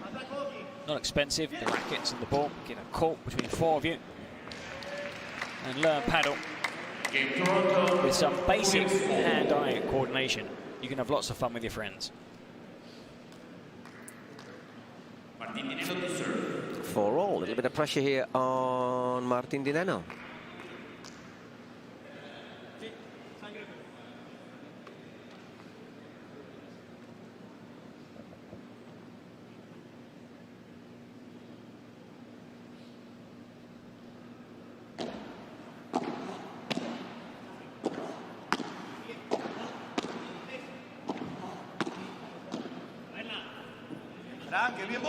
Oh.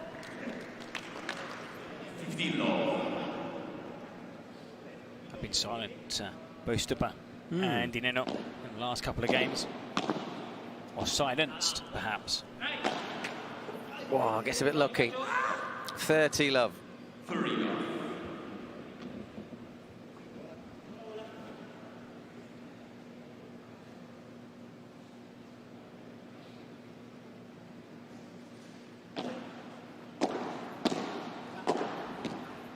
Didn't see it coming. No, I looked at when it left his racket. I thought that's low. So did I. I think he saw it below the net, and it suddenly took a different course. Wasn't prepared. Di Nenno.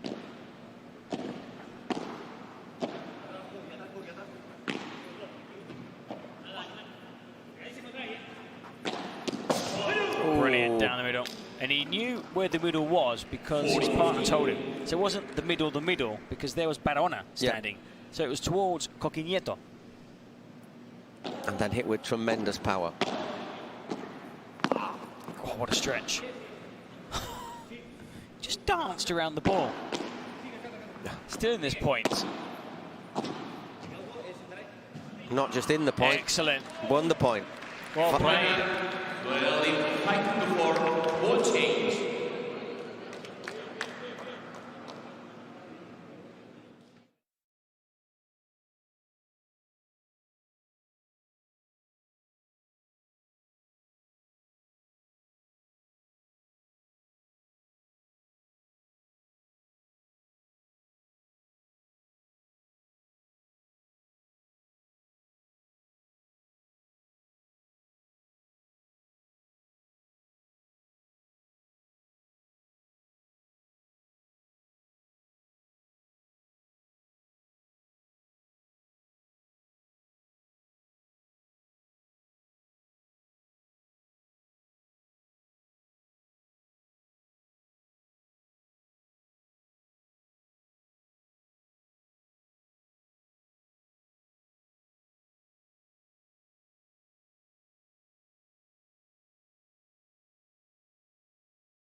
Nieto to serve. Nieto, his full name is Jorge. But everyone at home, his family and friends, and of course, us who follow Padel, his teammates call him Cocky. 5-4 down, serving to tie the first set.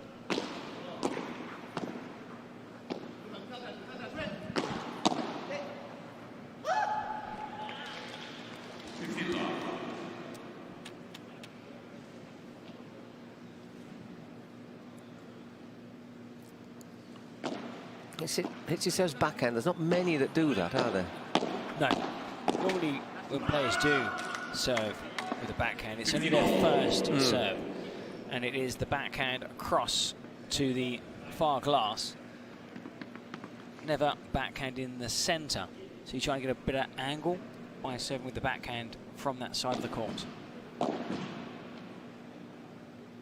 So this would be a forehand serve, and on the other side, he might use the backhand.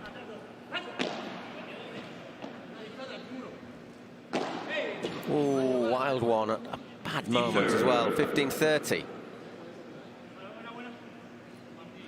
So we might see, let's just see, Cocky. Nieto. Now look, see, he goes more to the glass, not in the centre like he did earlier. And the backhand will go into the glass had Stupa not taken a step forward. Because if it comes off the glass, it's a really difficult shot to return. And it's probably harder to return on your backhand than your forehand anyhow. I don't know if he needed to do that, Nenno. Yes, that, and then he was sitting duck. 30-all. Just put your racket in the way and just hope that it goes in. 2 points is all they need, Nenno and Stupa, to take the first set. And even if they lose this point, they still need 2 points.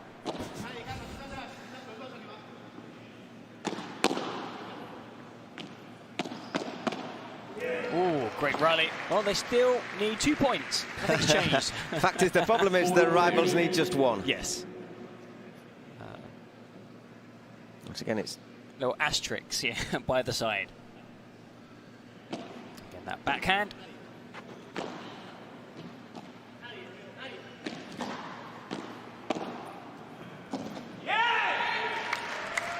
Big shout. Cocky Nieto. 5-5. very, very much in the balance. I thought this was going to be a close one. Big service game now for Stupa. How many times in the past have we been watching games and think it's going to be a close one? It's a 6-2, 6-2, 6-1, 6-1. A player has an off day, but here, all 4 players are playing extremely well. Ooh, that was an ooh from that was everyone really here. close, wasn't it? Everybody groaned in the crowd, also on the benches as well. So close to a passing shot. Excellent shot there by Padel, just onto the fence, or the base of the fence, rather.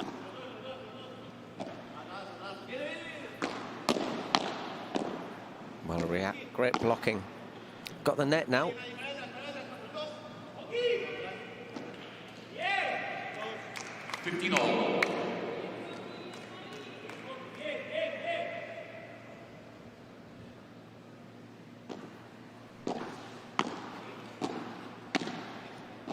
I'll tell you what, after what we saw in the women's doubles, Padel Iglesias, Stupa Osoro.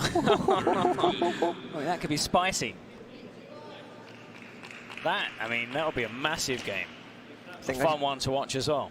I think I just heard Osoro giving a bit of encouragement there. Oh, chicos. She might be, I don't know, she might be, looking forward to this mixed doubles.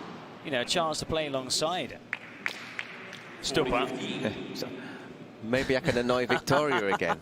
And Padel, of course, has played with Iglesias and won earlier at the Cities Cup. That was on yesterday, day 2 of the competition, but of course for that to happen, Padel and Nieto would need to win this match.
Well, here we go.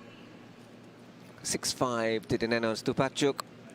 Javier Barona to serve. The best he can hope for is a tie-break.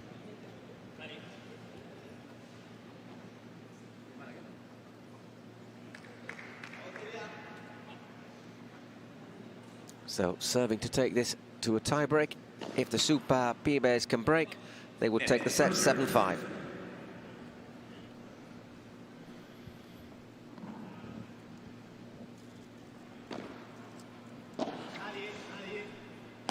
Oh, my word. Mistimed that.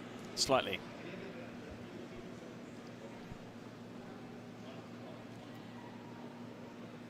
In the previous game, Stupa and Nenno were 2 points away from taking the set.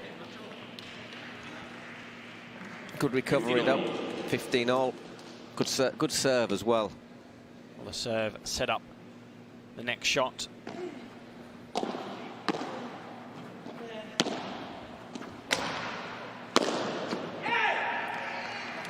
Buried by Nieto.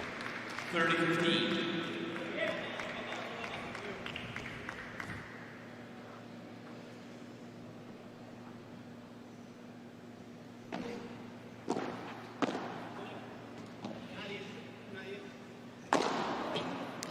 And buried by Barona, 40-15.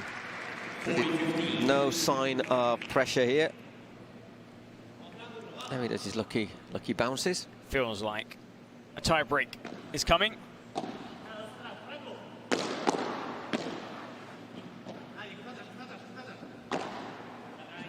Oof, kicked off that back.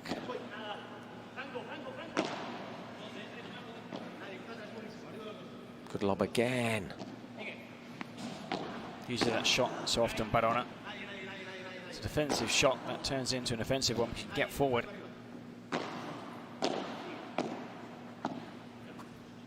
A little chip goes long, and we do have a tie break. Just your normal tie break. First to 7 points. Have to win, of course, by 2. Same scoring system as in tennis.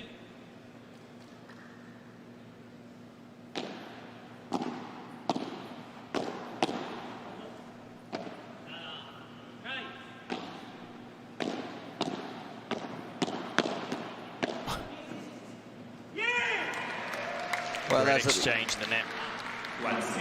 Very reliable at the net is Nieto. As I say, he's actually made 2 mistakes today, you know, which is above his average.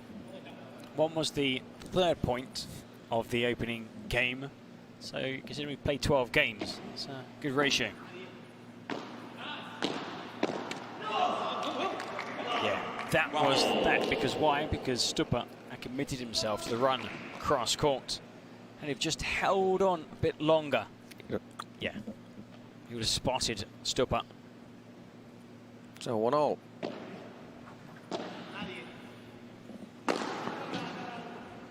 Just gets a little touch on it. Oh, very well played by Nieto.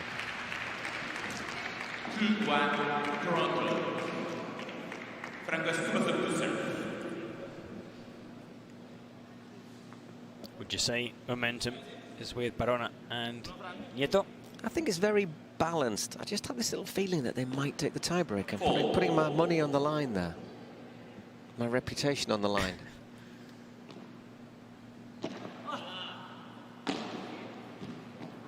Would be the first set dropped by the 2 Argentine players. I mean, they've lost more games in this set than they did in the entire match last night. In fact, twice as many. They only dropped 3 games. 6-2, 6-1. But obviously much, much tougher rivals. Yes, and playing better as well, because Barona, we've seen him play well, play average in the same match. But he's playing very well indeed, the Spaniard. And his doubles partner has just been solid, consistent, making very few mistakes. And when called upon, winning points. Does it all the time, that sort of thing, doesn't he? 3-all. 3-all. Change ends. 30 seconds now with their trainers and teammates, apart from Coquinieto. He's quite happy with his thoughts. Barona joins him on this wonderful court here at the Dougal Greenhouse.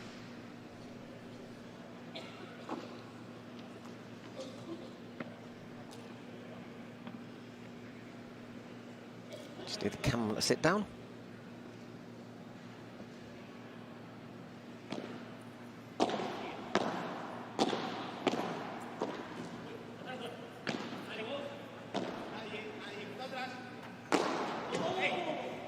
Ooh!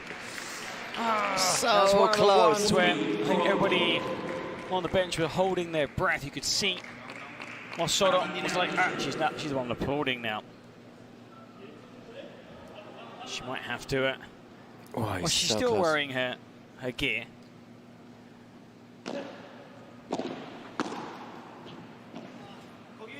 It's Martin de Nenno serving now. Oof. That is a wonderful smash. Wonderful. That's the one he's been trying to do all game. Not really worked out for him so far, but that one did at the right moment. Finally came off 4-4.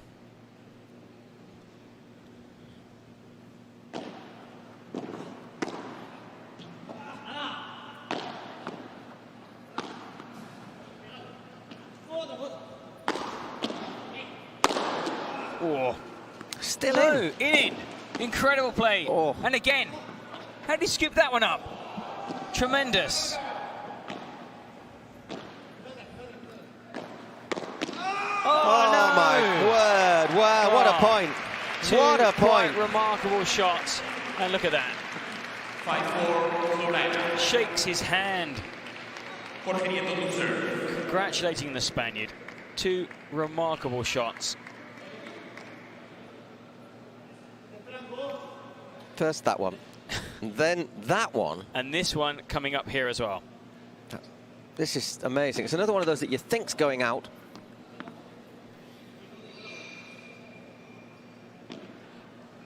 There's about a 3 centimetre gap the whole way. Just parallel along the side fence.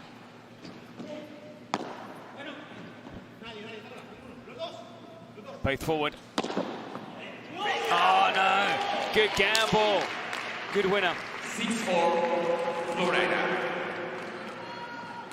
Set point. Well, when the players switched ends, it was 3-3, and momentum was definitely with Coquinieto and Barona.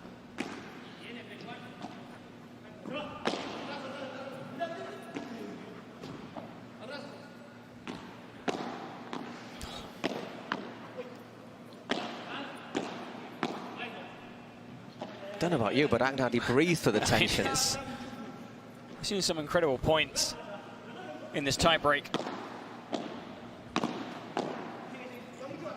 Another excellent rally. Oh, full stretch, gets it into play. Saves it. Another great point. 6-5, FlowRida. Franco Stupa to serve. Still a match point, so a set point, and it's Stupa to serve.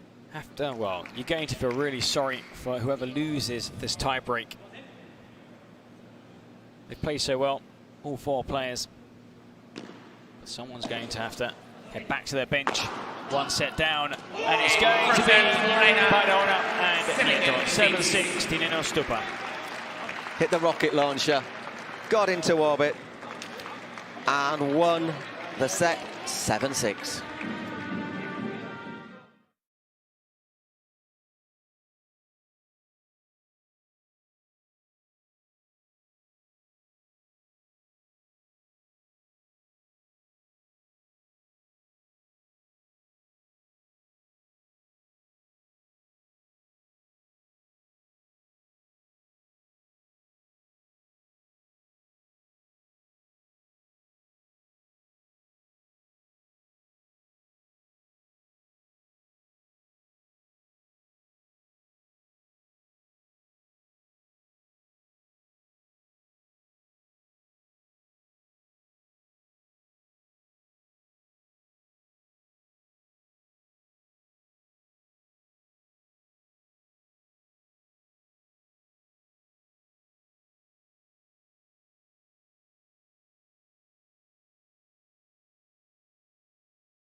Well, welcome back now. The second set about to start here.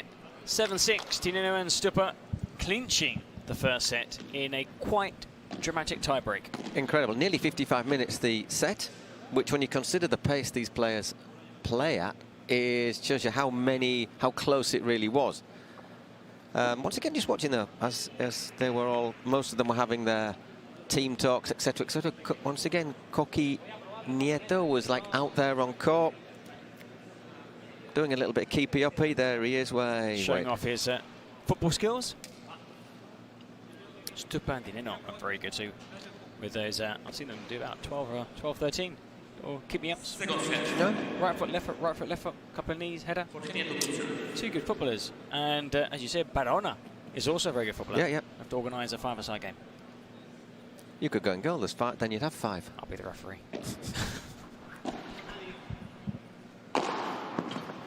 Well, that's not a bad start to the second set, is it?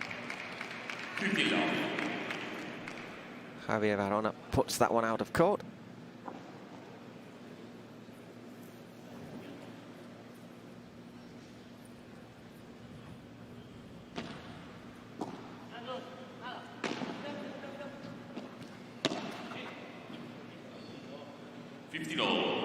Just out there from Nieto.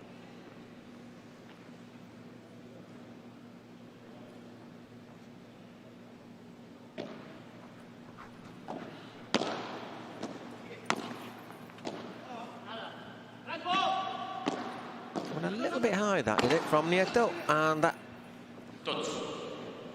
bounced off the... What, that actually hit the top of the net. Yeah. My eyes deceived me. 15-30.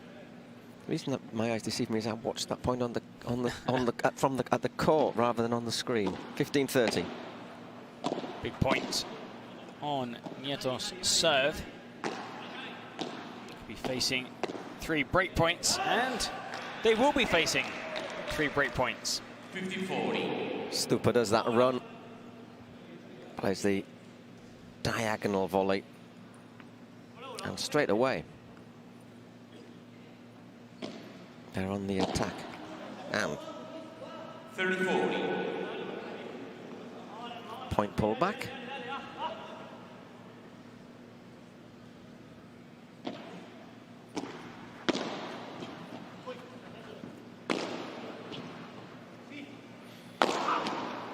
Oh. You're not defending that, are you? Hammered towards Stupa. It's like hiding up against the glass. I mean, trying to get out the way, no chance. At the speed that was travelling at. Again, we keep saying this, you don't realise how fast that ball travels until you're down there courtside. Oh! Incredible winner. Incredible point. And a break. Wonderful. Backhanded. Look at this again. Because that's not a bad smash. And he gets up so high. Because he doesn't just get it with a point of the racket. He gets a good contact on it. And the pace. Look, watch. Dead. He couldn't have planned that any better. There's no way back from there. No way back. Because you're running behind the ball and it's dropping.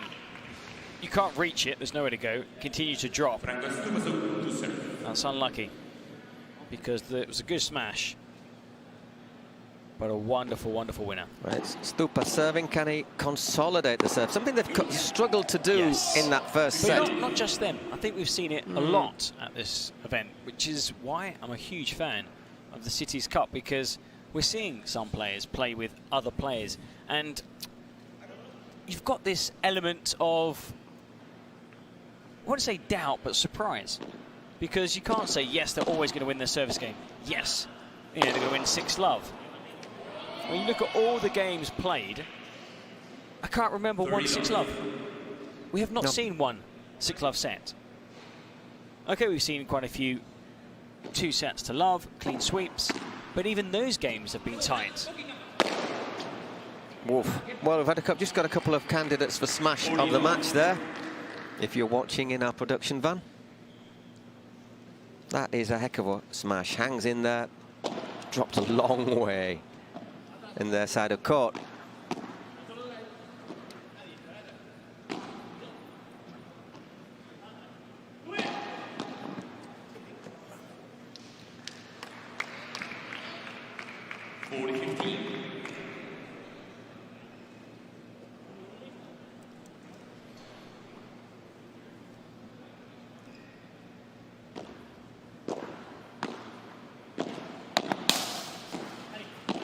check that racket after.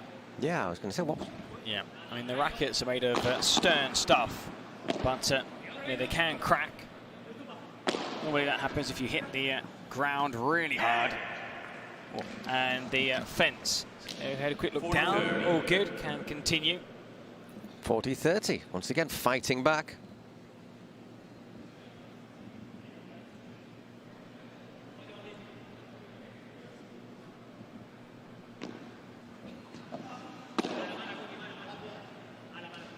Second serve. Second serve, called it bad, or called it out.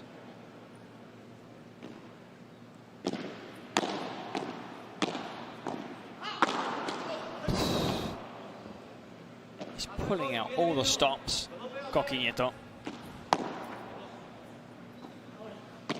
Over the net. Oh, no. We're saying no because he'd done everything right up until that point. What no as in... We don't want you to... Why? Just like it looked as if he'd done everything to win the point. But big moment, 2-love, consolidating that serve when they'd been under, when it looked like they were running away with it, then under pressure. And now Javi Barahona has to really do the business here. And that's his first serve.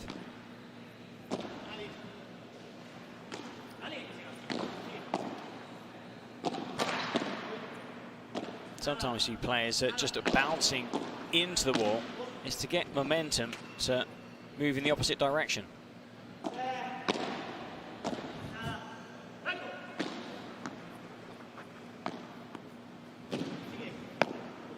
Very good volley there to get low. Barahona. He's not using his smash as often in this match, as we've seen the first few days of competition here in New York.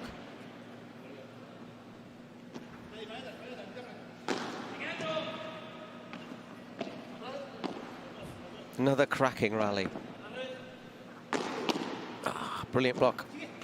And in the end, it goes into the net, so 15-love. Just lacking power, that forehand. Not enough weight to carry it over the net. Maybe slightly rushed.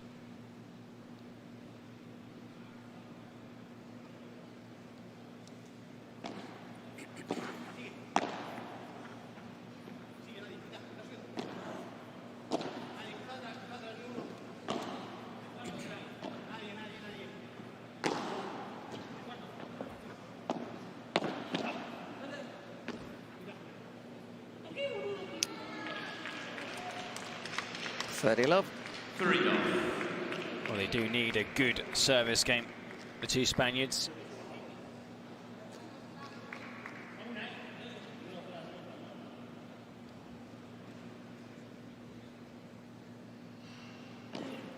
It's gone long.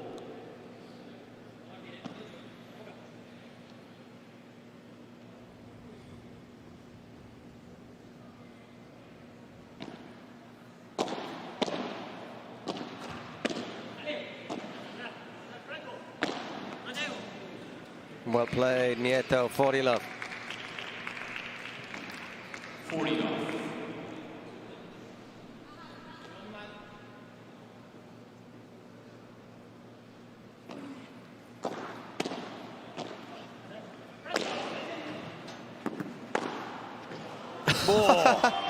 Tremendous. I don't think I've ever seen anyone go out of court and hit the ball so hard. in so hard. Hey, look how that's gone. Sorry, it was so. No. Hit it so hard, my voice rose 2 tones. Look where that's gone.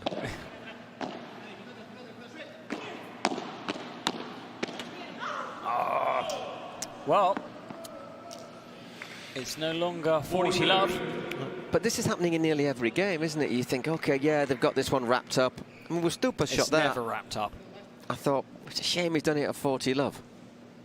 He deserves to win a game. Who knows? It could have been the start of a comeback to win a game. Well.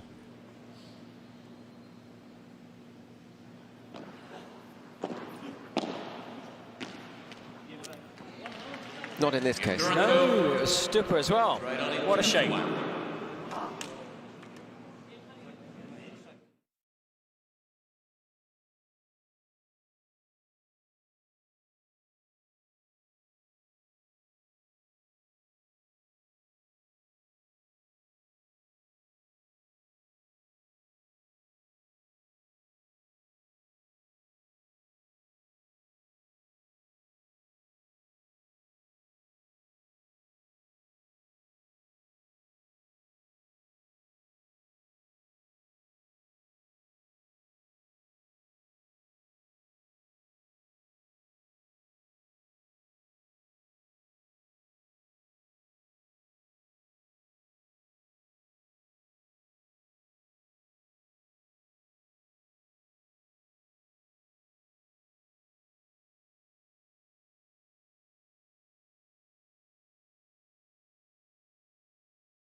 And we're back again. 2 games to 1 to the good.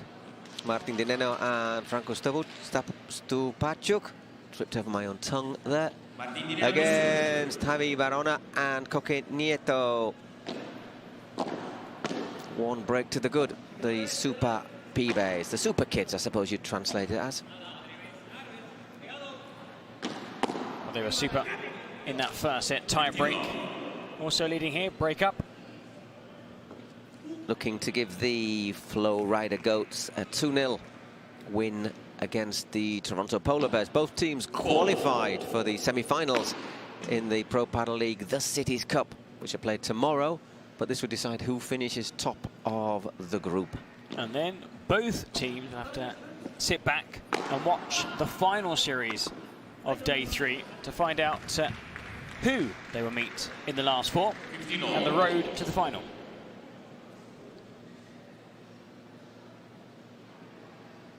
Say 15 all. They were served to the good, but it's been really hard work holding serves in this. 30-15. That was just in from De Nenno. I mean, right now, you're taking part in the next match, New York Atlantic's Miami Padel Club. You would probably want to avoid, of the 2 teams, the team that wins this match. Well, as in FlowRida Goats, perhaps? Or would you prefer avoiding Toronto Polar Bears? I mean, logic dictates, as you say, you want to avoid the team that's won, that wins everything. But from one day another, fortunes can ebb and flow. And also, you have to wait and see how players wake up the following morning. The demands of playing competitive, tough games, tie breaks, sometimes games that could go over 2 hours. This potentially should Barona and Nieto win this, because the first set took almost an hour, 55 minutes. If it does go to a set apiece, then with the super tie break, we would definitely break the 2-hour mark. Which would mean that also that there would be a mixed doubles, and the next session, which was slated to start in 40 minutes, will start a bit later. How later? No idea. Everything is to be discovered, but we have a golden point. Chance for Barona and Nieto to break back.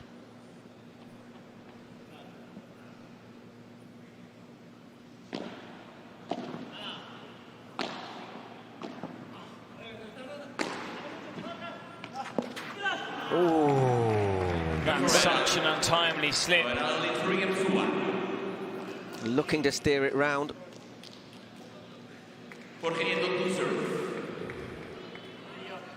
And it's Nieto to serve now.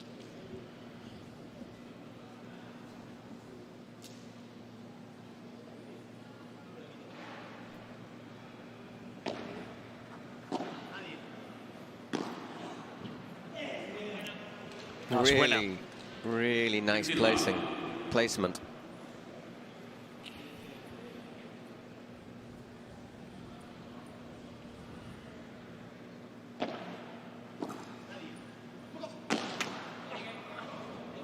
Got a little bit of fortune there, but I think they've all deserved a little bit in this match. Big kick off the tape there, Barona.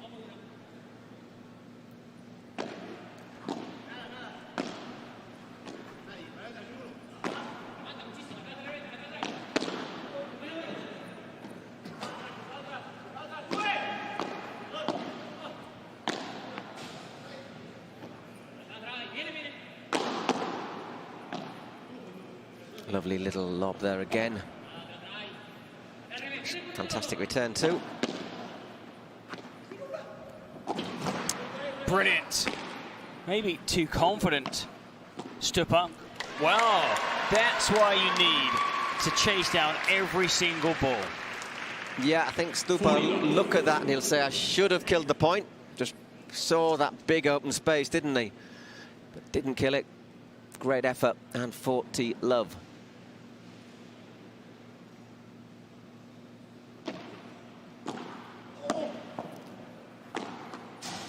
40-15. Just acknowledging that the ball just brushed his leg, so you lose the point.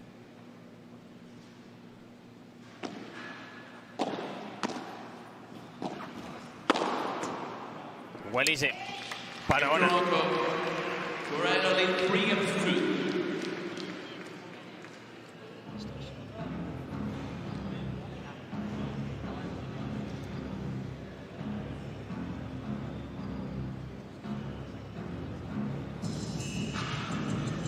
Well, if you're wondering about the playing surface here in the Dougal Greenhouse, it is the new Adidas High Competition model.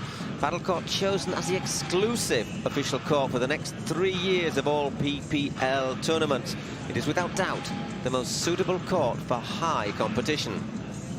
We're in agreement, guaranteeing the best playing surface for, well, this wonderful tournament for the next 3 years. I mean, the players have highlighted how good it is.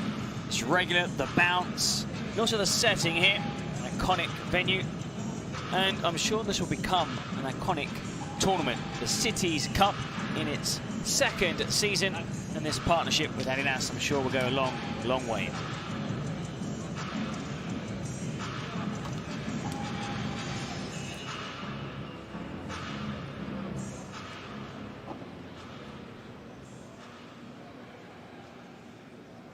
Back on court, it'll be Franco Stupacuk to serve. 3-2 to the good, but every service game is absolute putting you through the grinder.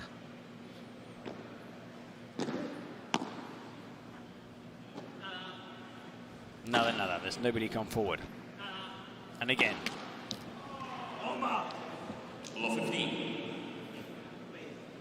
A gift. A regalo.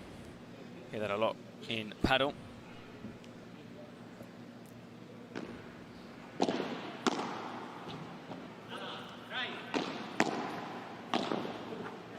Well angled, but once again, Nieto just covering the kilometers.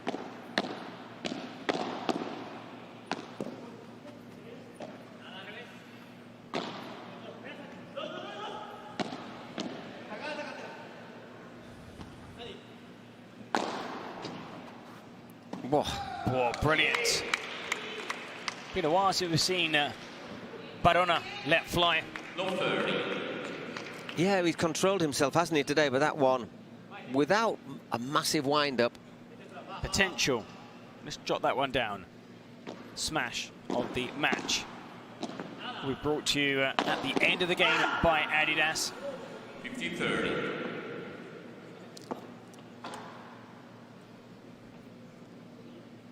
Winner there from Nenno. Still work to do for both pairings in this game. It's gone long.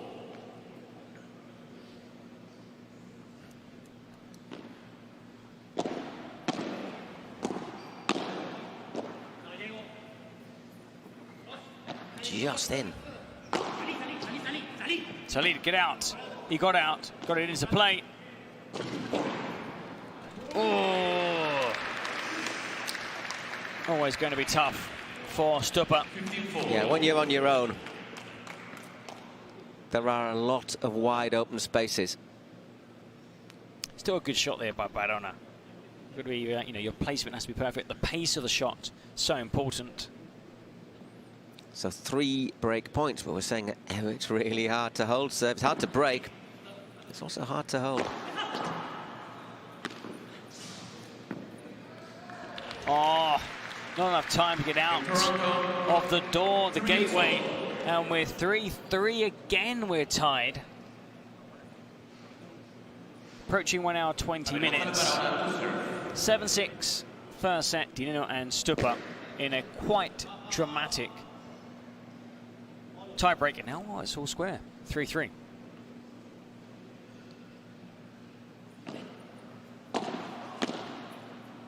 Barona's turn.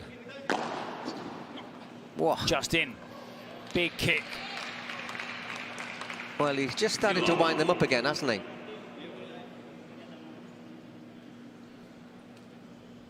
I don't think he intended it to bounce half a centimetre before that glass wall, which is why I got a huge kick, because of course the closer the ball is when it bounces to the glass wall, the higher the kick. Also the top spin. just adds to that bounce.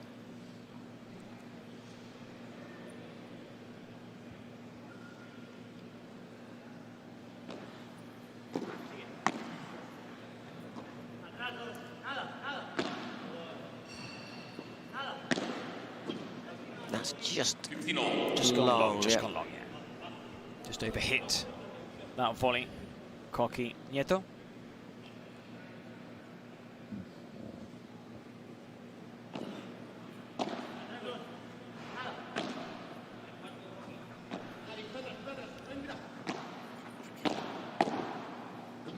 Oh, that's just gone long as well, I think. 15-30.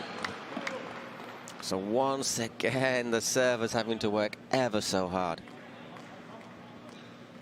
1 hour 18, and it's been really intense as well. Yeah, I'm sure whoever they play in the semi-final will be happy. You want these players to, you know, go the full distance, play a super tie break. This set to go to a tie break. And to play an extra mixed game. doubles, yeah, mixed doubles too.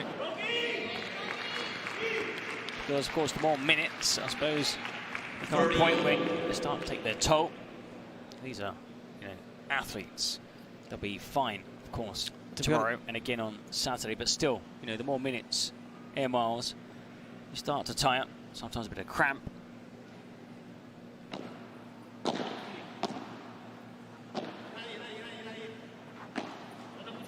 He controls himself bad on it.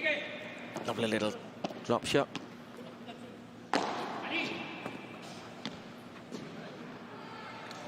That's a bad miss from... Yeah, it is, because he was facing the ball. He was in a good position. Saw it coming, wasn't rushed. But again, just looking to maybe just... Because his opponents are playing well, you've got to sometimes think, I've got to hit it a bit better, a bit deeper, a bit closer to the glass. And that's where the mistakes can happen. Even to the likes of Stupa and Nenno. That was better, for example.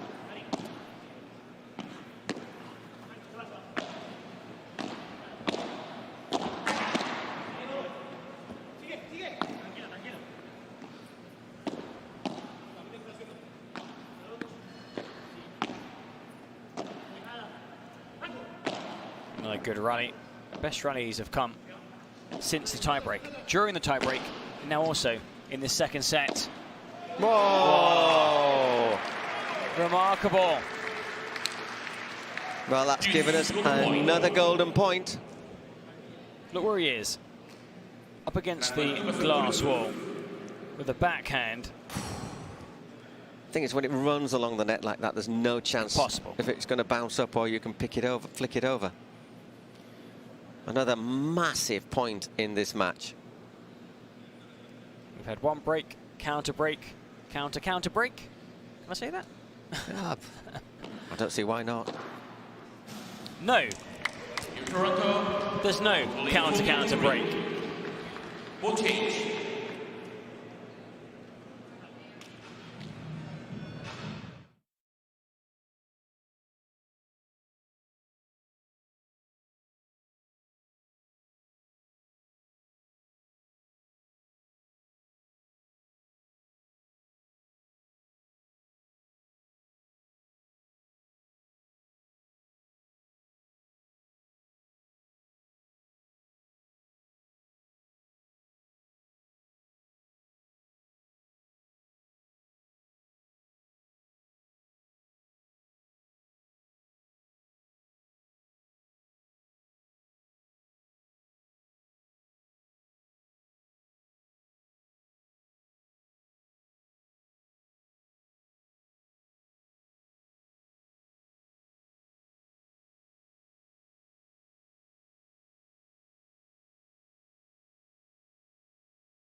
Greenhouse. You can see the stands, the centre court, that beautiful view from the rear window.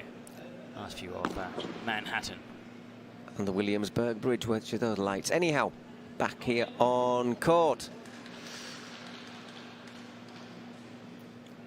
4-3 to Barona and Nieto in the second set. Martin Di Nenno to serve. We're all level in terms of breaks.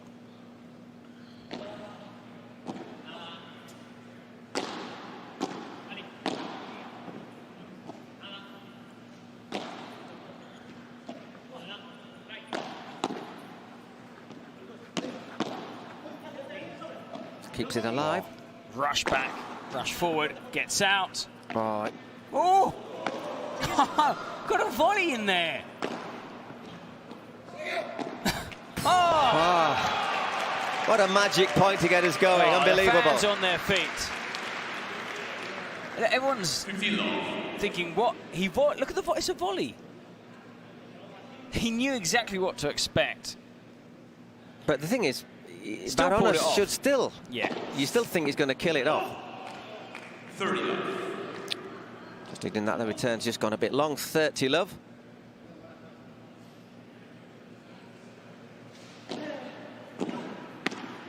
That's going to be a winner. Well, that's a good serve. Okay.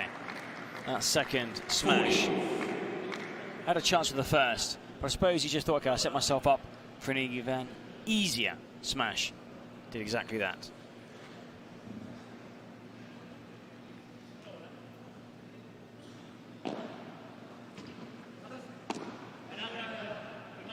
I think it went long. Yeah, Mala, second serve.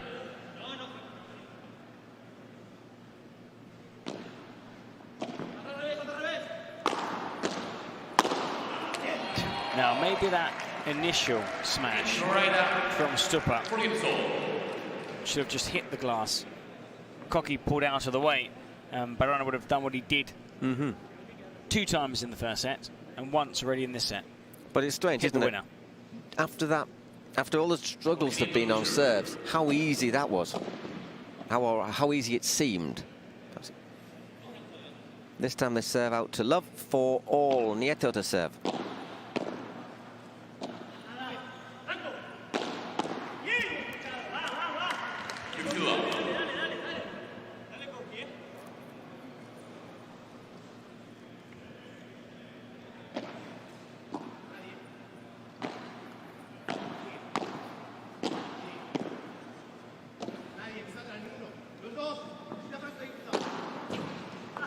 Tremendous hit. Really powerful Well recovered backhand. by Di Nenno. Didn't get the angle he wanted, did he? No. I was hoping that bounced out over the sidewalk. Well watched. Now, sometimes when you're immersed in a long rally, you feel the need to hit every shot. Some players here are tempted to hit the shot that should have gone out. Instead, Barona cleverly watched it onto the fence.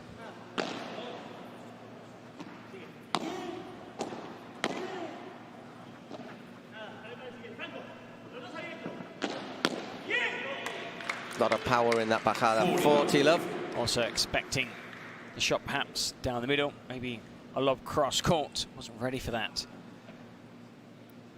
Di Nenno, and now, well, looking to take a 5-4 lead. 40-15. A rare loose shot.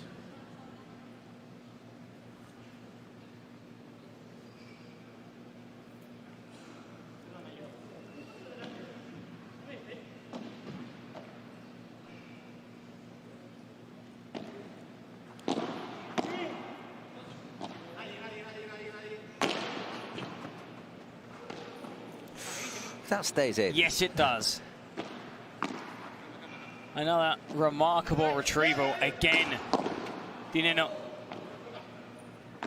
Very no, clever. He can get there. Oh no. What a shame. What a real shame. Congratulations to Barona and Nieto, leading 5-4 in the second set.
5-4.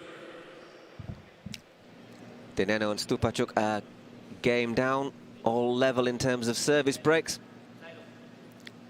Stupa to stay in the set and avoid, well, for the moment, a super tie break.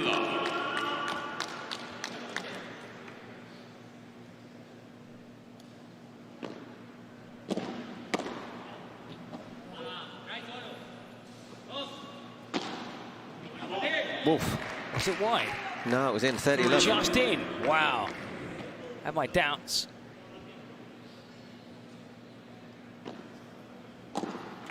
Oh, 40 love.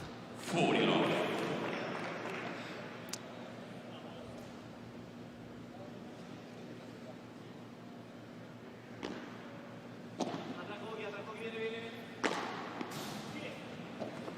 Oh, That good was angle. Clever, wasn't it? That was really clever. Everyone expected that shot cross court. That's just into the side, 40-15. 40-15.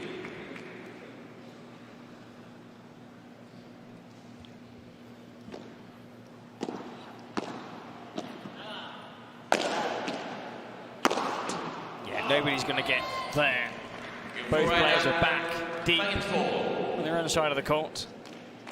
Yep, just want to get out of the way of, I think, if it comes towards you anyhow. Didn't get a chance to get forward, either of them. So it's 5-5 now in this second set. So if Baron holds his serve, the worst that could happen to them is a tie break.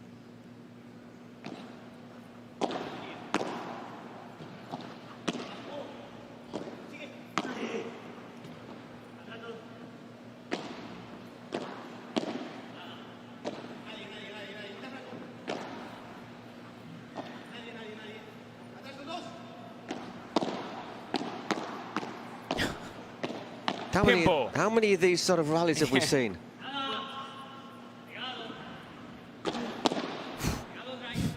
Incredible bajada. Still standing so tall. Cocky. Oh, that's a really good lob. Sending Nieto back.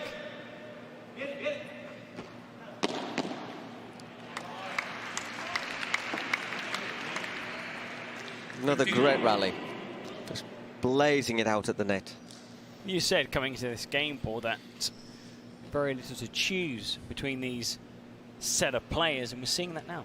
I mean, 7-6, 5-5. I think it's been the closest game we've seen so far. I think what we need is Baron and Koke to be at their very best, and they have been.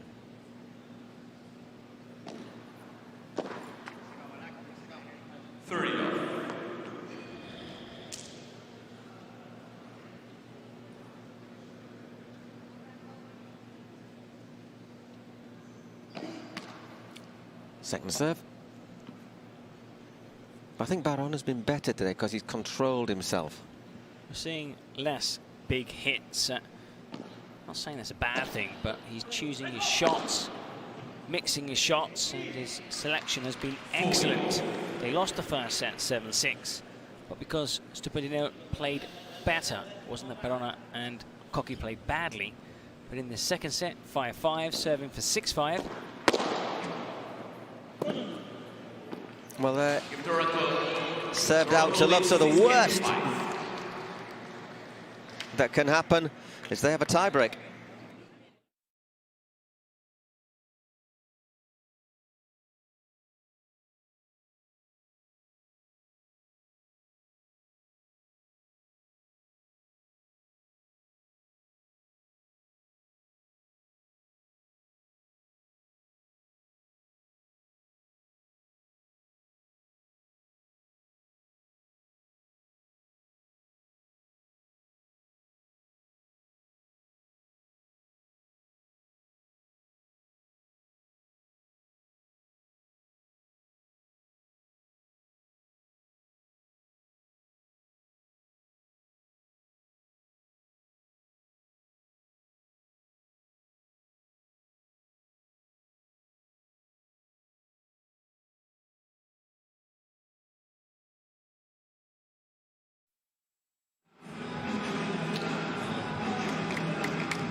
Can you smell a tiebreak, Paul? I am not sure what happened. I thought I was going to say I thought I could smell coffee, but I'm not sure. The last few service games have been pretty decisively served through after early struggles in the set for both pairs. I think we're going to another tie-break. We're either going to go to a normal tie-break or a super tie-break, so one way or another. Well, we could go to both. Tie-break, and then a super tie-break. 2 for the price of 1. For that to happen, of course, there would have to be a tie-break in this second set. And Barona and Nieto would need to win that tie-break to set up a super tie-break to 10 points. Not 7, 10. And at the moment, it's 30 love. 40 love. Correct that. 40 love. I smell a tie-break. I think I might stick my neck out and say there's a good possibility of a tie-break now.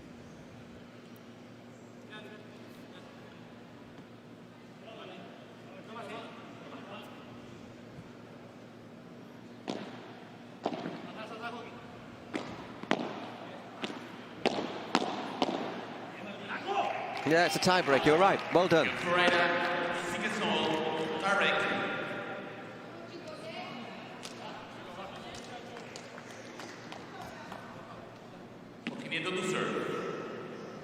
Seven, 6, 6, 6.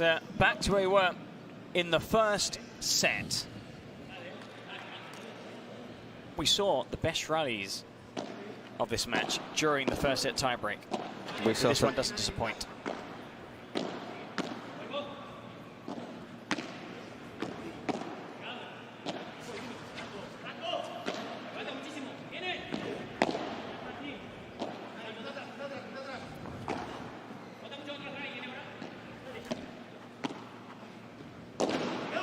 Brilliant retrieval, good smash, and it's got the height, it's got the depth.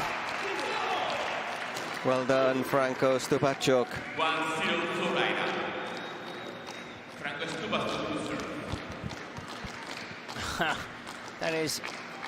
That clapping is Mappi, Triay, and Osoro.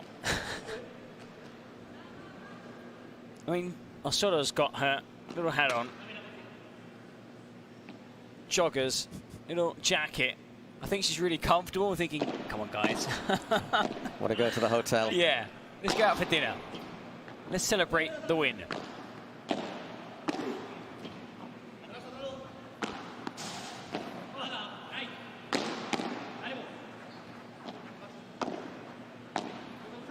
On the other bench, Iglesias is thinking, oh, well played. Get me out there. Well played. I think that obviously Stupa was going over to cover. One more. And was way out of position then. 1-all.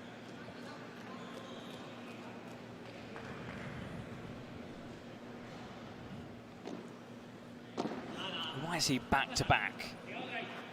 Tie-break followed by a super tie-break.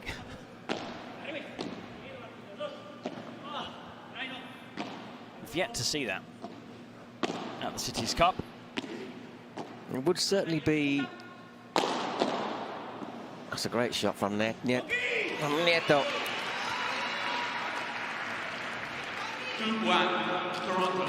And it would be like, however many points it turns out to be of absolute tension. I don't know if my system could stand it. I suppose there isn't much pressure on the players because they know regardless of the outcome, they're going to qualify for the semi-final. True, but I think you want to finish top of the group. No, you do. But it's not the end of the world if you lose. Because in theory, it should give you a slightly more accessible rival. Although I say we look at the next match, and it's not easy to call, is it?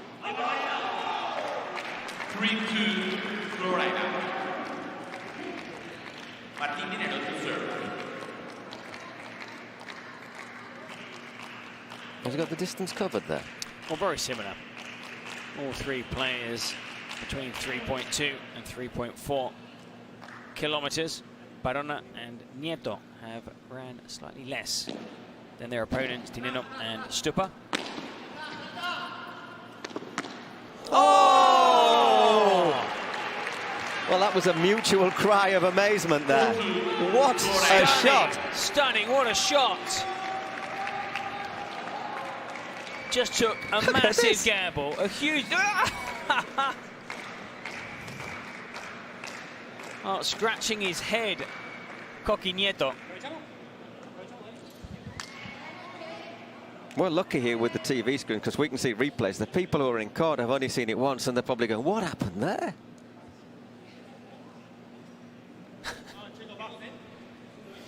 He's tried that several times, not come close. Managed to do it probably at the most important time, most important point of the match so far. And well, they got that mini break. It's now slightly more than a mini break. 5-2 up. Nieto to serve.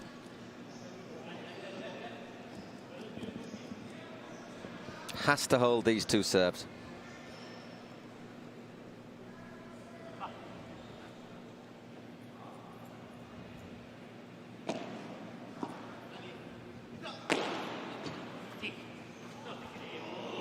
Brought it home.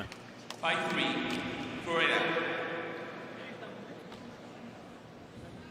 5-3.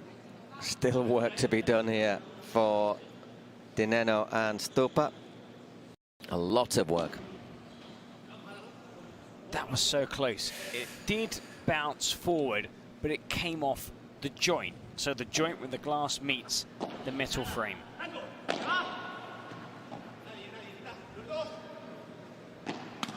Ooh. Lacked height. He was calm. He didn't, you know, try to just to hit it hard. He tried to place it into the tape. I think it was point. I think it was the moment, wasn't it, that drew the shot.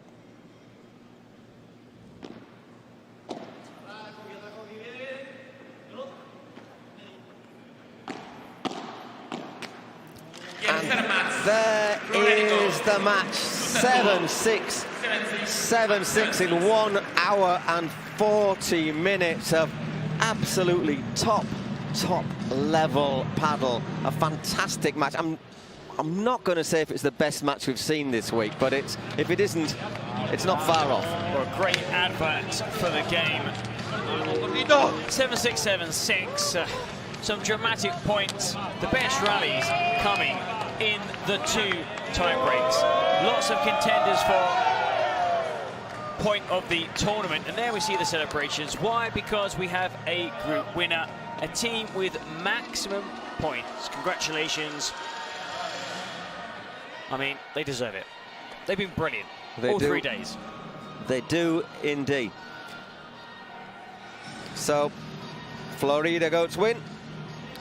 Here's the smash of the match. Presented, of course, by Adidas. Well, the man who doesn't need a ladder to climb 20 feet into the air. So flying. Super pivot. Stupa. It's a flying Franco Stupacuk special. Well, now we know the order of the teams in the group. We're yet to find out, of course, who they will be facing in the semi-final. FlowRida Goats topping the gold group. Toronto Polar Bears finishing in second. They will find out in a few hours because there's one more match to come in the white group.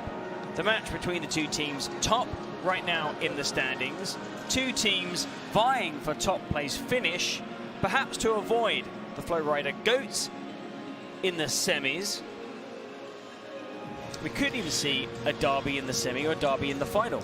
I think that result gives a little bit more significance to this next match because I think I would not much rather play because we've seen how good they are, but I think I'd rather play Toronto than the FlowRida Goats. I thought Nieto and Barajona were outstanding. They've lost twice so far. So that's twice. It's amazing, isn't it? On 3 days, playing excellent. They've only won 1 game.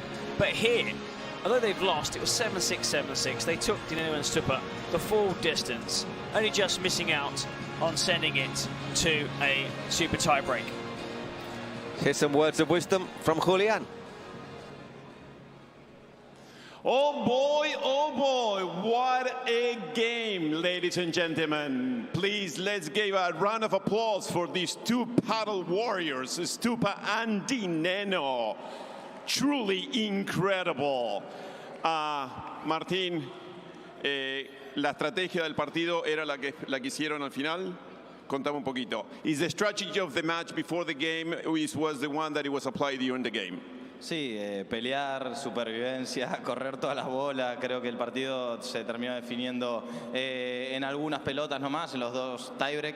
Pero bueno, nosotros estamos preparados un poco para sufrir, para pelear. Yo creo que Franco jugó un partidazo, me ayudó muchísimo por sobre todo en el primer set, así que nada, felices de ganar una eliminatoria, de quedar primeros en el grupo, para nosotros importantísimo, mañana semifinales, ahora hay una serie increíble, así que la vamos a disfrutar y a esperar mañana el que pierda. So, Franco, you guys are moving to the semifinals on top of the group. Ustedes se mueven a las semifinales, arriba del grupo. ¿Qué se siente? No, espectacular. Antes que nada, déjame agradecer al equipo que está luchando y a full, las chicas también.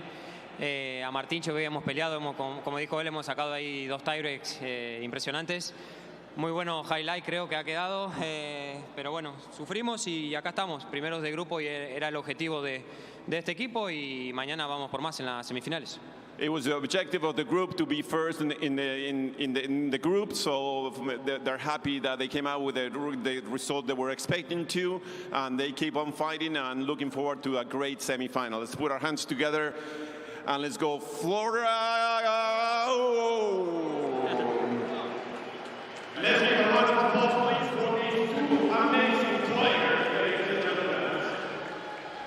Anyhow, what an amazing game we saw. 7-6, 7-6. Well, we're watching the highlights now. That was quite comical. Watching the highlights are a really dramatic game. Why 2 tie breaks, 7-6, 7-6. Just quickly, listening to Stupa Nenno. Nenno saying, we're staying behind. You know, we've finished top. We want to see what's going to be an incredible matchup coming up next. I mean, these players play paddle. They love watching paddle. And also probably a bit of spying. They want to see what happens in the next because he said, we finished top. We did what we came out to do. And we're going to play the team that finished second. Exactly, and of course, it's not as if it's pairings they're used to seeing. So we just want to get a little bit of scouting work done. But see some absolutely incredible shots here. Watching, look. The players are actually watching the highlights. Stupa's looking up at the screen. There are 2 screens here, okay? Either side that normally show the scoreboard. Right now they're showing these highlights. At the same time, you're watching them back at home. And the players are there, just arms crossed, looking up at the screen, thinking, wow, that was a good shot. Remember that? That was brilliant. This here is how it all ended in the tie-break. 7-6, 7-6. We have our group winners. Congratulations. There we have the stats. Well, shows how close it was. 82 points to 73. Lots and lots of points in that match. And winning, well, you say they struggled, perhaps. Stupa and Nenno with the break points. That might have made things a little bit easier, but my word, 1 hour and 41. They just edged it. We'll be back soon, very soon, with our final match. Through ideas, imagination, effort, and enthusiasm, dreams are built. We are making paddle the sportive choice for thousands of people around the world. Each court built is a match won, and so, court by court, match by match, we are creating a limitless playing territory so that the unbeatable passion that paddle creates can be spread throughout the 5 continents.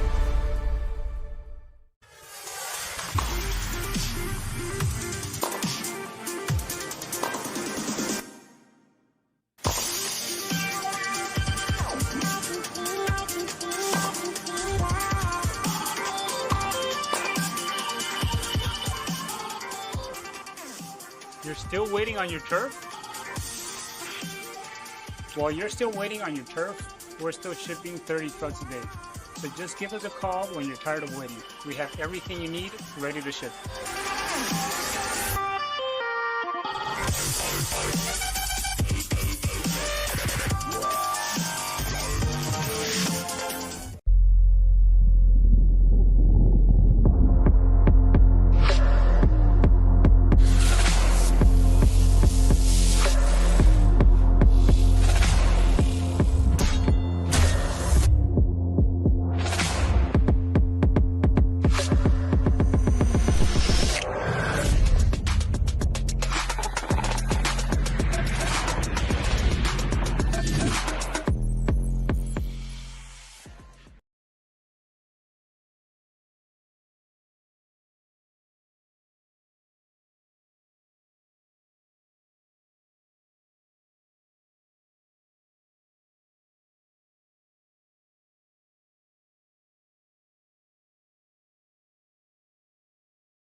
in New York City is day 3 of the PPL City Cup Finals, and the energy is off the charts.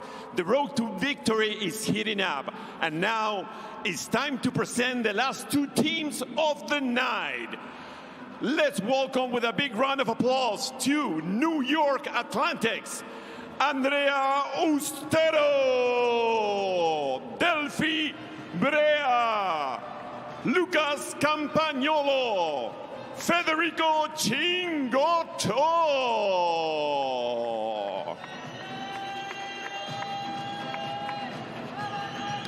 Now from the Miami Padel Club, Martita Ortega, Ari Sanchez, Jensen, and the incredible Augustin Tapia.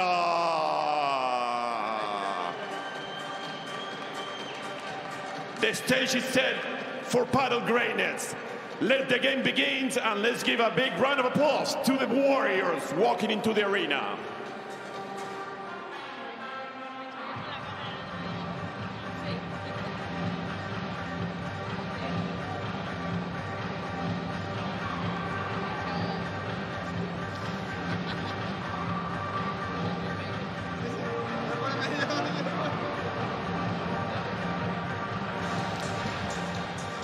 Well, hello everyone. On our opening day, we had East against West when New York took on the New York Athletics, took on the Los Angeles Beat. Well, it's North against South now as they take on the Miami Padel Club. Both teams qualified for tomorrow's semi-finals, but this will decide who plays who in the semis. The winner of this tie will play the Toronto Polar Bears, and the loser has the daunting task of the task, definitely, Paul. FlowRida Goats. I think I'd rather play a polar bear. It's not usual. I'd rather face a polar bear than a goat. Yeah, in a fist fight. Well, these guys here, I mean, it's been brilliant. I mean, we've enjoyed this experience from day 1. This is day 3. Still 2 more days to go. This is the last day of group games, and what a way to sign off on day 3. The final group match pitting Miami Padel against the team playing at home. They're from New York Athletics, and just look at the names we have out there now. Tamara Icardo is playing her first game, which means that Delfi Brea moves to the other side of the court where she's more comfortable. They are up against Ari Sanchez, world #1, Martita Ortega, who has been excellent alongside Ari. I can't wait for this first game to start, and later the men's doubles I'm sure will be just as exciting. I mean, looking at the lineup here, and by the way, if you like these players, you will get to see them again in the semi-final. Why? Because both teams will be there. But, like Paul was saying earlier, if you finish second, on paper, you get a tougher semi-final tie if you top the group. On paper, an easier path to Saturday's final. It's all relative. Easy, not easy. Very difficult. Delfi Brea, we think she's going to swap sides. She wasn't very happy playing on the left yesterday. There were moments when, not comfortable. So she'll be playing with Tamara Icardo, who obviously is from Valencia, a city that's obviously suffered some horrific effects of flooding, climate change over the last month. So we send a big hug to everybody from the Valencia area. Another solid player, Tamara, another one who's going to be a little bit like Martita Ortega with Ari Sanchez, not making mistakes, trying to just keep that ball alive. Well, look at Talavan. I mean, she's consistent, Spanish, likes to play drive, and I think she has adapted to how Ari plays. And Ari Sanchez said in the post-game interview, they've won their games, that she has really enjoyed the experience of playing alongside her teammate here for Miami, Martita Ortega. There we have the player from Tarragona, Reus, Catalonia in Spain, the world #1. Completely different. Tough cookie. Completely different partner to the one she has usually in the regular season. Paula Dynamite, as we call her, who is, I would say, pretty close to being like Aranzazu Osoro, but at the end of the big hitter. That's how things are at the moment. Both teams with 6 points, so literally whoever wins this one would go finish top. Houston Volts, congratulations early this morning. They picked up their first 3 points to finish third. Los Angeles beat, finishing bottom, but still good that they qualified here. Not easy to make the cut. They did. 2 teams fell by the wayside. Now 4 teams remain. Tomorrow we'll find out the 2 finalists, but first we need to find out who's going to meet who in Friday's semis.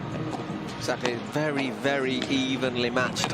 Say on paper, a lot of it depends on how things work out. How, if you have a good day, a bad day, an indifferent day. And after that, another one that I think is really hard to call.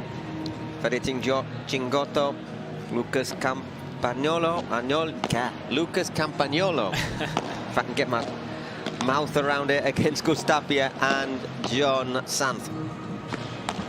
Campagnolo. Excellent. I mean, a big fan. Chingotto, we've seen here, has been getting the biggest cheers during this event here in New York. Good attendance, good crowd, very vocal in the previous series. A few people have just popped upstairs here at the back to get a quick refreshment. They'll be back here to watch what I think is the biggest, best matchup of the group stage. Yeah, and I mean, which could even be a warm-up for the final. If these teams, obviously, are going to play different rivals in the semis, they could then meet up again on Saturday. The final at 7 p.m. Remember, 2 semis, 4 p.m. scheduled for 4 p.m. and 7 p.m. Our 4 p.m. start will certainly be at 4 p.m. 7 p.m. of course will depend a little bit on how that first one goes, but it won't be earlier than 7 p.m. We're just seeing that this one is starting with a minor delay. Well, just 15 minutes. It's, I mean, could have been longer had that earlier doubles game, 7-6, 7-6, Stupidi Nenno in 2 sets. Had it gone to a super tie break, well, that would have ended about now, probably.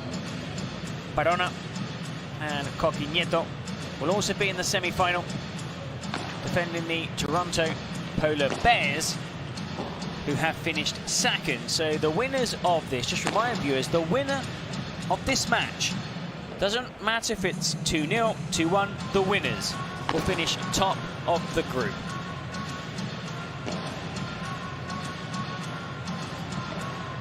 So I'm just thinking, is my mind playing tricks on me? So we could have Chingotto, Campagnolo against Coqui Nieto and Barahona just 48 hours after they did so in the group. Yep, I mean, there's going to be group meetings. A lot of players could meet again in the final. Like we said, there's no guarantee that the 2 teams from different groups would make that final. It could be even 2 teams from the same group that could make the final. A lot of what happens, to put it shortly, depends on what happens here now.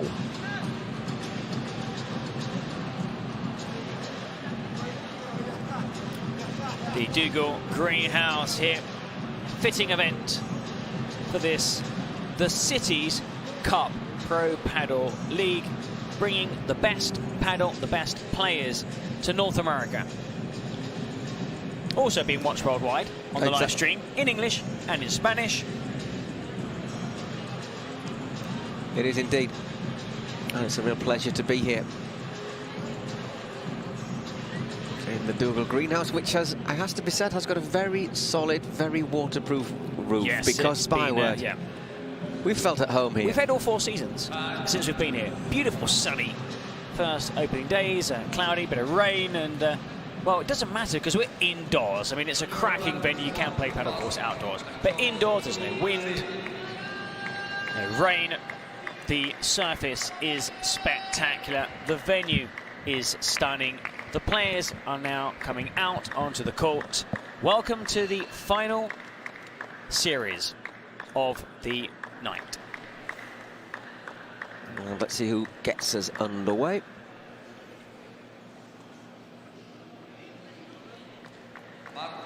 It's going to be Marta Talavan to serve, Delfi Brea to receive.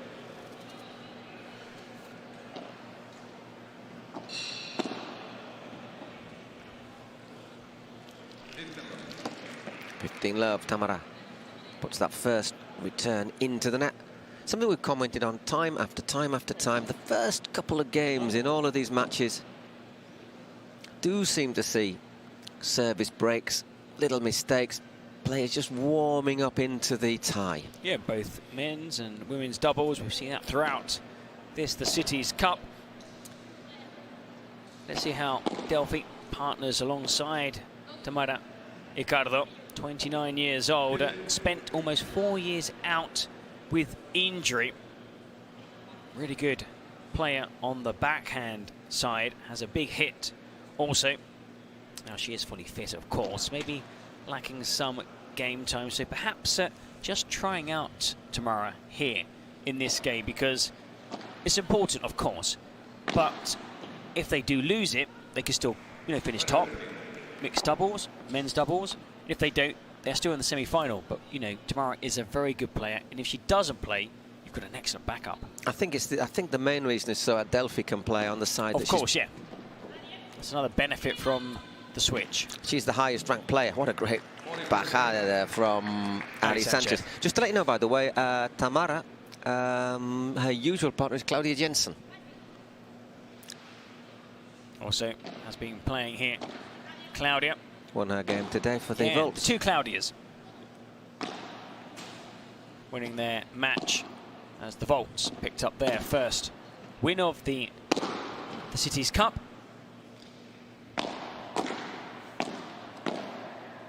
And that's just gone long. So the first blood goes to Ari Sanchez and Marta Talavan.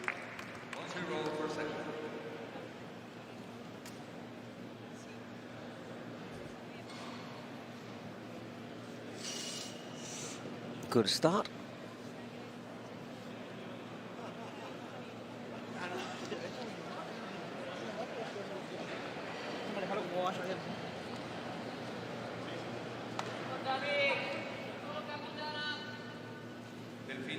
It's going to be Delfi to serve for the New York Atlantics.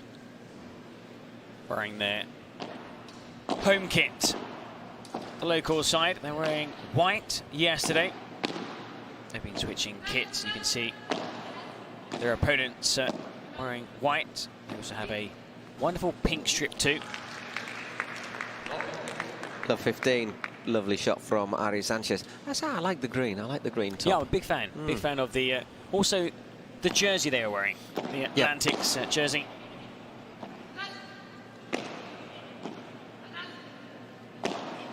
Not the most popular colour. I don't know why.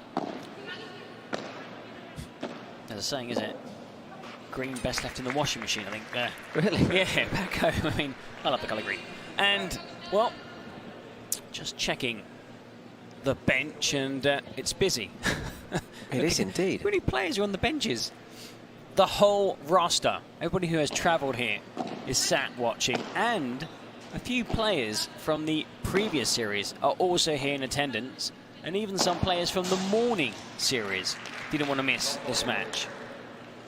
Not quite got our sights adjusted yet. Tamara Ricardo. We think these players spend a lot of time together, you know, travelling to the same tournament, sometimes staying at the same hotels. Some players stay 1 night, 2 nights, 3 nights, some the entire tournament. But here, a lot of players have bonded because it's a very special tournament. It's unique, you know, with those mixed doubles, men's doubles, women's doubles. The teams are together. There are more players on the roster as well, not just the ones that take to the court. It's real family feel. We heard Gonzalo Rubio saying as well, you know, he's kind of like fallen in love with the tournament, and it's a big family. So they go to love, broken to love there. Pretty effective play from Sanchez and Talavant for the moment. Now Ari Sanchez looking to take her pairing 3-love up. Remember the saying, Eric, you're never more vulnerable when you've just broken serve. Yes, be careful. I think Ari, being at the top of the ranking, she's the player that everybody wants to dethrone, and Paula Jose Maria. I say it's harder to stay at the top and to actually get to the top. I think it's hard to do both. They've been at the top for quite a while, though, so... Yeah, I mean, they've been playing together since 2021. Jose Maria and Ari Sanchez, and well, dominating the world scene for just over 2 seasons. 3 if you include this season. Lost the first point, though, on her serve.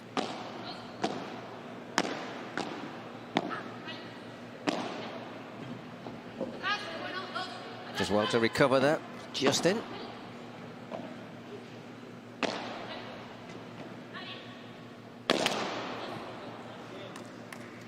Flies into the net.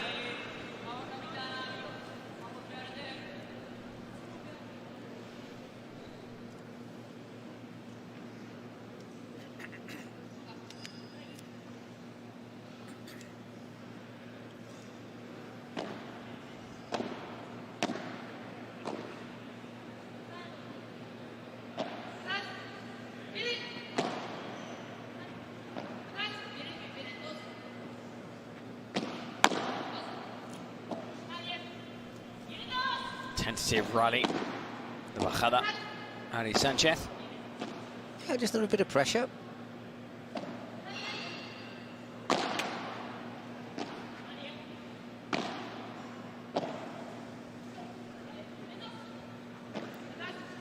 Well, what we are going to see is if Ricardo is rusty or not. There's almost 4 months without competition, but we've not seen that yet. In this opening set, perhaps maybe if it does go on to be a long game, she isn't used to playing. You know, the stamina levels aren't the same. Has the shots, has the technique, you never lose that. But the stamina levels, having not competed at the highest level for some time.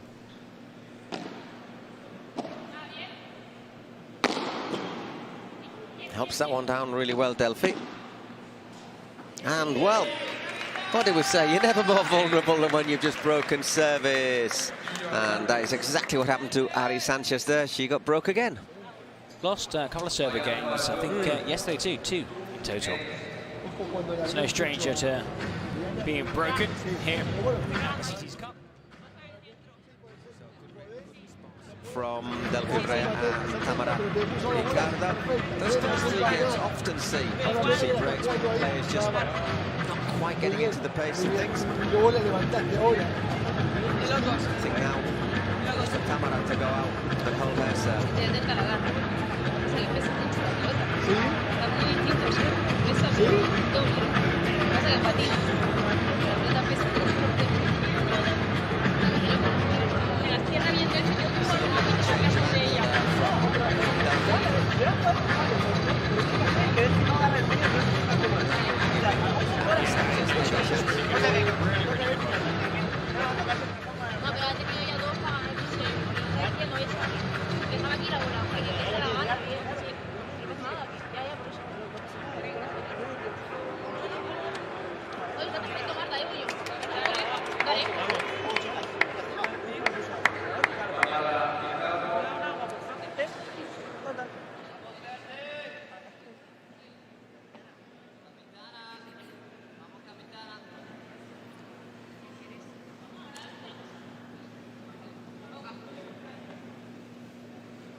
So, Tamara Ricardo to serve.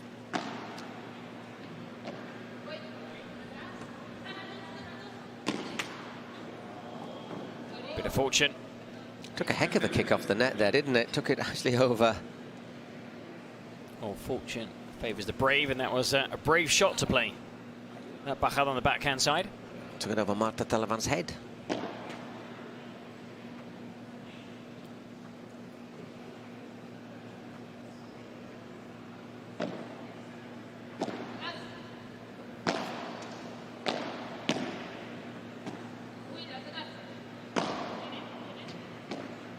That's a lovely shot down the line. 15-all. Really a passing shot. Ari Sanchez.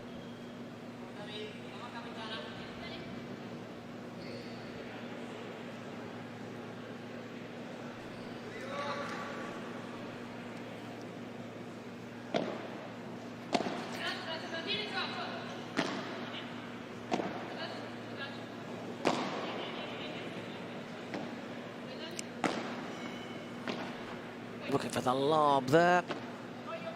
Delfi covers. Oh, into the net, Talavan.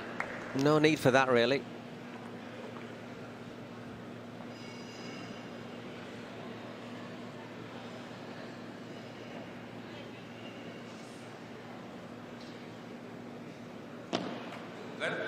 Just clips the net.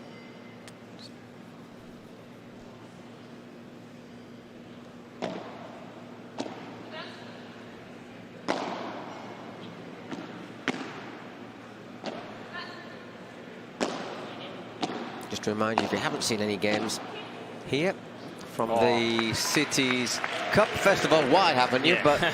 But secondly, to remind you that it will be 2 sets, and then it's a super tie-break up to 10 if this is all level. And this is a game that I still think looks really well balanced. 30-all.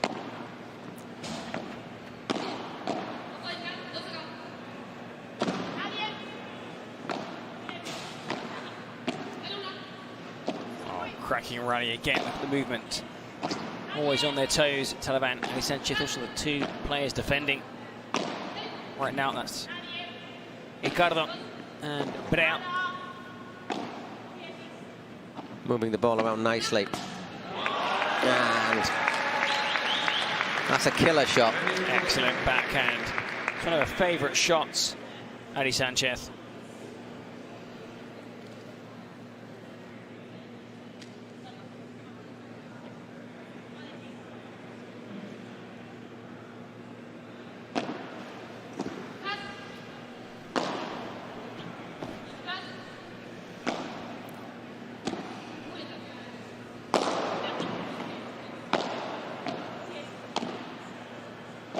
Just in there from Delfi.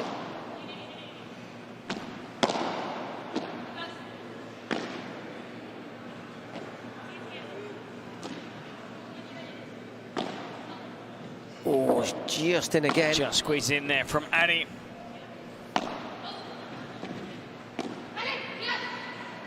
And a lovely winner, 3 games to 1 ahead, just drops it down.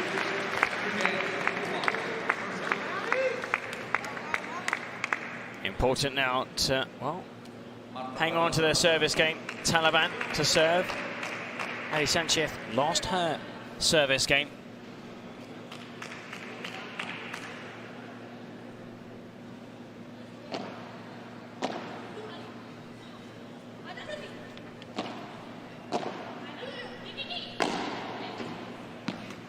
Oh, he turns that into the net.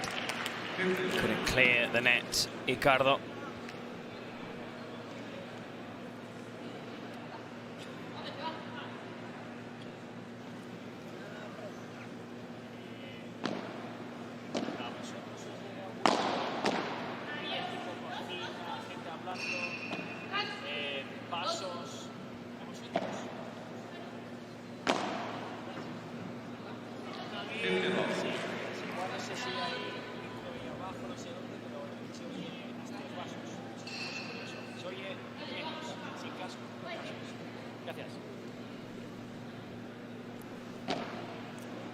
Just out 15-all that Clipping last the one. line, that serve.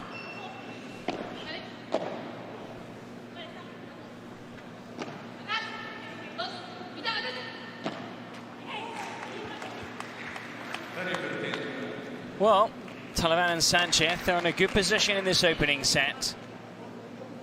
Now, we've seen all the players get better each and every day they play. So, for Tamara Ricardo, she doesn't have that.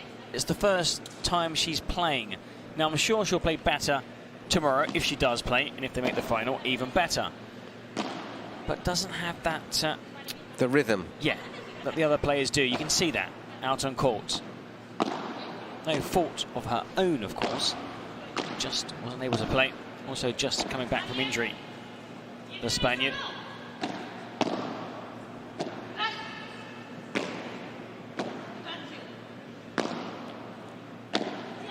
Oh, once again, just beautiful. Wonderful, wonderful shots. We saw that, but the execution. That was almost Steffi Graf. I mean, just that forehand, the top spin, the movement. Brilliant shot. 40-15. Steffi Graf for the younger audience. Former German tennis player, world #1. One of the best female tennis players of all time. And that forehand. Married to Andre Agassi, wasn't she? Yes. Or still is, I mean. Former #1. American.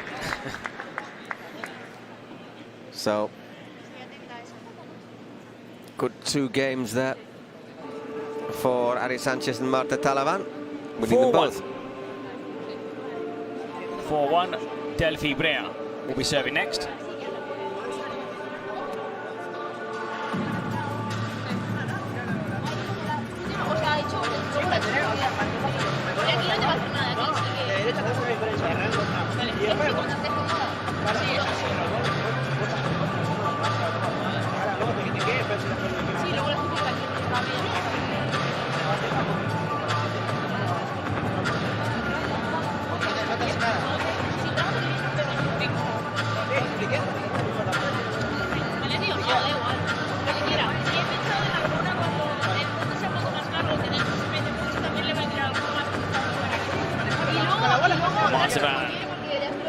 Marta Talavan saying, sorry, just yeah,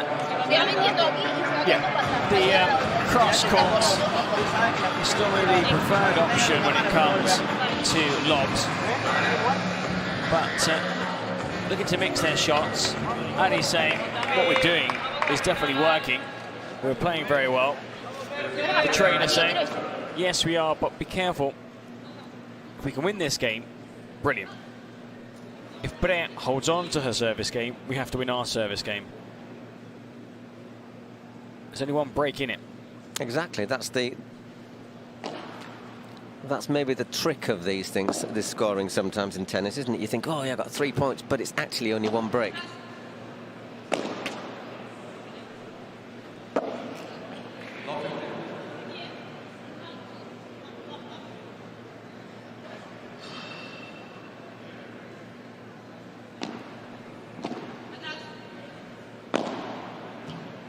Nice. Return it, Marta Talavan.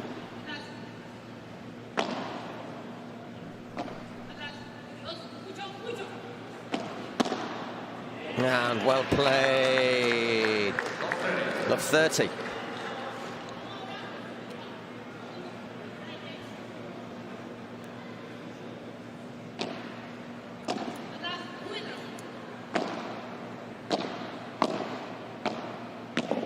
Now the trainer has a huge call to make. Should Tamara Ricardo maybe struggle, maybe this partnership not quite work, you've got to think ahead to, you have less than 24 hours to the semi-final. Do you stick with these 2 players? Do you perhaps switch Delfi Brea back to the other side and promote Ustero to the starting lineup? Do you know what I think you have to do? You play your best player in their best position and the other player has to adapt.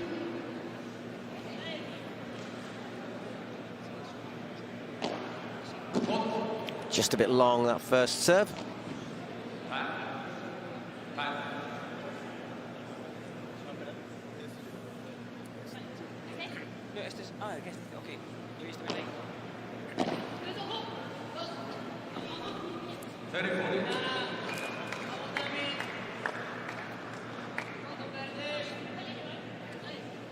30-40. Still to break points for Televan and Sanchez.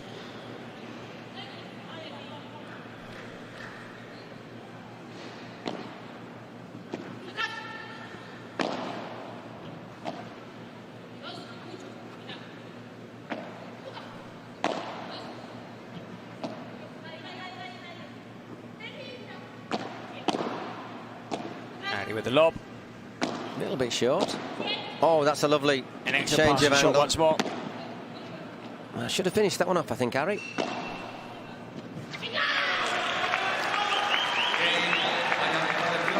Brilliant. 5 games to 1.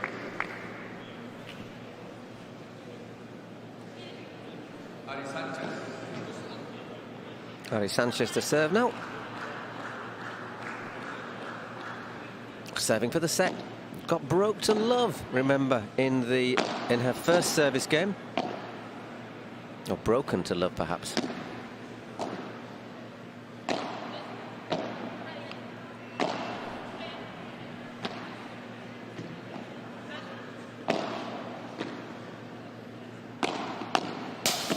Good turn.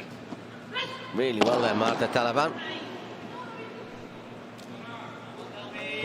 Aggressive there from Tamara Ricardo.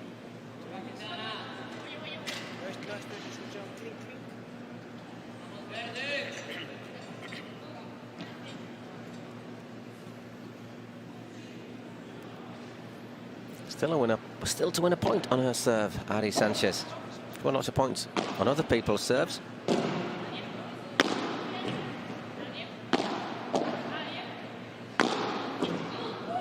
And there she does. No, sends it long, love 30. Again, that ball tight on the back glass.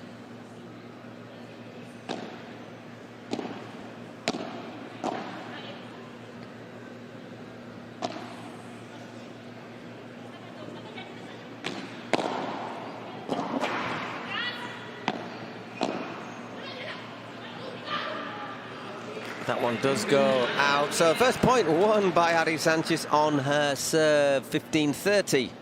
5-1 to the good in terms of games in this opening set. New York Atlantics against the Miami Padel Club. 30 all.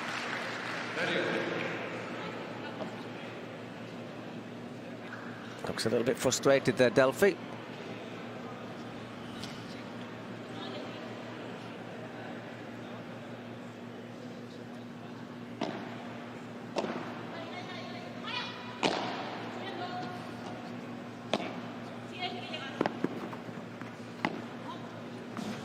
Ah, that's spectacular, that's better, that's what we're used to from Ari Sanchez. Cross court, dips down, unreturnable. So, 2 set points for the Miami Padel Club.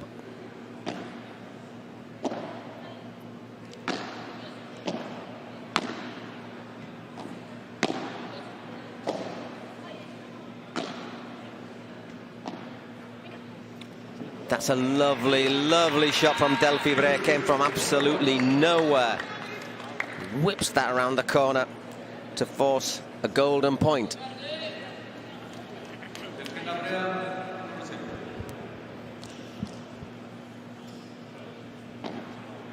That's out, second serve.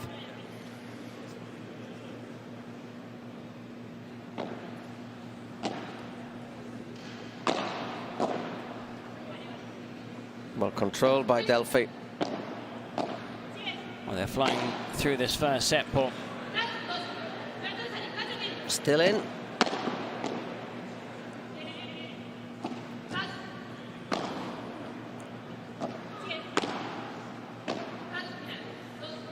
Delfi and Tamara looking to get to the net.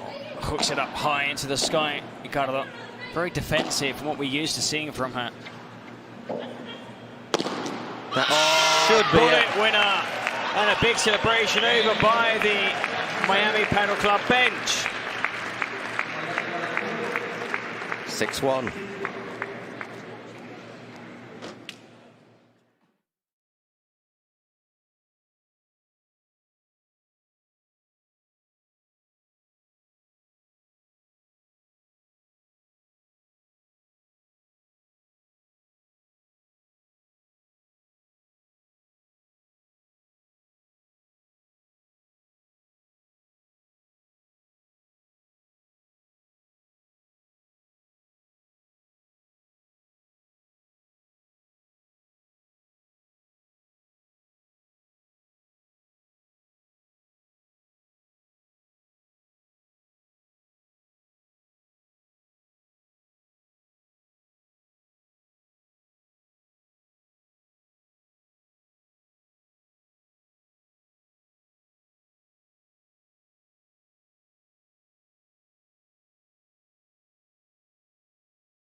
All ready for the start of the second set.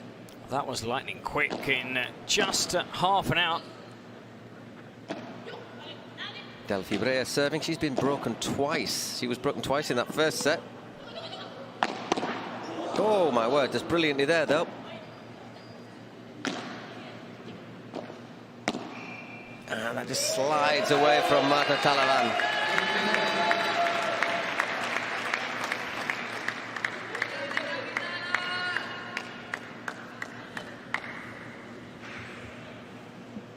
Well, I'm sure Delfi and Tamara, they're smiling. I think they know that they will get better. Hopefully they can play better in the second set. And then it's down to the team to decide who takes part in that semi-final. So my general feeling is you play you to make the best use of your best player and put them in the favourite position, and why lose their effectiveness? But maybe Ortega is playing better than Ricardo right now, so, it's a tough call. It's a very tough call exactly, to make. But in that case, luckily it's not going to be made by me or you. No. But then, in that case, you put Ortega maybe on her weaker side, so Delfi can be on her stronger side.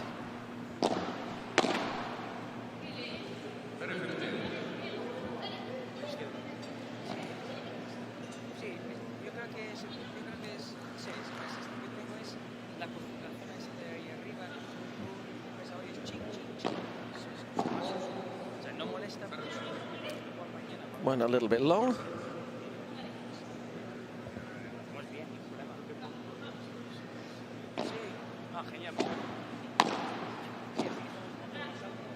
Lovely little lob there from Ari Sanchez.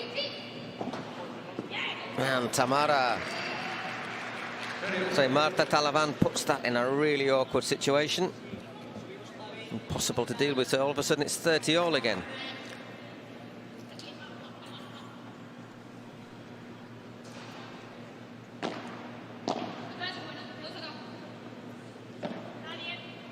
Big up and under. Another lob. Ricardo. Ari gets it back into play. And Brea rather nonchalantly just pokes it over. Just a little backhand flick. That's such a tough shot. Look how simple, look. Sometimes when you see how hard players work and struggle to get a smash out. Yes. And a good win. Good point, good game, good start to the second set. They needed that, didn't they? Yeah, definitely. I mean, 6-1. It's tough, but I suppose, like you said, reset, second set.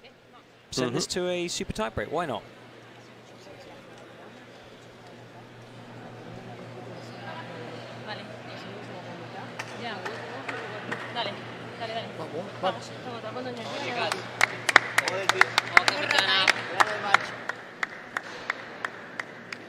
I think Delfi's very much a leader, isn't she? Well, we've seen over the years, you know, as a teenager when she first started, and has blossomed as a player, and will get better. You know, we're seeing some players, you know, peak in their mid-30s. Some players like, you know, you've got Triay, who is 32 and is world number 3. So, got a good 10, 15 years of paddle still left in her, unless she decides to become the next Kata Tenorio, in which case she'll have a good 20 or so years ahead of her. Kata, by the way, if you've not seen her, she was actually in action earlier on match day 1 of this tournament, is 49. Incredible how she played. Absolutely. It's Martita Ortega serving. Looking to level up this set.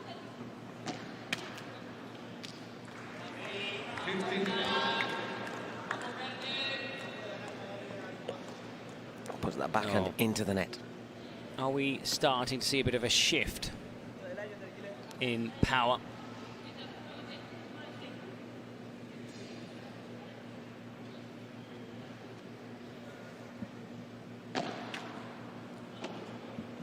Second serve. Served really well up to now, Marta.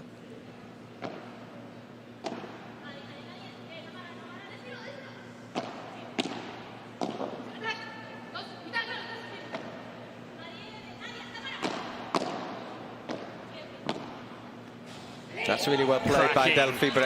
Right hand volley. Really good. Now there's a skip in their step. A few doubts perhaps. Taliban serving, 15-30 down. Whoa. Oh, that was brilliant again. Reading the fake smash, Delfi. Good anticipation. 15-40, so 3 break points. I'm not sure that was in, but I thought that was wide, but they were happy with the return, so you don't say anything. And the umpire obviously didn't make the call, so play on. Well, it was good that the players played on, because we have seen on a few occasions players kind of stop. There's been no call, you lose the point. Play. If there's no call, play on. Even if you think it's out or in. We saw that with Silingo also with a drop shot, with Victoria Iglesias also earlier today with another shot that she thought was out and was called in.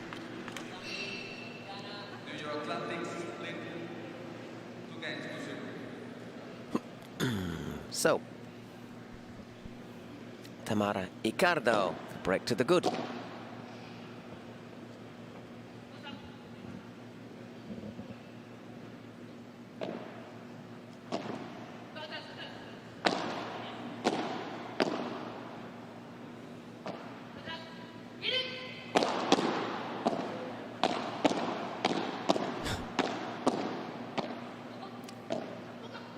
It's incredible how these players just stand their ground. You'd be tempted to volley step back again, which you can't do, obviously. And there's an excellent shot down low at the feet of Icardo. Brilliant backhand.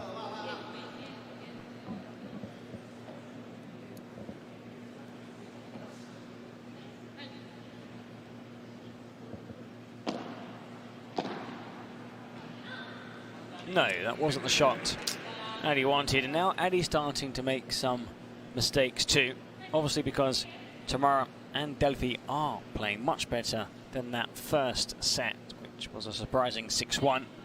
So much expectation ahead of this game, and the first set to end 6-1.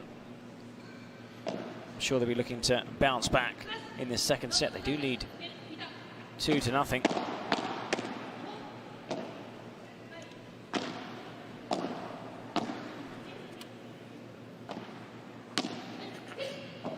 Just in. And that is just a fraction too long, so 30-15.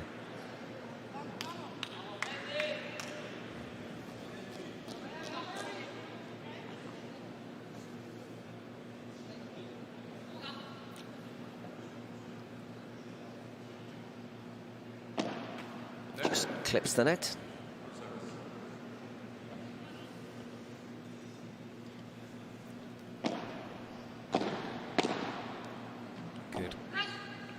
Delfi to dominate the net, but that's spotted that movement. Ari Sanchez, Delfi again looking to hover towards the middle there, and left a big gap. It's just that movement as well. She's just balanced on the other foot, isn't she? That's it. The weight goes onto the wrong foot, so you just can't pivot back into position you shouldn't have vacated. But then again, you know, earlier she won a point by moving into the centre. Not going to always get it right. And of course, Adi is world #1. She spotted it on that occasion and hit a very good shot down the line.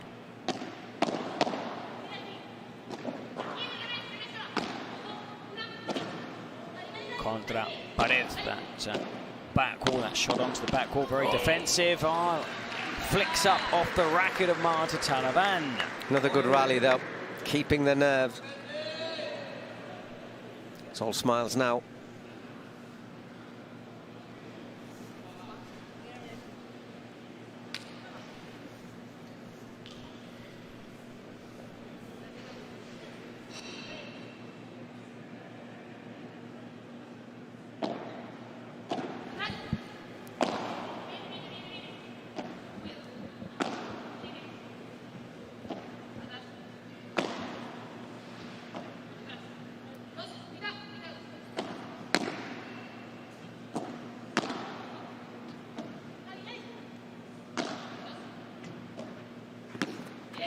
There it is. 3-love going into the next break.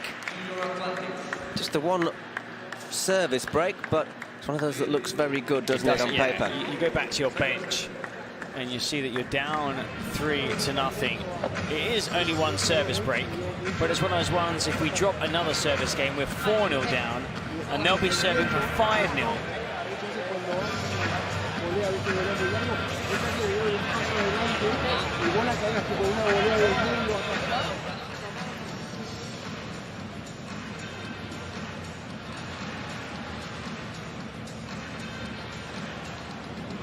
Just stretching there, Ari Sanchez.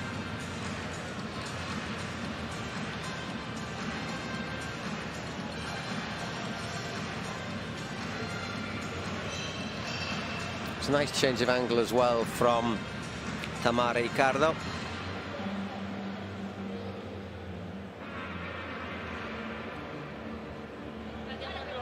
But it is amazing how fortunes can change so quickly, just from set to set. Yeah, it's incredible. And it's at the end of the set. You know, at the end of the set, you think, okay, wow. But it's the job, I think, well, of the players, of course, but so important, the role of the teammates on the bench, and there's quite a few of them. The family members behind, but above all, the trainer. The trainer just saying to the players, okay, you know, it's just one set. We win the second set, we're back to square one. And that's why so many of these matches, especially yesterday, went to that super tie break, and the teams that lost the first set won the second set and went on to win the super tie break. Could happen again here.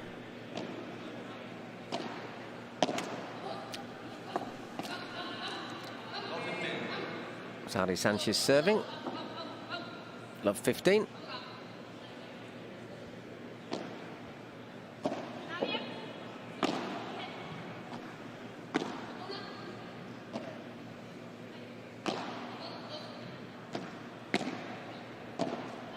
Important to stand your ground at the net if possible. Don't cede the position. It's so tough to get through the legs. Oh, and again, he got another good shot. Oh, what a shame. Just drifted too long. A round of applause for that moment of acrobatism. Whoa. Had to jump as well. I mean, the ball actually bounced a lot higher than she'd hoped. She's a tall player as well.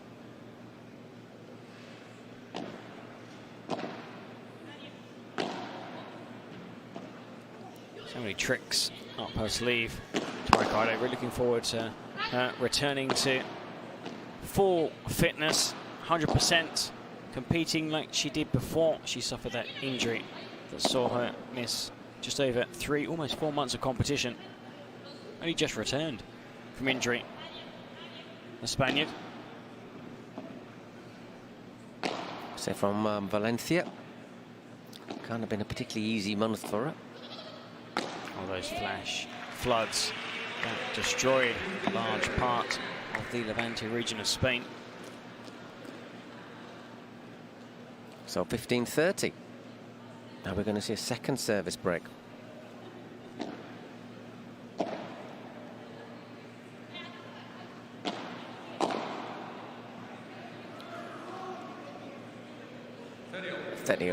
That was a weird volley. It was one of those ones where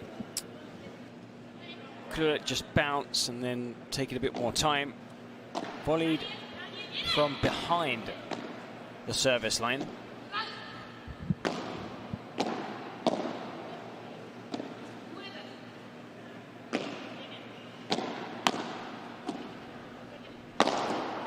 Ooh, ow, ow, ow, ow, ow, ow, ow. 30-40.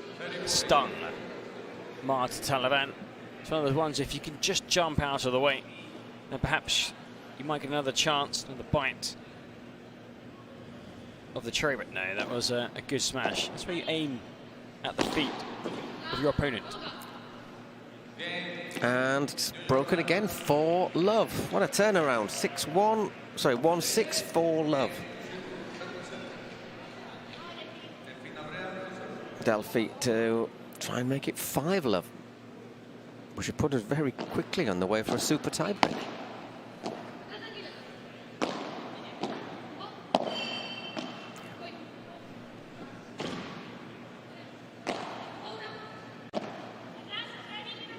Big lob. Not enough to force Ari Sanchez and Talavan back deep. Kind of feel that they really do need to hold on to this service game. We don't want to give Ari and Marta a way back into the set. Oh, 15-all, that was a decent way to start holding on to it.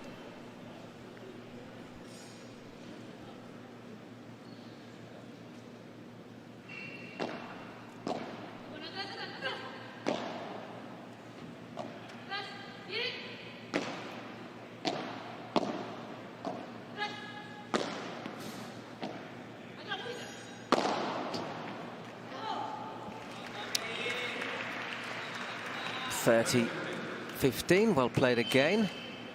Playing really well now is Tamara Ricardo.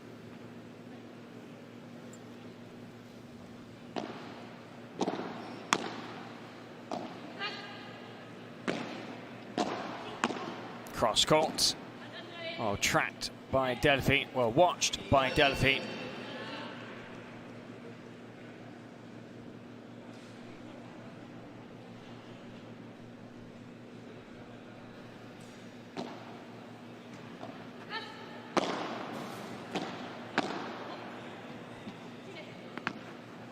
Nice little touch shot from Ari Sanchez, and well, it's a bit of luck there, Delfi. Brilliant. Yeah. Gets it over again, Delfi. Oh, Marta slipped. And almost. Delfi too. Ran along there. Along the net. Let's have a look at this again.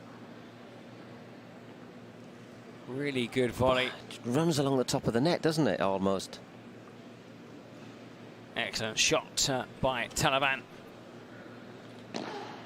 Has been able to display her best paddle so far in this set. Well, not has Ari.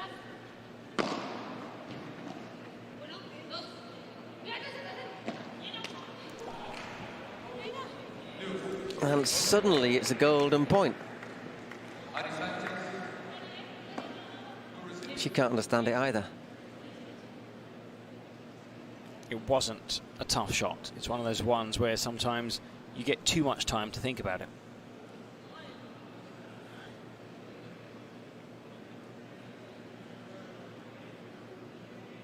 Golden point. That's a really decent serve. Good volley. Ooh, just dips over. Oh, and they were gifted a point by Ari Sanchez. And all of a sudden, it is 5 games to love in the second set.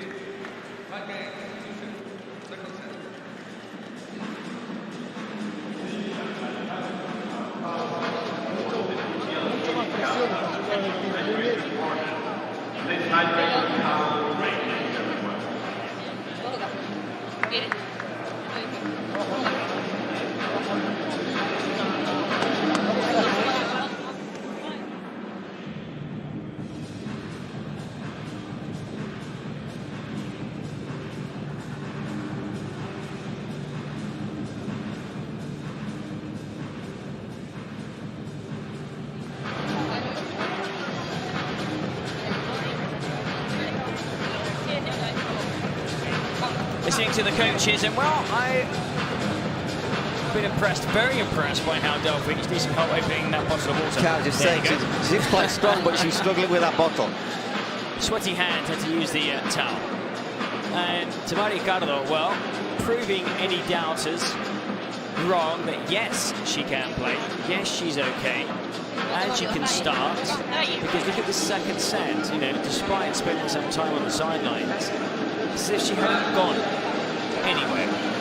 Obviously, she's been looking after herself. She said, you know, I've been training, getting back to full fitness. I have played a little, doing my workouts, staying fit. Obviously, you know, that bug of playing, and, you know, sometimes you need a few games just to get back into that rhythm of competition.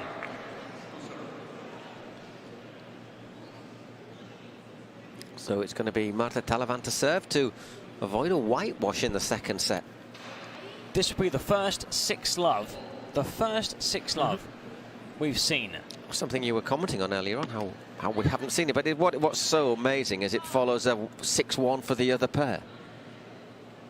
Just goes to show that you can't worry too much about the result from a first set. Don't dwell on it, just pick yourself up, dust yourself down, and get back to work, back to basics, or just drifted over the head. It's almost as if Marta thought, it's mine, without jumping, and then it just cleared her racket.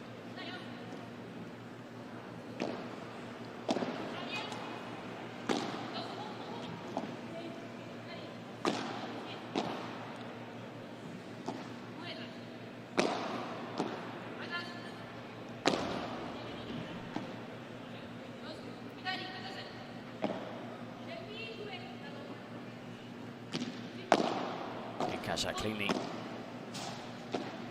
Marta. It's allowed the two players from New York to get to the net. And they've been pushed back. Good Ari Sanchez lob. Read that drop shot straight away. Brea. Just on the wrong side at the moment, but Marta couldn't get that one back. New York Atlantics.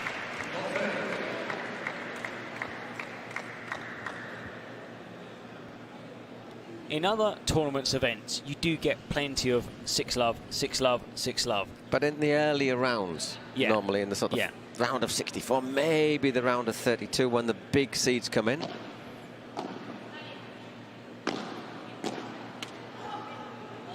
Yes. She felt that too, Paul. Hey. You got to live it. You got to live it from outside the court. Oh, that's a lovely shot. That's an excellent shot. Not seen that at all in the second set. They've been pushed back, having to play much of the second set a lot deeper than they would have liked, a lot deeper than in the first set.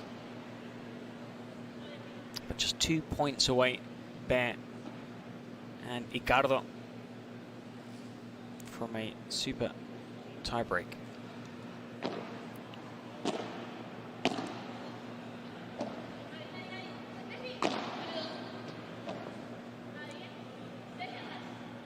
Only one player comes forward. Now gets forward, Delfi. They push back. Ari. Yeah, that's clever.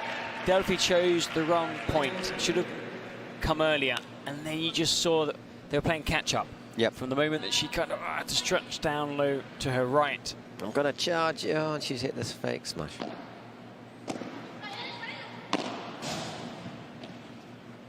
Marta should have buried that one.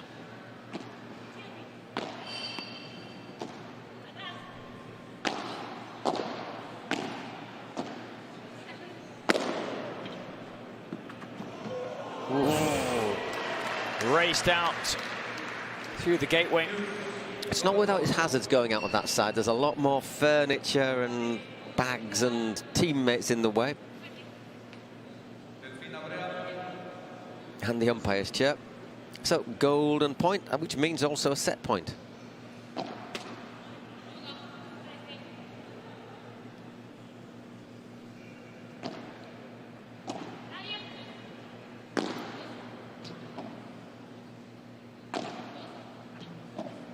Insisting with those lobs towards Martita Ortega, avoiding Ari Sanchez tomorrow.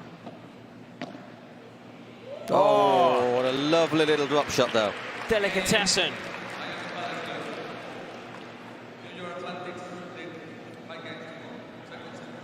Oh, we still haven't seen a 6-love. Really lovely, subtle shot there, and I think that replay from the side shows it. As it is, though, it's Tamara Ricardo serving for the second set. The reason we haven't seen a 6-love is because it's more competitive, more even than what you get on other Padel Tour events, circuits. Oh, cracking shot. No power needed. Look, the angle. Taliban, didn't leave much of a gap.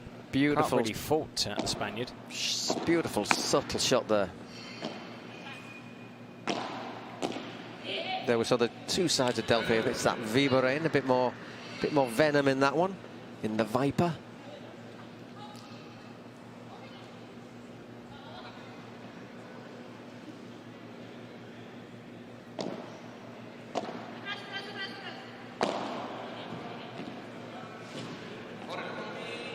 Love, so wow, good service game tomorrow. 4 set points, and looks like we're going to be set for a super tie break. First to 10 points.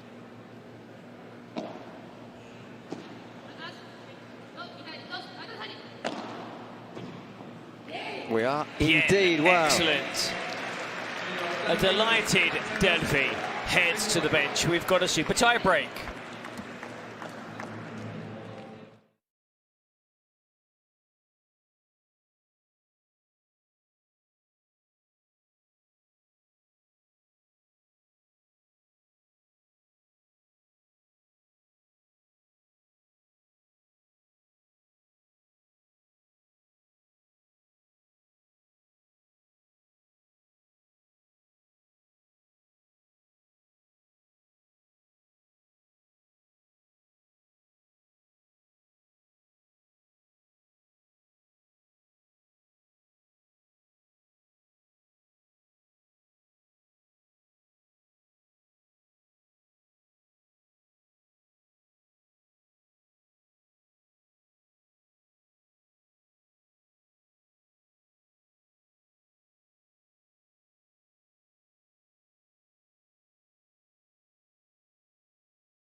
Right, back we go. Super tie break, which is same as a normal tie break, but up to 10 points rather than beyond 6.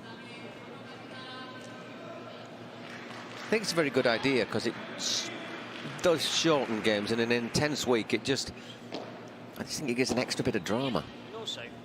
Also for the players, it's just so good as well, because I think, you know, it's also tough on the players, you know, when you're playing back-to-back days. To have a super tie break, it's dramatic as well. I think it's great for the fans watching here, great for the fans watching at home, which makes for a much more entertaining. So the question is, something we've always said is, obviously logic would say that Delfi and Tamara are taking the momentum into this super tie break, but we've seen so many 180-degree turnarounds. Who knows? Oh, great switch there from Delfi Brea. Will Marta and Ari rediscover their mojo? Great volley. Now, Ari Sanchez just kicks out, not, you know, venting anger, but just a little to the side. Hands on hips. I'm not very happy. Not happy. What's going on here? Yeah, what you want now is another chance to hit the ball and win a point. Straight away wants to get involved. Wants to put that point behind her and win a point.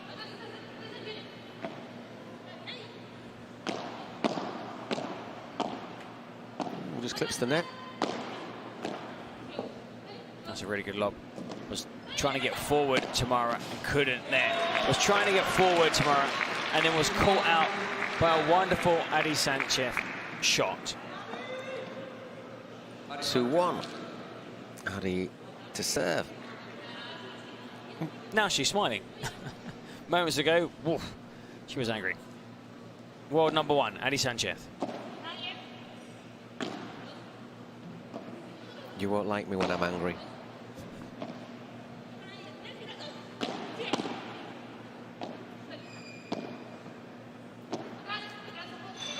That's a cracking lob. That's a lovely shot.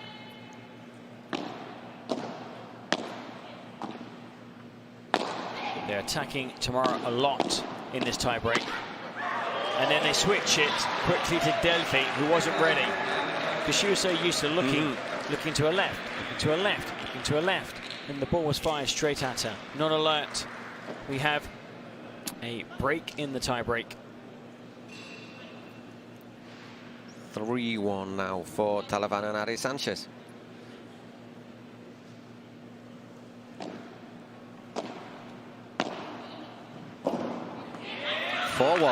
Got herself in a knot there. Well, they put her in a knot there in the corner.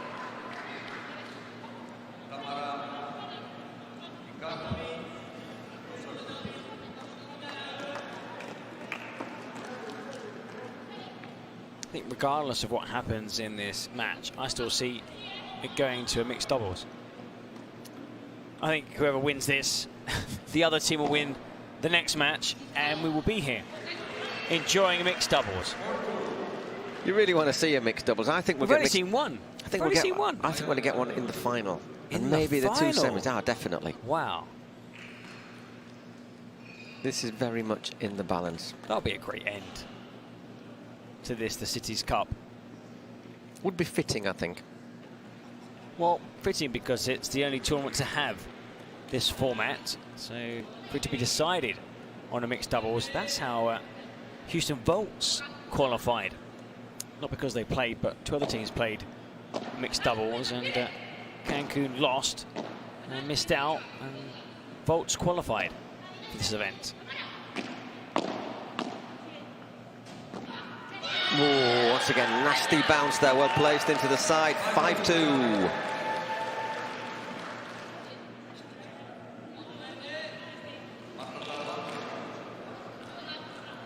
There's a big group of Miami supporters. I'm sure that'll be much bigger on Friday. That's a nice lob again.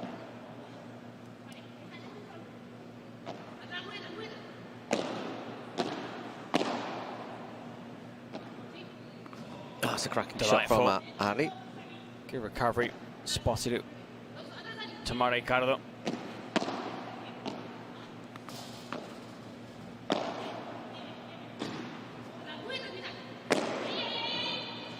Not enough power. Oi, Delfi, 6-2. Bats the ball away.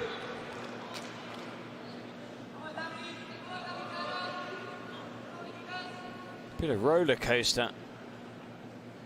Final group game here at the Dougal Greenhouse between these two really strong teams.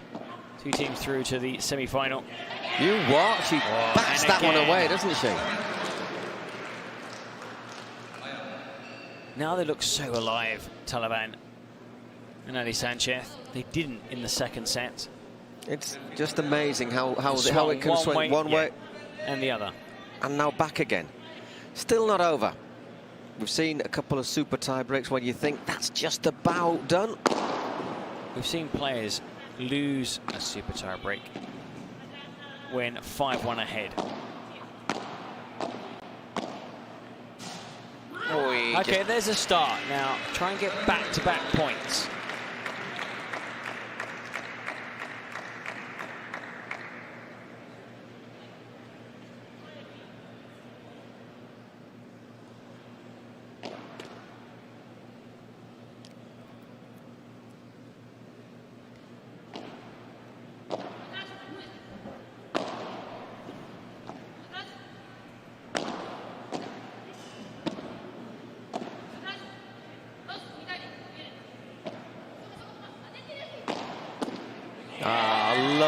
Lovely shot there, right down, powerful.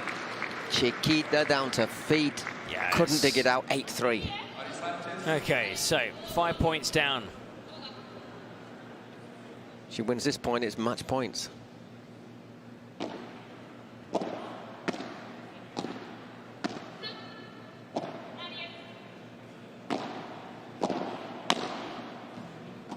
Oh. Brilliant. Oh, what a shame. Just too long. Well, they've got to swap ends briefly, it seems 9-3. Taliban and Ari Sanchez ahead in the super tie break. Doing our maths here to see how many match points they have.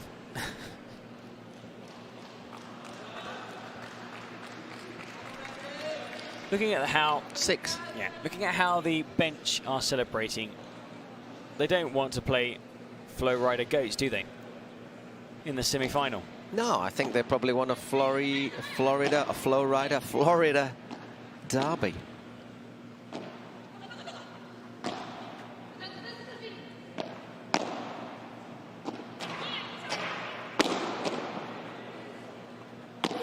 Oh, what a vicious shot to win the match. That was my chancletazo. There you go. That's a chancletazo. That swipe, backhand side. Big smile from Ari, big kiss for Delfi. Tell you what, we've had 6-1, 1-6, 10-3. Do you know how long it's taken? 1 hour and 9 minutes. That actually tells us we haven't had a massive amount of points in the game, in the match. Or long rallies. Oh, big celebrations over in front of those Miami fans, Miami bench.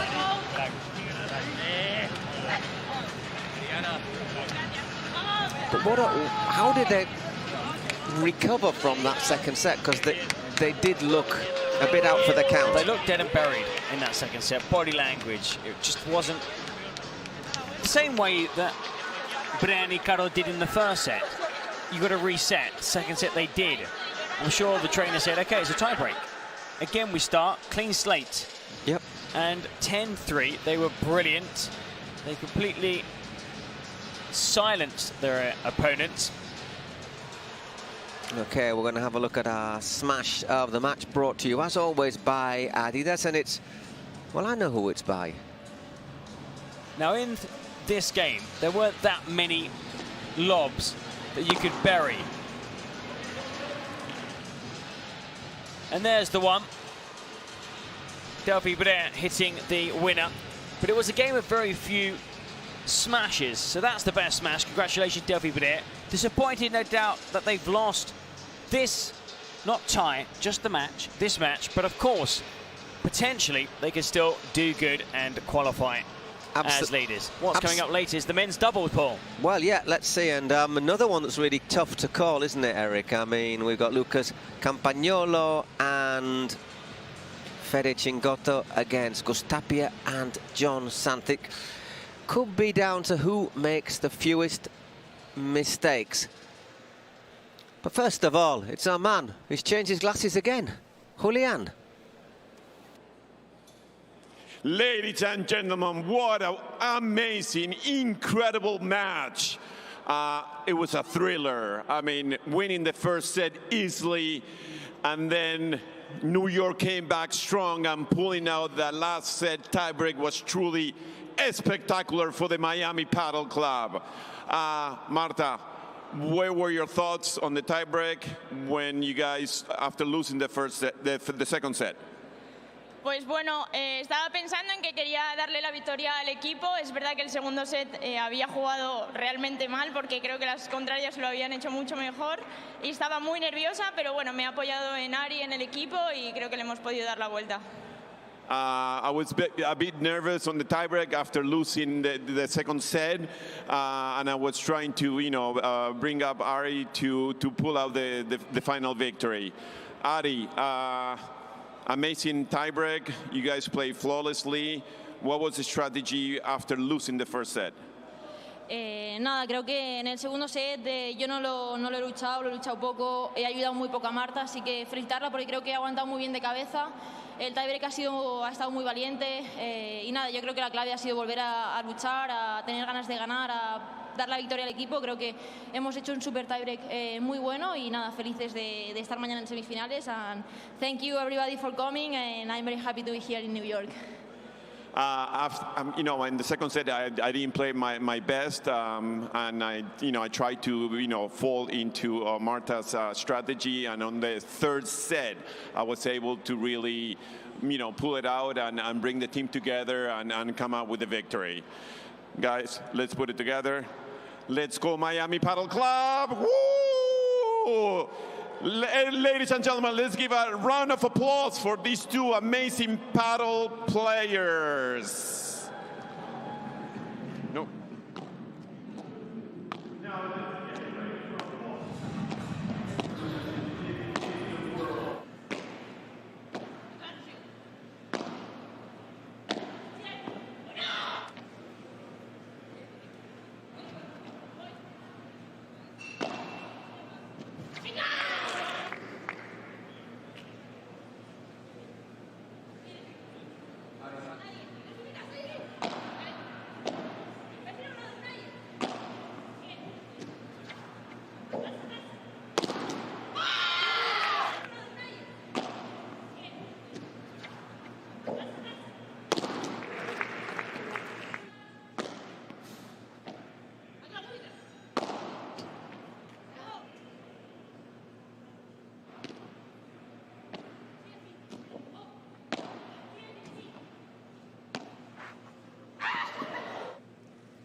We bet you enjoy these highlights without us talking over them, because, you know, you've been listening to us go on since 9 in the morning. If you've been there as long as we have, congratulations, because, I mean, it's been entertaining putting up with Paul myself, but stay with us because we do have more paddle coming up. I mean, this was a cracking game. It was a strange one, as you can see.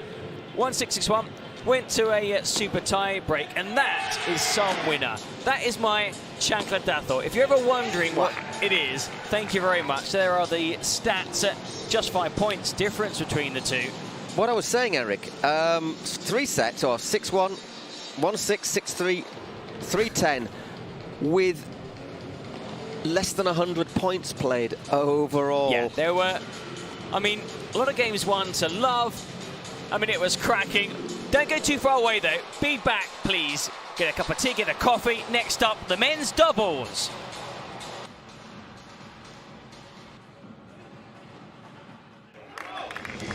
Through ideas, imagination, effort, and enthusiasm, dreams are built. We are making paddle the sportive choice for thousands of people around the world. Each court built is a match won, and so, court by court, match by match, we are creating a limitless playing territory so that the unbeatable passion that paddle creates can be spread throughout the 5 continents.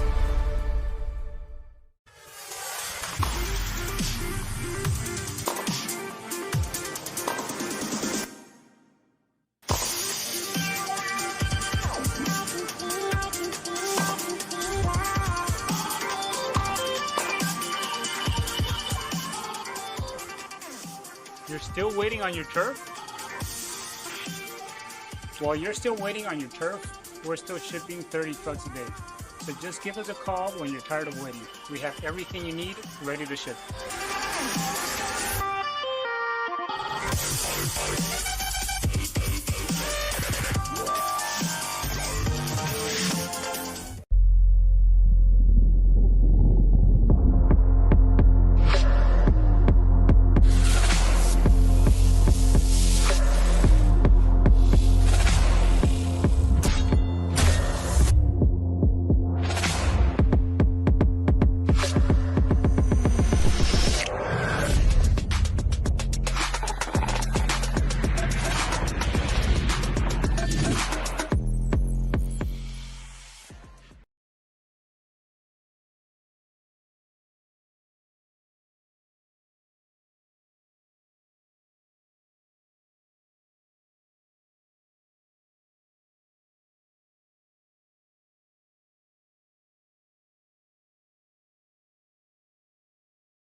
Hello and welcome here to, well, the men's doubles. Campagnolo, Chingotto against Santh and Tapia. Mouth-watering tie. It could be the final game of the series, or we could go to a mixed doubles. We'll find out shortly. But what a game we had moments ago, Paul. Incredible, that women's doubles. It was incredible. Not just for the play. There was some fantastic play, but for the way it just swung one way and another, with Ari Sanchez and Martita Ortega racing away with the first set 6-1.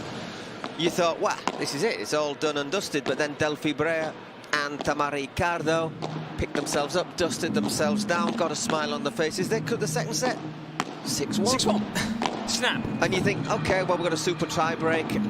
We've actually had less than an hour of play with 2 sets. You'd say that the momentum is with Tamara and Delfi, and yet it wasn't. And so Ari Sanchez and Martita Ortega have given the first point of this match to the Miami Padel Club against the New York Athletics. Big point,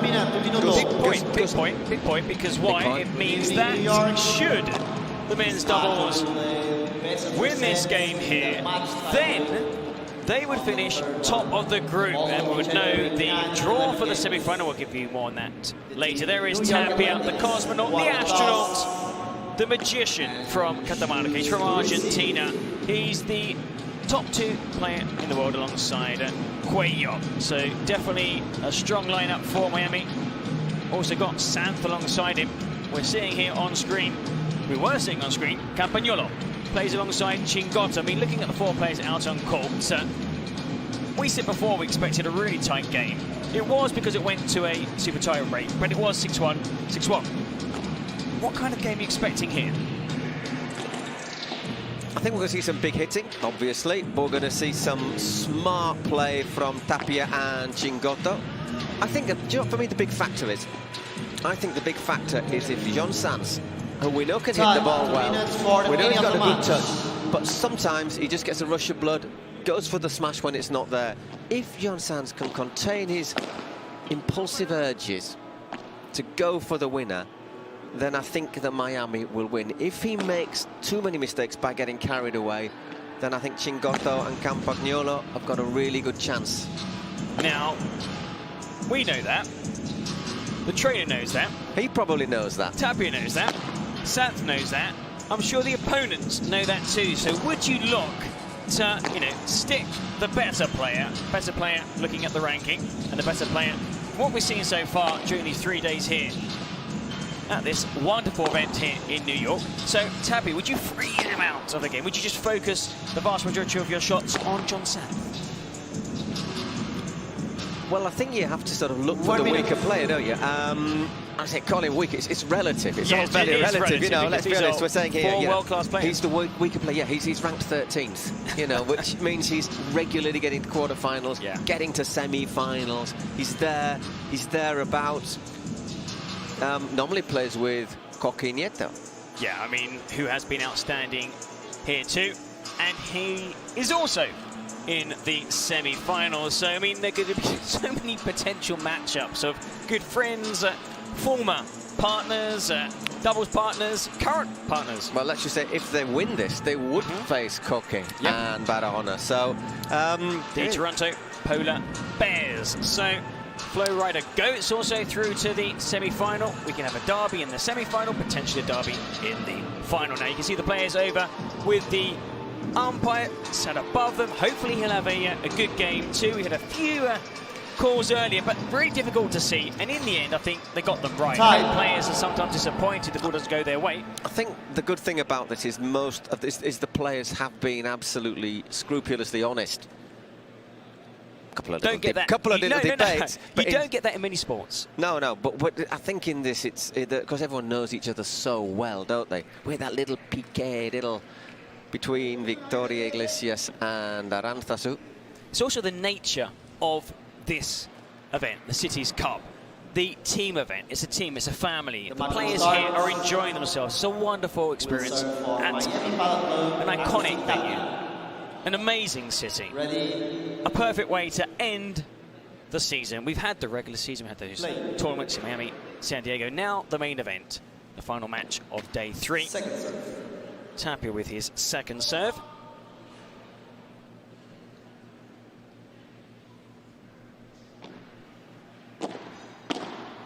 Drilled into the corner by Santh. Chingotto, by far the best player on defense in the world right now. Coquinieto is too far behind, but I do think the Argentine is just head and shoulders above the chasing pack. Campagnolo sends over the lob. Santh looking to get to the net. Plenty of swerve on those shots down the centre. Santh winds up for the big one. And well, the fence pull. Yep.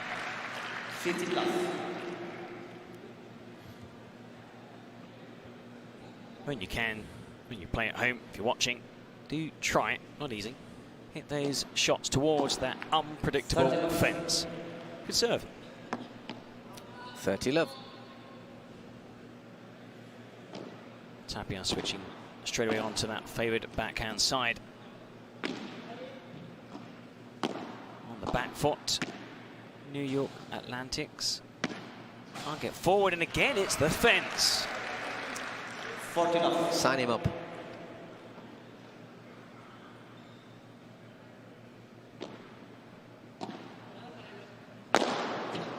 And there is a Santh special. See, when they work, they're excellent. Just every so often he is drawn into it, tempted into it, and doesn't get it out, and of course tends to set the rivals up.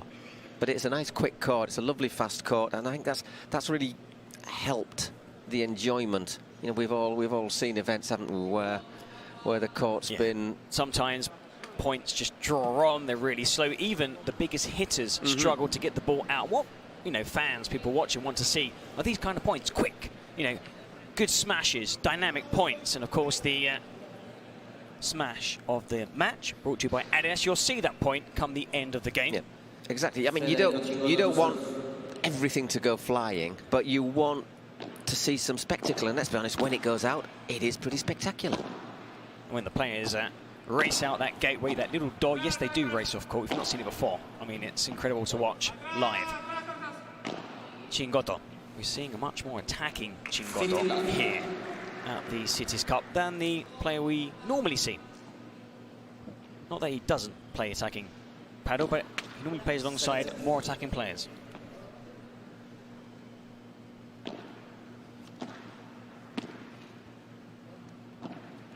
Scooped up by Santh. Races to the net, almost getting each other's way. Campagnolo and Chingotto. Cross court, really good shot, but a pick up there by Campagnolo. Again, scoops it forward. Santh going to get forward also. Tapia gets involved. What a passing shot. Excellent. Great stuff. Let's have a look again. Just flicks his wrist at it. Maybe just pulled a little bit too far inside John Sanz there, but yeah, I agree. Didn't have kind much of like to play with. Drifted in towards that centre. Happens a lot. Sometimes if you're not involved in a point, you want to be part of the action, and you take a few steps the wrong side. Chingotto scoops it deep. Camping with the drive, and couldn't stretch and get it back off the back glass, the contra pared, as they call it in Spanish. Why? Because it's a shot off the pared, off the wall, which you kind of hope goes back over the other side of the net. It's a little bit more of a percentage, but obviously the wall takes some of the sting off the ball. Good volley, Campagnolo, sending Chingotto back. Of course, he's the shortest player, not just in on court now, but oh, brilliant backhand. It's not going out, is it? No, there's a huge gap. It rallies well. Oh, that's unfortunate. Oh, ouch, that hurt me. Just catch him on the nose, did it? He apologised. Let's see it again here. What were we saying about John? You know, he's got a good smash. We've seen him put one away. He was basically on with 1 foot on and 1 foot behind the serve line when he hit that last smash, and it didn't go out. And because of that, they lost the point. Yeah, sometimes that smash is your best friend, can also be your worst enemy. Chingotto. Still alive, that point. Another great volley. Good pickup. Oh, well. It's contagious. It was Sam, and now it's Tapia. I'm always saying the smash can be your worst enemy. There's an example. Another one is when you're in that position, good position, you hit a strong smash, but you don't get it over the sidewall or the far wall, and it comes back off the glass, and then you're there looking, thinking, okay, we're in trouble. Why? Because it's set up invitingly for your opponents. That was a bit clever from Campagnolo, just this last point. Look at this. It's again. Little backhand flip. Good depth on that lob. Not able to attack it. Santh uses the Bibura, which is a mix, really. Halfway house between the smash, great volley, and the bandeja, which is, bandeja's a tray in Spanish, so it's almost like imagining somebody carrying a tray with glasses on it, that kind of action, and you bring it down without dropping anything. You'd probably want your tray to be a little bit flatter, actually, yes, otherwise you might have and slightly bigger than a paddle racket. That might be the sound of breaking glass, but yes, you get the idea. It's the way to it's sort the of movement. Imagine your French waiter. Oi. 30.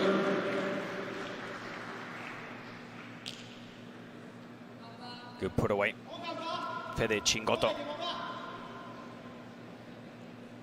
Have a decent support here. New York Atlantics. Not saying maybe haven't, because they were really vocal in the previous game of this series, which they won, of course. So the pressure on Chingotto and Campagnolo to send this to a mixed doubles. What? Well, that was over the right player. Had that been Campagnolo, I mean, might have been in trouble. Yeah, they would have been in trouble. He does have a great leap on him, by the way, though, Chingotto. Can jump a lot higher than I can. And I'm a lot taller than Chingotto. He's a lot younger than you. Thank you, Paul. It's okay. Please. Bullet smash. 30-40. Back in business. 2 break points.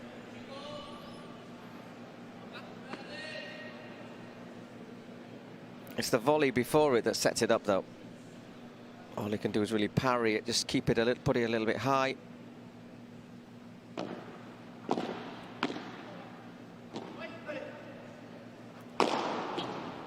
Huge kick on that smash. Now, that's a difficult shot to master. That top spin, you've got to arch your back. I can't do that. Paul, you can't see Paul. He's there arching his back and practicing that top spin. The racket goes almost like you're scratching your back, and then you hit it as high as possible, and then you don't do yourself damage as the racket comes down to one side. Ooh, important hole. 2 games to 1. But I think these opening points have made it very clear that it's going to be another close game.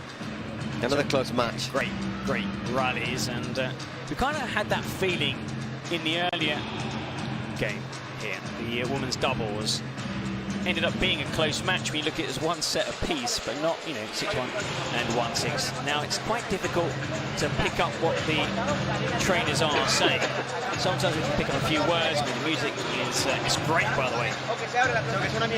And also, just look around you. It's an amazing venue.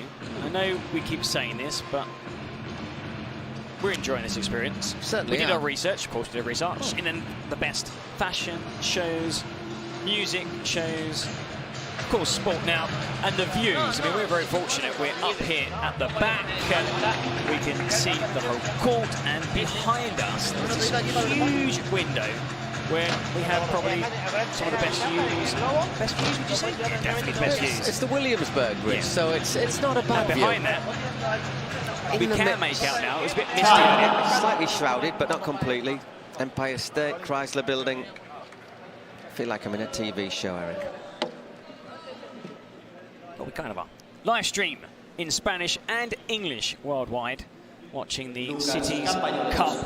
Now, I know it's a huge sport now in North America. It is also in Europe, around the world, and also this event, high profile. A lot of people have been asking about it. It's the other side of the pond. Chingotto wraps his racket around it, and again, now that beat up. So Tapia, patient. You need a lot of patience when you're playing paddle. 15 love. Looking to dink that one over. I'm not too sure which skill is the toughest to kind of master. I mean, the top spin smash, of course, those backhand smashes. But I think the first thing you need to learn, of course, how to hit the ball, is how to be patient. Don't look to win that point too early. You kind of slow cook a point. Sam, Chingotto has the chance to get forward, but doesn't, because that's a good lob over Campagnolo. Campagnolo again. Switches it to Tapia. Backhand to get forward. Now Santi push back, and that's a brilliant shot. Can he get there? Yes, he can. Chingotto scoots up into the air. Tapia with a smash. He just kept him playing. Campagnolo. It's behind. No, it's not. It was behind Chingotto, but he spun around on a sixpence and won the point. Well, he's already covered, I don't know how much ground. There is on the website stats which show how much yardage or kilometers people have covered. I suspect Chingotto's going to be close to the maximum distance, don't you? Do you use yards, meters? No, I think it was meters. I think it's meters, yeah. It's kilometers, yeah. And probably possibly at the highest average speed as well. 30 love. Campagnolo, Chingotto. Trading 2 games to 1. Oh, just flicked off the top of the net. Luckily, Chingotto was there on hand to keep that rally alive. There is again the Argentine. Oh, 40 love. Might be proud of that one. Sam. Once again, he's from Navarro, where slow cooking isn't so much the culinary speciality. It's the half a cow on the grill. For about 5 seconds each Just side. talking about food, by the way, the food has been superb as well. It's been very, very good. Yeah, I didn't even have breakfast at the hotel. I come here for breakfast and I stay here for lunch. If I can, I'll also stay here for dinner. 2-2.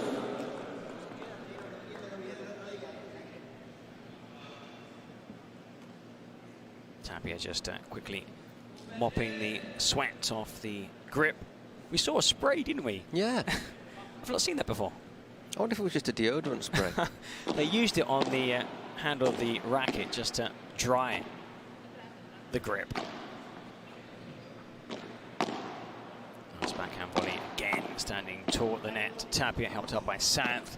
Good little scoop, a wonderful draw. What a drop shot, the backspin. Tapia.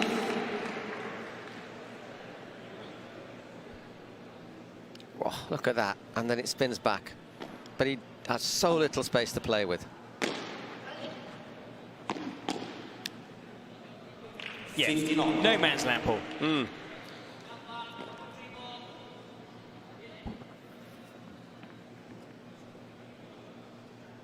Don't want to be no man's land. Why? Because you're a sitting duck. I mean, the ball will go down to your feet. And from there, you can only dig it up. And if it also goes up in the air, then you're giving your opponents a chance to win the point. Just like Chingotto did with his typical little flick of the wrist, high to low, down into the corner where the ball just dies. Yeah, look at that.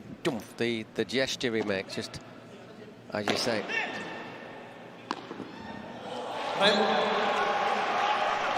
Hats off. I think that's Tapia who does that, but it's another smash that doesn't quite have the legs. Well, there's an issue there with the umpire. They're debating whether or not he touched the net. or not. So once again, we've seen people touching the net. Well, they haven't actually touched the net. It's been the, shirt. He did touch on it, according to the umpire. Let's have a look.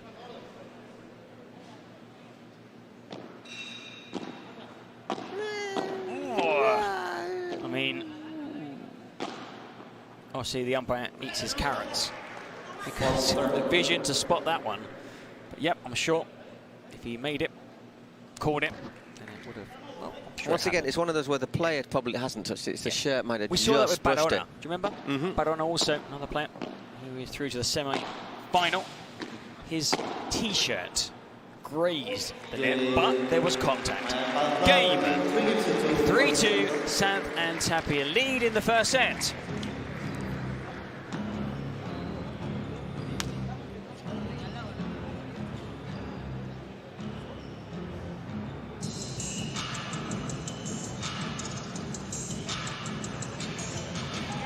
So remember, looking at this court, we've been talking about how well it plays. It's the new Adidas High competition model, a paddle court that's been chosen as the exclusive official court for the next 3 years in all PPL tournaments. It is without doubt the most suitable court for high competition.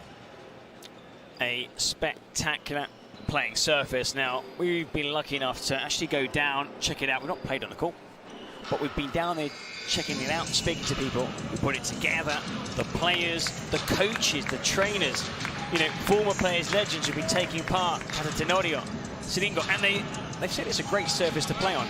Now, the old surfaces, of course, things constantly evolve, and this is an amazing deal.